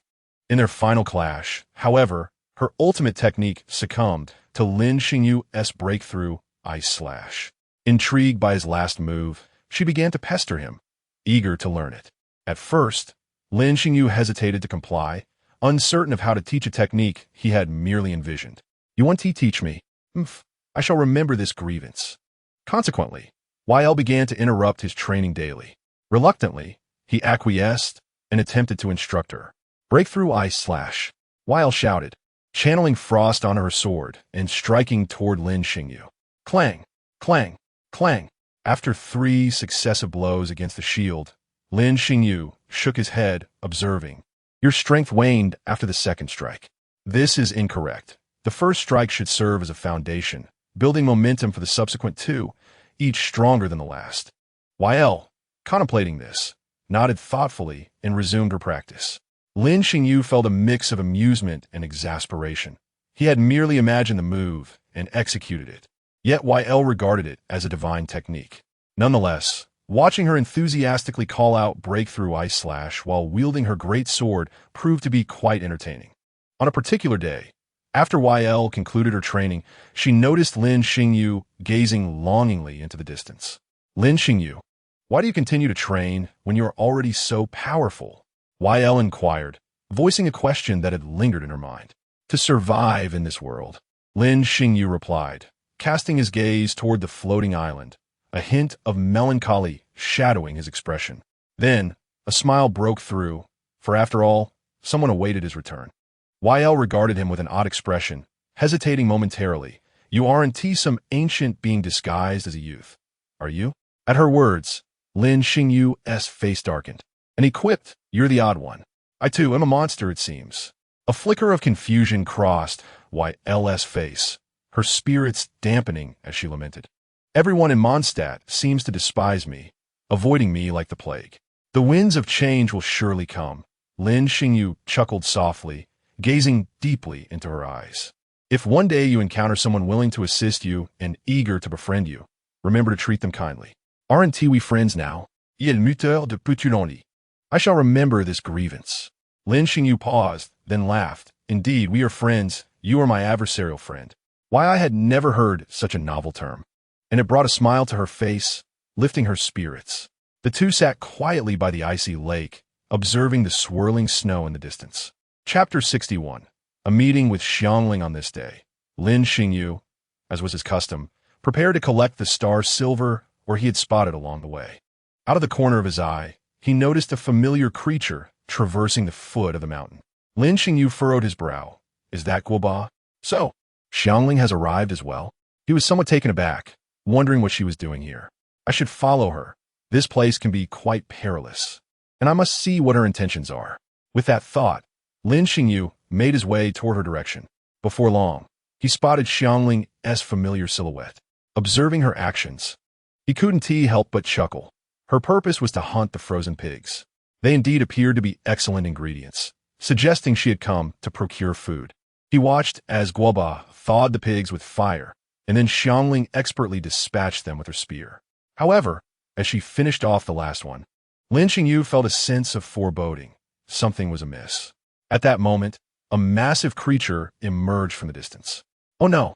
Lin Xingyu's expression shifted dramatically. He had forgotten about the great snow boar king. After collecting the smaller pigs nearby, it would certainly be enraged and ready to charge out.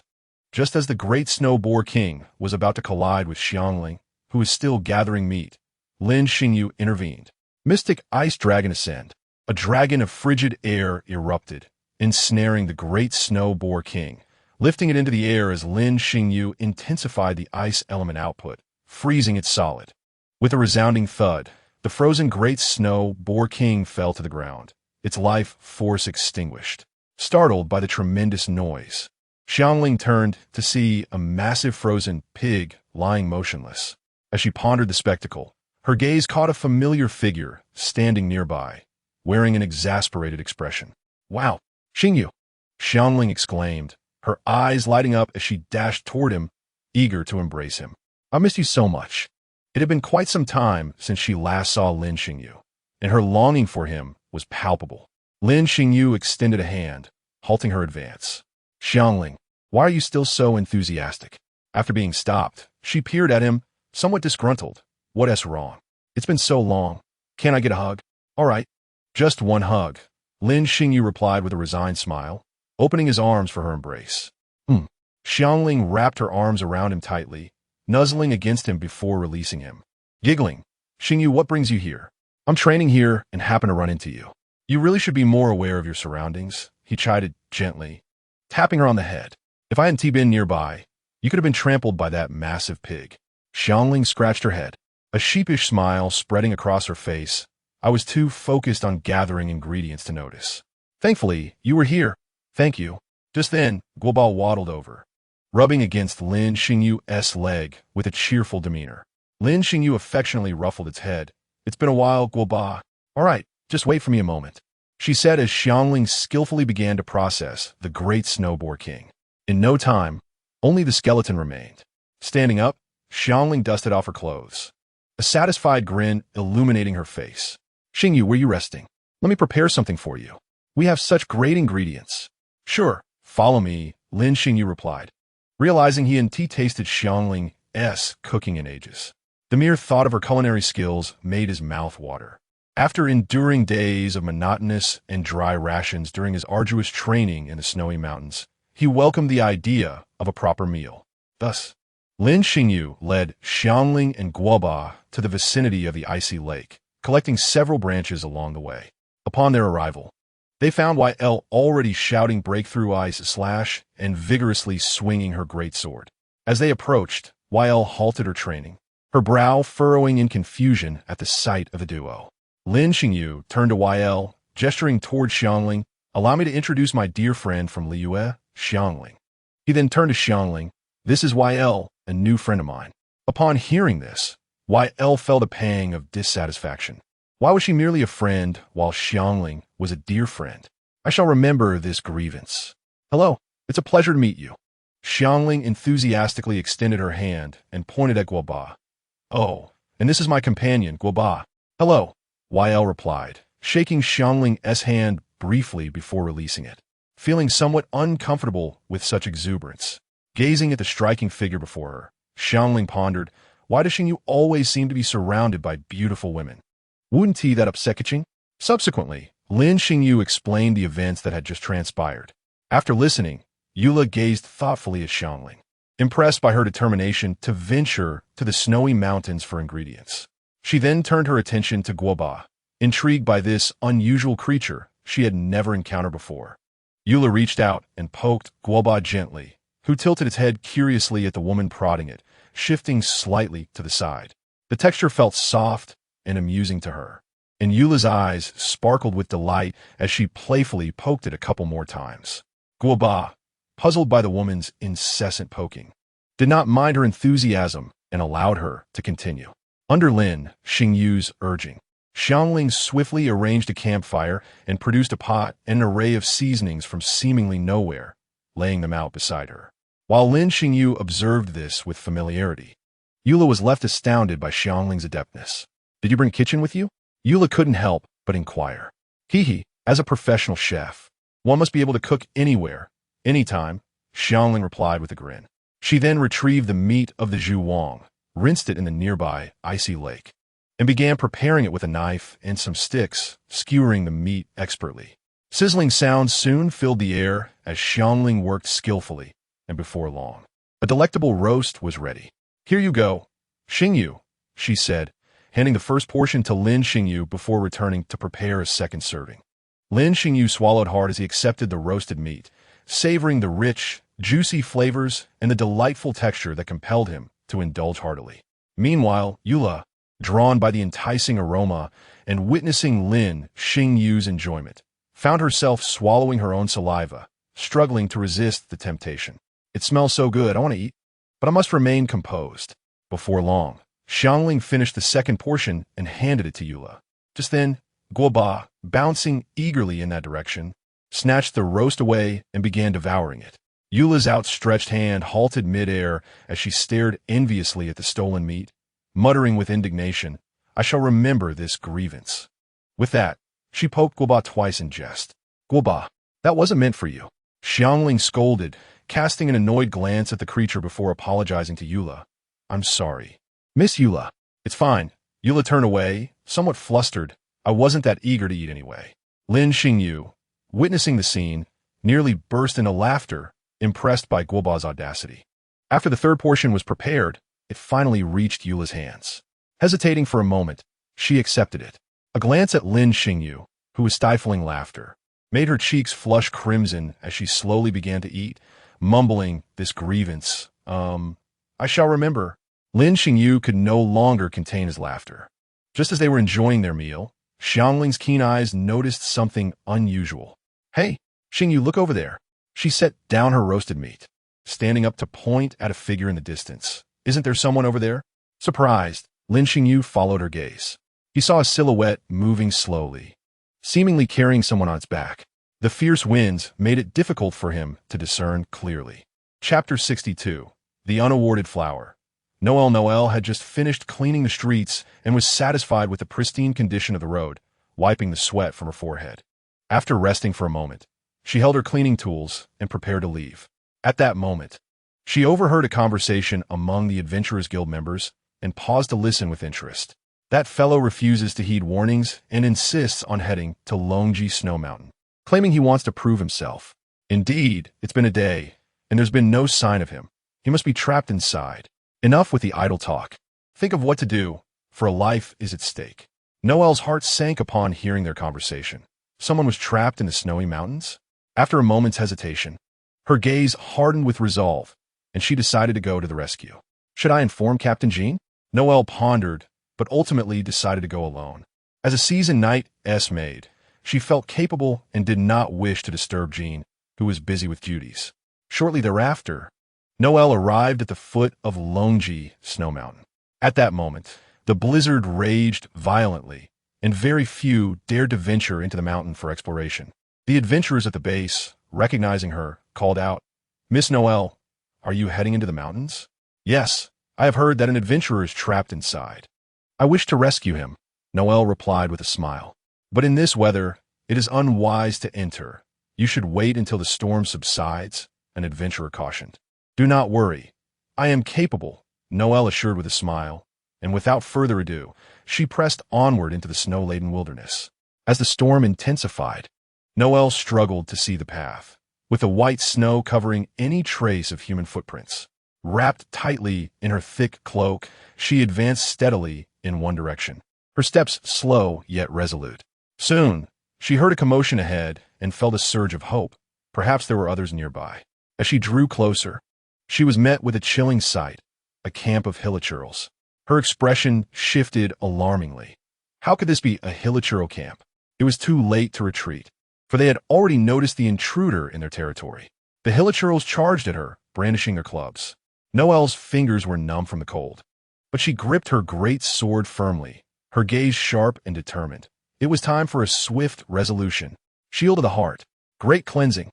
In a short while, the hilichurls were dispatched, but Noelle was left breathless, panting as she approached the warmth of the campfire in their encampment to rest.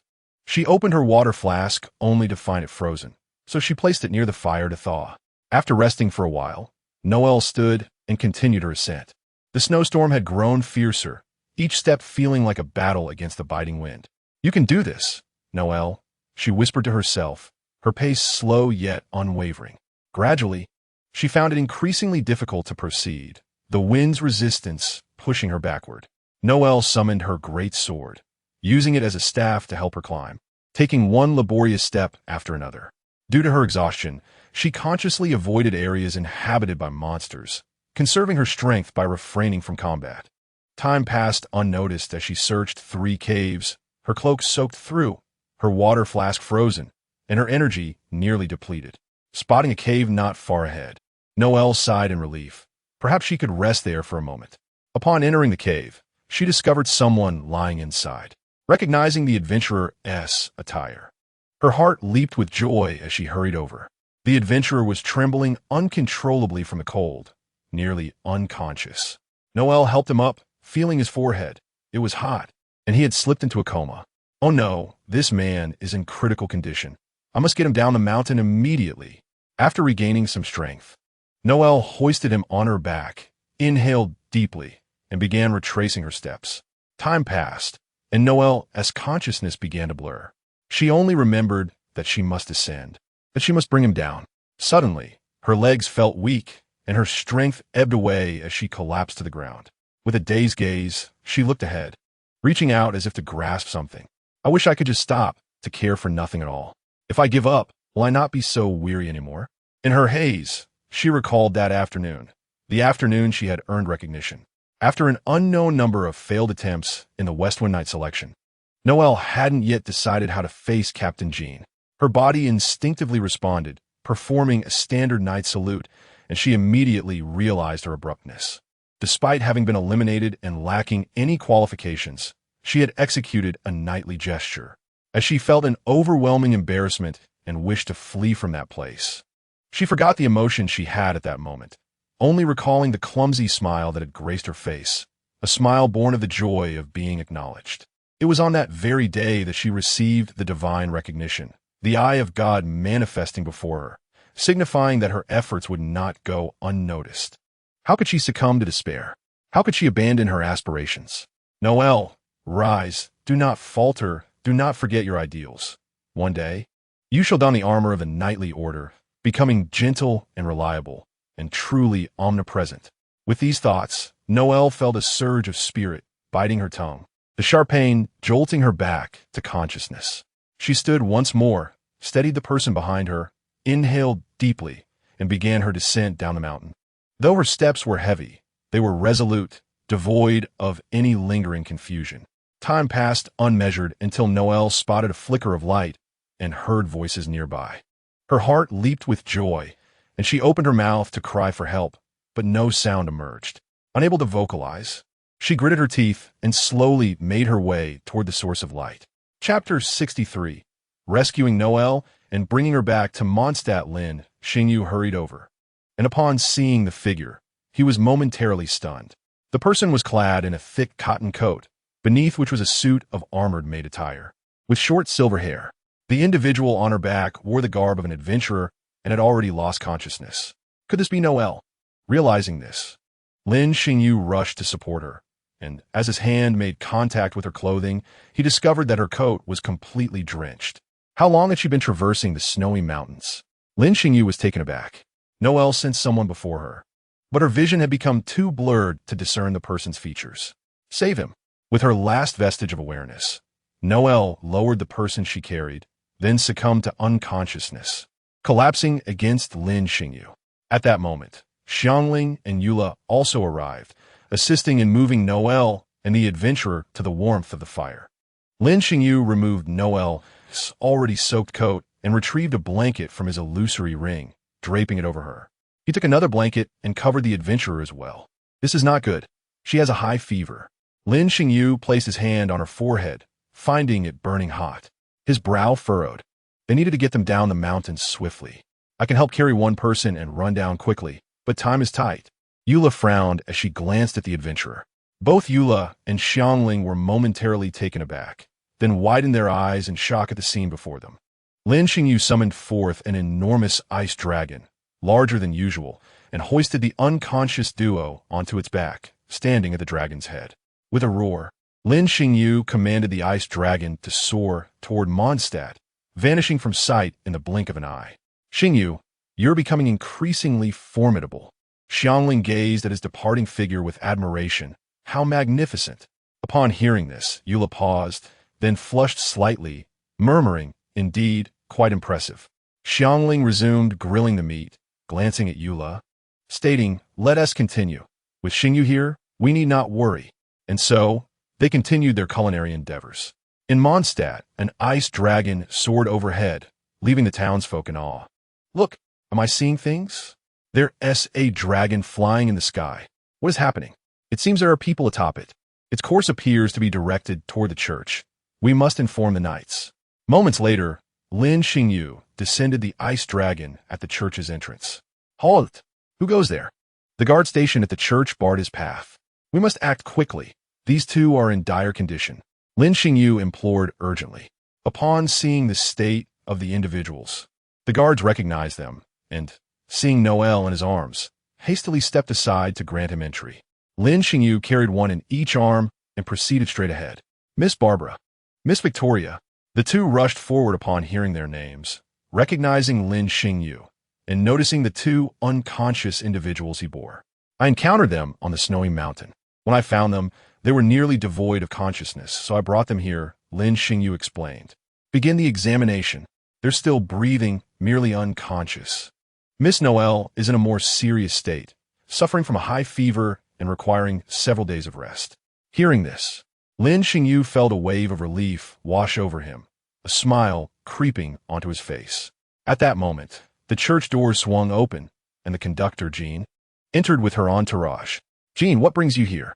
Barbara asked, a smile gracing her features, then recalling that Jean might be here on business. She adjusted her tone to address her as the conductor. Yes, I have a matter to attend to. I heard that just now someone, before she could finish.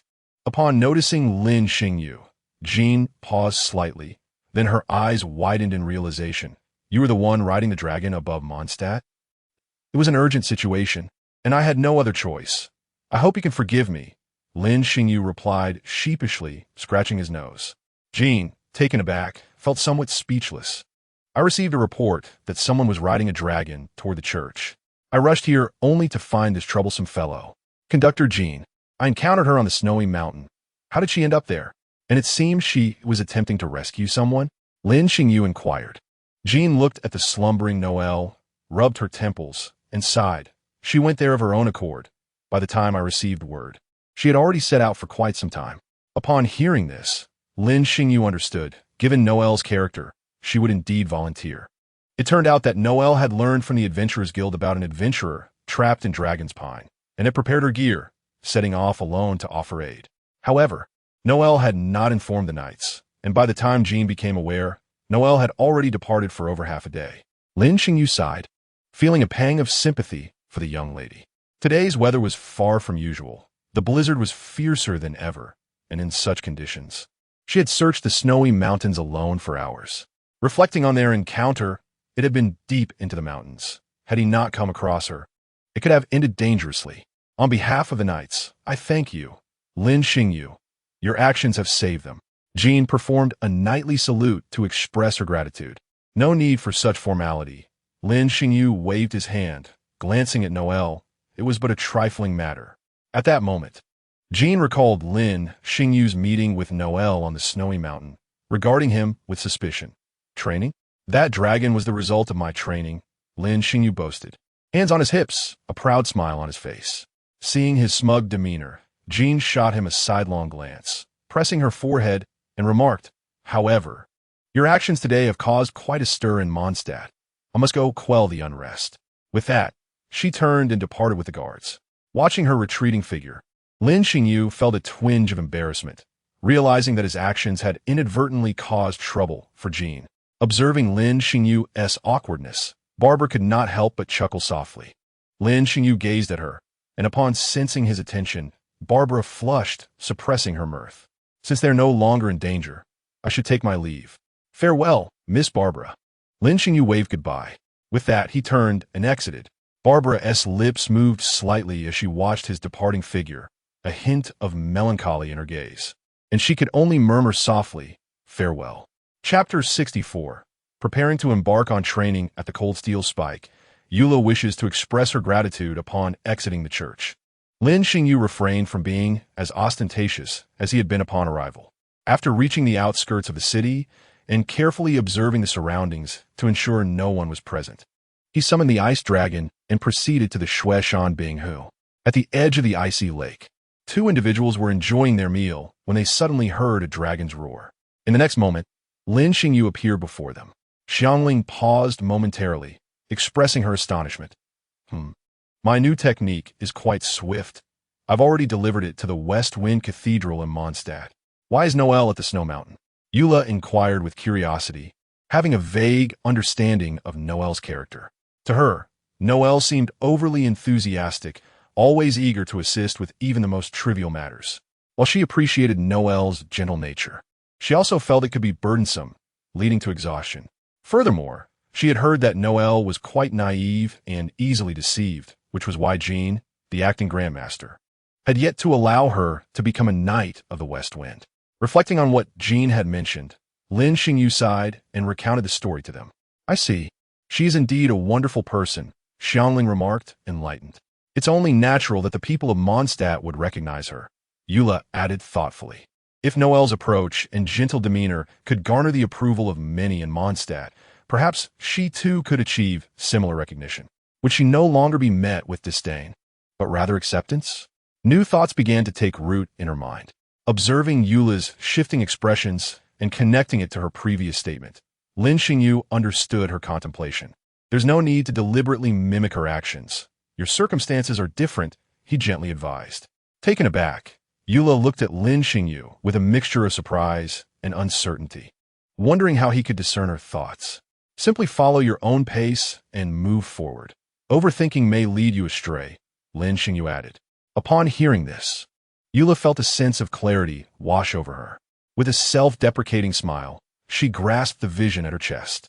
Indeed, she had learned about openness and perseverance from her mentor. How could she have forgotten? Above hatred and revenge, the first thing she needed to discover was her own way of survival, her own self-protection, and her unwavering determination. The path of gentle vengeance that belonged solely to her had been set the moment she obtained the vision, hadn't it? The paths of others were not suited for someone like her. With this realization, Eula genuinely smiled, her expression blossoming like a flower. She gazed at Lin Xingyu with newfound gratitude. Without him, she might have strayed from her path. Yet, he seemed to understand her so well. Why was that? Xiangling wiped the grease from her mouth, scratching her head. No need for that. I must go elsewhere to gather more ingredients. Very well, do take care, Lin Xingyu replied, ruffling her hair. Not yet, it's still not time. My abilities have yet to reach their limit. Keqing, please wait for me a little longer, Lin Xingyu said, casting a longing glance toward the distant direction of Liyue. After everyone had thoroughly satisfied their hunger, Xiangling processed the remaining ingredients in a special manner and handed them to Lin Xingyu. Xingyu here, these prepared meats will last a long time, so you won't be tempted. She giggled. She also shared some with Yula, cheerfully saying, I see you quite like this, so I prepared some for you. Please accept it. Yula was taken aback momentarily. Was there some for her as well? As she received the meat, warmth blossomed in her heart. Was this the feeling of friendship? Thank you, Xiangling, Yula said, carefully placing the meat away as if it were a precious treasure. This is the first gift I've received. I must cherish it. Witnessing this scene, Lin Xingyu couldn't help but chuckle. Don't treat it like a family heirloom. Remember to eat it. It's those who respect food that Xiangling will appreciate. Yula's face flushed with embarrassment upon being seen through, and she glared at him in indignation. Lin Xingyu, I shall remember this grudge. Lin Xingyu smirked, thinking to himself how she always claimed to remember grudges, yet never acted upon them. However, he refrained from voicing this, wary of provoking Yula further. After Xiangling departed, life returned to its usual rhythm. Yula practiced her icebreaker technique, while Lin Xingyu focused on enhancing his elemental power in the icy lake. Half a month passed, and one day, Lin Xingyu sensed that his progress at the lake had plateaued, prompting him to journey to the highest point of the Longji Snow Mountain, known as Han Tianjiding. Yula, follow the method I taught you, and you will surely succeed. In the days to come, I shall be training at the highest peak, he announced. Yula halted her movements upon hearing that he would be leaving, a sense of reluctance swelling within her. These days spent in his company, conversing and sharing moments, had brought her unexpected joy, despite his frequent teasing. Realizing her feelings, she flushed slightly. When Yula inquired, Lin Xingyu was momentarily taken aback, wondering why she suddenly asked that. After a brief hesitation, he replied, It's fine. I appreciate your well wishes. Yula, feeling a bit flustered, stammered, I wish you all the best. Lin Xingyu noticed her peculiar expression, unable to pinpoint its oddity. Well then, I shall take my leave. Take care and continue to pursue your own path without overthinking, he advised, turning to depart. Wait, Yula called out, stopping him. Lin Xingyu hesitated, turning back with a puzzled expression, uncertain of her intent. Before you leave the snow mountain, could you meet me once? Yula stammered, her cheeks flushed. Seeing her bashful demeanor, Lin Xingyu found it perplexing. Is something the matter? Do not overthink it. I merely wish to express my gratitude. Yula hastily clarified, You're my first friend, and I would like to give you a gift. Lin Xingyu's expression shifted to one of understanding. It was only natural for someone he had spent so much time with at the snow mountain to feel a sense of attachment. It was indeed normal to want to bid farewell with a gift. With a smile, he replied, Very well, I shall return for your gift. I'll look forward to it. With that, he turned towards Han Tianjiding. Chapter 65. Conclusion of training and Yula's farewell gift, watching Lin Xingyu leave without a moment's pause. Yula's lips moved as if to speak, yet no words escaped her. He was ultimately departing, and her feelings of reluctance grew more profound. She realized her fondness for him, as he was her first friend. Reflecting on their time together, she noted how his gaze often drifted towards a certain direction, filled with affection and longing. Perhaps he only regarded her as a friend? Lin Xingyu, meanwhile, sensed something unusual in Yula's earlier demeanor but decided not to dwell on it.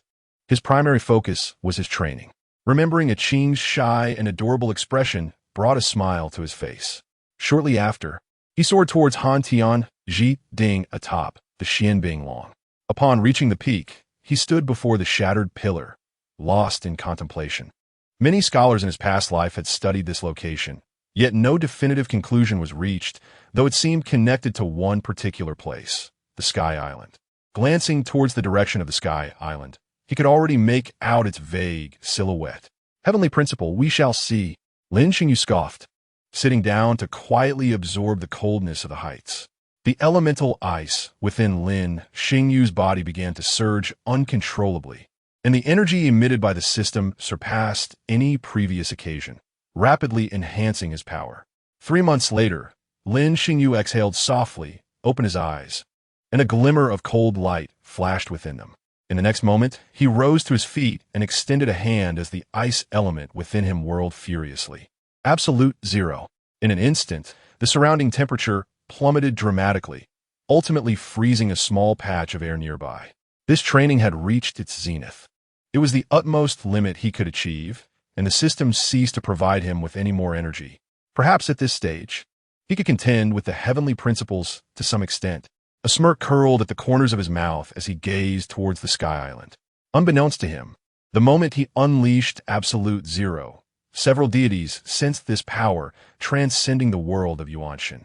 At that moment, within the Sky Island, the heavenly principle observed the scene reflected in the water mirror, his expression darkening.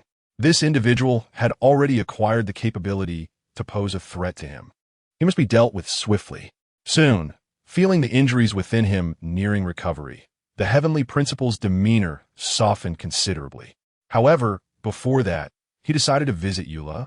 He wondered what gift she intended to present him, and a smile crept onto his face at the thought. Summoning the Xianbing Longxiang, he soared down towards the icy lake. At this moment, Eula had just finished practicing her ultimate technique, the Pakuo Hanbing Slash, and was lost in thought, gazing towards the direction of the cold heaven nail. It had been over 3 months. When would he complete his training? Her gift had long been prepared. Just as she pondered this, the roar of a dragon echoed. And in the next instant, Lin Xingyu's figure appeared before her. Eula was momentarily startled, but then her face broke into a smile. He had indeed completed his training. Thus, it was time to bid farewell. With this thought, a pang of sadness struck her. Eula, long time no see, Lin Xingyu greeted with a smile. I have finished my training and am about to depart. As per our agreement, I came to see you. I wonder what gift you have prepared for me. I'm quite eager to find out. Lin Xingyu spoke with genuine interest. In response, Eula placed her hands on her hips and feigned annoyance. Are you that eager to leave? I shall remember this grievance. Lin Xingyu scratched his nose. Well, it's not that. I'm simply curious about the gift you mentioned. Fine. Here you go, Eula replied, producing the homemade Hailang pie she had prepared. She had made quite a few, as these pastries were easy to preserve and would not spoil over time. This is the pastry I made. I hope you like it, Eula said, her cheeks slightly flushed. This was her signature dish. Surely Lin Xingyu would enjoy it. Lin Xingyu accepted the pastry she offered and, under Eula's expectant gaze, popped a piece into his mouth and chewed. Immediately, his eyes lit up.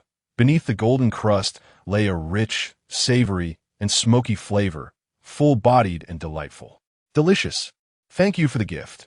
I truly appreciate it, Lin Xingyu expressed while savoring another piece, unable to resist licking his lips. Seeing him enjoy it so heartily, Eula breathed a sigh of relief, a satisfied smile gracing her face. All her efforts had not been in vain. Oh, there's another gift, Eula suddenly stammered, feeling a bit nervous as it was her first time performing this dance in front of someone else. What is it? Lin Xingyu inquired, swallowing the last bite and looking at her expectantly. Eula took a deep breath, stepped back a few paces, struck a pose, and softly said, Please enjoy the solo dance of the sinner, the third act of flickering candlelight. With that, she began her performance. After the dance concluded, Eula exhaled gently and walked towards Lin Xingyu. What did you think of the dance? Eula asked. It was beautiful and captivating, Lin Xingyu praised. Honestly, it was even more stunning than what I saw in my previous life. Eula took a step closer, suddenly embracing him for a brief moment before releasing him. I'm glad you liked it. Farewell, Lin Xingyu. For a moment, Lin Xingyu was taken aback by her embrace, but he quickly realized it was a farewell hug. With that thought, he smiled and returned the embrace before letting go. Until we meet again, Eula. In my heart, you shall never be a sinner. After leaving those final words, Lin Xingyu departed eagerly. Watching him ride off on his dragon, Eula couldn't help but chuckle softly, reminding herself as he left, Lin Xingyu. I shall remember this grievance. She waved vigorously in the direction he had gone, reflecting on having such a rival and friend in her life. It seemed rather pleasant. Chapter 66. Back to Liu. Meeting Keqing again after bidding farewell to Yula, Lin Xingyu was filled with a sense of urgency to return. He flew swiftly towards Liu atop the Xianbing Longxiang, wondering if Keqing missed him. It had been nearly half a year since they last met, and he was curious about her well-being. Shortly thereafter, with a resounding dragon roar, Lin Xingyu landed in an open area not far from Liu. He thought it best not to be too ostentatious. After all, attracting the attention of the Qinyan army as he did in Mondstadt would not be ideal. He then hurried towards the General Affairs office, knowing it was daytime and that Keqing would likely still be working there. Gazing out from the platform of Chuanyu Pavilion, Ningguang spotted an ice dragon gliding below, only to vanish moments later. Is that the result of his training? Ningguang mused. Having inquired, she learned he had gone to the snowy mountains near Mondstadt for his training. Despite his already formidable strength, she wondered why he still sought greater power. Yet, this was beneficial for her. The stronger Lin Xingyu became, the more advantages it would bring her. Perhaps I should arrange some tasks for him, Ningguang thought, her mind racing as she conjured several assignments requiring Lin Xingyu's assistance. Remembering how he scowled when interrupted, she couldn't help but chuckle. Let us allow you to rest for a few days. Upon arriving at the entrance of the General Affairs office, Lin Xingyu disregarded the astonished looks of the clerks and made his way directly to Keqing's office. Just as he was about to enter, a clerk appeared to deliver documents, and in a flash of inspiration, Lin Xingyu stopped her.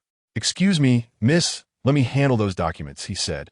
The clerk, momentarily puzzled, recognized him as the one often seen beside Lady Keqing and promptly handed over the papers before departing.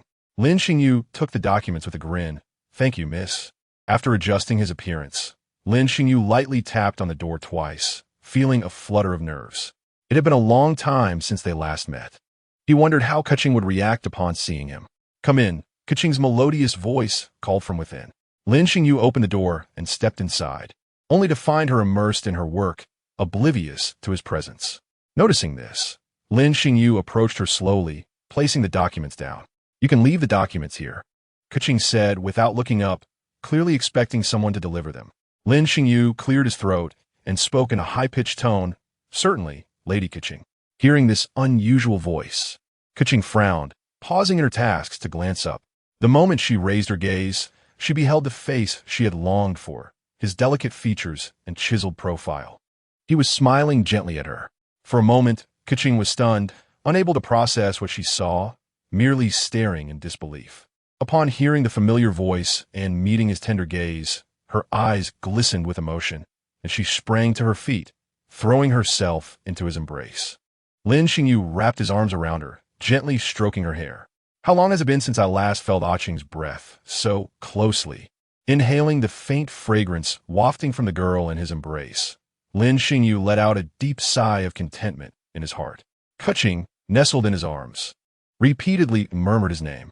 She had thought there would be countless words to share upon their reunion, yet when the moment arrived, words eluded her completely. All she desired was to savor his presence, relish the warmth of his embrace, and bask in the happiness of his gentle caress upon her head. The two stood entwined, bodies pressed together, enveloped in silence, simply cherishing this tender moment. Each could distinctly hear the rhythm of the other's heartbeat. Remembering his high-pitched voice from earlier, she couldn't help but chuckle softly, playfully nudging him. "You teased me just now, did I?" He replied. "It was merely a surprise for you." Lin Xingyu seized her outstretched hand, asking, "Didn't you feel surprised and happy?" "Not at all," Keqing retorted. "Oh, really?" Lin Xingyu exaggeratedly elongated his tone, feigning disappointment. Sensing his dismay, Keqing quickly corrected herself, "Just a tiny bit." "Well, even a little bit makes me very happy," Lin Xingyu jested. Their gazes locked once more, and silence enveloped them again. Keqing noticed Lin Xingyu's increasingly fiery gaze fixed upon her lips, and her heart raced uncontrollably. Could it be that he was thinking, "That rascal"? As she felt Lin Xingyu lean in closer, his breath brushing against her face, her own breathing quickened, and she gently closed her eyes. Seeing her acquiescence, Lin Xingyu felt a rush of joy and leaned in. Just as he was about to kiss her, the door swung open unexpectedly. "Keqing, please take a look at this document." Keqing, entering the room, was momentarily stunned by the sight before him, his eyes widening in surprise. Before he quickly composed himself and silently shut the door, saying, "Please continue." The abrupt interruption left Lin Xingyu frozen, while Keqing forcefully pushed him away, shooting him an annoyed glare as she hurriedly adjusted her appearance. Why does this always happen? Just when it gets to the crucial moment, someone interrupts. Darn you, Xingyu!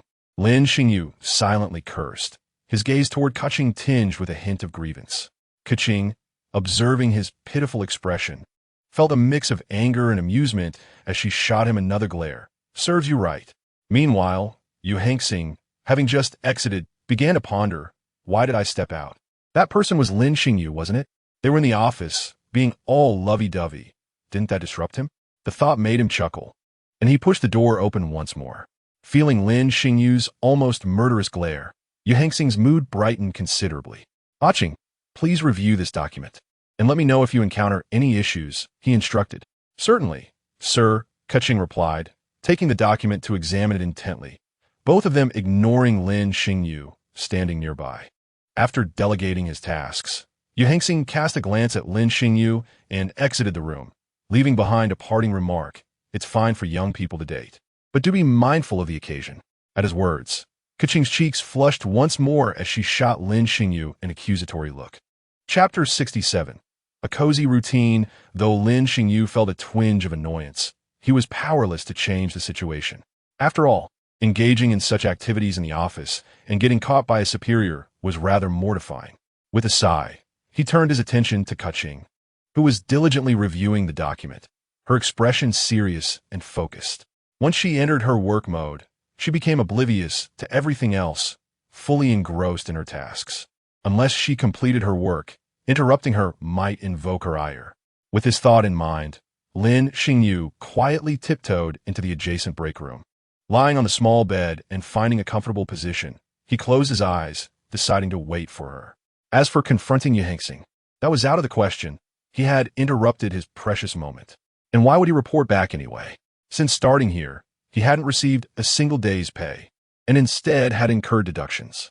Before long, Lin Xingyu drifted into slumber, his breathing becoming steady and deep. During his training, he had spent most of his time in icy lakes or meditating, never truly enjoying a good night's sleep. Now that his training was complete, the release of tension allowed him to fall asleep instantly. Keqing remained unaware of Lin Xingyu's quiet entrance into the break room and his subsequent slumber. She was engrossed in handling her tasks, as Xing had assigned her a rather complex set of duties. Time passed, and eventually Keqing set down the document, stretching and exhaling softly, relieved to have finished. Suddenly, she became aware that she had forgotten something. Scanning the room, she realized Lin Xingyu was no longer present. Has Xingyu left? She mused, feeling a pang of disappointment. It was her fault for being so absorbed in her work that she had completely forgotten about him. When had he slipped away? Where could he have gone? Perhaps he had gone to that woman, Ningguang? Rubbing her temples, Keqing felt a wave of frustration wash over her. Just then, she heard a series of loud snores emanating from the break room. Surprised, she quickly comprehended the situation and couldn't help but smile. So he was still here, sound asleep. Creeping quietly into the break room, she found Lin Xingyu sleeping peacefully, the snores originating from him. He must have been exhausted. Otherwise, he wouldn't be snoring. Perhaps his training had been quite taxing. Feeling a pang of sympathy, she approached and sat beside the small bed. Mischievously, she extended her finger to gently poke his nose. Recalling the earlier events, her cheeks flushing, why was she always thinking of such things? In his sleep, Lin Xingyu seemed to sense something, frowning slightly and smacking his lips. After a while, realizing he showed no signs of waking, Keqing sighed in relief and chuckled. She brushed her hand across his face, tracing his features. This rascal looked rather handsome even in slumber. Her finger lingered on his lips for a few seconds before quickly retracting. It's always this place. Why do I keep thinking such naughty thoughts? Keqing murmured softly. Suddenly, his hand grasped hers, startling her. She glanced up to find Lin Xingyu looking at her, a broad smile on his face. What naughty thoughts? He inquired. Her face flushed crimson as she stammered. "WN, did you wake up?" "When a little cat was stealthily touching my face," Lin Xingyu replied, his eyes sparkling. He had been sleeping soundly, but had felt an itch on his face. Instead of alerting her, He had wanted to see what the little cat would do. To his disappointment, she merely scolded herself. "Humph, you're already awake. Just waiting to see me make a fool of myself." Keqing retorted, her cheeks aflame. Lin Xingyu sat up, stretching lazily before suddenly pulling Keqing onto the bed, forcing her to face away from him while wrapping his arms around her waist. Keqing gasped in surprise, unable to comprehend how she had ended up in his embrace. Firmly held captive. "Now, this is a naughty situation," Lin Xingyu whispered, resting his head against her shoulder and speaking softly in her ear. His breath brushed against her earlobe, sending shivers down her spine and reddening her face. Instinctively, she leaned back, her head nestled against his neck, enjoying the comforting closeness. It wasn't at all as uncomfortable as she had imagined. In fact, being in his embrace felt rather pleasant. "This isn't such a bad situation after all," Keqing admitted, her cheeks still flushed. "All right, let me tell you about my training in the snowy mountains," Lin Xingyu said gently. "Sure, I was just curious. Xiangling mentioned that there seemed to be a very beautiful girl by your side," Keqing said, narrowing her eyes and speaking in a nonchalant tone.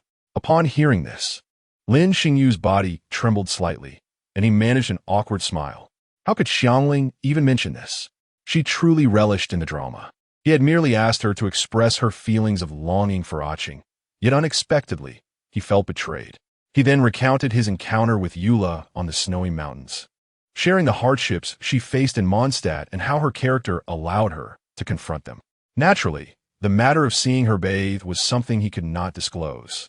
If the jealous one were to find out, he wouldn't have enough lives to spare. Later, he found himself with Xiangling as Keqing lay quietly in his embrace, listening as he casually recounted his experiences in the snow-capped mountains. Occasionally, she would pose questions to which Lin Xingyu would respond in kind. Time passed unnoticed, perhaps due to the comfort and warmth enveloping them. Before he realized it, Keqing's eyelids began to droop, and she drifted into slumber. Noticing her deep sleep, Lin Xingyu smiled softly, gently laying her on the bed before rising to fetch a blanket to cover her. After a moment of contemplation, he stepped outside. When Keqing opened her eyes, the office had dimmed significantly. Slowly sitting up, she discovered a blanket draped over her. Rubbing her eyes, she pondered the time. Where was Xingyu? Glancing around the room yielded no sign of him, so she ventured outside, still finding no trace. Had he left? Just as a sense of disappointment washed over her, the door creaked open. Lin Xingyu entered, carrying a box, and noticed her dazed expression. "Did you sleep well?" he inquired. Approaching the table, he opened the box, releasing a delightful aroma that filled the air. The enticing scent invigorated Keqing, prompting her to move closer. Her eyes lit up upon recognizing the familiar dish. It was her favorite, golden shrimp balls, and she realized she was quite hungry. So, Xingyu had gone out to procure food. A small wave of happiness washed over her. "Is this for me?" She blinked in surprise. Lin Xingyu chuckled softly and nodded, amused by her confusion after just waking. "Of course it's for you. Eat while it's hot." "Thank you, Xingyu. I won't hold back," Keqing exclaimed as she took a seat at the table and popped a shrimp ball in her mouth, savoring it with a delighted smile. Watching her relish the food, Lin Xingyu rested his head on his hand, simply enjoying her moment of bliss. At that moment, Keqing offered him a shrimp ball. "Xingyu, you should eat too." Taken aback, he opened his mouth, and she fed him a shrimp ball. "How is it? Delicious, right?" Keqing beamed at him. Xiangling said that food tastes better when shared. "Indeed, it is exquisite," Lin Xingyu replied after swallowing, licking his lips. "However, it tastes even better because it was offered by Keqing." Upon hearing this, Keqing blushed deeply, offering him another shrimp ball. "You can't just keep talking. Hurry and eat." "All right," Lin Xingyu said, taking it from her hand. "It seems I should find time to learn this dish. I wonder which girl would be lucky enough to taste the golden shrimp balls I prepare." He glanced at Keqing with a hint of meaning. Understanding his implication, Keqing lowered her gaze, her cheeks flushed, too shy to meet his eyes. "You sly devil, you've become quite the charmer lately." Before long, Keqing polished off all the shrimp balls. "I'm so full," she said, patting her stomach. "Will I gain weight if I keep eating like this?" "Not at all. Health is paramount. Eating more is perfectly fine. I will help you maintain your figure," Lin Xingyu replied with a smile. In matters of food, his philosophy was simple. To eat is a blessing, and if one desires something, they should indulge. Therefore, he could not comprehend those who, in a bid to maintain their figure, would forsake their health, surviving on but a single apple a day. He certainly did not want Keqing to become like that. A little extra weight was inconsequential as long as she remained healthy. Keqing's face turned red at his words, and she softly protested, "Actually, I don't usually eat this much. The golden shrimp balls are just too delicious." Lin Xingyu playfully pinched her cheek. "I adore your attitude toward food. A little extra weight is charming, after all." "Not all.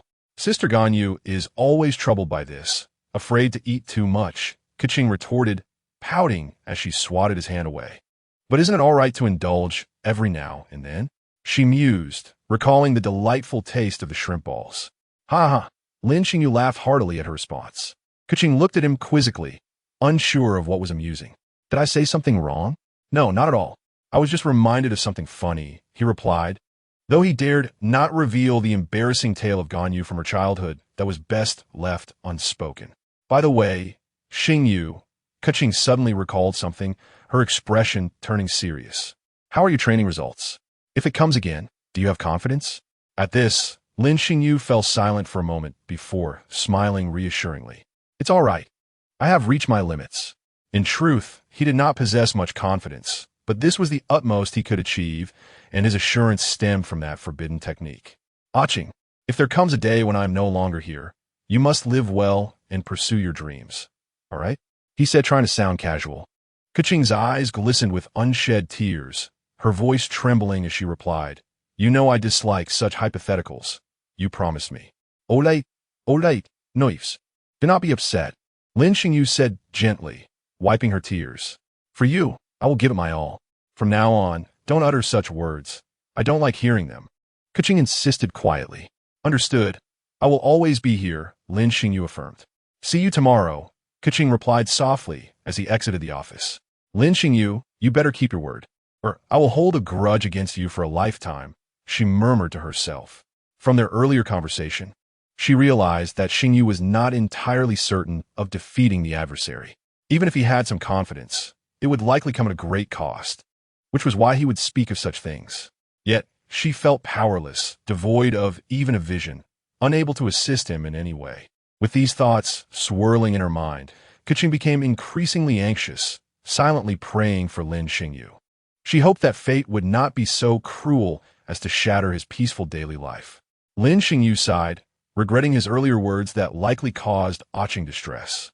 Lost in his thoughts, he wandered unknowingly to the Feiyun Commerce Guild, pausing at the entrance. Observing two individuals discussing a manuscript submission, he fell into contemplation. Glancing up at the towering Chuanyu Pavilion, a light bulb went off in his mind. Yes, he could write novels to earn money. Not only could he repay Ningguang's debt, but he could also prepare for a future marriage to Keqing. Marrying into a prestigious family would undoubtedly require a substantial dowry. With a wealth of story ideas from his past life, he could easily craft a couple of books and earn a fortune. The thought ignited a spark in his eyes. He was determined to pursue this endeavor. Approaching the Feiyun Commerce Guild, he purchased a considerable amount of paper and ink. After freshening up, Lin Xingyu sat at his desk, preparing the ink, pondering what to write. Should it be The Horse Breaks the Sky or The Soul of Martial Arts? Light novels were quite popular in this world. Perhaps he should consider Reincarnated in Tianshu Star, The Overbearing Captain Fell in Love with Me, or The General's Foxy Wife. After much deliberation, he settled on writing a light novel. However, as he picked up the brush and wrote the first character, he was struck with dismay. The character took up a tenth of the page, crooked and unsightly. Lin Xingyu's mouth twitched. Could this be considered a tragic start to his entrepreneurial journey? Indeed, he had underestimated the complexity of the situation. Nevertheless, this objective must still be pursued. With this thought in mind, Lin Xingyu picked up his brush once more, diligently practicing calligraphy until the late hours of the night. The following morning, Lin Xingyu awoke amidst a pile of papers, having inadvertently fallen asleep the previous night. After freshening up, he made his way to the General Affairs office to meet with Yu Hongxing. Although he had exhibited considerable resolve the day before, he understood that to remain in the General Affairs office, he must appease this esteemed individual. Standing before the office door, Lin Xingyu knocked lightly. "Come in." Yu Hongxing responded without lifting his gaze. "Good morning, Master Yu Hongxing," Lin Xingyu greeted with a smile. Upon recognizing Lin Xingyu's voice, Yu Hongxing's expression soured, and he abruptly looked up, sneering. I wondered who it was. Do not call me master. I can hardly bear that title. A trip to Mondstadt can take months. Recalling that this young man had been in Keqing's office engaged in flirtation without reporting back to him, his temper flared, and he felt his blood pressure rising. Cough, cough. Do not be too agitated, master.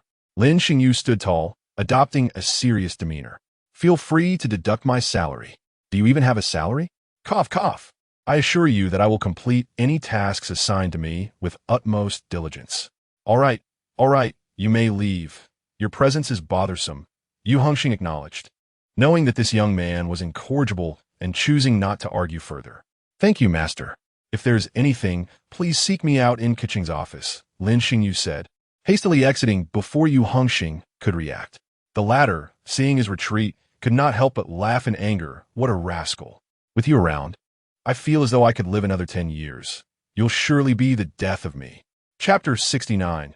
Keqing's hands-on calligraphy instruction having exited Yu Hongxing's office. Lin Xingyu contemplated for a moment before heading towards the storage room of the General Affairs Office. He intended to procure a desk to move into Keqing's office. For practicing calligraphy required sustained effort, much like writing a novel. As Lin Xingyu entered the office with the desk, Keqing stood up to assist him, inquiring, "What are you up to?"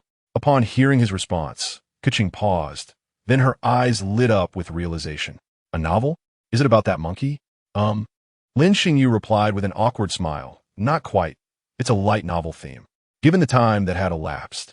He was surprised Keqing still remembered the story of that monkey. Truly, the charm of the great sage was irresistible. Oh, I thought you were going to write about the great sage. It's been ages since you last told me that story, Keqing murmured. Sensing her disappointment, Lin Xingyu quickly reassured her. I will write it once I master my calligraphy. You'll be the first to see it. All right? Great. Keqing replied, satisfied. Lin Xingyu positioned the desk beside hers, found a chair in the room, and sat down next to her. He laid out the paper, ink, and brush, mixed the ink, and began to write with focused intent. Observing his serious demeanor, Keqing leaned over to catch a glimpse of the paper, only to stifle a laugh at the sight of his crooked characters. I didn't expect your handwriting to be this atrocious. They say a person's handwriting reflects their character. You, a dashing figure, write such dreadful script.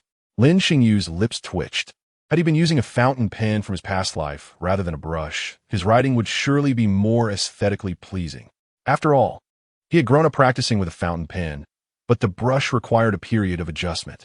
After a brief moment of contemplation, Keqing set aside her work, suggesting, "How about I teach you?" With the workload manageable at the moment, it seemed reasonable to assist Lin Xingyu. "Sure," he exclaimed, momentarily taken aback, his eyes widening in delight. He had not anticipated such fortune. It wasn't that he couldn't write, but rather that he was simply unaccustomed to it. If Keqing were to instruct him, it would surely be a hands-on experience. Seeing his eager agreement, Keqing smiled and moved to his right side, nervously grasping his hand. As Lin Xingyu sensed her faint fragrance and the softness of her delicate hand enveloping his mind momentarily wandered. Noticing his distraction, Keqing looked at him with confusion, realizing he was lost in thought. "Focus. What are you daydreaming about?" At her words, Lin Xingyu snapped back to reality, suppressing his romantic thoughts, and earnestly followed her guidance, writing slowly on the paper. Each stroke was executed with great care, and under her direction, the characters began to take form with newfound vitality. Lin Xingyu is a big rascal. He is also a fool. Gazing at the characters she had helped him produce, Lin Xingyu chuckled and turned to speak, only for his lips to unexpectedly brush against the soft surface. He froze, momentarily unable to comprehend, before instinctively licking his lips. Keqing's eyes widened in shock, and she stepped back, covering her flushed cheeks, exclaiming, Lin Xingyu awkwardly rubbed his nose. "Do you believe me when I say it was unintentional? You did it on purpose. You even licked it." Keqing retorted in mock anger. "Cough, cough, but you just wrote that I'm a rascal, didn't you?" It seemed fitting to commit a misdeed. Pausing briefly, he added quietly, "I merely wanted to express my thoughts. Who knew we had drawn so close?" Keqing, both annoyed and amused, glared at him. "If you say that again, I want to teach you. I was wrong.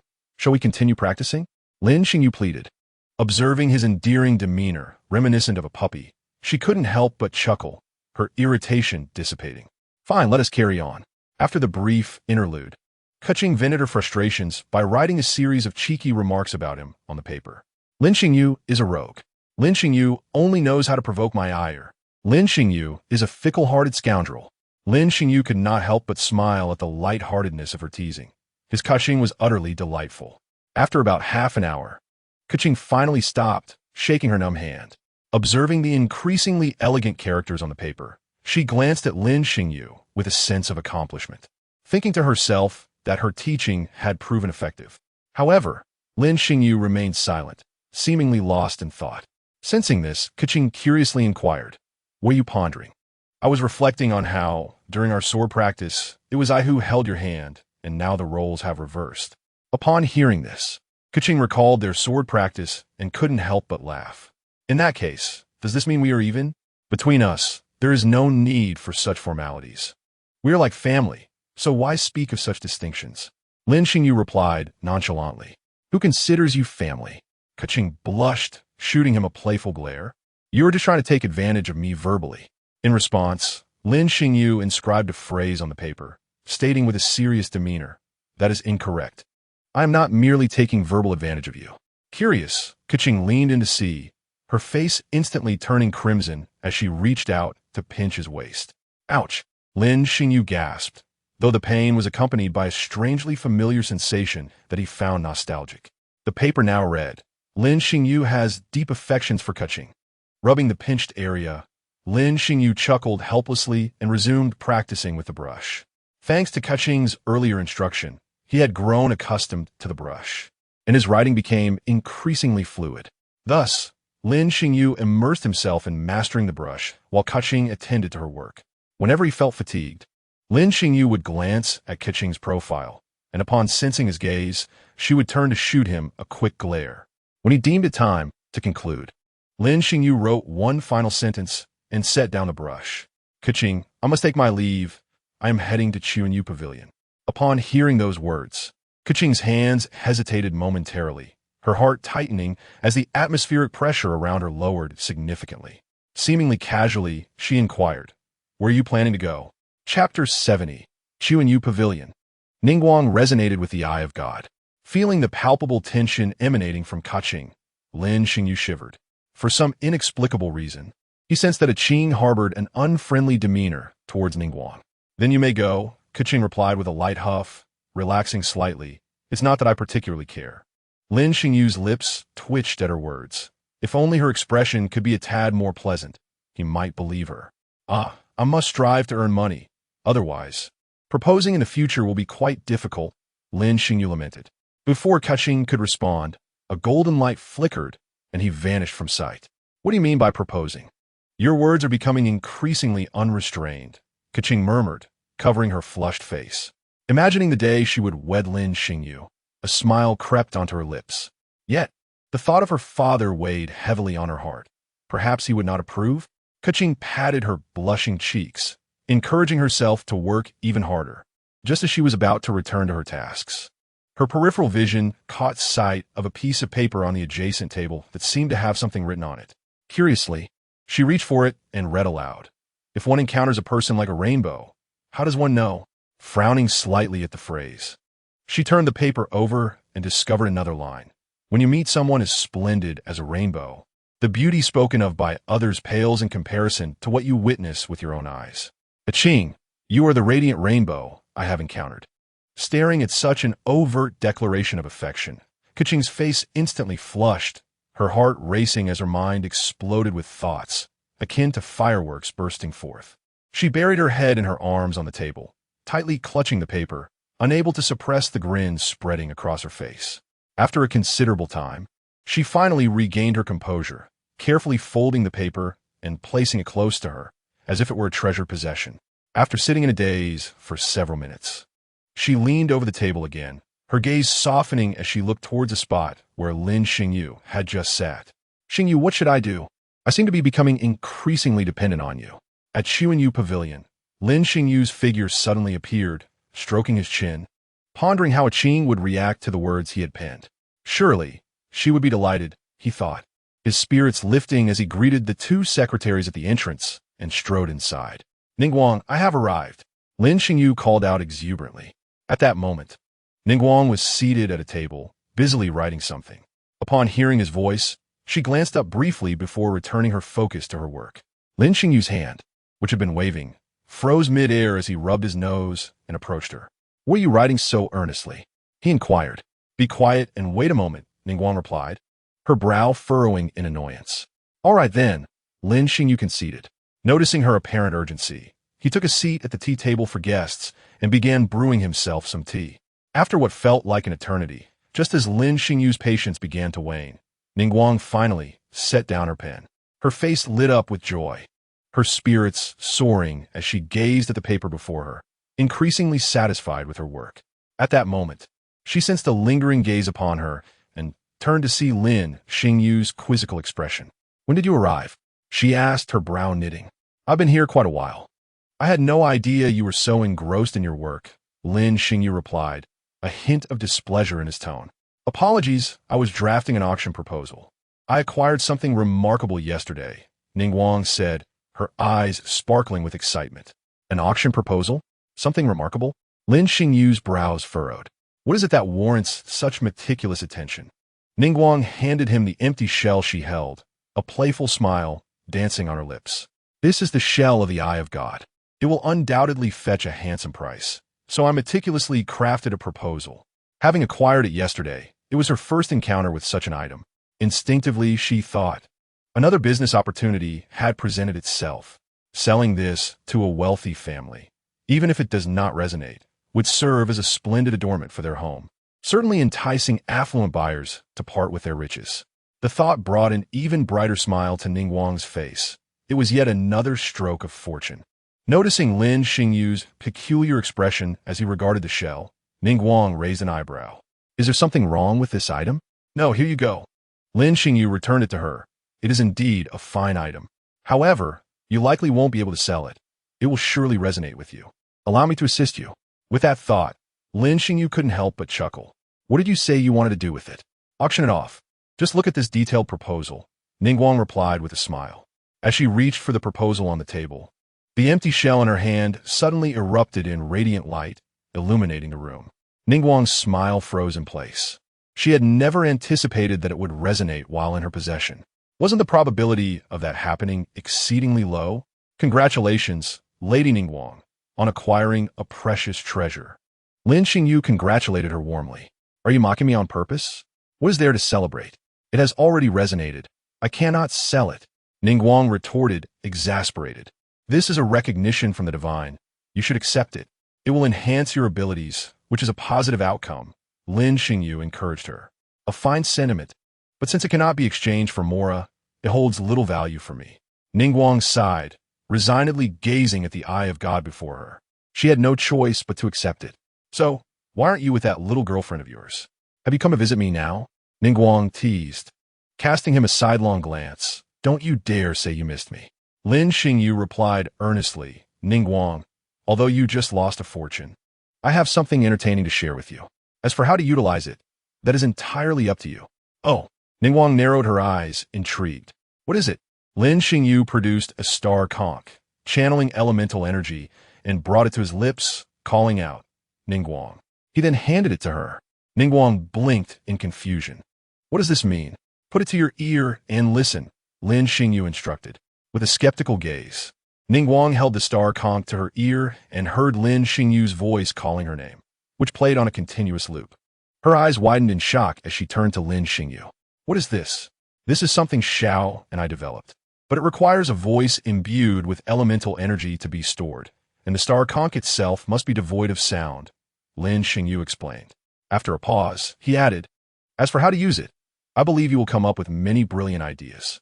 Ningguang regarded him thoughtfully. "Lin Xingyu, you continue to bring me more and more surprises." Lin Xingyu scratched his head. "You seem quite pleased. Does that mean the debt I owe you can be waived?" "Out with you." Ningguang shot him a playful glare, contemplating for a moment before adding, "You owe quite a bit. I could perhaps forgive you for 30%. 30% works for me." Lin Xingyu sighed. If there are any lucrative commissions lately, please keep an eye out for me. Oh, do you wish to settle your debts quickly? Ningguang inquired. Not quite. I'm saving up for a betrothal gift, Lin Xingyu replied with a goofy grin. Ningguang rubbed her forehead, realizing that he remained preoccupied with Keqing, even preparing for betrothal gifts. All right, I'll keep an eye out for you. I need to study this item. You may leave now, Ningguang instructed. Very well. Take these, Lin Xingyu said, producing a portion of star conchs. These empty ones are for your research. It suits you now that you possess the Eye of God. After saying this, he turned and departed. Ningguang watched his retreating figure, playfully toying with the star conch in her hand, and chuckled softly. Lin Xingyu surprised me even more. Chapter 71. Keqing's lap pillow a few days later. Within the Ministry of General Affairs, Lin Xingyu meticulously organized the completed manuscripts of the first volumes of Journey to the West and the General's foxy wife, eagerly presenting them to Keqing, who was impatiently awaiting to read. Initially, he had intended to solely write light novels, but after enduring half an hour of Keqing's relentless pressure, he capitulated, agreeing to write Journey to the West alongside a light novel. This endeavor proved to be quite taxing. While he was well-versed in Journey to the West from his previous life, having read it countless times, the task still wore him out. After a considerable time, Keqing, having finished the first volume of Journey to the West, felt a lingering desire for more and turned to Lin Xingyu, urging, Xingyu, hurry and write the next volume. To which Lin Xingyu replied, Ah Qing, even the donkey of the production team needs rest. I've been writing incessantly these past few days. You should show me some understanding. Unbeknownst to him, he had truly succumbed to a mere monkey. Keqing finally noticed the weariness etched on Lin Xingyu's face, with dark circles forming under his eyes, and her heart ached for him. All right, Xingyu, you've worked hard, she said tenderly, setting aside the novel and moving to a nearby bench, beckoning him come here. Huh? What's the matter? Lin Xingyu asked, somewhat puzzled. Kulme, sit beside me. Keqing smiled sweetly, offering no further explanation. He approached and sat down next to her, questioning her intentions. Come, lie down, she said, her cheeks flushing as she patted her lap, indicating for him to rest his head there. Lin Xingyu's eyes widened in disbelief. Was she truly inviting him to rest upon her lap? This was indeed the legendary lap pillow. Momentarily taken aback, he remained in a daze, fixated on Keqing. Seeing his lack of response, Keqing, feeling a rush of embarrassment, urged, Are you going to lie down or not? She recalled how he had not rested in days and remembered a time in the pavilion when she had done something similar. That experience had brought her comfort, and she hoped that perhaps this would bring joy to him as well. Yet, his continued silence left her feeling bashful, as this was her first time being so audacious. Oh, okay, lying down, he finally murmured, feeling the warmth of her soft thigh against his head, a gentle fragrance wafting into his senses, imparting a profound sense of tranquility. Lin Xingyu closed his eyes contentedly, slightly adjusting his position for greater comfort. Don't move around. Keqing playfully tapped his forehead, her face flushed, too shy to look down at him. You're making it a bit ticklish.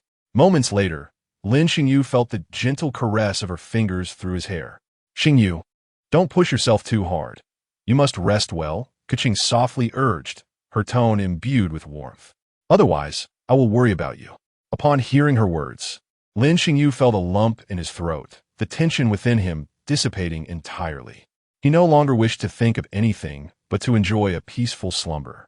La la la la la la la, Keqing hummed a lullaby that her mother often sang to her in childhood, gently stroking his face.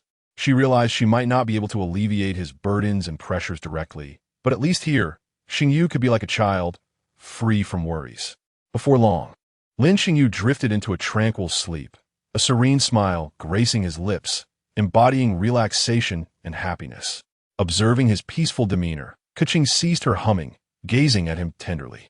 Xingyu, it is truly wonderful to see you relaxed, she whispered softly.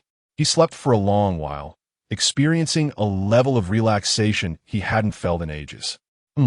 Lin Xingyu slowly opened his eyes, rubbing the remnants of sleep from his gaze, discovering he was lying on a small bed in the lounge, a blanket draped over him. It must have been Keqing who moved him here, though he was uncertain when that had occurred. With this thought, Lin Xingyu stretched and tossed aside the blanket, rising to exit the lounge. Upon stepping out the door, he spotted Keqing at her desk, diligently handling official business. Noticing she was being watched, Keqing looked up and smiled upon seeing Lin Xingyu. "Xingyu, you're awake." "Yes, what time is it now?" Lin Xingyu inquired. "It's already afternoon. You've slept the entire morning. How do you feel?" "Much better, I hope?" Keqing asked with concern. Lin Xingyu scratched his head, grateful to Keqing for his rejuvenation, though he pondered whether he would ever experience such treatment again. His tone carried a hint of regret and reluctance as his gaze remained fixed on Keqing, filled with warmth. Feeling shy under his gaze, Keqing playfully retorted, "Humph, it all depends on your performance." In truth, she was more than willing to assist him, as this was the only way she could contribute. However, she could not help but feel uncomfortable after a while, as her legs would grow numb. It was only when her legs felt tingly that she had decided to let him rest on the bed. I'll head off to submit the manuscript now," Lin Xingyu announced with a grin. He stepped forward to collect the papers from the desk before turning to leave. "Go ahead, be careful on your way," Keqing called after him, watching his departing figure with a gentle smile, then returning to her work. She resolved to strive hard to achieve her aspirations and stand beside him soon. As she contemplated this, she failed to notice a gleaming vision quietly fall nearby. After exiting, Lin Xingyu took a deep breath, feeling invigorated, and headed directly towards the Feiyun Commerce Guild. It wasn't long before he arrived, finding the steward standing at the entrance and approaching him. "Hello, I'd like to see your second young master, Xingyu. Is he available?" Lin Xingyu inquired. He believed it would be best to approach Xingyu directly regarding this matter, as they had previously met and were acquainted. Given Xingyu's knowledge, he would surely recognize the value of the manuscripts Lin Xingyu held, making the discussion of revenue sharing far simpler. "I'm sorry, but the young master is not here. May I convey a message for you?" The steward replied respectfully. "Oh, what brings you here?" Lin Xingyu turned to see Xingyu approaching, accompanied by Chongyan, who was licking an ice pop. Upon recognizing Lin Xingyu, Xingyu paused, taken aback. "Is it you?" He had never revealed his identity as the second young master of the Feiyun Commerce Guild. So how did this individual know? "Hey, it's you," Chongyan exclaimed, waving at Lin Xingyu. Chapter 72. Discussing with Xingyu, Hu Tao plans for Chi-Chi. "Xingyu, I need to talk to you," Lin Xingyu said with a smile. Then turned to Chongyan, nodding slightly. "Long time no see, Chongyan." "All right, please follow me inside to speak," Xingyu said, slightly surprised, inviting Lin Xingyu into the Feiyun Commerce Guild. Once they were seated at a table, Xingyu turned to the steward beside him and instructed, "Aksu, please prepare tea for our guest." "How did you know I am the second young master of the Feiyun Commerce Guild?" Xingyu asked, voicing his curiosity. "Indeed, I don't believe we've ever mentioned that," Chongyan added, equally puzzled. "I'm quite familiar with Tianquan Xing," Lin Xingyu replied. At this, both of them were taken aback, exchanging glances, realizing that he was acquainted with Tianquan Xing. No wonder he seemed to understand the situation. This person was not to be underestimated, Xingyu thought cautiously. With this in mind, Xingyu smiled and asked, "So what brings you here?" "Please take a look at what I have here. I wish to publish a novel," Lin Xingyu said with a grin, producing the manuscripts of both novels for his review. Xingyu was momentarily taken aback, having expected a discussion centered around business matters, especially since Lin Xingyu was familiar with Ningguang. He never anticipated that the purpose was to publish novels. "Wow, I didn't know you could write novels. That is quite impressive," Chongyan exclaimed in surprise. Xingyu took the manuscripts and began to read them earnestly, growing increasingly astonished. "Your storytelling is exceptional, truly eye-opening," he remarked enthusiastically. "If published, it is bound to be a tremendous success, so please entrust it to me." The gaze directed at Lin Xingyu was imbued with newfound respect, a testament to the admiration for a scholar. The narrative he crafted transported the reader into a vast and intricate world, and what he had penned was merely the first volume. Even before its full revelation, it ensnared him, rendering him utterly captivated, especially as the protagonist's perspective was uniquely that of a monkey, adding an element of novelty. "Is it truly that captivating? Allow me a glimpse," expressed Chongyan, noticing Xingyu's serious demeanor and growing curious as he seized the manuscript to peruse. Moments later, Chongyan clutched Lin Xingyu's sleeve, imploring, "What transpires next? What wisdom does the monkey acquire after finding a master?" Chongyan, Do not be so impatient. Writing a novel necessitates considerable contemplation. Your insistence will not hasten his creativity, remarked another voice. Oh, do write swiftly. It is genuinely enthralling. Chongyun exclaimed excitedly. Lin Xingyu's lips twitched in amusement. It seemed both individuals were solely fixated on the monkey character, while his light novel lay neglected beside them. The allure of the great sage was indeed formidable. There is another copy. Would you care to take a look?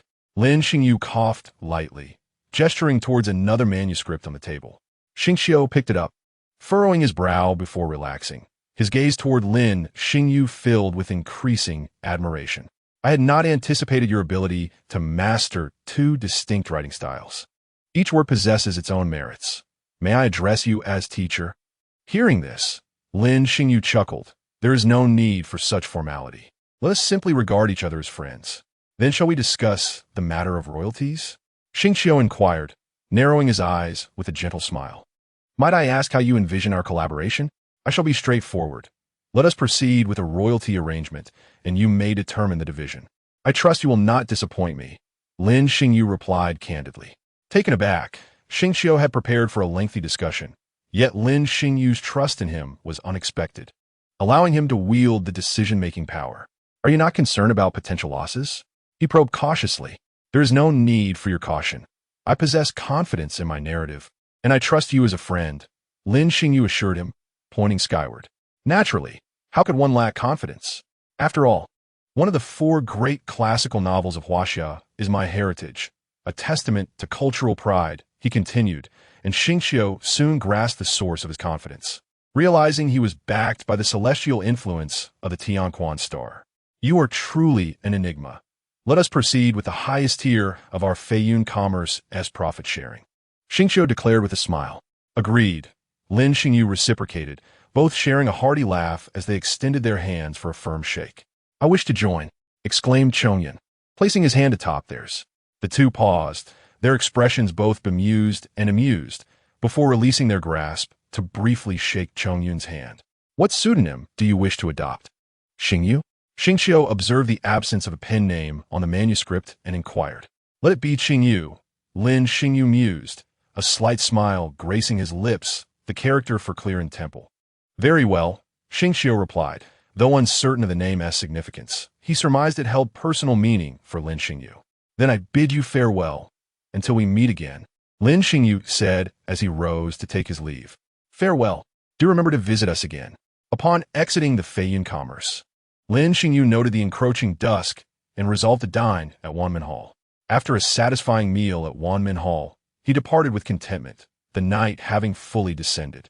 Suddenly, he spotted Hu Tao, now clad in the attire befitting the head of her establishment, hastily sprinting towards the outskirts with a burlap sack slung over her shoulder. A sack? Lin Xingyu furrowed his brow, then shook his head with a bemused smile, suspecting she intended to bury Chi-Chi. Chi-Chi. Lin Xingyu's expression shifted dramatically, recalling Hu Tao's fervent desire to grant Chi-Chi a proper resting place. Realizing this, he hurriedly pursued her. Before long, he arrived at the outskirts of the city, observing Hu Tao laboriously digging a grave, with Chi-Chi's small head peeking from the sack, gazing curiously at Hu Tao's efforts. Lin Xingyu's lips twitched as he approached, gently extracting Chi-Chi from the sack and cradling her in his arms. Brother Xingyu, I miss you so much, Chi-Chi murmured, nuzzling against his neck. Chi-Chi, it has been quite a while. I missed you too. Lin Xingyu smiled, affectionately stroking her head. At that moment, Hu Tao turned upon hearing the commotion, her eyes narrowing as she approached with a shovel in hand. Hey, who are you? How dare you interrupt my noble endeavor? I could ask you the same. Do you intend to bury my Chi-Chi? Lin Xingyu's face hardened. Humph. Hu Tao placed her hands on her hips, defiantly declaring, this is for her own good and to maintain the balance of yin and yang. It is a noble act. Chi-Chi wishes to live, Lin Xingyu countered. Hu Tao paused, taken aback as she regarded Chi-Chi, who she believed to be a long-lost soul trapped in torment. She had planned to incinerate and bury her as a means of liberation. I want to live. Chi-Chi fears death and despises you, Chi-Chi whispered, casting a timid glance at Hu Tao. Hu Tao stood frozen, perplexed by Chi-Chi's sentiments. her brow furrowing as doubt crept in. Seeing her lost in thought, Lin Xingyu sighed and suggested, "If you harbor doubts, perhaps you should delve into Chi-Chi's past." With that, he turned and walked away, cradling Chi-Chi. "Hey, what is your name? I shall trust you this once." Hu Tao called after him. "Lin Xingyu," he replied. "An intriguing individual." "Very well. I shall investigate as you advised," Hu Tao mused, a smile illuminating her face, her eyes sparkling with determination. With the crisis surrounding Chi-Chi seemingly averted, Lin Xingyu felt assured that Hu Tao's inquiry would unveil the truth, preventing any further thoughts of entombing Chi-Chi. Chapter 73. Keqing, the bearer of the divine eye. And Lin Xingyu take a day off. The following day, Lin Xingyu arrived at the General Affairs Bureau, as usual. The atmosphere seemed unusually lively, with hushed conversations echoing around him. He noticed several clerks whispering, and he could vaguely discern the mention of his beloved Keqing. Keqing? What has transpired? Lin Xingyu's brow furrowed in concern as he listened closely, catching snippets about Keqing and the divine eye. Lin Xingyu's heart skipped a beat. Could it be that Keqing had obtained the divine eye? His eagerness quickened his pace as he yearned to see Keqing. "Keqing, I hear you have acquired the divine eye." His voice carried even before he reached the office door, prompting Keqing to rub her temples in exasperation at the chatter of the clerks. They were far too idle. More work should be assigned to them. During her work yesterday, she had been oblivious to the commotion until a clerk delivered documents and exclaimed, "Lady Keqing, is that the divine eye beside you?" Startled, Keqing turned to where the clerk pointed, and to her surprise, the divine eye had appeared unnoticed. As she grasped the divine eye, it emitted a radiant glow before settling into tranquility. Observing the mark of thunder, Keqing felt a surge of joy. Her efforts had finally garnered divine recognition. "Congratulations, Lady Keqing, on acquiring the divine eye." The clerk congratulated. Keqing smiled, offering no further comment, and waved the clerk away. Her first impulse upon receiving the divine eye was to share the news with Xingyu. She knew he would be thrilled for her. With this thought, her motivation to work surged. In merely a couple of hours, the news of her obtaining the divine eye spread throughout the General Affairs Bureau. This is also acceptable. Are they pleased with the recognition they have received? With this thought, Keqing attentively listened to the clerk's conversations. However, to her surprise, the discussions were not solely about her commendation. There were also negative murmurs. "No wonder she is so formidable. It turns out she possesses the vision and is under the gaze of the divine, which sets her apart from ordinary people like us. It appears she will only continue to excel, ascending higher and higher." As she absorbed these remarks, Keqing's complexion turned pale, her grip tightening around the recently acquired vision. Despite it being a testament to her own hard work, why did others perceive it as a mere blessing from the divine? No, this is not recognition. It is a provocation and an affront from the gods. With this realization, Keqing forcefully slammed the vision onto the ground, glaring at it. Her earlier joy completely extinguished. This purple crystal had robbed her of her pride. She did not need such an object. The few who heard the noise were startled, and upon seeing Keqing's dark expression, they promptly fell silent and retreated. After a considerable while, Keqing calmed down and picked up the vision, discovering it to be unscathed. "Ah, it is indeed quite resilient," she remarked sarcastically as she gazed at the object. Although she was tempted to discard it, the fear of it falling into the wrong hands compelled her to keep it. "I can achieve more without this thing," Keqing murmured softly, her tone imbued with unwavering determination and undeniable pride.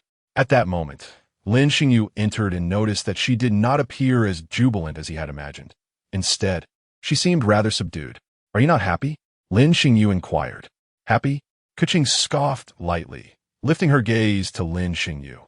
Her eyes filled with disdain and a trace of sorrow. "I wish I could destroy it." Sensing her emotional turmoil, Lin Xingyu hurriedly sat beside her, taking her hand. "Keqing, what is wrong?" Keqing remained silent for a moment before letting out a soft sigh, explaining the events that transpired the previous day. Upon hearing this, Lin Xingyu's anger surged within him. Were these people so idle? Since Keqing joined the General Affairs Office, she had consistently undertaken more work than others and frequently stayed late. Every accomplishment was a result of her own efforts. If that is the case, then let them work harder. Lin Xingyu devised a plan, but deemed it more crucial to comfort Keqing first. With this in mind, he gently patted her hand and reassured her, Keqing, I believe this is something you earned through your own strength. There's no need for the opinions of others. Focus solely on what lies within your heart. Upon hearing his words, Keqing's heart trembled, her eyes glistening with unshed tears. Even if there are doubts, so what? At least her Xingyu stood firmly by her side, believing in her. That, indeed, was sufficient. Keqing, shall we take a break? Lin Xingyu smiled slightly, intending to ease his own mind as well. Hearing this, Keqing paused, glancing at the documents on the table, feeling hesitant. But aren't they quite capable of voicing their opinions? Let us see if their abilities can surpass their words. Lin Xingyu remarked nonchalantly. At this point, Keqing understood his mischievous intent and couldn't help but chuckle. You always so cunning. After a moment of contemplation, she thought it was indeed time to give herself a break. She had her own temper too. Humph. Let us go then, Keqing replied, grasping his hand and winking. With that, the two exited the office together. Lin Xingyu noticed the clerk's astonished expressions as they stared at them and proclaimed loudly, We are taking a break. As for the reason, some of you are aware. If Lord Yuheng inquires about work matters, that will not concern us. Keqing shot him an exasperated glance. He had to make such a statement before leaving. If Lord Yuheng found out, he would surely be furious. Lin Xingyu disregarded the clerk's shifting expressions and led Keqing outside. At that moment, Lord Yuheng was leisurely sipping tea in his office, unaware that his capable aide had just been whisked away. Lord Yuheng, something is amiss. A clerk rushed in, shouting. What is it? Speak slowly, Lord Yuheng replied, his brow furrowing as he took a sip of tea, wondering why the clerks were so flustered. Couldn't they be a bit more composed like him? Keqing and Lin Xingyu have taken a break, and the backlog of work is piling up. Puffed. The tea Lord Yuheng had just sipped suddenly spewed out. What? Keqing is not one to act in such a manner. She has always prioritized work above all else. How could she suddenly take a break? The clerk nervously recounted the situation. Upon hearing this, Lord Yuheng erupted in anger, bellowing, Everyone must work overtime today until the tasks are completed. The entire General Affairs office fell into a state of silence, with clerks trembling as they resumed their work. The ones who had previously spoken ill of others now regretted their words. Now, everyone was conscripted to work overtime. Chapter 74, Leisure Time. Keqing inquired cheerfully, Where shall we go, Xingyu? After Lin Xingyu's encouragement earlier, she had become less concerned about the opinions of others. Where is your vision? Let us go and familiarize ourselves with its power, Lin Xingyu replied with a smile. He still hoped that Keqing would harness the power of the vision, as it would enhance her strength and significantly aid her future exploration tasks. Keqing lowered her head, appearing somewhat disheartened.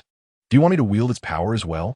Yes, I wish for you to grow stronger, Keqing. Do not resist it, Lin Xingyu patiently urged. The wielder of the power is more crucial than its source. It can assist you in many matters, and the vision does not harbor the consciousness of the divine. So rest assured. Upon hearing Lin Xingyu's reassurances, Keqing felt a sense of relief, but then a thought struck her, and she looked troubled. I left it in the furnace at home. I wonder if it's damaged now. Lin Xingyu's lips twitched slightly. It seemed she truly intended to destroy it. Let us go retrieve it. The vision will not be harmed, Lin Xingyu insisted. After a brief pause, he pinched her cheek playfully. Aren't you curious about the powers this vision bestows upon you? Keqing was momentarily taken aback. The old place? She suddenly recalled the location where she used to practice swordsmanship. A wave of nostalgia washing over her. Ever since mastering her sword technique, she had not returned there. Afterward, the two parted ways. Lin Xingyu waited for a short while on the grassy field where they used to practice swordplay when he saw Keqing jogging towards him. Her cheeks flushed and her breath slightly labored. No need to rush. Take your time. It's all right, Lin Xingyu chuckled. As he spoke, he retrieved a handkerchief from his ring and wiped the perspiration from her forehead. Phew, just as you said, it's definitely unharmed. Keqing opened her hand to reveal the purple crystal. But how do I use it? She squeezed the vision tightly, looking at Lin Xingyu with confusion, feeling as if it bore no special significance. After pondering for a moment, Lin Xingyu hesitantly suggested, try to feel it earnestly. Perhaps you were resistant before and didn't truly experience it. At his urging, Keqing closed her eyes, gripping the vision, and began to attune herself to it. In the next instant, She opened her eyes, a glimmer of purple light flashing within them. Is this the power of the electro element? Xingyu, what would happen if I shocked you? Keqing suddenly felt mischievous, her eyes sparkling with excitement as she looked at him. Seeing her playful demeanor, Lin Xingyu smirked, raising his arms to conjure a protective shield around himself. Go ahead, give it a try, he laughed. Xingyu, so, you possess the Geo vision? When did you gain the Emperor's recognition? Keqing asked, noticing the Geo energy emanating from him, which was a mark of Liyue. It dawned on her that she had never known the source of Xingyu's power. Lin Xingyu was momentarily taken aback by the words, but soon broke into a smile. No, I do not possess the Eye of God. I merely know how to wield it. As he spoke, he summoned a fragment of ice elemental energy, shaping it into a delicate ice peach blossom, which he presented to Keqing. See, I also command the power of ice. Keqing accepted the flower, cautiously touching it, and a chill spread from her fingertips, causing her to shiver involuntarily. How cold! Observing her reaction, Lin Xingyu waved his hand, making the ice blossom vanish. Noting the displeasure etched on Keqing's face as she pouted, he quickly reassured her, it's too chilly. I'll bring you real flowers next time. Very well. I shall now test my abilities.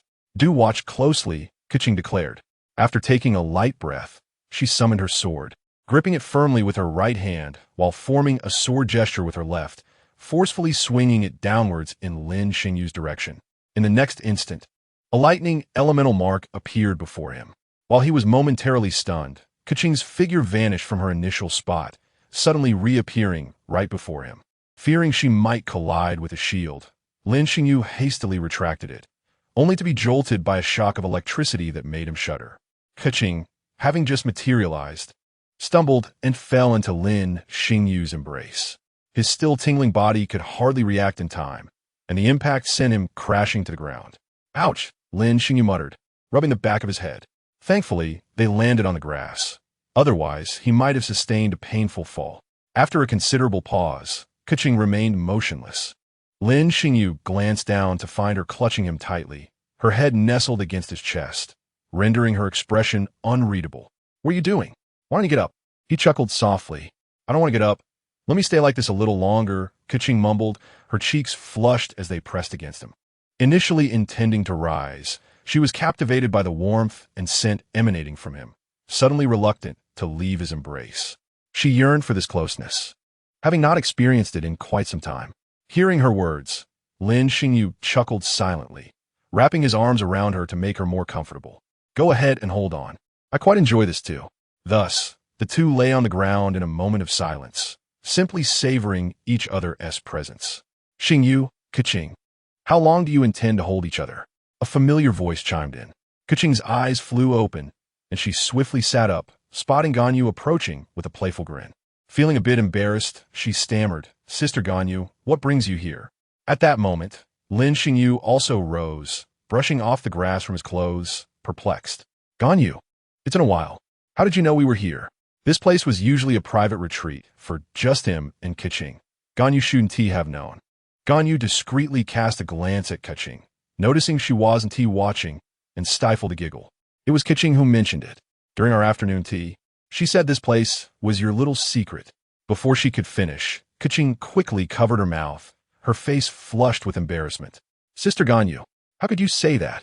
During their tea time, they had shared many stories, including the spot where Keqing practiced her swordsmanship, a place she had previously visited with Xingyu. Ganyu had playfully teased her then, and Keqing hadn't anticipated she would remember so vividly, especially not when she was about to reveal it in front of Xingyu. What? I didn't catch the last part, Lin Xingyu inquired, confused. It's nothing.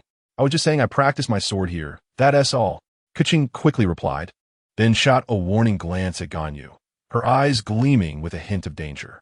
Isn't that right, Sister Ganyu? Ganyu nodded vigorously, and only then did Keqing release her grip, visibly relieved. Oh, I see, Lin Xingyu remarked, not dwelling on it further. He turned to Ganyu, teasingly saying, aren't the folks at the General Affairs office quite chatty? Why do they struggle to get things done? I've heard that too. They simply can't resist gossiping. Ganyu sighed, exasperated. After all, this was her passion, and she had come out to unwind a bit. She felt that with the eye of God. She would no longer hesitate to wield her powers. Upon hearing Lin Xingyu's comment, Keqing nodded in agreement as she prepared to depart with Ganyu. In Lin Xingyu's inquisitive gaze, she stood on her tiptoes and lightly pecked his lips, then blushingly turned to flee. This girl, she has ambushed me again, Lin Xingyu chuckled, shaking his head as he gently brushed his lips, still tinged with her essence. After a week had passed, Lin Xingyu's book was a resounding success, and his wallet began to swell. Discussions about his work, Journey to the West, were rampant on the streets, while another book, popular in the neighboring nation of Inazuma, also garnered attention. In Liyue, few spoke of the light novel. Everyone was engrossed in Tales of the Monkey. Hey, have you read the latest edition of Journey to the West published by Feiyun Commerce? It's absolutely delightful, one would exclaim, especially the monkey who sprang from the stone, becoming the Monkey King.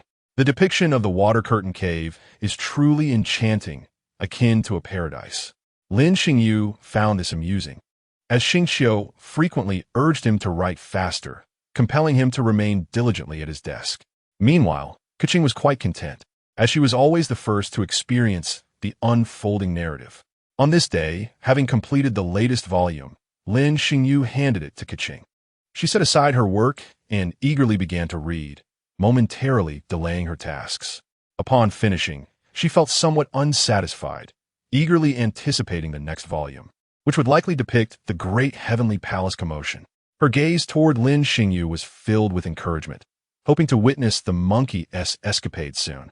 Lin Xingyu smirked, raising his hands in a gesture of surrender. I will do my utmost to write swiftly, but it will still require some time. Rest assured, you will always be the first to read it. Keqing blinked at him, gently patting his head.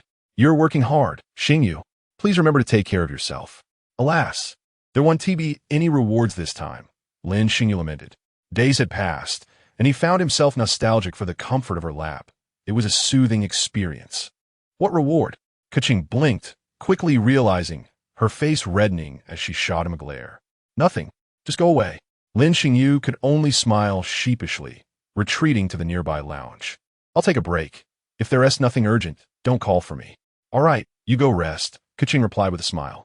However, unexpectedly, shortly after Lin Xingyu lay down, someone came looking for him. Hello, Lady Keqing, the newcomer, Bai Xiao, Ganyu's secretary greeted. Upon seeing her, Keqing felt a sense of foreboding. This person was sent by Ningguang and was likely not seeking her. More often than not, it meant there was some matter requiring Lin Xingyu's attention. Is Lin Xingyu available? Lady Ningguang requests his presence for an important discussion, Bai Xiao announced. Keqing's expression immediately darkened as she glanced toward the lounge, where Lin Xingyu had just settled down. Naturally, he had heard the commotion outside. What's going on? Lin Xingyu yawned, stretching as he looked at Bai Xiao. As a mere secretary, how could she possibly know what Lady Ningguang wanted? Very well, Keqing, shall I go? Lin Xingyu asked cautiously. Yes, it seems she has something significant to discuss, Keqing replied. Lin Xingyu was momentarily taken aback before chuckling. Keqing, you are becoming increasingly understanding. All right, I shall see what's the matter. With that, he vanished in a flash, clearly having utilized a teleportation mark. For reasons unknown, though aware that Ningguang had sold the marks, Keqing always felt uneasy whenever she witnessed it. I shall take my leave, Bai Xiao said, noticing Keqing's displeasure and not daring to linger. Go on, Keqing waved dismissively, her irritation palpable. It was evident that she held no affection for Ningguang. Outside Chuanyu Pavilion, Ningguang stood on the platform, gazing at the distant clouds over the sea, holding a smoking pipe without actually smoking, seemingly lost in thought, her expression devoid of any discernible emotion. In the next moment, Lin Xingyu's figure appeared nearby. Upon seeing Ningguang, Lin Xingyu was momentarily taken aback. Why had this woman come out? Wasn't she usually waiting inside? Ningguang, what brings you out to enjoy the scenery today? Without overthinking, he approached directly and inquired. Seeing him arrive, Ningguang cast a sidelong glance, her face lacking the usual faint smile, her demeanor grave as she replied, It is, of course, related to the purpose of my visit today. Lin Xingyu was somewhat startled. Was it truly that serious? Since he had known Ningguang, he had never seen her quite like this. What has happened? He asked. Recently, the waters near Liyue Harbor have been unsettled. Ningguang pointed towards a direction at the dock, indicating that something peculiar seemed to lurk beneath the sea. Upon hearing this, Lin Xingyu fell into contemplation. He first thought of the vortex deity Ozhel. Yet the timing seemed off. The young master should not have acquired the Baishur Wujing talisman, and moreover, the emperor had yet to orchestrate that particular act. Thus, this disturbance might not pertain to the nation of Sumeru. Noticing Lin Xingyu lost in thought, silent for an extended period, Ningguang finally revealed a hint of a smile. Teasingly observing him, I assumed you might know the reason for this commotion. Lin Xingyu awkwardly chuckled. I am not a prophet. Well, I have some ideas. I cannot deduce the source. Ningguang's composure faltered, her eyes narrowing. You have never failed to surprise me. It should be related to the deity. Beneath the Liyue waters lies a deity, and according to the timeline, it remains in slumber, Lin Xingyu elaborated. After a pause, he inquired, has anything unusual occurred at the docks recently? Or perhaps someone has acted strangely? Regardless, we must instruct the Qinyan army to prepare. A significant event is approaching. Lin Xingyu declared gravely. Although unsure why Ozhel would awaken suddenly, his intuition hinted at a connection to the Sky Island. With this thought, he cast a cold glance towards the direction of the Sky Island. If it truly is you, I shall not shy away. On the Sky Island, a crystalline screen displayed the current scene at Xuanyu Pavilion. Seated upon the throne, a figure rested his chin on his hand, a mocking smile curling at the corners of his mouth. This time, I will expel you. His voice resonated, low and chilling, imbued with an air of foreboding. Chapter 76, A Great Storm Approaches. Lin Xingyu contemplated in secret. Should we notify the immortals? Ningguang asked. To her, this matter was beyond the capabilities of the mortals of Liyue and warranted the attention of the immortals. Ideally, it would be best if the emperor could be notified. No, it is unnecessary. Just inform the Qinyan army to establish a defense line along the coastal docks. If it is indeed a deity, I can handle it myself. Lin Xingyu pondered. Ningguang's expression grew peculiar, as if mocking his audacity. That is a deity. How dare you speak so boldly? Seeing her disbelief, Lin Xingyu reassured her. Rest assured, my strength is formidable. Do you not think the people of Liyue are overly reliant on the emperor? What if one day he is no longer here? He continued, in this era, it should be an age governed by humanity. By the way, you might want to move Xuanyu Pavilion a bit further. If we fail, smashing it down should suffice, Lin Xingyu added. Ningguang's eyes widened in disbelief as she stared at him. You dare to covet my Xuanyu Pavilion? Absolutely not. This is my treasure. Do not even think about it. Why so agitated? I can always compensate you for one, Lin Xingyu replied sheepishly. In any case, it will have to be destroyed eventually. What difference does it make whether it is now or later? Ningguang was both amused and exasperated, her gaze icy as she retorted.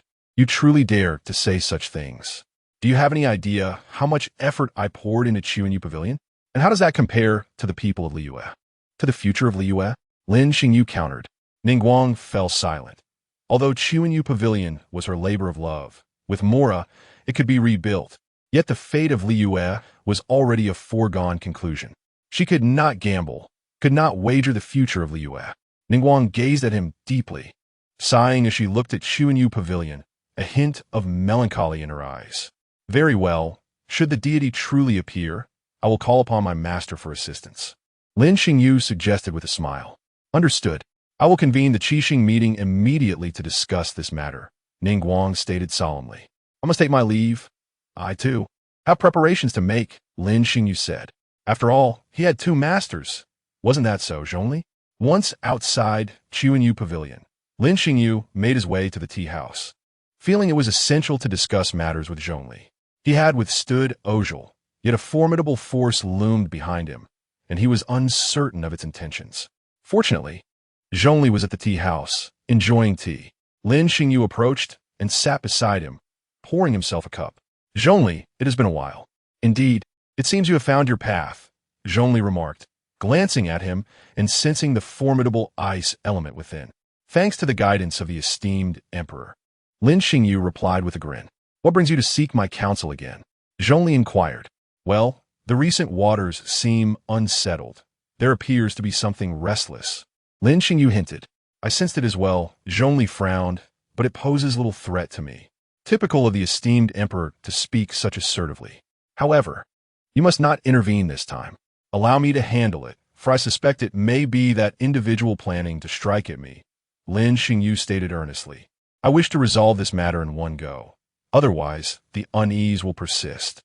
If I do not act this time, that individual may resort to other means to draw me out. Zhongli regarded him thoughtfully. So, you are the one who has attracted this calamity? Lin Xingyu smiled awkwardly, perhaps. Though there is a chance I am mistaken. It would be best if you were mistaken. However, the persistent unease tells me otherwise. Besides, are you not living quite well now? Shouldn't you consider retirement? Lin Xingyu remarked. Retirement? Zhongli looked at him in confusion. Why do you say I should retire? I'm not in danger of death. You have safeguarded Liyue for many years. It may be time for Liyue to transition into an age of human governance. After all, you have fulfilled your duties admirably and deserve a respite. With this suggestion, Lin Xingyu hoped the emperor would grasp his meaning. He planted a seed in Zhongli's mind, one that would eventually take root. Then allow you to handle this matter. Zhongli responded thoughtfully. Regardless of the outcome, I hope the emperor will refrain from intervening. This is my battle with that entity, Lin Xingyu asserted. Zhongli scrutinized him, unable to discern his true intentions. What exactly was he planning? It appeared he had left no way out for himself. I understand. That is good, Lin Xingyu murmured. After finishing his last sip of tea, Lin Xingyu turned to leave. This matter must remain unknown to Keqing. She would worry. Thus, he would have to don his adventurer guise. He had never showcased that attire before Keqing. This way, he would likely not raise any suspicions. However, upon entering the General Affairs office, he found the clerks wearing solemn expressions. Did Ningguang mention anything to you? Why is she suddenly convening a Keqing meeting? Just moments ago, while discussing affairs with Yu Star received notice that Ningguang was urgently calling a Keqing meeting. She hurried to Yu Hating, while Keqing felt a sense of apprehension. The Keqing rarely held meetings, and each time they did, it signified a significant event was at hand. This time, it was initiated by Ningguang. Lin Xingyu had just arrived at Chuanyu Pavilion, which likely indicated that something significant was about to unfold.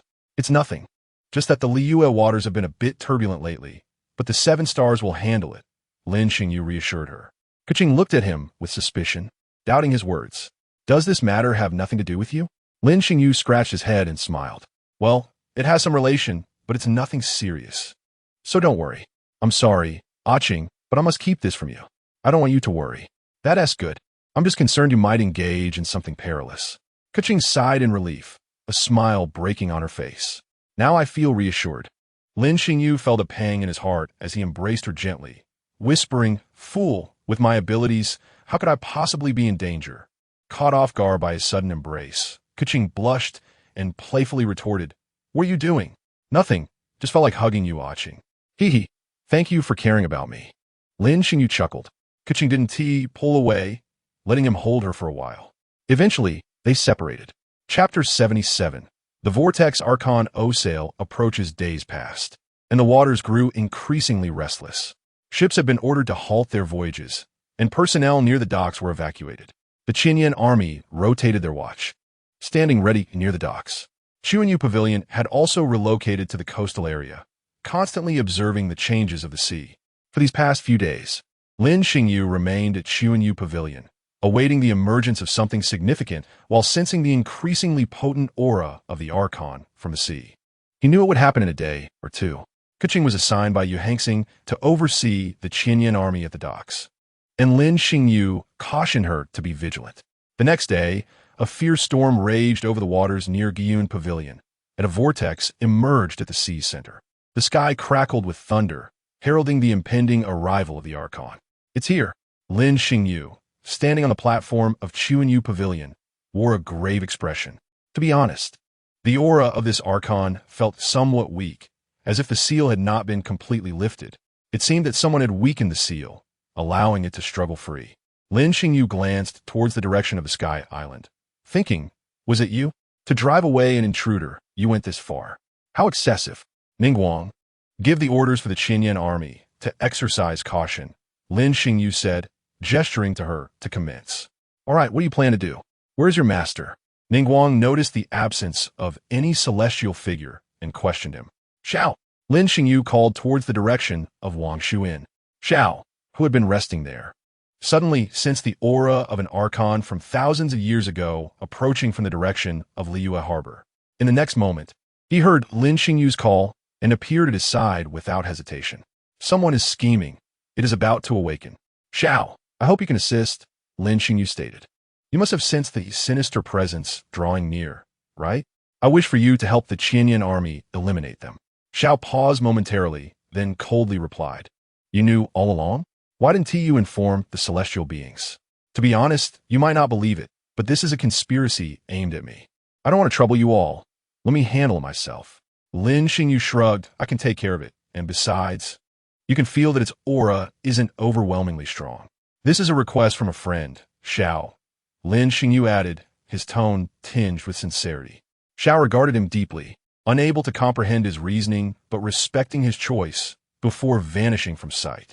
Noticing Ningguang's furrowed brow and serious demeanor, Lin Xingyu jested, Ningguang, are you ready to part with Qianyu Pavilion?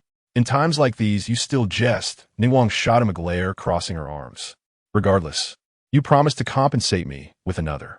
Truthfully, Ningguang harbored doubts about Lin Xingyu's strength, contemplating the possibility of relinquishing Qianyu Pavilion. Yet it was dear to her heart, and Lin Xingyu's light-hearted banter eased her anxiety somewhat. Rest assured, I initially thought it would be at full strength, but it seems your Qianyu Pavilion might not be necessary. Lin Xingyu declared confidently. All right, I must take my leave. With that, he donned a black robe, masked his face, and summoned ice wings behind him. Soaring towards the center of the sea, Ningguang watched his departing figure, her lips parting slightly, ultimately uttering, take care on your journey. At that moment, at the heart of the sea, a serpent's head slowly emerged, followed by another, then a third, and finally a fourth, gradually revealing its entire form. For serpent bodies. With a furious roar, the Archon's presence unleashed a wave of malevolence, causing foul creatures to emerge around Liyue Harbor, drawing closer to the city.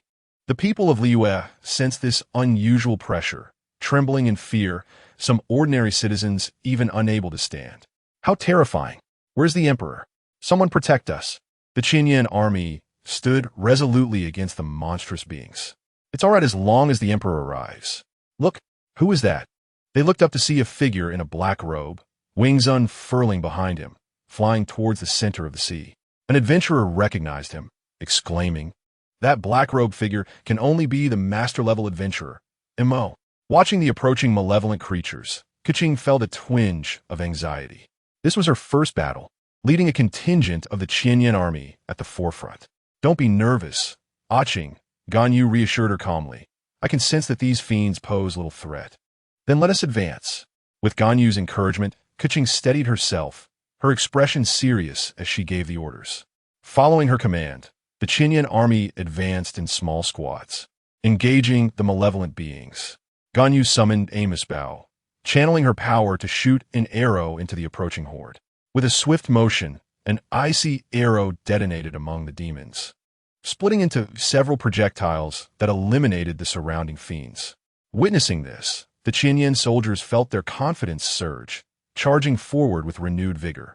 Keqing, too, did not hold back, directing her sword as a bolt of lightning cleaved through the horde. In the next moment, the brilliance of her blade shone forth, annihilating the chaotic foes in its path. Nearby, Xiao activated the Jingyao dance, deftly maneuvering through the throng of malevolent entities, purging them with precision. Lin Xingyu hovered above the center of the sea, gazing at the roaring vortex archon before him. Quite a sizable creature, but being in water makes it convenient for me. Absolute zero. A terrifying surge of ice elemental energy coursed through Lin Xingyu's being as he extended a hand, unleashing a frigid domain that enveloped Osail's vicinity. The surrounding air froze, and delicate snowflakes began to fall. Before Osail could react, its 4 serpent bodies became encased in ice. However, it was not long before cracks began to appear in the frozen layer.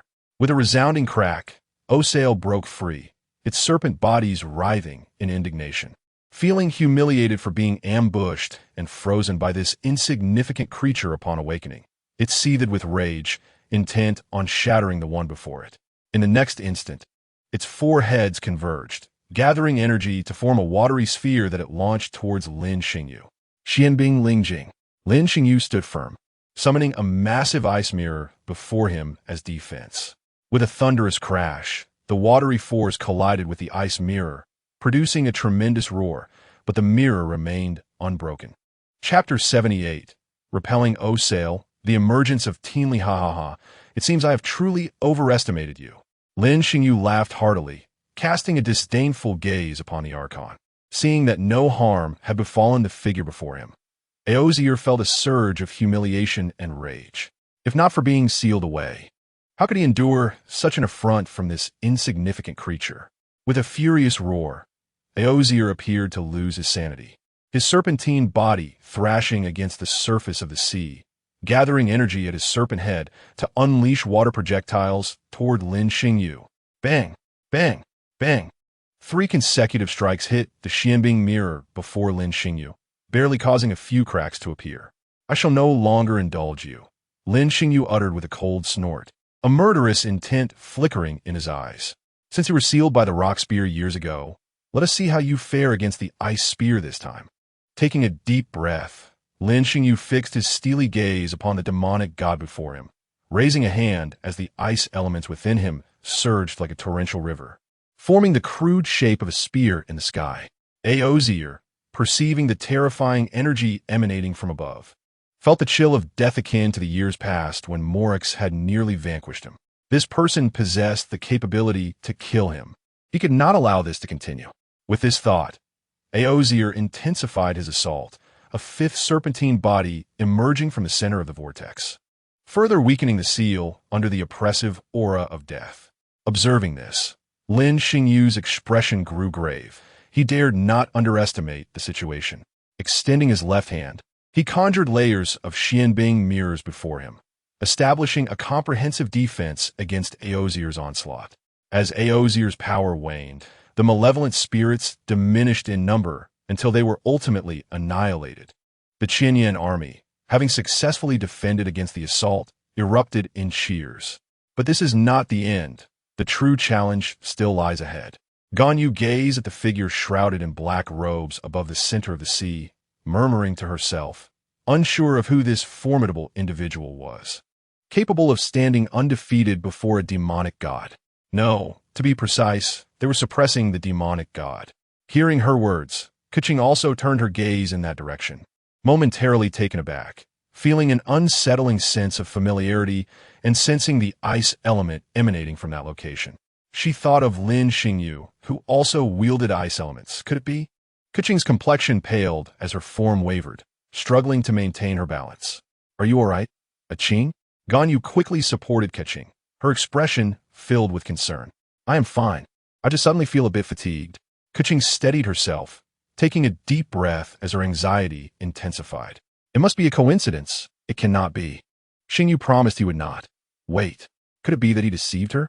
Thankfully, at present, the figure over there was suppressing the demonic god, allowing Keqing to breathe a slight sigh of relief as she intently focused on the movements at the heart of the sea.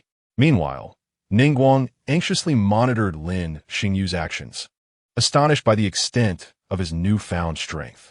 It seemed that, as he had stated, there was no need to employ the Chuanyu Pavilion this time. The ice spear in the sky had manifested, growing larger and exuding an increasingly terrifying aura. Yet Aozier's offensives had no effect on Lin Xingyu. He became increasingly agitated, launching water projectiles at an even faster rate. While defending against Aozier's assault, Lin Xingyu hastened the output of ice elements, leaving only 10 layers of Xianbing mirrors. Fortunately, the ice spear was nearly complete. In the next moment, as Aozier's eyes widened in horror, the ice spear crystallized, aimed directly at his form. Huh, your demise is imminent. Lin Xingyu laughed cruelly, his gaze fixed upon Aozier as though he were merely a dying insect. Go! The ice spear surged forth, imbued with a terrifying aura of death, racing towards Aozier. The next instant, boom, the ice spear collided with the 3 serpentine bodies that Aozier desperately attempted to resist, shattering them to pieces. Aozier howled in anguish, his gaze toward Lin Xingyu filled with resentment as he slowly descended into the center of the vortex with the remnants of his serpentine body. Witnessing this scene, Lin Xingyu was taken aback. He had not anticipated Aozier would abandon his form to save himself. He sighed, realizing that Aozier's fate was not yet sealed. At that moment, the sky gradually cleared, sunlight illuminating the sea, restoring its former tranquility. The people of Liyue Harbor erupted in cheers, gazing at the figure upon the waters with excitement and admiration. Keqing, relieved to see that he was unharmed, exhaled in relief, thankful that it had come to an end. This battle had depleted his energy entirely, yet he still managed to maintain his ice wings in the air. Just as he intended to head toward the Chuanyu Pavilion, an unexpected turn of events occurred. Blood erupted from his mouth, splattering across the sky as a hand pierced through Lin Xingyu's back.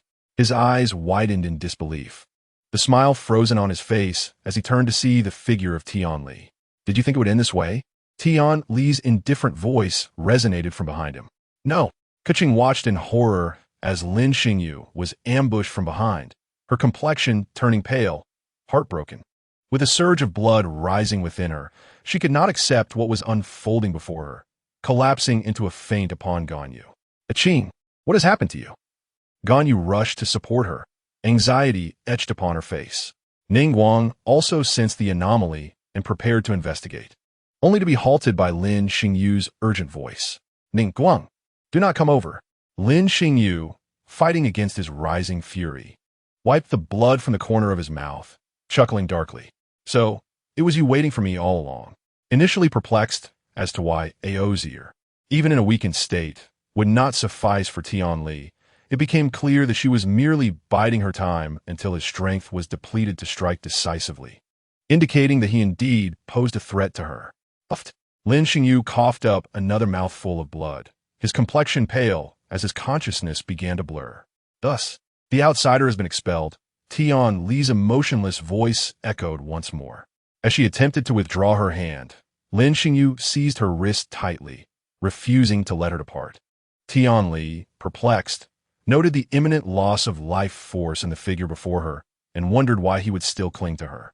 Her meticulously crafted plan seemed flawless, yet she had overlooked one vital existence, the one who had once clashed with her head-on.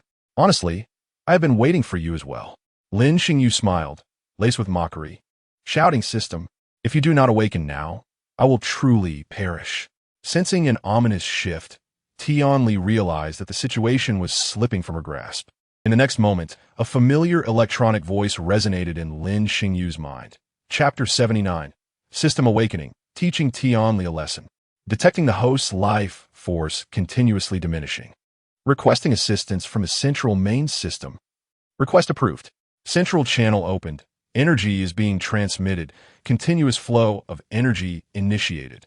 Lin Xingyu felt a vast while observing him for a brief moment, and in the next instant, immense energy surged from his mind into his body. System fully awakened. Requesting to take control of the host's body. "Do you agree?" Taken aback, Lin Xingyu inquired within his mind. "Take control of my body? Why?" Detecting critically low life force in the host. "Do you consent to the takeover?" Grinding his teeth, Lin Xingyu made a decision, despite his uncertainty regarding the system's intentions. The current predicament left him on the brink of death. If he did not allow the takeover, he would perish. "Agreed. Host has authorized." System commencing control of the host's body. Upon hearing this, Lin Xingyu felt darkness envelop him as he entered a space where a screen displayed everything from his perspective. "Interesting, I can still observe the outside situation." "System, what do you intend to do?" Lin Xingyu watched with keen interest, completely unaware of the pain his body was enduring. Tianli felt the figure before her growing stronger, straining with all her might to withdraw her hand, yet it remained immobile. In the next moment, her hand was released. Having exerted too much force to pull away, she stumbled backward, shaking her hand in anger as she glared at Lin Xingyu, astonished by the sudden turn of events. Before the system took over, Lin Xingyu's illusion was dispelled, revealing his true appearance. His formerly short hair transformed into long locks that cascaded down to his waist, shifting from a deep black to a shimmering silver. His silver eyes, devoid of emotion, coldly regarded Tianli. This transformation is quite impressive. Well done, system. Lin Xingyu remarked with satisfaction. The host is exceedingly inadequate. Thus the system had no choice but to assume control of the body. Lin Xingyu's lips twitched at the remark. Could he be blamed? From the outset, he had been left to his own devices, aimlessly cultivating without direction. The fact that he managed to repel the demon god was already commendable. All right, you handle it. Just make sure to incapacitate it, Lin Xingyu instructed. Rest assured, the assistance from the central main system will exceed your expectations. Who are you?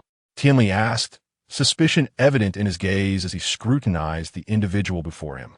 This was undoubtedly not the same person he once knew. An aura of terror radiated from him, one that felt oddly familiar. Lin Xingyu spoke again, his tone indifferent. Is it you?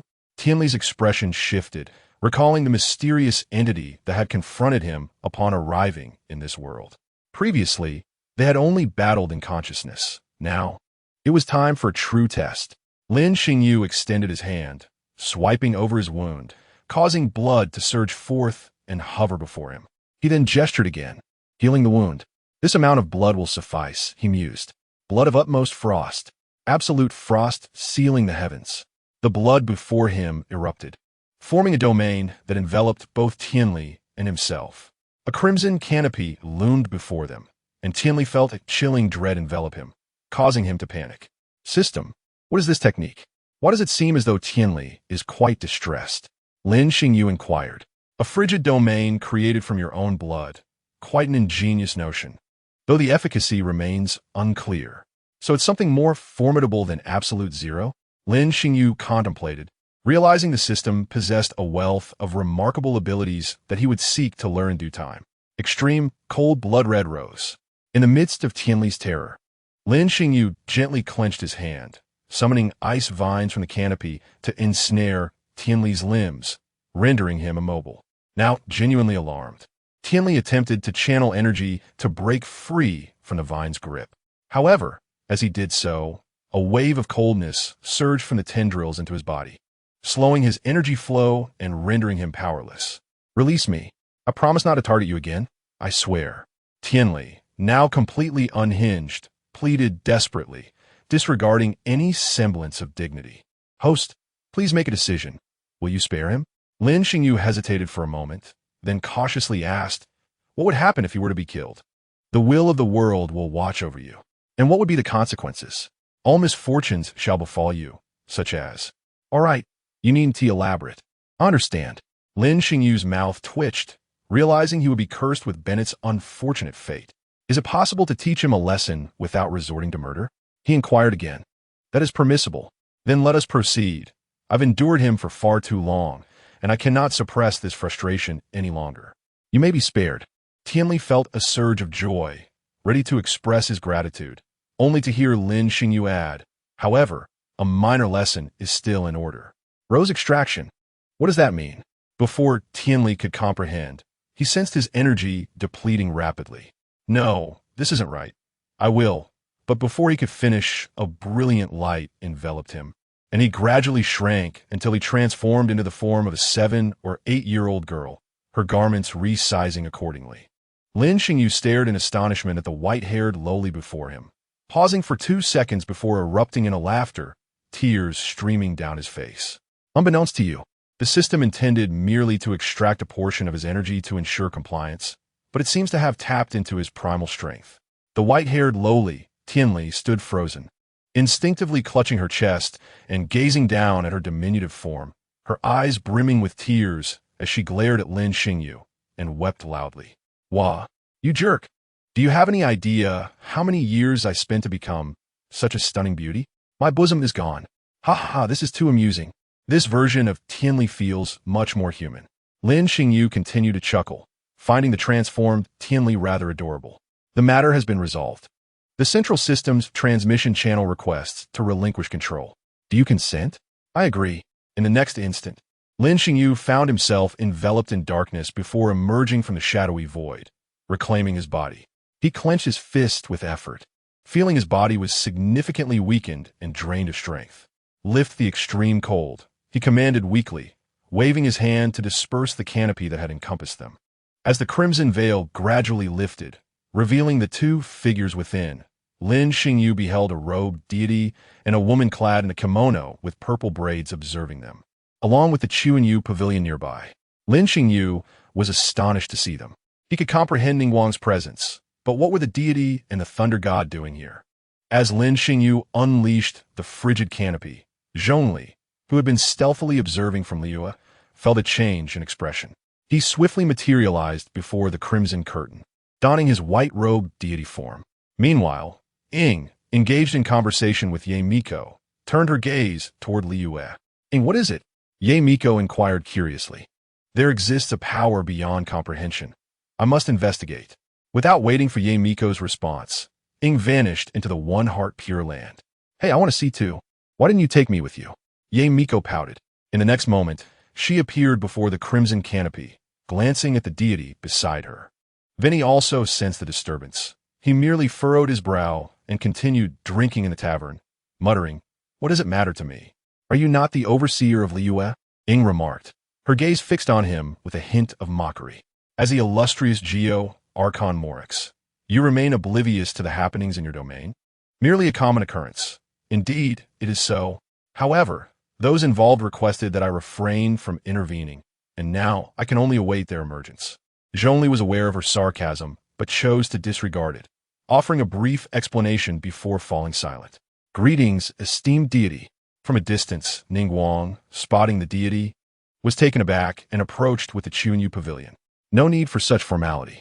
Before long, the crimson canopy was fully lifted, revealing Lin Xingyu and a weeping white-haired lowly, leaving all present utterly dumbfounded and speechless. Is this the one from Sky Island? How did you all end up here? Lin Xingyu scratched his head, puzzled by their presence. The group was momentarily speechless. He had caused such a commotion and still questioned their presence. Everyone, this is not an appropriate venue for discussion. Shall we convene within the Chuanyu pavilion? Ningguang suggested with a smile. Ying and Zhongli simultaneously turned their gazes to Lin Xingyu, who sighed and shrugged.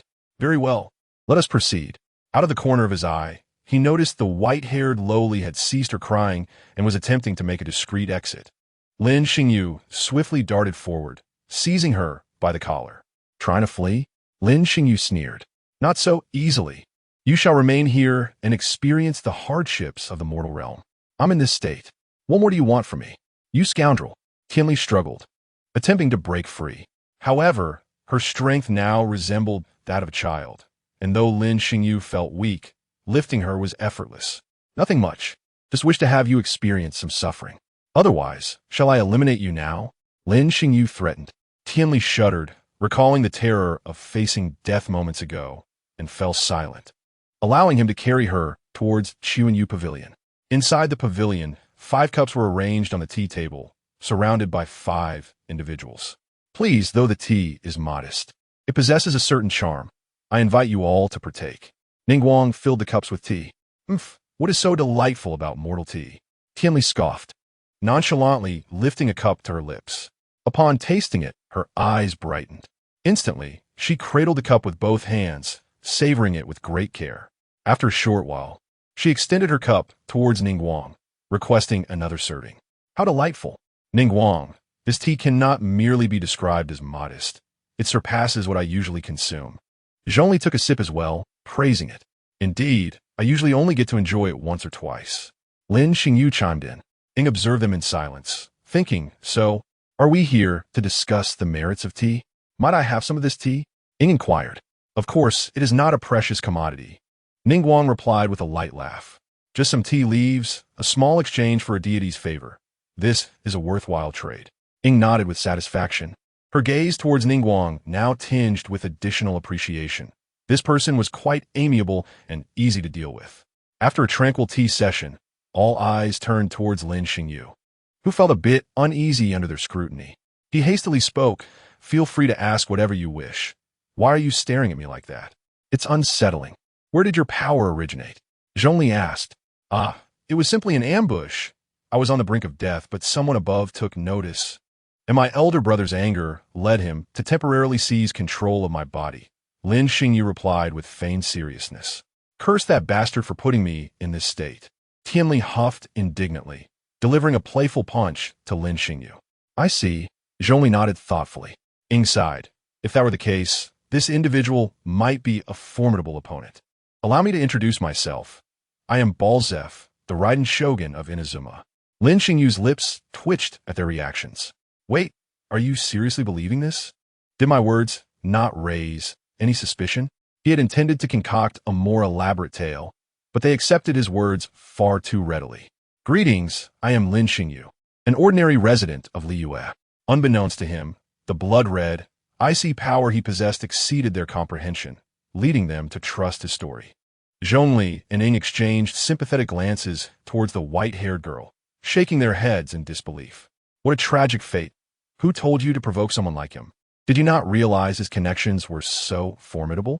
You both, what do you mean by that? Tianli exclaimed, interpreting their gazes, her ire flaring.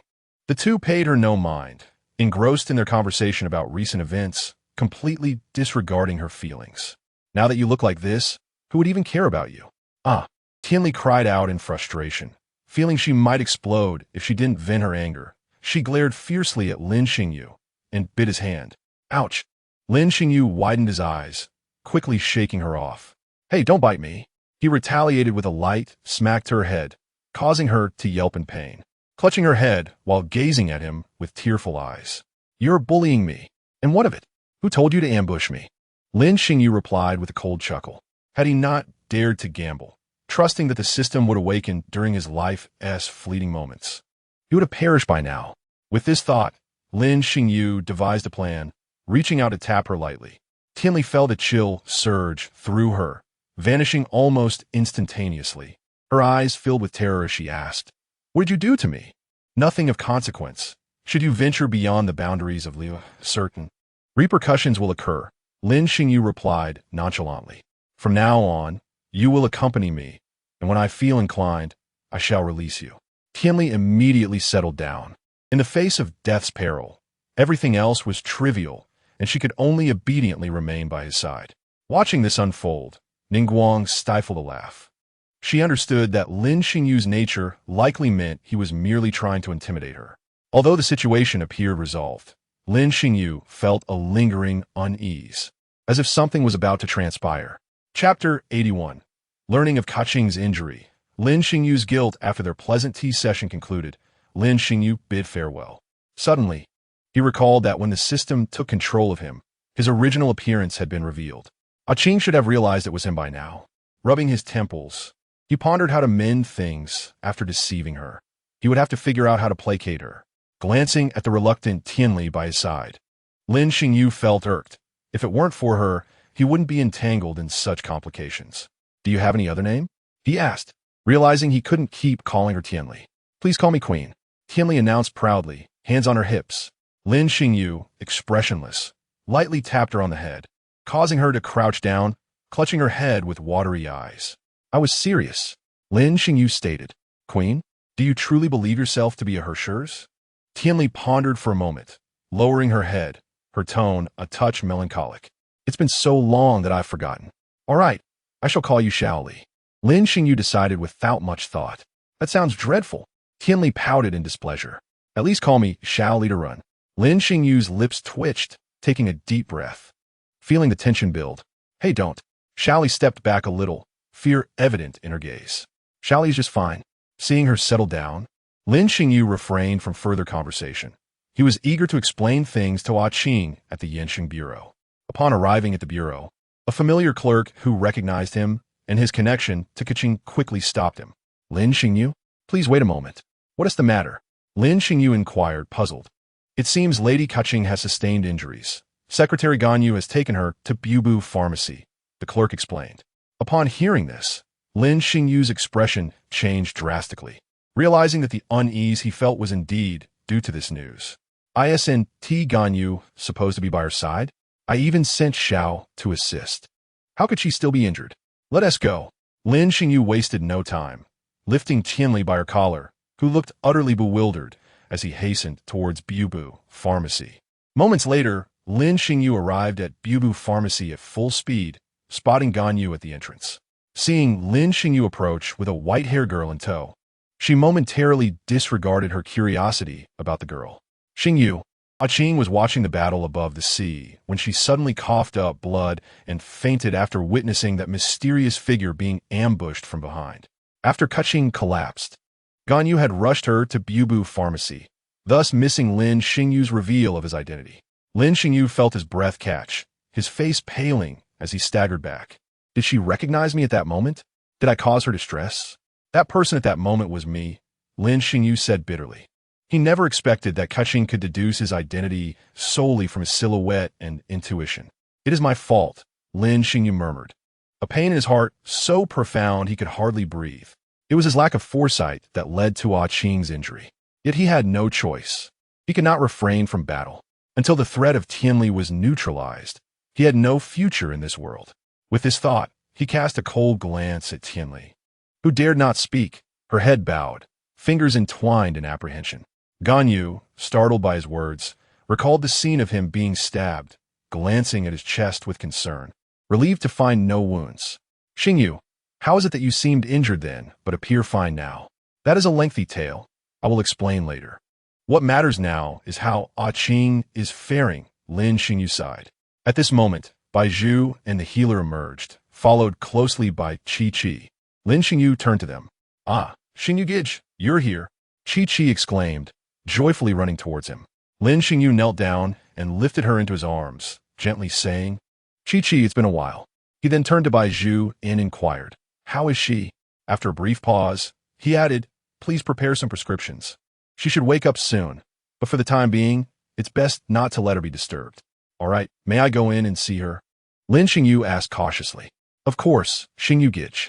She will be fine, Qi reassured him, sensing his unease.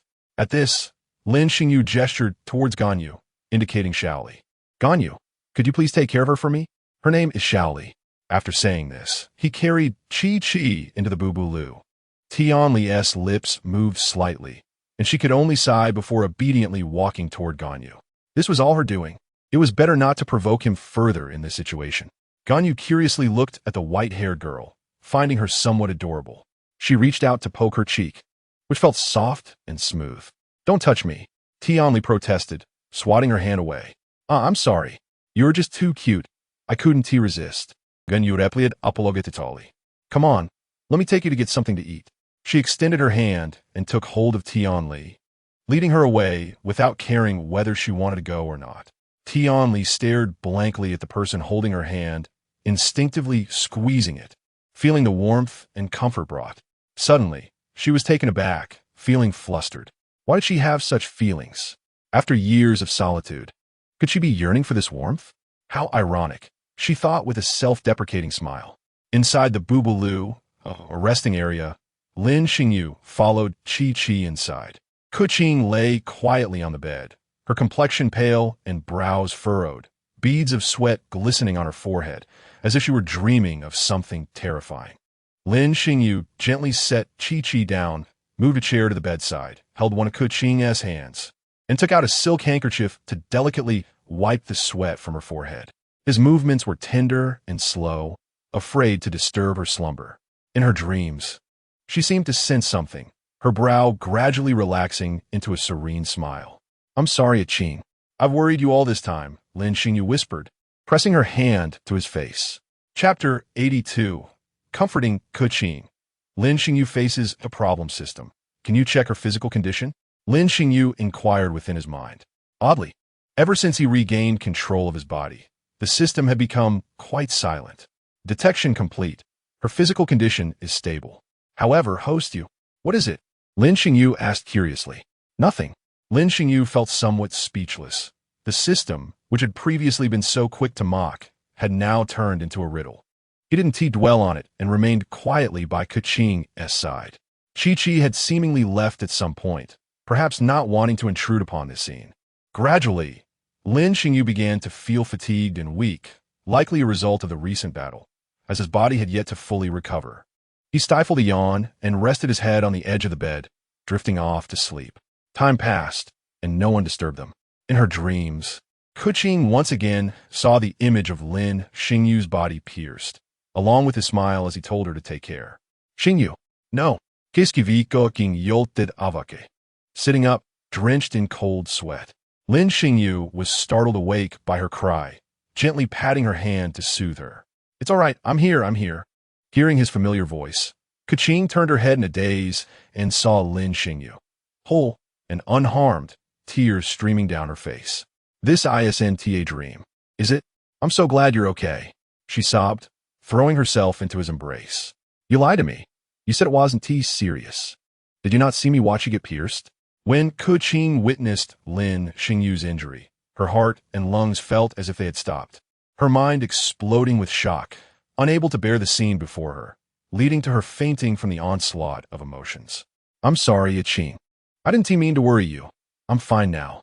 Look, I'm still here, aren't I?" Lin Xingyu comforted her, patting her back gently. Suddenly, Keqing bit into his shoulder with a fierce grip.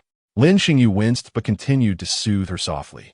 After a while, she finally released him, resting her head against his neck, mumbling softly, "If you deceive me again, I'll teach you a lesson. You mustn't do this again. I was so scared of losing you. It's all right now. Everything has been resolved. I'll always be by your side from now on, so don't worry." Lin Xingyu replied gently. Lin Xingyu pondered for a moment, smiling as he said, "As I mentioned before, I have a trump card. An entity that accompanies me will appear whenever I face life-threatening dangers." "I see. So there shouldn't be any issues in the future?" Keqing asked, her brow furrowed with concern. Feeling Lin Xingyu's embrace tighten, Keqing grew curious and wanted to look up at him. But Lin Xingyu hurriedly reassured her that such incidents would not occur again. "Then, Xingyu will always stay by my side." After a long while, Lin Xingyu finally calmed his tumultuous emotions and returned to his usual demeanor, showing no trace of the earlier weakness. He recalled the system's silence and felt a sense of foreboding, but deemed it inappropriate to confirm at this moment. "All right. However, do not overexert yourself these days. You've only just begun to recover. Delegate more work to others." "Understood," she replied. Afterward, Keqing emerged from his embrace and got out of bed, and Lin Xingyu stood up as well. In Chi-Chi's reluctant gaze, Lin Xingyu promised to come back to play with her next time, taking Keqing's hand as they departed. Seeing Keqing looking rosy and spirited, Ganyu exclaimed, "Keqing, you're awake. That's wonderful." Keqing released Lin Xingyu's hand and approached, taking Ganyu's hand with a hint of apology on her face. "I'm sorry, Ganyu, for worrying you." "Thank you. I'm just glad you're okay," Ganyu replied, shaking her head to indicate that it was no trouble at all. Tianli noticed Lin Xingyu beckoning her and reluctantly walked over. "I was thinking about what kind of task to assign you, so you can experience hardship," Lin Xingyu said with a raised eyebrow. "Are you mocking me?" Tianli's expression shifted slightly, recalling the arduous labor of the mortal realm, such as coal mining, being a servant, or cleaning. Keqing also took note of the white-haired girl and curiously asked, "Whose child is this? She is quite cute." At this remark, Keqing was taken aback, her expression darkening as she regarded the white-haired girl with increased wariness and disdain. "Is it her who has caused Xingyu so much distress?" Tianli was untouchable, as the world would be watching over her, but in her current state, a mild reprimand was still permissible. Tianli's expression fluctuated as she struggled internally for a moment before conceding, "Fine, since you've already implanted something strange within me. Xingyu, you want to keep such a dangerous individual at home?" Keqing asked, displeased. "What if she tries to harm Xingyu again?" Her gaze toward Tianli grew increasingly irate. "It's all right. She has already lost her power and won't recover anytime soon," Lin Xingyu replied with a smile, seemingly unconcerned. "Don't joke, current Tianli. While slightly stronger than an average person, likely wouldn't even stand a chance against the Qing," he added. Seeing Lin Xingyu's words, Keqing chose not to say much more. "Well, you must pay attention to your safety." "All right, take good care of yourself," Keqing replied. Indeed, Xingyu had just endured a life-and-death battle and was likely fatigued. Tianli begrudgingly followed Lin Xingyu toward home, yet Lin Xingyu's heart felt exceedingly heavy. He had not forgotten the sudden change in his body and needed to inquire with the system for clarity. Chapter 83. Receiving bad news. Time is short. Tianli appeared indifferent, resignedly wielding cleaning tools as she began tidying up the hall. "Remember to be thorough, otherwise you'll have to clean again later," Lin Xingyu reiterated. At the onset of her cleaning, Tianli momentarily hesitated, her grip on the broom tightening as she inhaled deeply, seriously commencing her journey of atonement. System, please explain my current physical condition, Lin Xingyu queried within his mind. The host's life essence has been excessively consumed, resulting in the current state of the body. When did this happen? Lin Xingyu's expression shifted slightly. Life essence? During the battle, when you accepted energy transmission from the central main system, your life essence was depleted. What were the consequences? Lin Xingyu pressed further. It was not the system's fault. Had he failed to awaken it and accept the energy transfer, he would have perished regardless. The host has little time remaining. The changes in your hair are indicative of this. Upon hearing this, Lin Xingyu felt as though struck by lightning. After a prolonged silence, he continued, "Is there no way to remedy this?" None. Even though Lin Xingyu had prepared for the worst, he could not help but tremble upon hearing those two words, which were undoubtedly a death sentence. In that instant, myriad memories flooded his mind, all from his time in Teyvat, meeting Keqing and vowing to assist her in achieving her ideals. Working at Wanmintang, where he befriended the enthusiastic and lively Xiangling, along with the bouncy Guoba. At Wangshu Inn, he was always teased by the proprietress while the chef earnestly guided him, and Xiao diligently imparted his culinary skills, celebrating Chi-Chi's birthday and promising to live well together. He had thought that he had finally resolved the threat from Tianli and could continue living peacefully. He had clearly promised to always be by her side and had yet to help her realize her dreams. Perhaps, at the end of her aspirations, his presence would be forever absent. Keqing, you were right. I truly am a great deceiver. Are you not the system? How can you have no solutions? Lin Xingyu asked again, filled with unwillingness. Must I depart so soon? What about Keqing? How will she feel? The system remained silent, offering no further responses. Lin Xingyu erupted into laughter, a loud, almost maniacal laughter that brought tears to his eyes. Tianli, observing from a distance, was startled by his demeanor and dared not approach, fearing she might provoke him. After a long while, Lin Xingyu calmed himself. System, can you accurately predict how much time I have left? No more than 3 months. 3 months? That should suffice for arranging my affairs.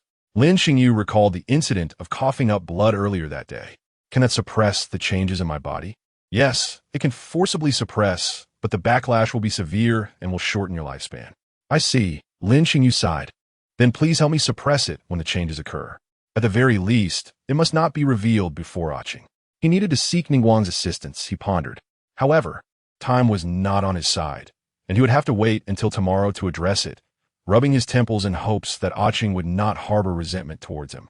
The following morning, Lin Xingyu escorted Tianli to Wanmintang, intending to teach her culinary skills. Where are you taking me? Tianli rubbed her sleepy eyes, clearly not fully awake. Upon hearing his intentions, Tianli instantly perked up, wide-eyed in disbelief. You want me to learn how to cook? But I am Tianli. How could she possibly engage in such menial tasks? Clearly, Tianli had forgotten about her previous cleaning duties at his home. Why the reluctance? Lin Xingyu shot her a sidelong glance, his tone laced with veiled threat. Tianli felt a surge of frustration. How had she found herself entangled with such a character? If she dared to voice her discontent, she might well be obliterated on the spot. Soon, they arrived at Wanmintang. Lin Xingyu spotted Chef Mao busily preparing ingredients and approached him with a cheerful greeting. Good morning, Chef Mao. Good morning.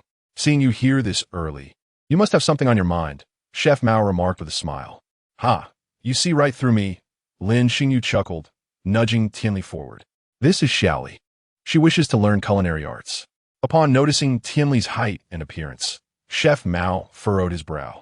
Where did this little girl come from? Are you serious? Tianli's teeth clenched in irritation. I am thousands of years old. You are the little one. Furthermore, she never expressed a desire to learn in the first place. Oh, she's of age. She just has a slight developmental delay, hence her height. Lin Xingyu fibbed. Very well. Chef Mao, convinced Lin Xingyu was not one to deceive him, noted that the girl, while young, could serve as a good front for the establishment. Xiaoli, be sure to learn well from Chef Mao. Lin Xingyu encouraged gently. Tianli trembled at his words, understanding the underlying message. Do not cause trouble, or she would face consequences. Of course, Tianli managed a smile that resembled more of a grimace. Excellent. Lin Xingyu ruffled her hair with satisfaction before turning to leave. Xiaoli, why don't you have a seat over there for now? Chef Mao suggested with a grin. Tianli blinked in confusion. Aren't I supposed to work? Everyone needs time to adjust. Just observe how I do things, and you'll learn faster that way, Chef Mao explained. Don't worry, I'm not a strict person. I'll teach you well. Tianli sat at the table, her mind racing with thoughts. Were the mortals truly this accommodating? It seemed rather agreeable. But no, this had to be Lin Xingyu's scheme. She suddenly snapped to attention, determined not to fall for his tricks. Unbeknownst to Lin Xingyu, who simply wished for her to experience hardship, he departed Wanmintang and made his way to the General Affairs office. He intended to complete the overdue novel in Keqing's office, having been preoccupied with the Vortex Demon these past days.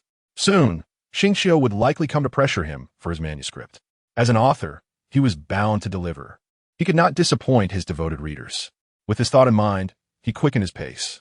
Upon entering the office, he spotted Keqing diligently at work. Lin Xingyu frowned at the sight. Why are you here so early? Did I not tell you to rest more? Xingyu, you're here, Keqing greeted. Noticing Lin Xingyu's gaze fixed on her, she instinctively touched her face, asking, Is there something on my face? Were you not told to rest? You just recovered. Lin Xingyu admonished. Keqing paused, taken aback, then explained, I'm used to it. It's fine, Xingyu. Lin Xingyu sighed, recognizing her nature, and could only remind her. Very well, but do not overexert yourself. Chapter 84. Daily Life in Keqing's Office. Thank you for your concern, Xingyu. Keqing smiled, her expression warm. You are so kind to me. At her words, Lin Xingyu smiled too, though a bitter pang resonated within him. Yes, he was good to her, but it seemed he would soon have no opportunities left to show it. Suppressing the tumult of emotions within, Lin Xingyu continued as usual. I plan to write more of the novel today. It feels like I owe quite a bit. All right, hurry up and write. I want to see it too, Keqing exclaimed, her eyes sparkling with anticipation. Not wanting to interrupt him, she busied herself with her own tasks. After a while, she began to sense something amiss. It felt as though Xingyu's gaze lingered upon her more frequently than usual. While he had occasionally glanced her way while writing before, today seemed different, causing her cheeks to flush slightly. Unable to resist the urge to look back after he had stolen yet another glance, Keqing found herself momentarily taken aback. Lin Xingyu's eyes were filled with a tender longing, a hint of sorrow, as if he had realized she was looking at him. In an instant, he returned to his usual demeanor, offering her a smile before lowering his head to continue writing. Was it just her imagination? Had something happened to Xingyu? After a brief moment of contemplation, Keqing couldn't hold back her curiosity. You seem a bit off today. Lin Xingyu paused the brush in his hand, then resumed writing. His tone calm. Not at all. I'm just the same as always. Liar. You've been looking at me more than usual, Keqing murmured, her face growing warmer. At her words, Lin Xingyu put down his brush, chuckling lightly. Oh, so you noticed. I simply found you exceptionally beautiful today and couldn't help but steal a few extra glances. Keqing's face turned an even deeper shade of crimson, and she quickly lowered her head to focus on her work, trying to avoid his gaze. Stop being so smooth-tongued. Just write seriously. What was wrong with Xingyu? Why was he saying such things? It made her heart flutter. Yet, hearing his words brought her a flicker of joy, allowing her to dismiss her earlier concerns about his lingering glances, attributing them to her overthinking. As she turned away, she failed to notice the faint sadness that lingered in Lin Xingyu's eyes, despite his smile. In these fleeting moments, he wished to etch Keqing's image into his memory, imprinting her beauty deep within his heart. How could he ever tire of admiring her? Is it true that people become more sentimental before death? Lin Xingyu pondered silently. Unknown, the system cannot comprehend human emotions. What a pity, Lin Xingyu chuckled bitterly, shaking off the chaotic thoughts in his mind and returning to his writing. Before long, Lin Xingyu gently reminded Keqing that it was time for a break. Obediently, she paused her work and stepped behind him to watch as he wrote. Xingyu, your handwriting has improved remarkably. It possesses the grace of a calligraphy master, Keqing praised. She noticed how much better his characters had become since he first started practicing. While they were not grandiose, they exuded a refined elegance, much like his persona. Of course, I am a genius, Lin Xingyu boasted shamelessly. Stop being so self-absorbed, Keqing scoffed, rolling her eyes. You must have secretly practiced for ages, right? Indeed, after all this practice, receiving a compliment from you is worth it, he mused. At his words, Keqing's cheeks flushed, and she playfully retorted, "What nonsense! Your practice is your own business. It has nothing to do with me." Recalling Keqing's previous jests about his poor handwriting, Lin Xingyu feigned a hurt expression. "I practice so that you would understand. One's handwriting reflects one's character. If I am handsome, my writing should be beautiful too. Yet you say it has nothing to do with you. All right, you're handsome, and your writing is beautiful. Is that enough?" Keqing could see through his playful banter. Rolling her eyes once more, Lin Xingyu chuckled softly and returned to his writing, choosing not to say more. Just then, a gust of wind blew through the window, lifting his silver hair and brushing it against Keqing's face, tickling her. "Do you not like it?" Lin Xingyu asked, finishing the last stroke of his character and setting his brush down. "It's not that. It just feels rather strange," Keqing replied, a hint of dissatisfaction lingering in her heart, for the color of his hair resembled Ningguang's. Yet, she realized that Xingyu hadn't deliberately dyed it. Something must have happened during battle. With that thought, she felt reassured and took the documents he handed her, reading them intently. Lin Xingyu felt a bittersweet pang in his heart. This was a serious sign of the depletion of his life essence. After a while, Keqing finished reading the piece he had just written and sighed. "Xingyu, your stories are truly captivating. They leave me wanting more. Then you must encourage me more, so I can finish well." Lin Xingyu replied with a smile, stretching his arms. "Yes, I will. The day I catch you slacking, I will lock you in a small dark room until you finish," Keqing declared, shaking her little fist fiercely. "Didn't he know you enjoyed that?" Lin Xingyu observed with an odd look. "What?" Keqing was confused. "Is locking someone in a dark room to write a horrifying thing? Is there something wrong?" she asked curiously. "I need to discuss something with Ningguang. I have a favor to ask her," Lin Xingyu said, scratching his nose and clearing his throat. Upon hearing Lin Xingyu mention Ningguang, Keqing felt a pang of annoyance. However, seeing his cautious demeanor as he sought her approval made her chuckle. Perhaps she was being overly sensitive. "Why are you asking me? If you want to go, just go. Then I shall take my leave," he said, organizing the documents before heading out. "I'm leaving. Don't work for too long. Make sure to rest adequately. Understood?" "I understand. Go on now," Keqing replied, her cheeks flushed with warmth, feeling delighted by Xingyu's concern for her. "All right, I'm off." Lin Xingyu cast her a deep, resolute glance before turning away, determined to discuss his plans with Ningguang. Chapter 85. A conversation with Ningguang, deciding to stage a play after leaving the General Affairs office. Lin Xingyu first arrived at the Feiyun Commerce Guild. Although Xingqiu was absent, he no longer needed to hand the documents directly to him. Xingqiu had instructed his subordinates to accept Lin Xingyu's submissions without requiring his approval, saving Lin Xingyu considerable time. After submitting his work, he suddenly vanished from the spot. The next moment, he appeared at Xuanyu Pavilion. The secretary outside had long grown accustomed to his sudden appearances and nodded slightly in respect. At that moment, Ningguang was brewing tea, appearing quite relaxed. Upon seeing Lin Xingyu, she paused momentarily before continuing to add more tea leaves to the pot. "What brings you here unexpectedly? Is there something you need my assistance with?" Ningguang asked with a light smile, pouring boiling water into the teapot and covering it with a lid before finally looking up at him. "Couldn't it be that I simply wanted a cup of tea?" Lin Xingyu teased. Ningguang scoffed softly, casting him a sidelong glance. "Do you think I will believe that? Since I met you, I recall that you have never come here simply for tea, unless under special circumstances." Lin Xingyu awkwardly smiled and moved to a comfortable seat. "Actually, I do need your help, and it's important." By this time, the tea was ready.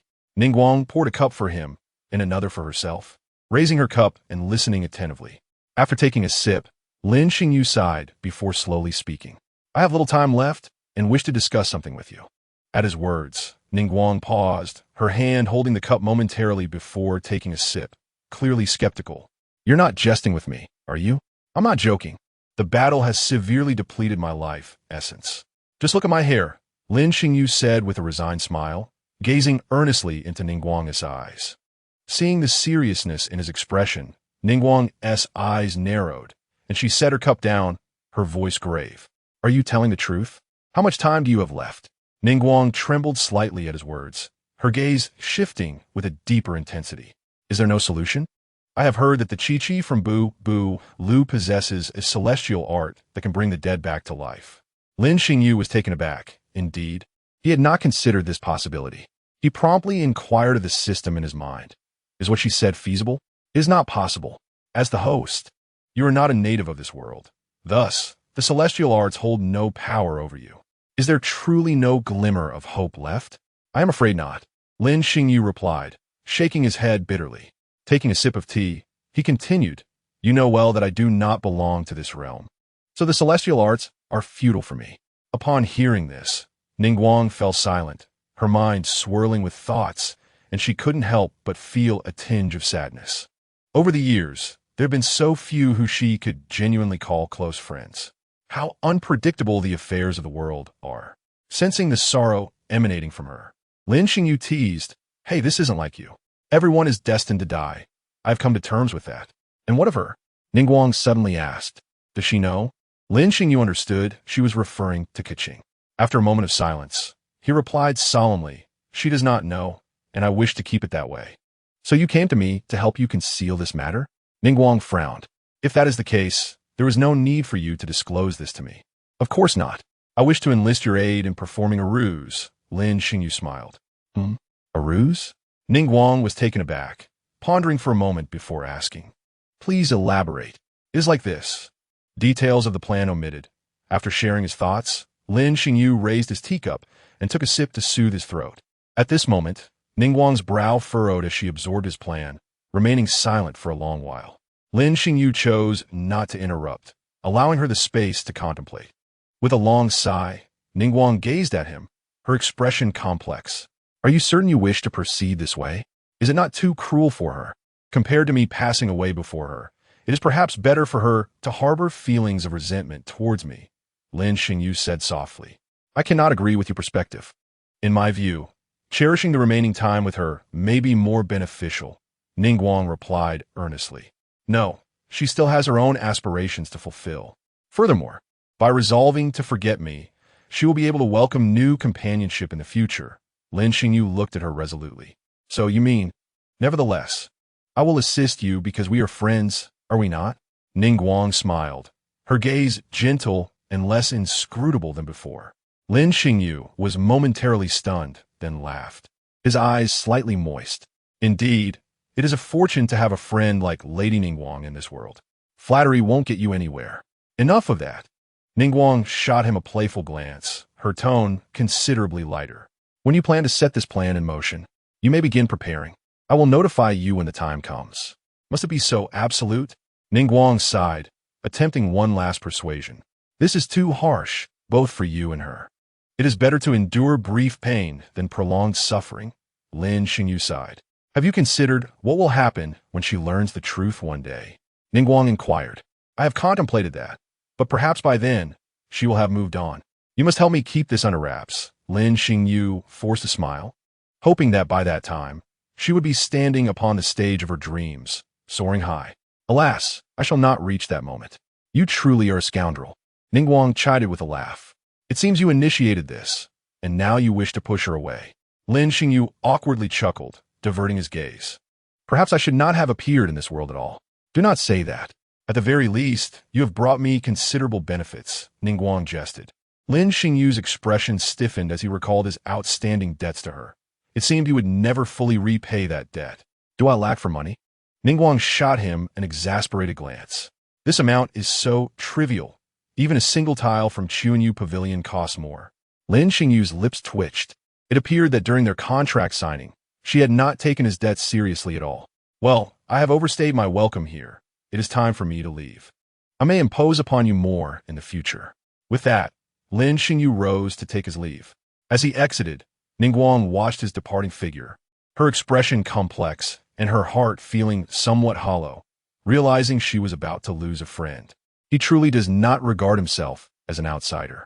Chapter 86. Deliberately avoiding Keqing. Lin Xingyu's plan commences upon his arrival. Tianli was seated at a table, indulging in a hearty meal, his expression one of utter satisfaction. Lin Xingyu's lips twitched. I summoned you to work, yet you seem to be enjoying yourself. Quite a feast, indeed, Lin Xingyu remarked, his voice laced with subtle discontent. Yes.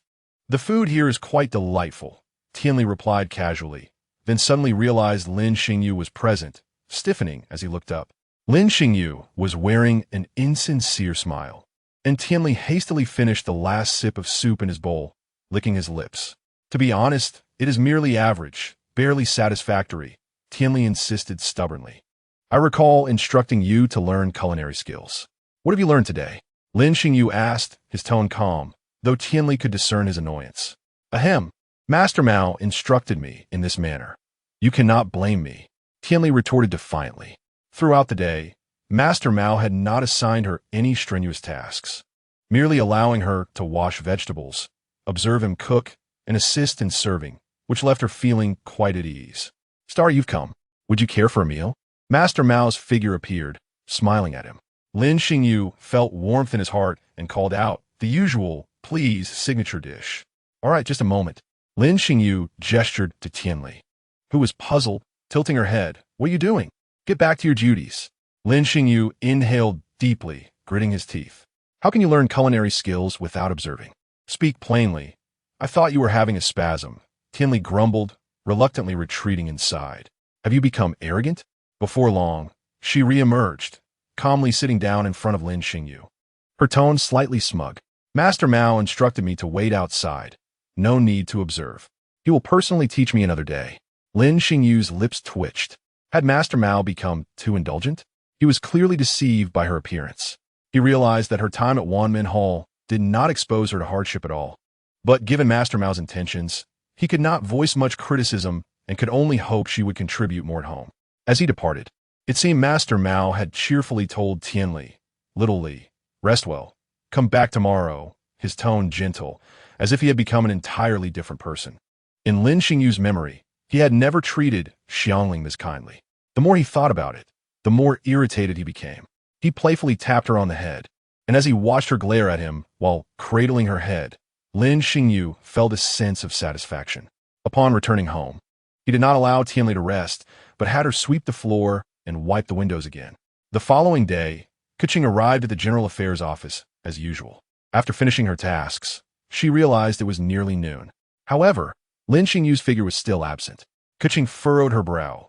Typically, Xingyu would arrive early at the General Affairs office. She then recalled Lin Xingyu mentioning seeking Ningguang's assistance with some matters yesterday. Perhaps he was preoccupied with that? She did not dwell on it further. Until evening, she had yet to see Lin Xingyu. Throughout the afternoon, her mind was elsewhere, resulting in a notable decline in her work efficiency. Perhaps he had some engagement outside today and would return tomorrow? Keqing reassured herself. Indeed, he had not visited the General Affairs office. He was deliberately avoiding Keqing, consumed by fear. He feared that if he remained by her side for too long, he would be unable to carry out his plan. 3 days passed, and Keqing still had not awaited Lin Xingyu's arrival at work. Growing anxious, she rushed to inquire if Keqing had assigned him any field tasks. Upon learning that Lin Xingyu had not been present for several days, Keqing flew into a rage. This kid truly does not wish to work. Upon observing the reaction of Xing, Keqing realized that there were no recent field assignments. She promptly rushed to Lin Xingyu's residence, only to find it empty. Unbeknownst to her, Lin Xingyu had already instructed the system to be vigilant around the house. The moment Keqing appeared, he would utilize his mark to head to Chuanyu Pavilion for tea with Ningguang. It seemed she would have to seek Ningguang's assistance, though she was somewhat reluctant. However, ever since he suggested visiting Ningguang, she had not seen Xingyu again. Inside Chuanyu Pavilion, Lin Xingyu sat at a table provided by Ningguang, composing documents and occasionally brewing himself a cup of tea. By evading her like this, she will surely come looking for me, Ningguang chuckled lightly. We shall cross that bridge when we come to it. Lin Xingyu paused his writing momentarily, then resumed, thinking to himself that he could not meet her again, for he feared he would soften. At that moment, Secretary Baishao entered. Lady Ningguang, Keqing requests an audience. The two exchanged a startled glance, and Lin Xingyu hurriedly tidied the items on the table. See? She has arrived. Ningguang stifled a laugh. Stop with the sarcastic remarks and find a place to hide. Lin Xingyu replied. Go behind that screen. She won't be able to see you. Ningguang pointed behind her. Lin Xingyu quickly concealed himself. feeling as if he were caught in an illicit affair, and sighed helplessly. "Let her in," Ningguang commanded. A moment later, Keqing entered, her gaze fixed intently on Ningguang. "Is there something you need?" Ningguang inquired. Without beating around the bush, Keqing directly asked Lady Ningguang, "Do you know Lin Xingyu's whereabouts?" He asked missing? Ningguang replied, surprised. Keqing hesitated for a moment, then continued. "A few days ago, he mentioned coming to see you for assistance, and since then, I haven't seen him. I wondered if he had taken on some task with you." "No, he merely accompanied me for a chat, shared some tea, and played a game of chess." Ningguang chuckled softly, resting her head on her hand as she regarded Keqing. "It was apparently his first time joining me for tea." Hidden behind the screen, Lin Xingyu instinctively clenched his fists, a pang of heartache striking him at Ningguang's spontaneous performance. Keqing, upon hearing this, felt as if struck by lightning, her face paling. "Didn't Xingyu say he was coming to seek your help? How could this be? He deceived me? Xingyu wouldn't he do that?" "You're lying to me." Keqing inhaled deeply, forcing herself to remain calm. "You must know where he is. Do you not believe me?" Ningguang stood, her expression turning serious, yet she smiled. "Why would I deceive you? I will ask him myself." "You must know where he is," Keqing insisted, her voice cold, given your intelligence. Keqing's face grew increasingly pale as she bit her lip, remaining silent. She only cast a deep glance at Ningguang before turning to leave. She realized that she would get no answers from Ningguang if she wished to conceal the truth. But what if Xingyu had specifically asked her to hide it? Keqing dared not entertain such thoughts, nor did she wish to consider that possibility, convincing herself instead that Xingyu had simply gone out on an important matter. Even as she deceived her own heart, she refused to believe that Xingyu was acting intentionally. Chapter 87. Lin Xingyu's indifference, a rift between them. Ningguang sighed lightly, her gaze complex as she watched Keqing depart. "I am sorry, Keqing. This is all in accordance with his wishes." Lin Xingyu stepped out from behind the screen, smiling slightly. "You did well just now. You need not act so in front of me. It must be painful to smile more than to cry." "That is your doing," Ningguang remarked, unflinchingly exposing him.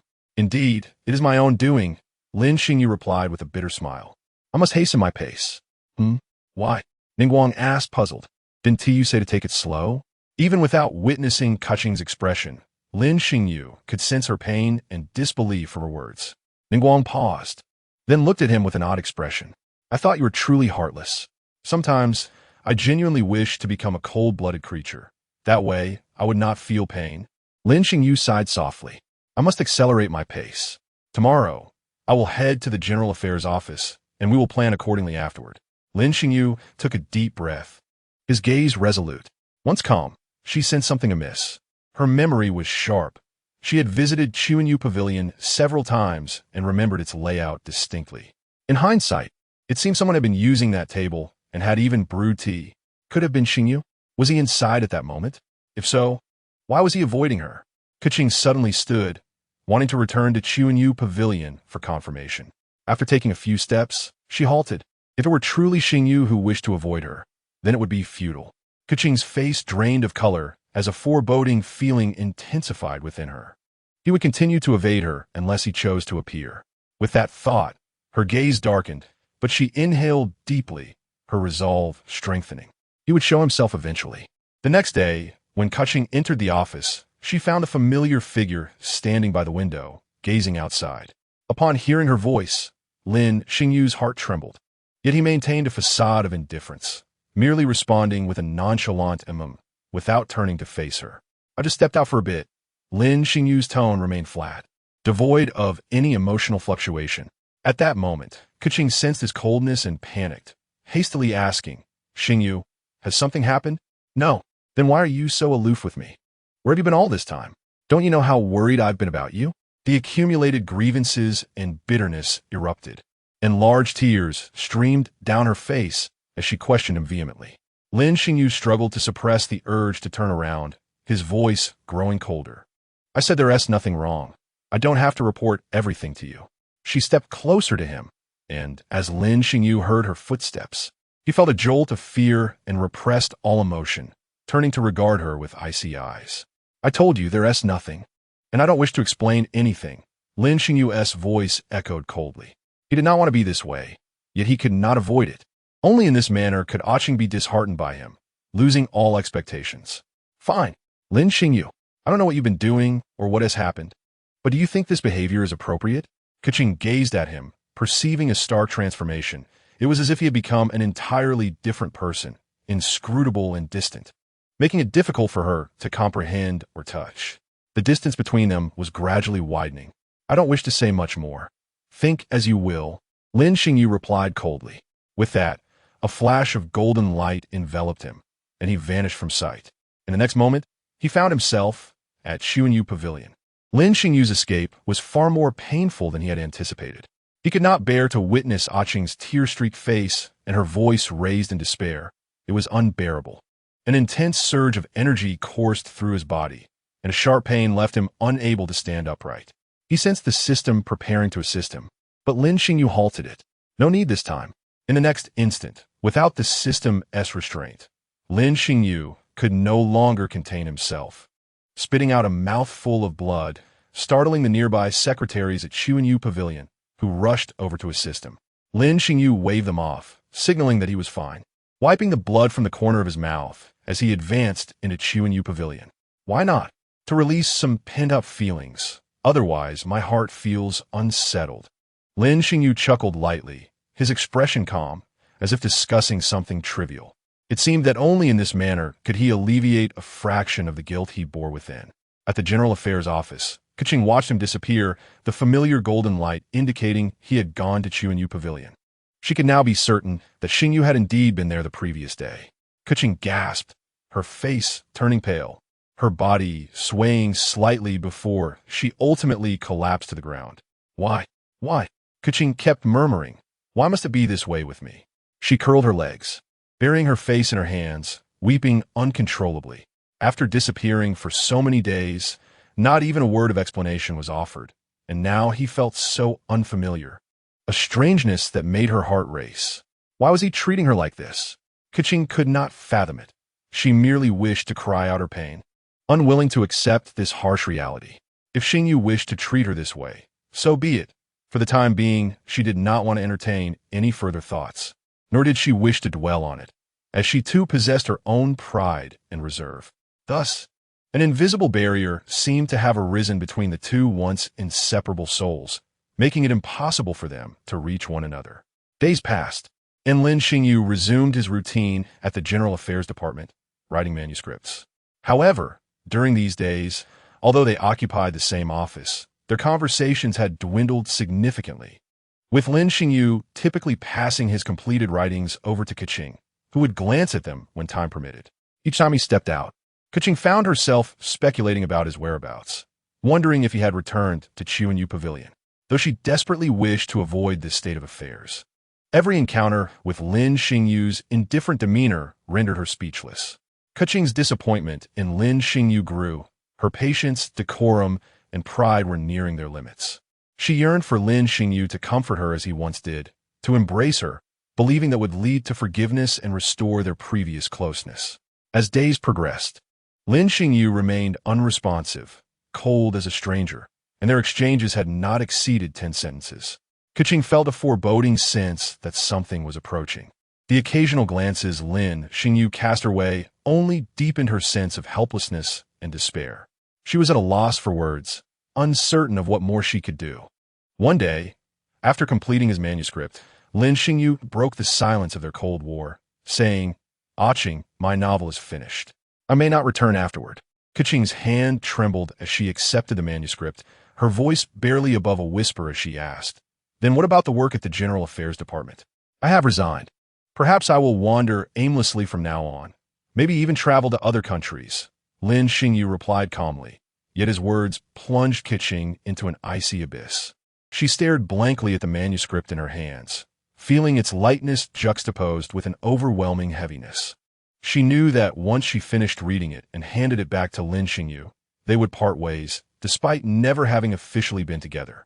After a long pause, Keqing's thoughts churned, her heart aching, yet she handed him the manuscript, unable to absorb its captivating narrative. Lin Xingyu's heart bled as he maintained his composure to utter those words, his strength waning as he took the manuscript and prepared to leave. He dared not linger, fearing that staying even a moment longer would shatter his resolve. Just as he was about to step out, Keqing embraced him from behind, her grip heavy yet gentle. Her face pressed against his back. Lin Xingyu stiffened, paralyzed by the moment. "Liar," she whispered, her voice hoarse. "You promised to stay with me until we reached our dream's end." A sharp pain pierced Lin Xingyu's heart. She held on to him, her warmth searing him, yet he could not move, clenching his fists tightly. "Goodbye," he uttered, the finality of his words hanging in the air as he departed without a moment's pause. After Lin Xingyu left, Keqing leaned against the door, her eyes vacant as she stared at the ceiling, allowing her tears to flow freely. She could not comprehend why. The moments they had shared felt like a cruel jest. A knife embedded in her heart, bleeding profusely. The anguish within her was far more intense than any physical pain. Lin Xingyu chuckled bitterly, thinking it was for the best. Keqing was far more resolute than he had imagined. Thus, perhaps there was no need for the performance with Ningguang. Yet, she still needed to accompany him to deliver the custom items. After all, half a month passed, leaving less than 2 months since Lin Xingyu's disappearance. As Lin Xingyu had indicated, he had not returned. Keqing immersed herself in her work, believing that it was the only way to feel alive. One day, Ganyu invited Keqing out for a stroll, aware of the situation between her and Xingyu, although she did not fully understand matters of the heart. Witnessing Keqing's relentless work made her feel a pang of sympathy, prompting her to suggest a break. After some reflection, Keqing agreed, realizing she had been too absorbed in her work for too long. As they ventured to a more secluded area, Keqing spotted Lin Xingyu in the distance, accompanied by Ningguang, who was chatting and laughing. Keqing froze, her mind blank, her heart seemingly ceasing to beat. She felt utterly defeated. "Isn't that Ningguang's personal tailor?" Ganyu noted, her heart tightening as she turned to Keqing. "Are you all right, Qing?" "I'm fine. Let's go." Keqing forced a smile. In that moment, she made a firm decision. Recalling the suggestion from Yu Hingxing to explore the beautiful landscapes of Liyue for her work, she no longer hesitated. Now, she longed to leave this painful place behind. As they turned to depart, Ningguang caught a glimpse of them, her brow furrowing. "It seems she noticed us," she remarked, gesturing toward their retreating figures. Lin Xingyu paused, his heart aching as he glanced in their direction, offering a bitter smile. "It's all right. This was part of the plan all along, so it doesn't matter." Lin Xingyu had not anticipated such a coincidence. His original intention was for Qing to see him enjoying a lively conversation with someone else, thus leading to her disillusionment. However, having relinquished his earlier resolve, he abandoned this plan, yet fate had intervened, allowing Ningguang to witness their meeting. "This must be my final gift for you," Lin Xingyu murmured to himself. Upon returning, Keqing requested permission from Tianheng Xing to document the landscapes of Liyue, which was granted. Unbeknownst to her, this idea was also proposed by Lin Xingyu, who had asked Yu Hingxing not to disclose it, intending to facilitate her departure from this place, allowing himself to bid farewell to the world in peace. Eventually, the day arrived. Everything unfolded as he had orchestrated. That evening, Keqing tidied her room, organizing essential belongings before sitting at her vanity, lost in thought. Despite her family's vehement opposition to her plans, citing safety concerns, they ultimately relented under her firm resolve, especially as she possessed a vision. Gazing into the mirror, Keqing removed the hairpin from her head, holding in her hand the first gift from Xingyu, a treasure she had cherished and worn daily. Now, looking at the familiar hairpin, she felt sorrowful, for the person who had given it to her was no longer the one she recognized. "Goodbye. Thank you for staying with me all this time," she whispered softly, caressing it gently. Taking a deep breath, she approached the window and cast the hairpin into the abyss, feeling a twinge of reluctance, for it had accompanied her for so long. In the present moment, gazing upon familiar objects stirs memories of sorrow within her, and she realizes she no longer needs these reminders. After meticulously checking her belongings to ensure nothing is forgotten, Keqing extinguishes the light and settles into bed, falling into a deep and peaceful slumber, a stark contrast to her previous sleepless nights. Shortly after her eyes close, Lin Xingyu appears outside her room, near the door, and upon hearing her steady breathing, he feels a sense of relief. Tomorrow, Qing will depart, and he longs to see her one last time. Yet, he finds himself transformed into a timid soul, daring only to sneak a glance when she remains unaware of his presence. Quietly, Lin Xingyu opens the door and tiptoes inside. Observing Keqing in a tranquil sleep, her once vibrant complexion now dulled by fatigue. He realizes that disturbing her would be ill-fated. System, maintain vigilance in the surroundings. Alert me if anyone approaches, he commands softly. Understood. I apologize, Keqing. I recognize that my actions are despicable and selfish, lacking consideration for your feelings. Lin Xingyu whispers to himself, almost inaudibly. He reminisces about their first encounter when he had just traversed into this realm, still clad in sleepwear, and she, practicing her swordplay, had scolded him for intruding upon her space. Lin Xingyu continues to recount their shared experiences in hushed tones, chuckling softly at the fond memories, all while gazing tenderly at Keqing.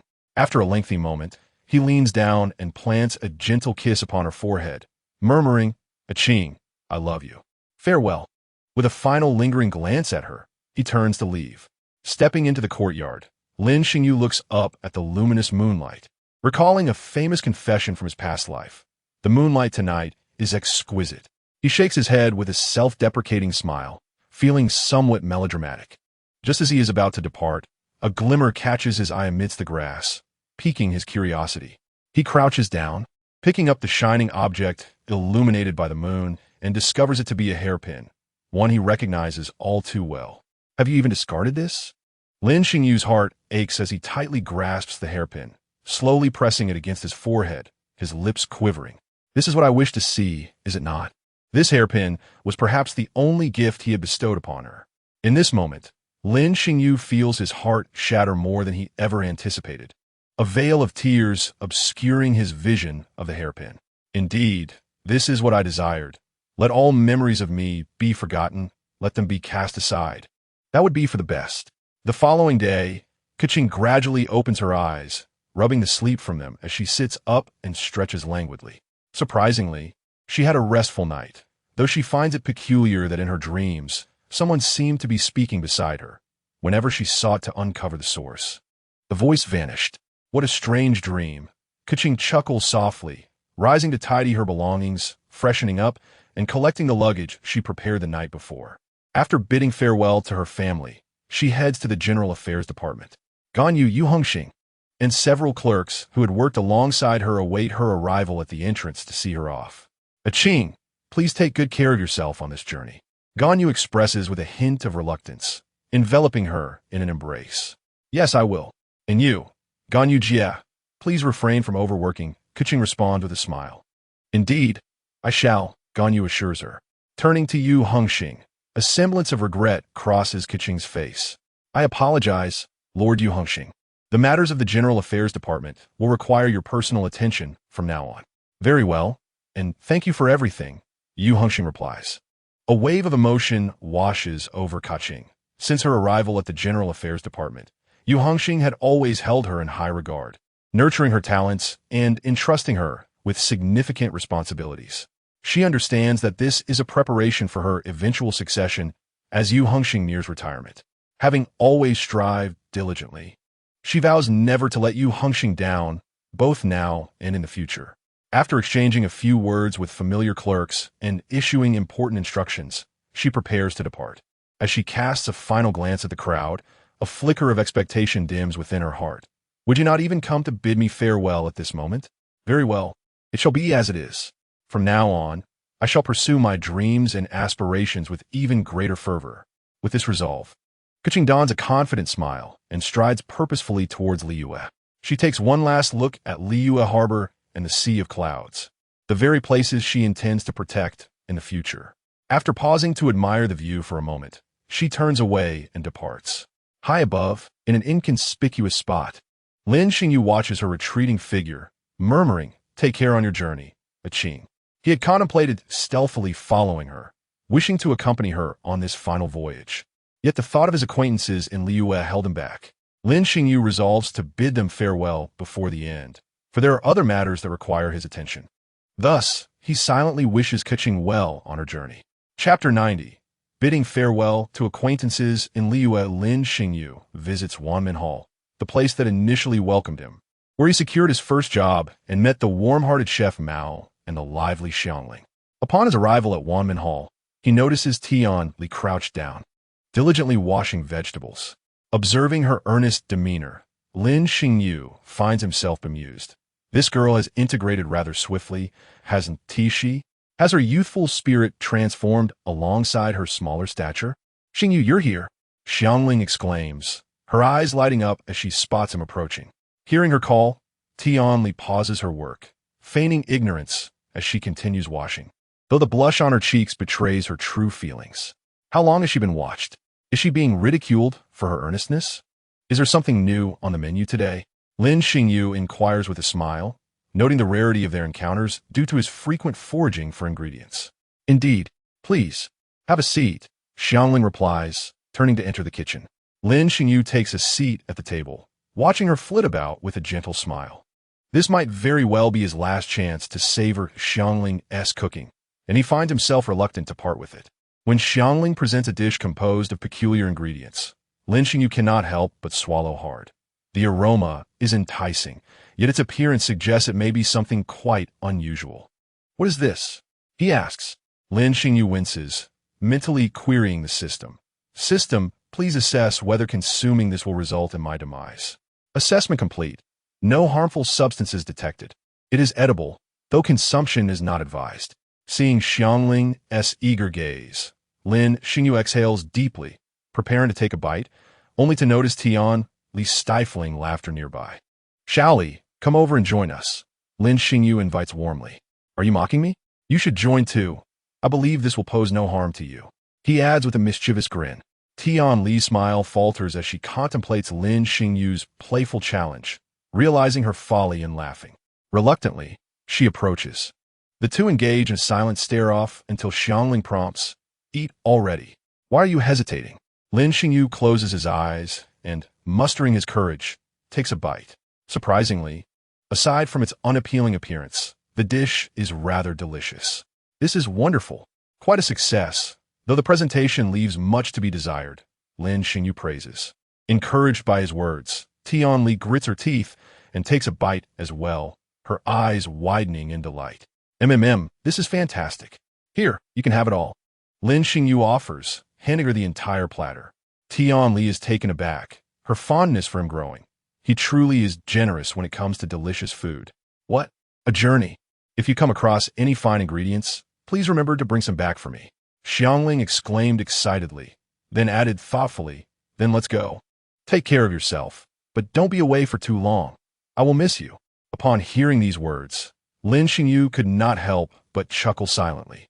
Xiangling remained her usual self, which was comforting. This could be considered a proper farewell, right?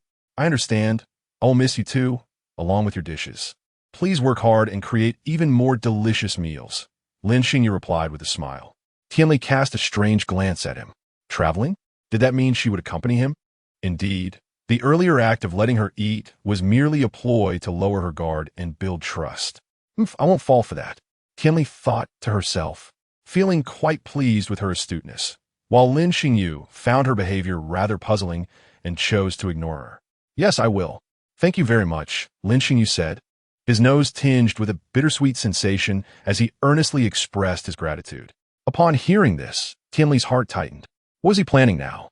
Shortly after, Lin Xingyu arrived at Bubu Lu, where Chi was diligently practicing the soft gymnastics he had taught her. 1-2. Chi was fully engrossed in her exercises and completely oblivious to Lin Xingyu's presence. Suddenly, Chi exclaimed as she was lifted into the air, turning to see Lin Xingyu, her beloved Xingyu Gich. Woo, we're taking off. Lin Xingyu twirled her around a few times. Chi is flying, she joyfully exclaimed, fully embracing the moment. With a tone filled with reluctance, Chi, slightly slow on the uptake, tilted her head in confusion and said, Be careful. Chi will miss you. Just then, Lin Xingyu noticed a shadow lurking nearby and furrowed his brow. Who goes there? Come out. Well, of course, it is your humble hall master. A lively voice accompanied a figure that sprang forth from the shadows. Upon seeing her, Chi instinctively hid behind Lin Xingyu, who gently ruffled her hair and reassured her, Don't be afraid. What? Are you still thinking about burying her? Lin Xingyu questioned, his tone unfriendly. No, No, no. Ever since you told me to look into it, I have thoroughly investigated, and I no longer wish to bury her. Hu Tao quickly waved her hands in denial, explaining. Then why do you keep sneaking around here? Lin Xingyu remained skeptical, pressing further. I just want to be friends with her, but every time she sees me, she hides away, as if she is a bit afraid of me. Hu Tao scratched her head awkwardly. She buried Chi. She's a bad person, Chi piped up. Really, I just want to play with her. She keeps avoiding me. I can't help it. Hu Tao retorted, feeling somewhat wronged. Lin Xingyu pondered to himself that it was fortuitous. He would soon depart this world, and having Hu Tao as a companion for Chi would be quite beneficial. With that thought, he turned to Hu Tao and smiled. What do you intend to do? Hu Tao observed his smile and sensed something was amiss. Taking a couple of steps back. Did you not wish to be friends with Chi? I can facilitate that, but you must promise me one thing. Lin Xingyu said earnestly. Hu Tao was taken aback, then filled with joy, clapping her hands, of course. What is it? This Hall Master will not refuse. Since learning about Chi-Chi's tragic past and her desire to live on, Hu Tao had abandoned the idea of burying her and sought to befriend her. However, Chi-Chi remained vigilant, always hiding whenever Hu Tao drew near, making it difficult for her. The person before her was Chi-Chi's closest companion, and surely he could persuade her. That is certainly no issue. She is my dear friend. I will take good care of her. Hu Tao nodded in agreement. Lin Xingyu gently pushed Chi forward, squatting down to speak softly. Chi, she means you no harm. She wishes to be your friend. I hope you can be friends with her, all right? After a moment's hesitation, Chi earnestly nodded. I believe what Xingyu Gij says. She then walked up to Hu Tao and extended her small hand. Hu Tao, overjoyed, quickly reached out to grasp Chi-Chi's tiny hand. Hello, I am Chi. A zombie. Oh, how polite. Hello, I am Hu Tao, the current hall master of Wangsheng Funeral Parlor, and from now on, I shall be your friend. Seeing this scene unfold, Lin Xingyu felt a wave of relief wash over him. This way, even after he was gone, she would still have someone to accompany her. Thank you. I would also like to be friends with you. Hu Tao then approached Lin Xingyu, smiling as she extended her hand. Lin Xingyu was momentarily taken aback, but soon smiled and shook her hand in return. Afterward, Hu Tao ran off to familiarize herself with Chi, appearing quite excited and ignoring him. Observing this, Lin Xingyu shook his head and chuckled softly. Well, it was time to move on to the next place. Lin Xingyu arrived at the tea house, knowing he could no longer conceal the truth of his impending departure from this world. Zhongli, leisurely sipping tea, glanced at Lin Xingyu as he sat beside him. Zhongli sensed something amiss at a glance. It seemed as though Lin Xingyu's vitality was slowly waning. His brow furrowed. Your condition. You noticed, did you? This is the after-effect of the last battle, isn't it? Lin Xingyu replied candidly. I have little time left. Pouring himself a cup of tea, he raised it. I came to express my gratitude, Emperor. Thank you for accepting me and for teaching me martial skills. After taking a sip, he continued, I did not anticipate this outcome. My original intention was merely to resolve potential threats, yet I find my time is running short. Zhongli regarded him with a complex expression, sighing deeply. You have protected Liyue once. If there is anything I can do for you, please do not hesitate to ask. Initially, Zhongli had not paid much attention to this unidentified outsider. Lin Xingyu had been quite well behaved, causing no significant trouble. He had successfully defended against the threat of the Vortex Demon God, which should merit recognition, yet he could not remain in this world. Lin Xingyu was momentarily taken aback, then smiled. In that case, may I request a privilege? Speak. I would like a voting right, which I wish to grant to Ningguang. If there are matters requiring a vote from the Keqing in the future, I hope she can cast 2 votes, Lin Xingyu stated earnestly. This is limited to 1 occasion. Zhongli agreed. I will inform them. That will suffice. Thank you, Emperor. Lin Xingyu finished his last sip of tea, respectfully bowed, and turned to leave. Watching his departing figure, Zhongli sighed softly, yet again it is a loss. Afterward, Lin Xingyu visited Granny Ping, not wishing to hide the truth from her. He candidly informed her of his impending departure from this life. My child, Granny Ping sighed, you have not disappointed my expectations. You have protected Liyue. I will always remember you. She gently patted his shoulder. You have done well. Thank you, Granny, for trusting me from the very beginning and for recommending Xiao to me. Lin Xingyu replied with a smile. Granny Ping gazed at his smile, calm and gentle, accepting it all without a hint of resentment, though she felt a pang of sadness at the unfairness of fate. Please take care. I must leave now. With that, Lin Xingyu departed. They all looked at Lin Xingyu with disdain, remarking on how sentimental he was, deeming it trivial, yet upon hearing his gratitude, they felt quite pleased. Lin Xingyu had Yin Xiao prepare 2 plates of almond tofu for him, then ascended to the rooftop platform of Wangshu Inn, sitting at a table while calling out Xiao. In the next moment, Zhao's figure appeared, startled to find Lin Xingyu at Wangshu Inn. Wangshu Inn? Why have you summoned me? Nothing much. Did I not mention I would treat you? Come, sit. I happen to have some free time today, Lin Xingyu said with a smile. How boring, Xiao replied coldly. Yet he had already seated himself across from Lin Xingyu and began to eat the almond tofu before him, a hint of a smile gracing his face. Seeing this, Lin Xingyu joined in, eating while conversing. Xiao, in a few days, I will be embarking on a journey and leaving Liyue. Where to? Xiao Weizheng inquired. If I were to leave the borders of Liyue, you might not hear me call for you. Such trivial words. You are being rather peculiar today, Xiao remarked. Isn't this a farewell? Why so indifferent? Truly, Lin Xingyu replied with resignation. Zhao's expression remained inscrutable, save for the moments when he indulged in almond tofu. Subsequently, Lin Xingyu continued to discuss mundane matters, with Xiao occasionally responding. Once they had finished their meal, Lin Xingyu rose and bowed. Well then, farewell, master, and thank you. After speaking, he departed from the Wangshu Inn, leaving Xiao staring in astonishment. Chapter 92. A turning point. Lin Xingyu had intended to bid farewell to Gan Yu, but after much hesitation, he ultimately decided against it. He had deeply hurt a Keqing and felt he could not explain himself. He trusted that Gan Yu would treat a Keqing well. Thus, her unusually attentive behavior that evening, cleaning the room and serving tea, left Lin Xingyu both amused and bewildered. What are you doing? Why the sudden eagerness today? He teased. Is there something on your mind? You mentioned you had something to tell me. Tianli paused her actions and seated herself beside him, appearing exceptionally well-behaved. Lin Xingyu sighed and spoke. Rest assured, it is not something that would harm you, so there is no need for such concern. Upon hearing this, Tianli was taken aback, looking up at him in confusion. I plan to let you go, Lin Xingyu said softly. Really? Tianli's heart leaped with joy, but she quickly regarded him with suspicion, doubting his sincerity. Lin Xingyu raised an eyebrow, a smile dancing on his lips. What? Do you wish to remain here? Well, I am about to leave this world. Surprised, aren't you? Lin Xingyu spoke in a low voice, his gaze complex as he regarded her. You have performed admirably in Liyue these past days. He had observed how Tianli had adapted to her role at Wanmintang, noting that her current form as a young girl seemed more genuine, filled with human emotions, and she approached her tasks diligently. Though she often appeared haughty, a little kindness would bring her joy, even if she maintained her proud facade and penchant for food. Leaving this world? Tianli was stunned. The one she wished to expel was now voluntarily departing. Why? She could not comprehend it, as he had always expressed a fondness for this world and a desire to stay. Lin Xingyu did not elaborate further, smiling slightly. Your strength is gradually returning, isn't it? Why not check my condition yourself? He extended his hand, inviting her to seek the truth.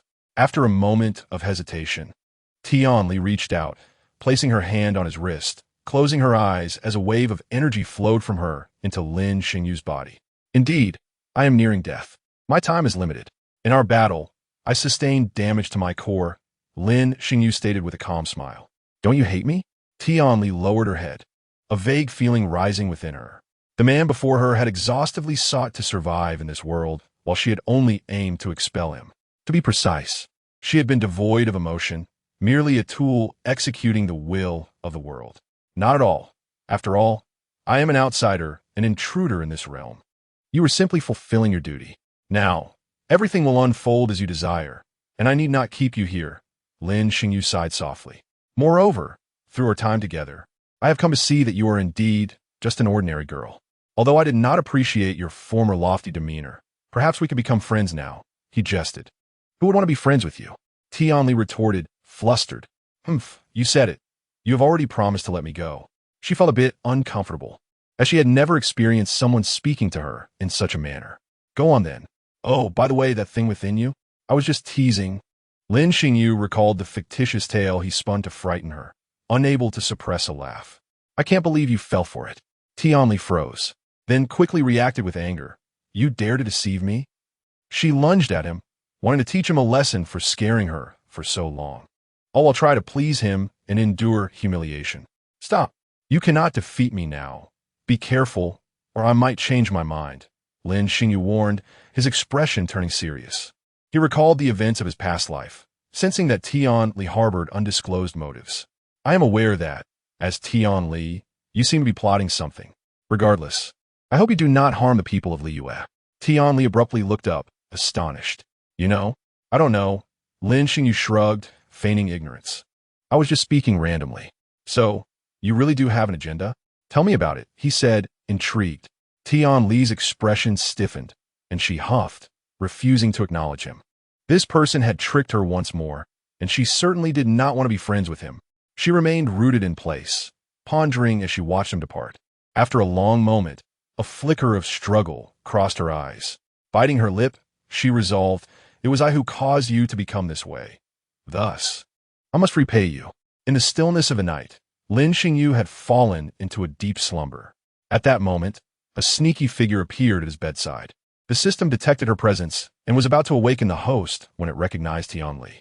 After a moment of consideration, it decided to observe her intentions first, planning to alert the host only if she intended harm. A flash of white light enveloped Tianli as she transformed from her white-haired, lowly form back into an adult shape. She placed her hand on her chest and summoned a mysterious energy sphere that she directed towards Lin Xingyu, the sphere merging into his body. Having completed her task, Tianli transformed back into her white-haired, lowly appearance, her complexion pale and appearing frail. She gazed at Lin Xingyu and muttered, Now, I owe you nothing. Everything lies in your fate. With that, she vanished from sight. The system was analyzing Lin Xingyu's condition, deep in thought, realizing that this was likely Tianli's original energy, undoubtedly providing a glimmer of hope for the host. It rapidly calculated the possibilities, but found them to be rather dim, ultimately deciding to withhold information about the night's events from Lin Xingyu. Unbeknownst to him, his life had reached a pivotal moment. Chapter 93. The moment finally arrived the following day. Lin Xingyu awoke and, upon entering the hall, found no sign of Tianli. With a resigned smile, he mused, It seems you have chosen Tianli. Oh well, it no longer concerns me. Nevertheless, he felt compelled to visit Wanmintang, as Tianli had been working there for quite some time, and he felt he should say a few words. Upon arriving at Wanmintang, he spotted the white-haired lowly conversing cheerfully with Master Mao. Lin Xingyu paused, then chuckled helplessly. What is this? You have indeed chosen Shaoli. Master Mao noticed Lin Xingyu approaching and waved. Xingyu, good morning. You are here quite early today. Just checking on my little Li. I thought she might be here. Lin Xingyu replied with a teasing smile directed at Tianli. Tianli stiffened at his words, setting aside her cleaned vegetables and storming over, pouting. Do not call me Shaoli. Address me as your majesty. With that small frame of yours, perhaps not. Lin Xingyu assessed her with a playful gaze, then smiled warmly. I truly did not expect you to choose Shaoli. Well done. He reached out to ruffle her hair. Tianli's face flushed crimson as she swatted his hand away. That is merely because the food here is delicious. I just want to stay here, not because of what you claim. This fellow was still so easy to provoke. She regretted her actions from the previous night. You must also live well. Do not squander my essence. Tianli murmured softly. Shaoli, please wash the vegetables over here. Master Mao called from within the house. Coming. Tianli responded cheerfully, smiling as she hurried over. Being an ordinary little cook seemed quite delightful. At Chuanyu Pavilion, Lin Xingyu's silhouette appeared on the platform. His purpose for coming this time was to address some final matters. Upon entering Chuanyu Pavilion, he noticed Ningguang leisurely smoking. Seeing him, she paused momentarily, then smiled. What brings you here? Shouldn't you be enjoying your last moments? Indeed, there were matters to discuss. Lin Xingyu approached the tea table and sat down. The teapot was empty, and he looked up at Ningguang. Could you brew me another cup of tea? The craftsmanship of Lady Ningguang always felt so precious during these final moments. Very well, she replied, rolling her eyes at him, placing her smoking pipe aside. and sitting opposite him to prepare the tea with graceful familiarity. Now what is it? Lin Xingyu did not beat around the bush and stated, "The emperor granted me a voting right, which I am passing on to you for use." Ningguang was taken aback, quickly understanding, and shot him a glance. "This is for Keqing, isn't it? Hee. I hope you can use it during Keqing's campaign. Although I am confident she will succeed. She faces considerable opposition from those who disagree with her views, so I hope you can support her." Lin Xingyu chuckled, scratching his head. "Lin Xingyu, I find you rather shameless. You wish for me to support someone with whom I do not see eye to eye." Ningguang paused her actions, looking at him in disbelief. "All right, Lady Ningguang, I beseech you. I owe you this favor. I shall repay you in my next life as a loyal servant." Lin Xingyu joined his hands in prayer, bowing his head to implore her. Enough with the unnecessary flattery, Ningguang sighed, familiar with his temperament. "I rather wish for you to live well, to repay me." She sighed softly. "By the way, after my death, is it possible?" Lin Xingyu was about to speak, wanting to arrange his afterlife, but the system interrupted him. "Host, leave your afterlife arrangements to me. I will handle it well." "Forget it. I shall arrange it myself." Lin Xingyu quickly amended upon hearing the system's words. Ningguang chuckled lightly, pouring a cup of tea and placing it before him. "You should consult Wangsheng Funeral Parlor for such matters. What use is it to discuss with me?" "Yes, I just remembered," Lin Xingyu replied sheepishly, lifting the cup, blowing on it, and taking a sip. "Ah, your tea is truly refreshing. Were you planning, system?" Lin Xingyu inquired in his mind, bemused that the system was taking the initiative for his afterlife arrangements. "Please trust me, host. I will fulfill your requests. Then, I can keep an eye on Qing." The two enjoyed their tea and shared amusing stories. As time drew near, Lin Xingyu prepared to take his leave. Before departing, he produced a letter and a hairpin, gently caressing the hairpin before handing it along with the letter to Ningguang.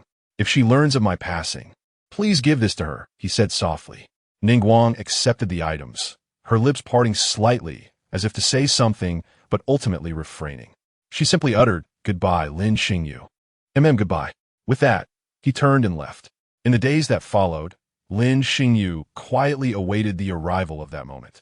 During this time, he visited Feiyun Commerce and instructed them to transfer his earnings to Ningguang, stating he would soon embark on a journey.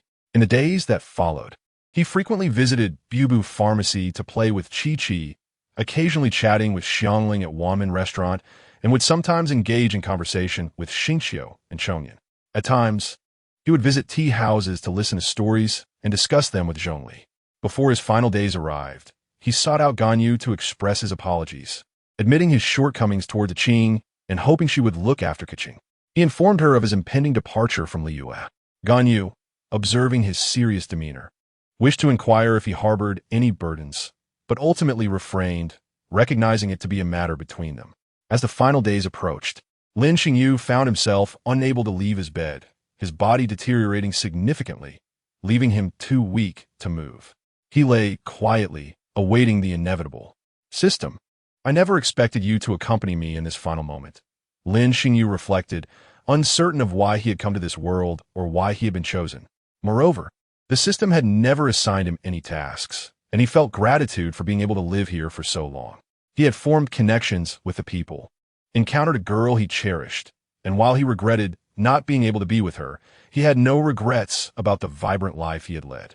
"System, if you possess emotions or a persona, it need not be human. Even a small animal would suffice. If you were a cat, I would adore that even more. Then we could truly be friends, right?" The system remained silent, while in a shadowy space, it was calculating something. "How regrettable. If only I could grow old with you." "I apologize." Lin Xingyu extended his hand as if to grasp something, his voice gradually fading as he slowly closed his eyes, his hands falling heavily, consciousness slipping away. Chapter 94. The system's moment of glory detecting host's imminent dissolution. System will take over the host body.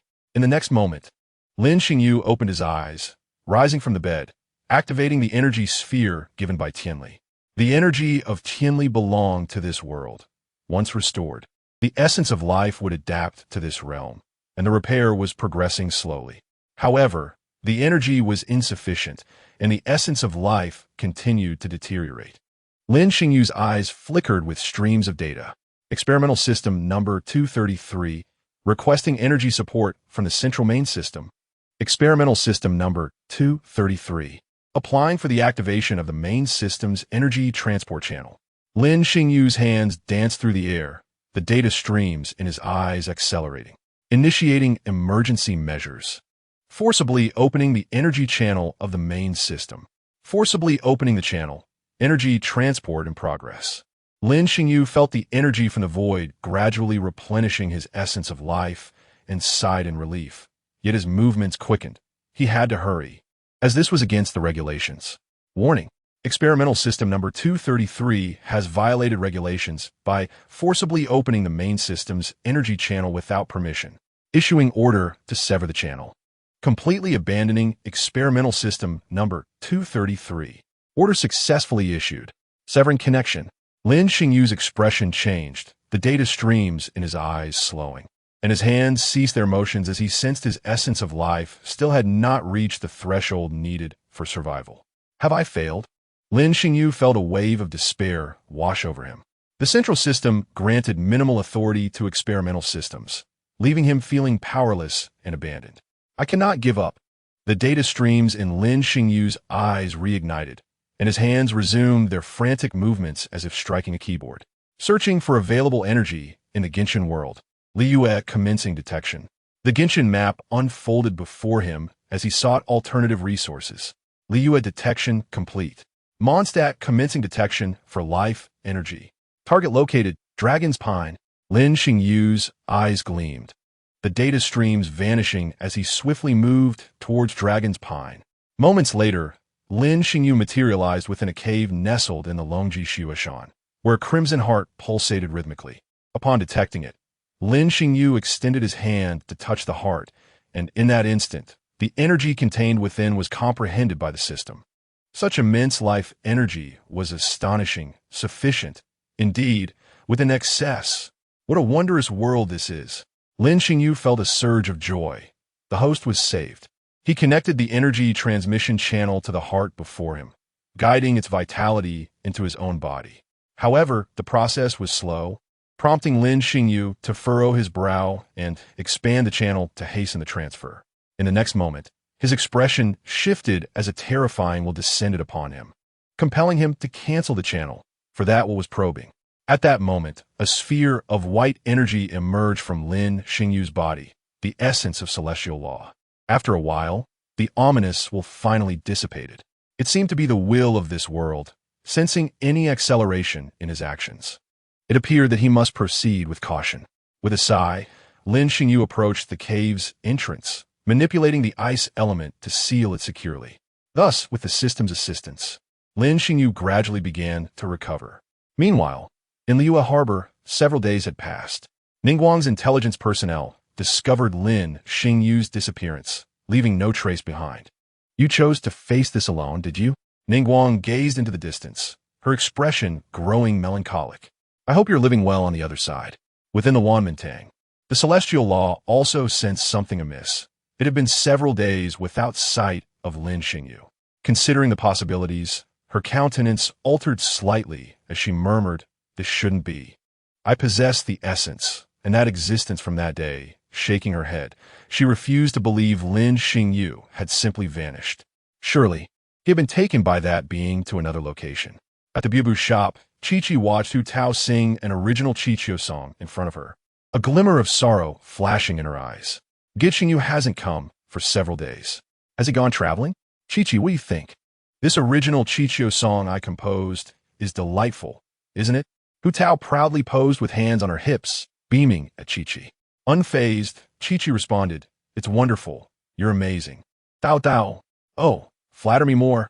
I love hearing it." Hu Tao laughed. In the tea house, Zhongli sipped his tea, suddenly finding it rather bland, unable to enjoy it. Lin Xingyu had not been seen for several days. He set down his cup and gazed into the distance. "You have ultimately departed? Haven't you?" Somewhere in Liyue, Keqing rested on a patch of grass, feeling a sense of peculiarity that day. Just moments ago, she experienced an inexplicable palpitation, her heart aching painfully. After a considerable duration, she regained her composure, yet an undercurrent of unease lingered. What could this mean? Is something amiss in Liyue? Could it be him? Keqing's gaze, filled with complexity, drifted toward Liyue Harbor. Having been away for a month or two, she initially thought time would help her forget Lin Xingyu. Yet as time passed, his impression deepened in her heart, proving impossible to erase. At that moment, Keqing had not pondered deeply, but now, in her calm reflection, she found it increasingly strange that Lin Xingyu had changed so abruptly, without a hint of forewarning. This was unreasonable. There must be a reason behind it. With this thought, a smile graced her lips as she tidied herself and continued on her path. There remained a long journey ahead. Chapter 95. Keqing returns to Liyue 2 years later. In contrast to 2 years prior, her stature had grown considerably, her features matured and refined, her figure exuding a serene yet confident aura. I wonder if they miss me. And what of Xingyu? I must find out, Keqing mused inwardly, as she strolled through the bustling streets, surrounded by the lively crowd and the calls of vendors. She felt a sense of disorientation. Liyue seemed altered yet familiar, retaining its essence. If not for her obligation to report to the General Affairs Department, her mother would likely engage her in conversation for an entire day. Under her parents' lingering gazes, Keqing stepped out of her home and proceeded toward the General Affairs Department. Upon reaching the entrance, she was greeted by a familiar staff member who exclaimed in surprise, drawing others near. Upon hearing her name, several clerks were filled with excitement, surrounding Keqing. With a resigned smile, she addressed them. It has been a while. I must first meet with Lady Yuang. I apologize. We shall catch up later. Of course. Lady Keqing, please go ahead. They urged, clearing a path for her. The clerks felt a surge of excitement and nostalgia. Since Keqing's departure, their workload had increased significantly, and they often fell short of her efficiency, frequently facing criticisms from Lady Yuang. Each reprimand was accompanied by comparisons to Keqing, who would have undoubtedly accomplished tasks more swiftly and effectively. Within the office, Lady Yuheng frowned at the documents before her, feeling a headache brewing. The work capacity of her subordinates paled in comparison to Keqing's. Just then, a knock echoed from the door. Glancing at her papers, she casually called, "Enter." Keqing stepped inside without a word, walking directly to Lady Yuheng. Come here, come here." Lady Yuheng beckoned, setting aside her files to scrutinize Keqing closely. "You've become even more beautiful." "Not at all. I have merely grown up," Keqing replied, her cheeks tinged with a blush as she approached. With a gentle smile, Keqing presented the map she had meticulously crafted over the past 2 years, stating, "I have diligently surveyed Liyue's terrain and documented it. I consider it a modest achievement." Lady Yuheng received the map, examining it carefully. It depicted the complete topography, marking various species and minerals found in the region. "It seems that sending you out was indeed a wise decision," Lady Yuheng remarked. "This will greatly benefit your future endeavors." "I owe you gratitude for your guidance," Keqing expressed, her temperament having matured significantly over these 2 years, filled with experiences and lessons. Upon hearing her words, Lady Yuheng's expression shifted, as if recalling something peculiar. "This suggestion came from that young man. He insisted I not reveal it to you. It's quite strange. I initially disagreed, but he insisted it would be beneficial for your future work, which led me to make that recommendation." Keqing froze, her heart racing as she thought of one individual, her disbelief palpable. "Are you referring to Lin Xingyu?" she inquired, momentarily lost in thought, her mind swirling with confusion. "Where did he leave? Not long after you departed?" Wait, did he not inform you? Weren't you too?" Lady Yuheng paused, her gaze turning inquisitive. "Just after my departure," Keqing murmured, lost in her thoughts. The entire situation felt shrouded in a fog, obscuring the truth. From Lady Yuheng's words, it was evident that Xingyu had intentionally sent her away. But why? "Ah, Keqing," Lady Yuheng called, waving a hand in front of her. "What are you daydreaming about?" My apologies. I was lost in thought. I had a disagreement with him, and part of my agreement to this suggestion stemmed from that." "What? That rascal? I hope to never see him again," Lady Yuheng exclaimed in anger. "It's nothing. It's been so long. Besides, he has already departed," Keqing reassured her hastily. Hearing this, Lady Yuheng calmed somewhat.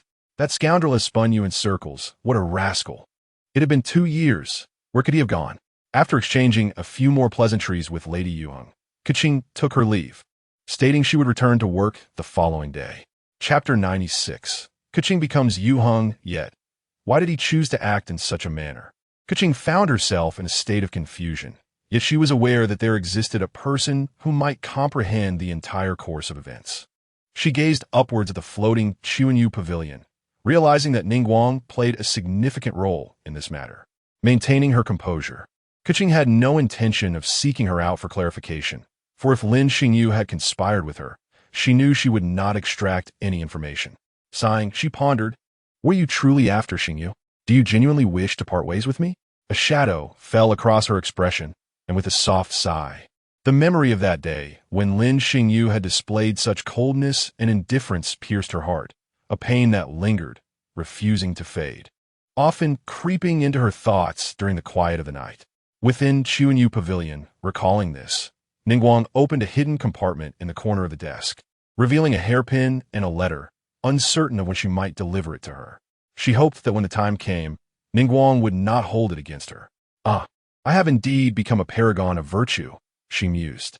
Under her leadership, such radical actions had elicited considerable opposition from the devout followers of the Geo-Archon. Yet they had undeniably yielded remarkable results. Keqing perceived this dissent as nothing more than an excuse for laziness, a habitual reliance on divine protection, and an unwillingness to proactively contemplate the future of humanity. Time flew by, and swiftly 2 years had passed. This day was of utmost significance to Keqing, for it marked her candidacy for the position of Yuheng Star.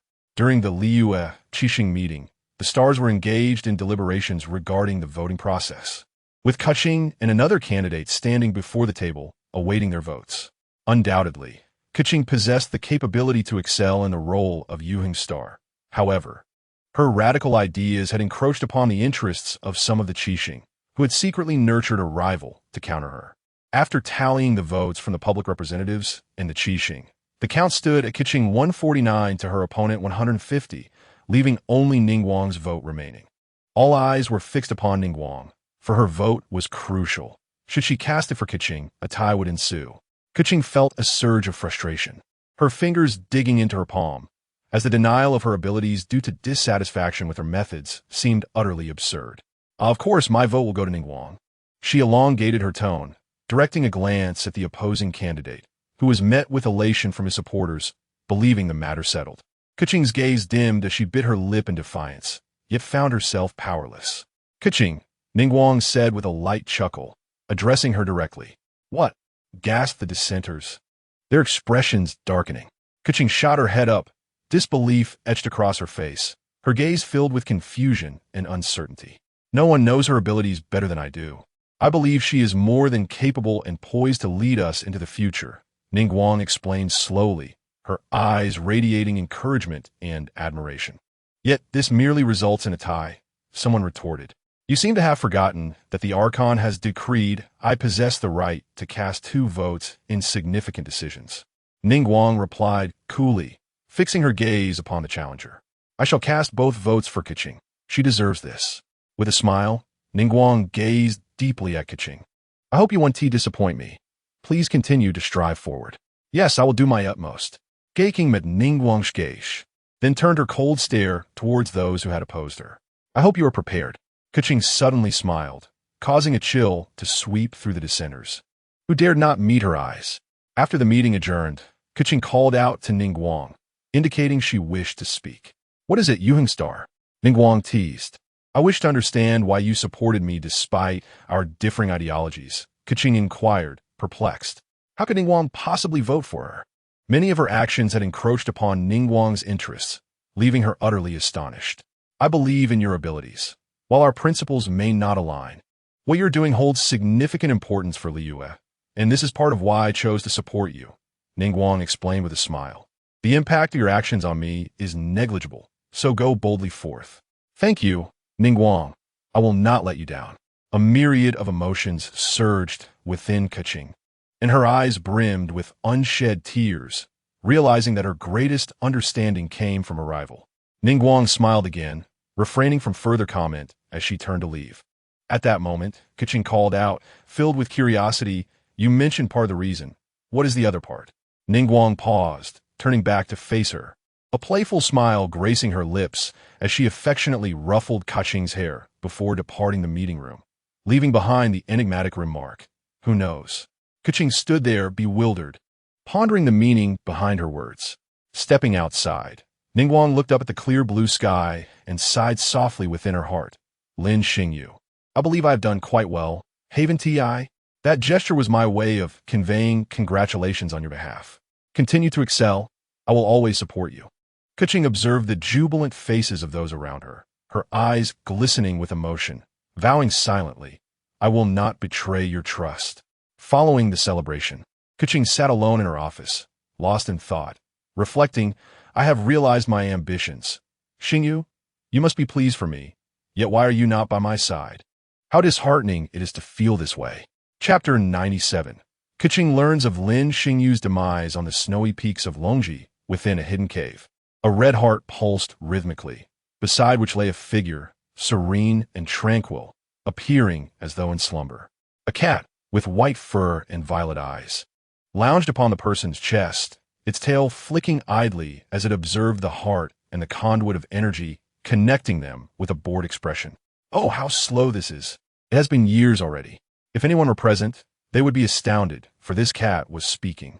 Yet the energy of this world was extraordinary, with minimal effort. It had successfully transformed, thus fulfilling one of its host's wishes, the white cat mused, licking the face of the person before it. Why would a host find such a creature appealing? I truly cannot fathom. This white cat was none other than the system, having tended to Lin Xingyu's body over the years.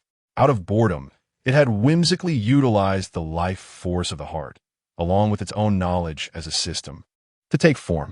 Having completed 2/3 of its assessment, it decided, this feline form is quite exhausting. I shall take a nap. Stretching luxuriously, it nestled comfortably against Lin Xingyu, closing its eyes. Meanwhile, within the Wanmin Hall, Tianli rested her chin on the table, idly tracing circles with her finger. Over the years, after completing her tasks in the Sky Islands, she would typically come to Wanmin Hall to work and play. Both Master Mao and Xiangling expressed concern over her occasional disappearances. Yet she simply fabricated excuses to placate them. In truth, her powers had long since been restored, but she relished her current existence and the joy of working at Wanmin Hall. Over the years, she had become the hall's signature little chef, and patrons would beam with happiness upon seeing her, engaging in conversations, for who could resist a charming little white-haired girl? The presence of Tianli ensured a steady flow of customers at Wanmin Hall, with some visiting solely to catch a glimpse of her, which she found rather perplexing. On one occasion, a drunken patron attempted to get too familiar, only to find himself embedded in the wall after a swift kick from her. Since then, no one dared to provoke her. Ah, it has been so many years.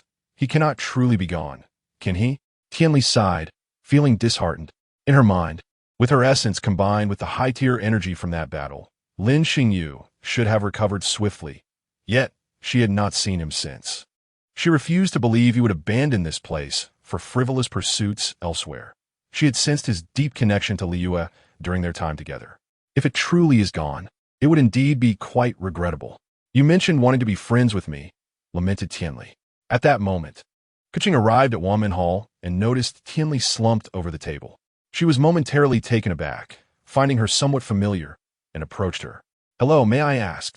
Hearing the voice, Tianli lifted her gaze to the source, and, upon seeing Keqing, furrowed her brow, feeling an odd sense of familiarity, as if she might be a friend of that fellow. Before she could finish her thought, upon catching sight of Tianli's appearance, Keqing's eyes widened in shock. It's you? What's wrong? Is there something you need? Tianli yawned and straightened up. No, I've been working here all along. Perhaps you just haven't seen me during your previous visits, Tianli explained. Coincidentally, Keqing occasionally came to Wanmin Hall for a meal, but had never encountered her before today. I see. Keqing felt a twinge of disappointment, but quickly regained her composure. Do you know where Xingyu has gone? Haven't you always been following him? Tianli looked at her with a peculiar expression, tilting her head. He has already passed away. Keqing felt as if she had been struck by lightning. Her face drained of color, her heart momentarily halting. How is that possible? You're joking, right? Are you okay? I'm not lying. For years ago, his health deteriorated. He bid farewell to many, although he spoke of a long journey. Realizing her slip of the tongue, Tianli's expression changed. She had inadvertently revealed something that should have been concealed from this person. No, I refuse to believe it. That can't be true. Keqing clutched her heart, breathing heavily, taking several steps back before running away. As she ran, tears streamed down her face, her heart aching fiercely. It was impossible. Deep down, she sensed the truth of this revelation, but couldn't bring herself to accept it. She needed to verify it personally. Keqing dashed to the entrance of Yu Pavilion, where the guide looked at her, startled. "Ewing Star you. Take me up," Keqing commanded coldly. Understood, the guide promptly activated the mechanism to send her up.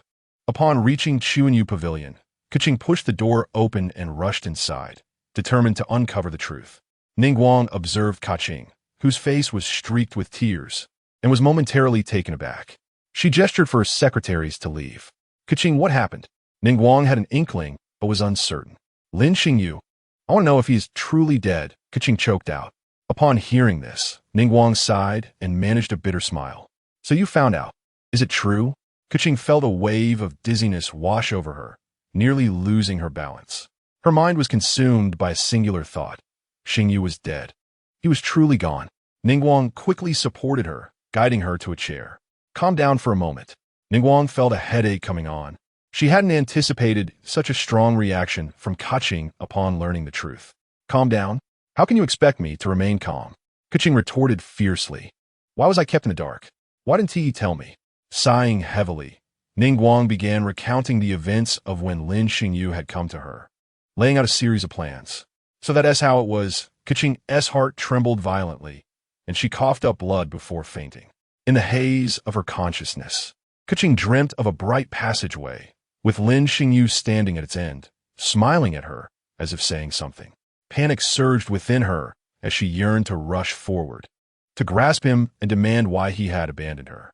Yet in her despair, she discovered that no matter how fast she ran or how hard she tried to reach Lin Xingyu, she could never touch him. "Please, don't leave me alone." Keqing cried out to him, tears streaming down her face, sobbing heart-wrenchingly.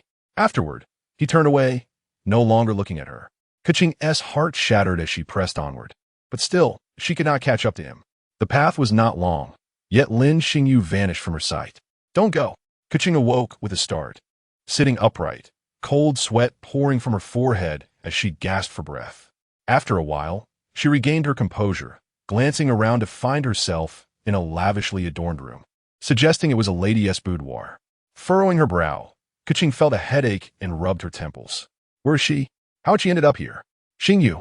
Her heart ached sharply, and she gasped for breath. Why was this happening? At that moment, Ningguang entered, noticing Keqing sitting on the bed, lost in thought. Sighing softly, she asked, "You're awake? How do you feel? Is your body all right?" Ningguang felt a lump in her throat, unable to bear looking at her. Coldly, she stated, "He is no longer here. You must continue to live well." "Is that so?" "I see." Keqing's head drooped as tears flowed uncontrollably down her cheeks, softly sobbing. "Why? We had promised." Ningguang simply watched, unsure what to say. Perhaps saying nothing was the best course of action at this moment. After a long while, Keqing began to accept this reality and calmed down slightly. She raised her eyes to Ningguang and smiled faintly. "I'm all right now. Thank you, Ningguang. It's nothing, just a small effort. I'm glad you can see things clearly." Ningguang sighed, her expression complex. She hadn't expected Keqing to hold such deep feelings for Lin Xingyu, a sentiment she might carry for a lifetime. By the way, Ningguang remembered something and took out a letter and a hairpin. "This is the last thing he left behind. He asked me to give it to you once you learn the truth." Keqing was taken aback, accepting the hairpin and letter, gently caressing the familiar hairpin, her heart fluttering. This was the hairpin she had discarded. How had he come to possess it? She recalled the night before his departure. A voice had whispered in her ear throughout her dreams. At the time, she hadn't paid it much mind, but now she realized it must have been Xingyu sneaking in to bid her farewell. What a coward, lacking the courage to face me directly. "Thank you." Keqing took a deep breath, steadying her emotions, and with trembling hands, opened the letter. "Keqing, this should be my first and last letter to you.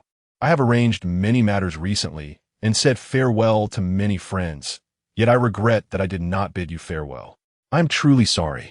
I cannot imagine how you would react upon learning of my impending departure from this world. Would you be heartbroken? Perhaps it would be too much to bear all at once. Thus, I did something rather foolish. When you read this letter, Ningguang should have told you everything. I truly feel sorry for her. I owe her a great deal and had her assist with this. She is a great friend, but I doubt I can ever repay her. Perhaps my actions will cause you to hate me, to despise me, but I do not regret it. I even intentionally distanced you from me. After traveling, I hoped your heart would have opened up and your feelings for me would have lessened. That would be for the best, bringing me peace. I wonder if you have achieved your dreams by now. Have you become the revered and trusted Yuhing star? I congratulate you in advance. You have done wonderfully. Just as I expected, you would succeed. However, I apologize. I must go back on my word, as I fear I cannot accompany you to the end of your dreams. Perhaps in the distant future, there will be another by your side, but it will no longer be me. That person may be better than I ever was, so do not dwell on someone who is no longer living. How narcissistic that may sound. In my life, the most fortunate occurrence has been encountering you. The days spent together have been exquisite and joyous. Perhaps this is why fate could no longer bear it and decree my sentence. Upon realizing my time is limited, I felt an overwhelming sense of unwillingness. Why is this so? I have exerted myself immensely, yet still cannot remain in this world. I yearn to be with you, to save for a betrothal gift, to propose, and eventually to marry, growing old together. I apologize. I understand that I'm excessively greedy. Those who are greedy often meet a dire end. Even in my absence, I wish for you to cherish life and revel in its beauty. Many years hence, may we meet again below. When that time comes, I will personally seek your forgiveness. Please do not arrive too early, for that would anger me. In my final moments, I still wish to utter these words. I love you, Keqing. I love you. Keqing. At the conclusion of this letter, signed by the great deceiver Lin Xingyu, tears gradually soaked the paper. She could scarcely fathom the emotions with which Lin Xingyu penned this letter just before his life drew to a close. In those final moments, was he alone, departing in silence? Did he believe that others would despise him for his past actions? Keqing, tightly clutching the paper, finally let out a sob. Xingyu, I have never blamed you. I have always loved you. This world no longer holds the one she loves and the one who loves her. Lin Xingyu, I have ultimately lost you.